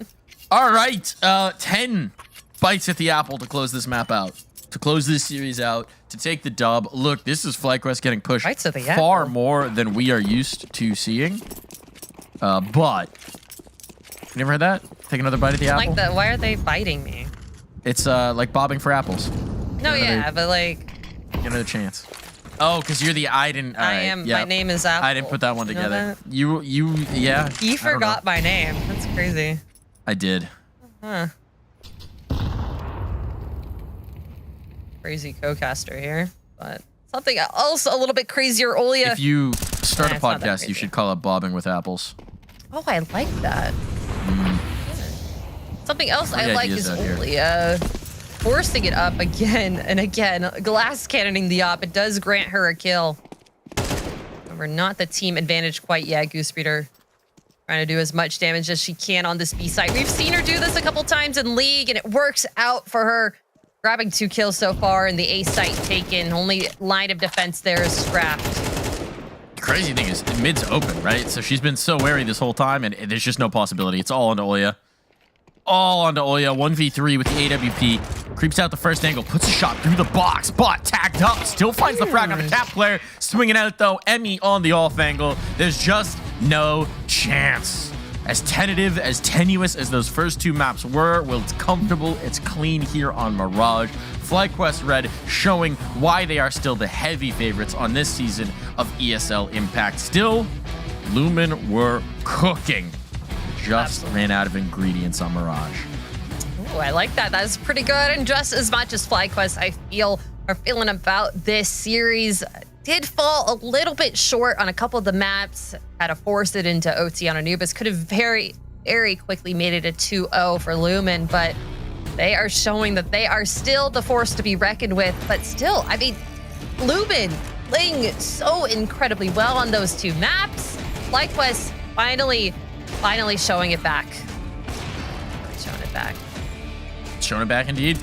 Showing it back indeed, and the individual stepping up as well. Bibion in particular, really, after a slow start on Anubis, kind of worried about it, kind of concerned. Where's the Bibion we know? Came in screaming into overtime and then into the next 2 maps as well, topping the boards, really showing some impressive form as well. So that's good to see. We're still going to have the high-impact Bibion this season. Emmy adapting to that op role. Some issues here and there, particularly on Dust 2, but overall, looking very good as the sniper in this team. Seeing those moments where there's the adjustment between being the hyper-aggressive player to being maybe a little bit more balanced, a little bit more pick and choose your fights on the AWP. So seeing that evolution is really good to see. And then Marie, despite the ping disadvantage, despite the issues of not being here in North America, still showing really good impact. So I think there's very positive signs for FlyQuest going forward. But now maybe we take a moment to say nice things about Lumen, because holy cow, I'm so impressed by this team. Absolutely. I mean, Lumen, they were able to kind of like pick through all the growing pains that FlyQuest were showing in those first 2 maps and show that they know that what they're doing a little bit better than them on at least Dust 2, and kind of, like I said, picking through everything that they needed to do, grabbing the kills, forcing themselves through a main on CT side on Anubis, making them push it into OT. I mean, we got to talk about Scraf. We got to talk about Sakura. We got to talk about Kira. Every single player on Lumen showed themselves tonight, showed that they were an incredible player. It just fell flat in the rounds that they needed to close out on Mirage. Like, they were able to get a site, maybe they were able to get a plant, but Abby would be there with an op. Abby would be able to get a retake. Marie would be there to be able to close it out. It felt more like it felt on OT on Anubis on Mirage for 13 rounds in a row, 14 rounds in a row. Incredible work from FlyQuest. And I think we do have someone on the line, someone here to talk to about this last game. And of course, we have Emmy here. Oh my God, I'm so dark. Yeah, you're looking like Batman over there. Let's talk about it. Strong win on Mirage. Very tenuous series all the way through. I want to ask you specifically to focus on Dust 2 and Anubis, especially that first half of Anubis. It felt like a lot of things were going wrong. Maybe it took a little while to get geared in. What was it like from your perspective within the team? Some of the mistakes that were made, what was coming through, what was causing that? It was just like, we were just playing sloppy. That's like not how we usually play, but we unfortunately didn't get to scrim before this match. So we were a little sloppy, but you know what? We have games like that. So, and if I'm not feeling good, I hope the rest of the team can pick it up for me. So, not everyone's going to have a great game, but we're a team. So even if we're sloppy, we'll, bring it back together, keep each other in it. I think like Dust, we just ran things wrong. That's all it is. Pretty easy to answer that. Well, I mean, there were some incredible clutches that you guys had on Anubis. You specifically had like a 1v2 clutch where you got a nade kill and a rifle. I mean, how did that kind of translate after you got an OT win where it was very, very taxing, and then Dust 2 where you lost in regulation? What did you kind of have to talk about with the team going into Mirage to reset your brains after those two very stressful mats that you had? We didn't really have to say much. I think, obviously we let everyone get off the PC and go, go to the bathroom, go drink some water. Marie dunked her face in a bowl of ice water. But there's, it wasn't anything special we said. I think everyone on this team knows, we're going to lose games. It's going to happen. People are going to play well. We're going to play sloppy sometimes. And it's just, we're never out of it until it's over. So, and no one's going to remember map scores or whatever. All people are going to remember is who won at the end of the day. So it's on us to, refine our strats, refine our gameplay. Other than that, pretty simple. I want to ask about you. I want to zoom in a little bit, microscope in. You're switching into being the primary opper, being the daddy opper this round. Yeah, we're getting in on the telescope here. Mm-hmm. Obviously, that's a pretty big mentality switch from a lot of the hard entrying work you've been doing in this team before. Having to be like, wait, I can't die here. Gotta change tempo. How tough is that transition? How are you finding that transition? Because some very good work today on that AWP. Opping is so much fun. Shout out to Diane, CSGO, miss you. Legend. When I first joined CLG Red, I was kind of put in that secondary opper position on a lot of the maps. So that definitely helped me. I had some experience on the op. It wasn't just me going from rifler to main op. And then Goose, she's working around my op really well. Obviously, we have a couple changes within the team, including her IGLing, and we're finding a good balance between me going for picks that she wants me to go for that fits into the round that she likes. And honestly, that works for me. I don't need to do anything super flashy. I just want to be where Goose wants me to be, where the team needs me to be. And it feels good right now. Shake is doing a lot of work. He's, helping me watch demos and kind of just giving me some opper tips, because he played Pro League. I mean, he was a pro player, come on. So I think everyone on the team is really helping with the transition, and it's been a really fun transition, I'm not gonna lie. I mean, sometimes, you see me on the rifle entry, it's not gonna be all gone, but yeah, for the most part, opping has been it's a new chapter in my long, old career. So Your- microscoping. Oh, go ahead. My bad. I was just gonna say your venerated career. Venerated career. It's a nice way to say old. It's what I do. All right, back down. So, I mean, microscoping, I guess, into another section of the team that's a little different. You have a new player, Marie. How has she been fitting in? She played pretty well. She was able to get a couple of clutches there on Mirage. How have you felt overall having this new player on here? I'm just so happy to have her on the team. I mean, from ISF, that's where I remembered her from. You know, we were looking around at players and stuff like that, and I was like, oh, there's this one girl that was completely pooping on me at IESF. We were scrimming, we scrimmed Team Denmark, and her with her deagle shots, like just, I think like her headshot percentage is just really good. Like she has that raw natural aim, and you know, she's young, she got that reaction time, and she meshes really well with the team. She's really sweet. She has a good sense of humor. We just need to get her to NA ASAP because she's playing on like 100+ ping. Which, you know, that's not easy to do. Last season we had to do it and we lost out in advance. So, but overall, like, it's a pleasure having her on. I can see so much potential, so many wins that she's going to bring. Yeah, it's an exciting time.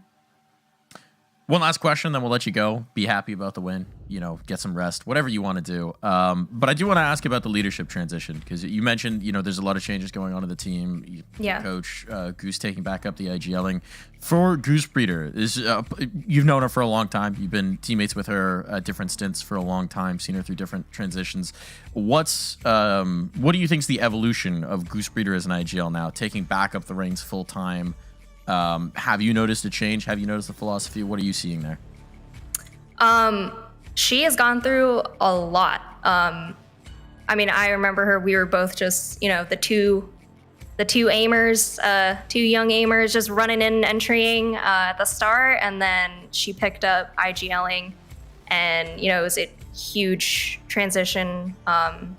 She was like trying to find her footing, and then me and Diane left for Valorant, and then I don't know what happened like in between that and then rejoining FlyQuest, but all I know is that like her becoming a player again on the team definitely gave her some perspective on just like how players, you know, like hearing the calls, what calls that you can call with like specific people. I think she's adapting to the players on her team and their play styles, and I think that's something that you get from perspective of being a player. You know, you want your IGL to unleash you. Like if this is a good play for you, you want to be, you know, being able to do that and having your IGL trust you. And I think that's a huge thing is trust. And Goose has a huge like trust for everyone on the team, like every single person. So like now I think she's not even done being, you know, a great IGL. She's still like on that path to being like, you know, greatest female IGL in my opinion. But yeah, she's gone through a lot of lessons learned. She has a lot of victories under her belt, but she wants more and she's hungry, and that's what I love about her. She's just such a hard worker. Love to hear it. Thank you for sharing all this info with us. Congratulations on the win. Looking forward to seeing you all play again. Thank you. Great interview coming through. Lots of info. Always there. nice. Always nice talking to Emmy. Incredible. I mean, now playing on up, FlyQuest, like we said, a little bit of growing pains, but still able to pull it out in the end, finish this at 2-1. And now we have to take a look at the Qiddiya player to watch, player to MVP of the match. It's going to be, obviously, we saw her all over every single time. It was Bibian. 72 kills, 21 assists, that ADR 94, just always in the right place at the right time. Maybe a couple times we saw her in Dust 2 falter, but able to pick it back up on Mirage. Yeah, I think the thing that's really impressive is that by her standards, she started out Anubis with a stinker, right? Played herself into form over that first map, which can be tough to do, and then was just lights out from there on out, which is very impressive. We hold Bibian to a high standard because she's shown repeatedly that she's capable of achieving that standard and surpassing it again and again and again, and yet still she finds ways to surprise you. So decidedly our Qiddiya player of the match, most valuable player here. Again, just through so many different versions of this FlyQuest roster, this is the rock upon which they have built their church, and their prayers are answered again and again and again. Yeah, let's take a look at the standings so far. We saw on the community stream here, Supernova Comments taking that win 1-0 against Nyx Empire. And obviously, FlyQuest Red, you saw that on the main stream here, winning that against Lumen 2-1. And I mean, the standings, it's just the first week. We'll see a little bit more of an updated one, probably in a few months, but still lots of great things here up the top. You have a lot more games happening tomorrow in North America in every region. So, I mean, there's still a lot more games happening. There are indeed. I think tomorrow the game I'm super interested to see is Ghost Mega Juniors. Anytime a team's importing European talent, I'm very curious for what that's actually going to look like. So excited to see that one. Excited to see what's going to be happening in the next few weeks of ESL Impact, because it promises. Look, if this was the opener, is a near upset of FlyQuest Red, things are going to be fiery this season. And speaking of things that were fiery, we've got our top 5 plays of the day. Serious fireworks happening in the server across all the regions, so let's go ahead and give that a watch. And our first one here is going to be a 3K with the pistol here out of pit. Beautiful maneuvering, good spacing. That last shot is a thing of beauty. Oh yeah, perfect movement there from Regain. Oh, you love the USP kills. Going into number 4, we have the Marie A. She's new, she's here, and she's showing that Lumen, FlyQuest is not to be messed with. Incredibly done, and Anubis did go into OT, but she was able to win it out for her team.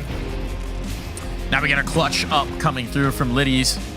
Oh, and we might not see all the... Well, we got the hype. We got the hype, and the last shot, incredible. The pop-offs. You love to see that. Impressive kills coming through. I love seeing the emotion. I love seeing it. And going into number 2, we have an ace. It's Kiara on Dust 2. Incredible headshots just everywhere where she needs to be and closing it out. It's our diamond in the rough. A real gem might have been found on this Lumen roster, and Kira was shining brightly in this pistol round on the Dust 2B site. An ace to start that one off. I mean, still, we don't know too much of what to expect. The sample size is small, but very exciting early results for Kira. A new name coming through, and finding new talent, finding rising talents here is all what ESL Impact's all about. So very exciting to see, very encouraging. I'm going to be watching Lumen season with a lot of interest, frankly, based on what we saw today here, Apples.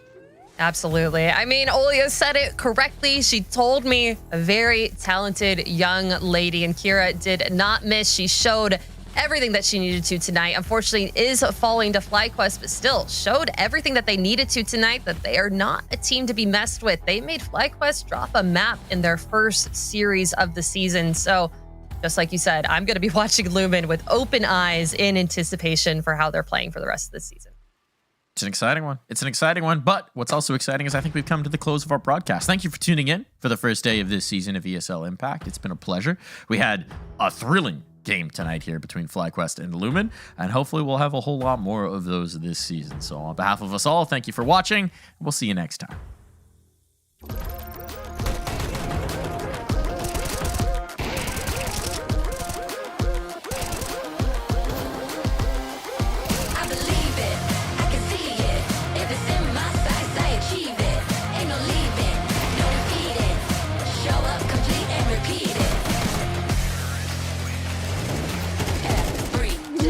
Every day, rule that game.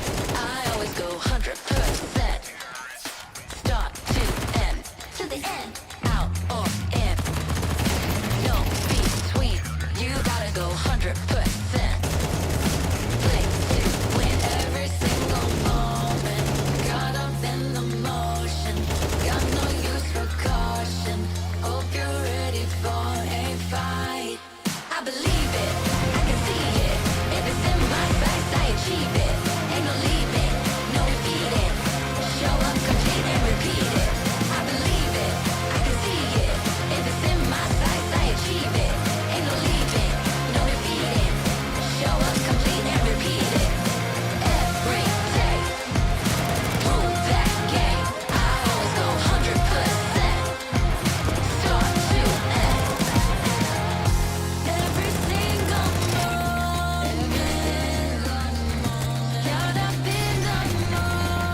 Cut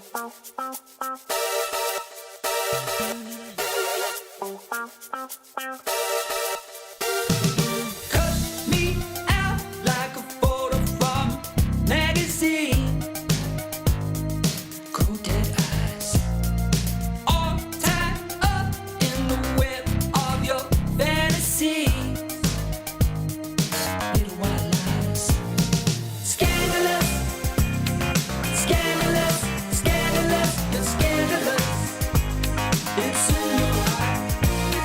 Scandalous, scandalous, scandalous. You're scandalous. No big surprise. Headlights creeping up and down the boulevard.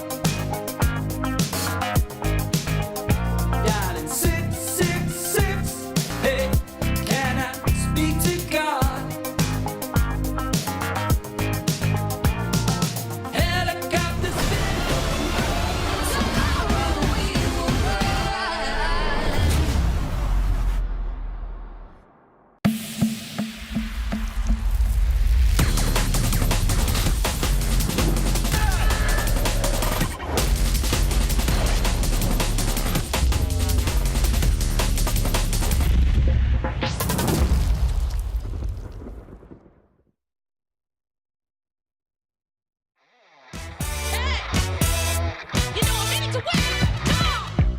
Had enough of these bros. Said they wanna play ball, but they always get mad anytime we beat that. They don't tell us so though. They pretend they got gold. We should put them on blast. The man can't stand such an upset. Your window's closing, you notice. You never lose so bad. Hey, you should expect it. You know I'm coming up. I'm coming up. Hey, no time to run, no games. Your time has come today. Just stopping by to say we're taking over. We're made for this. We're taking over. You know what time it is. We're taking over.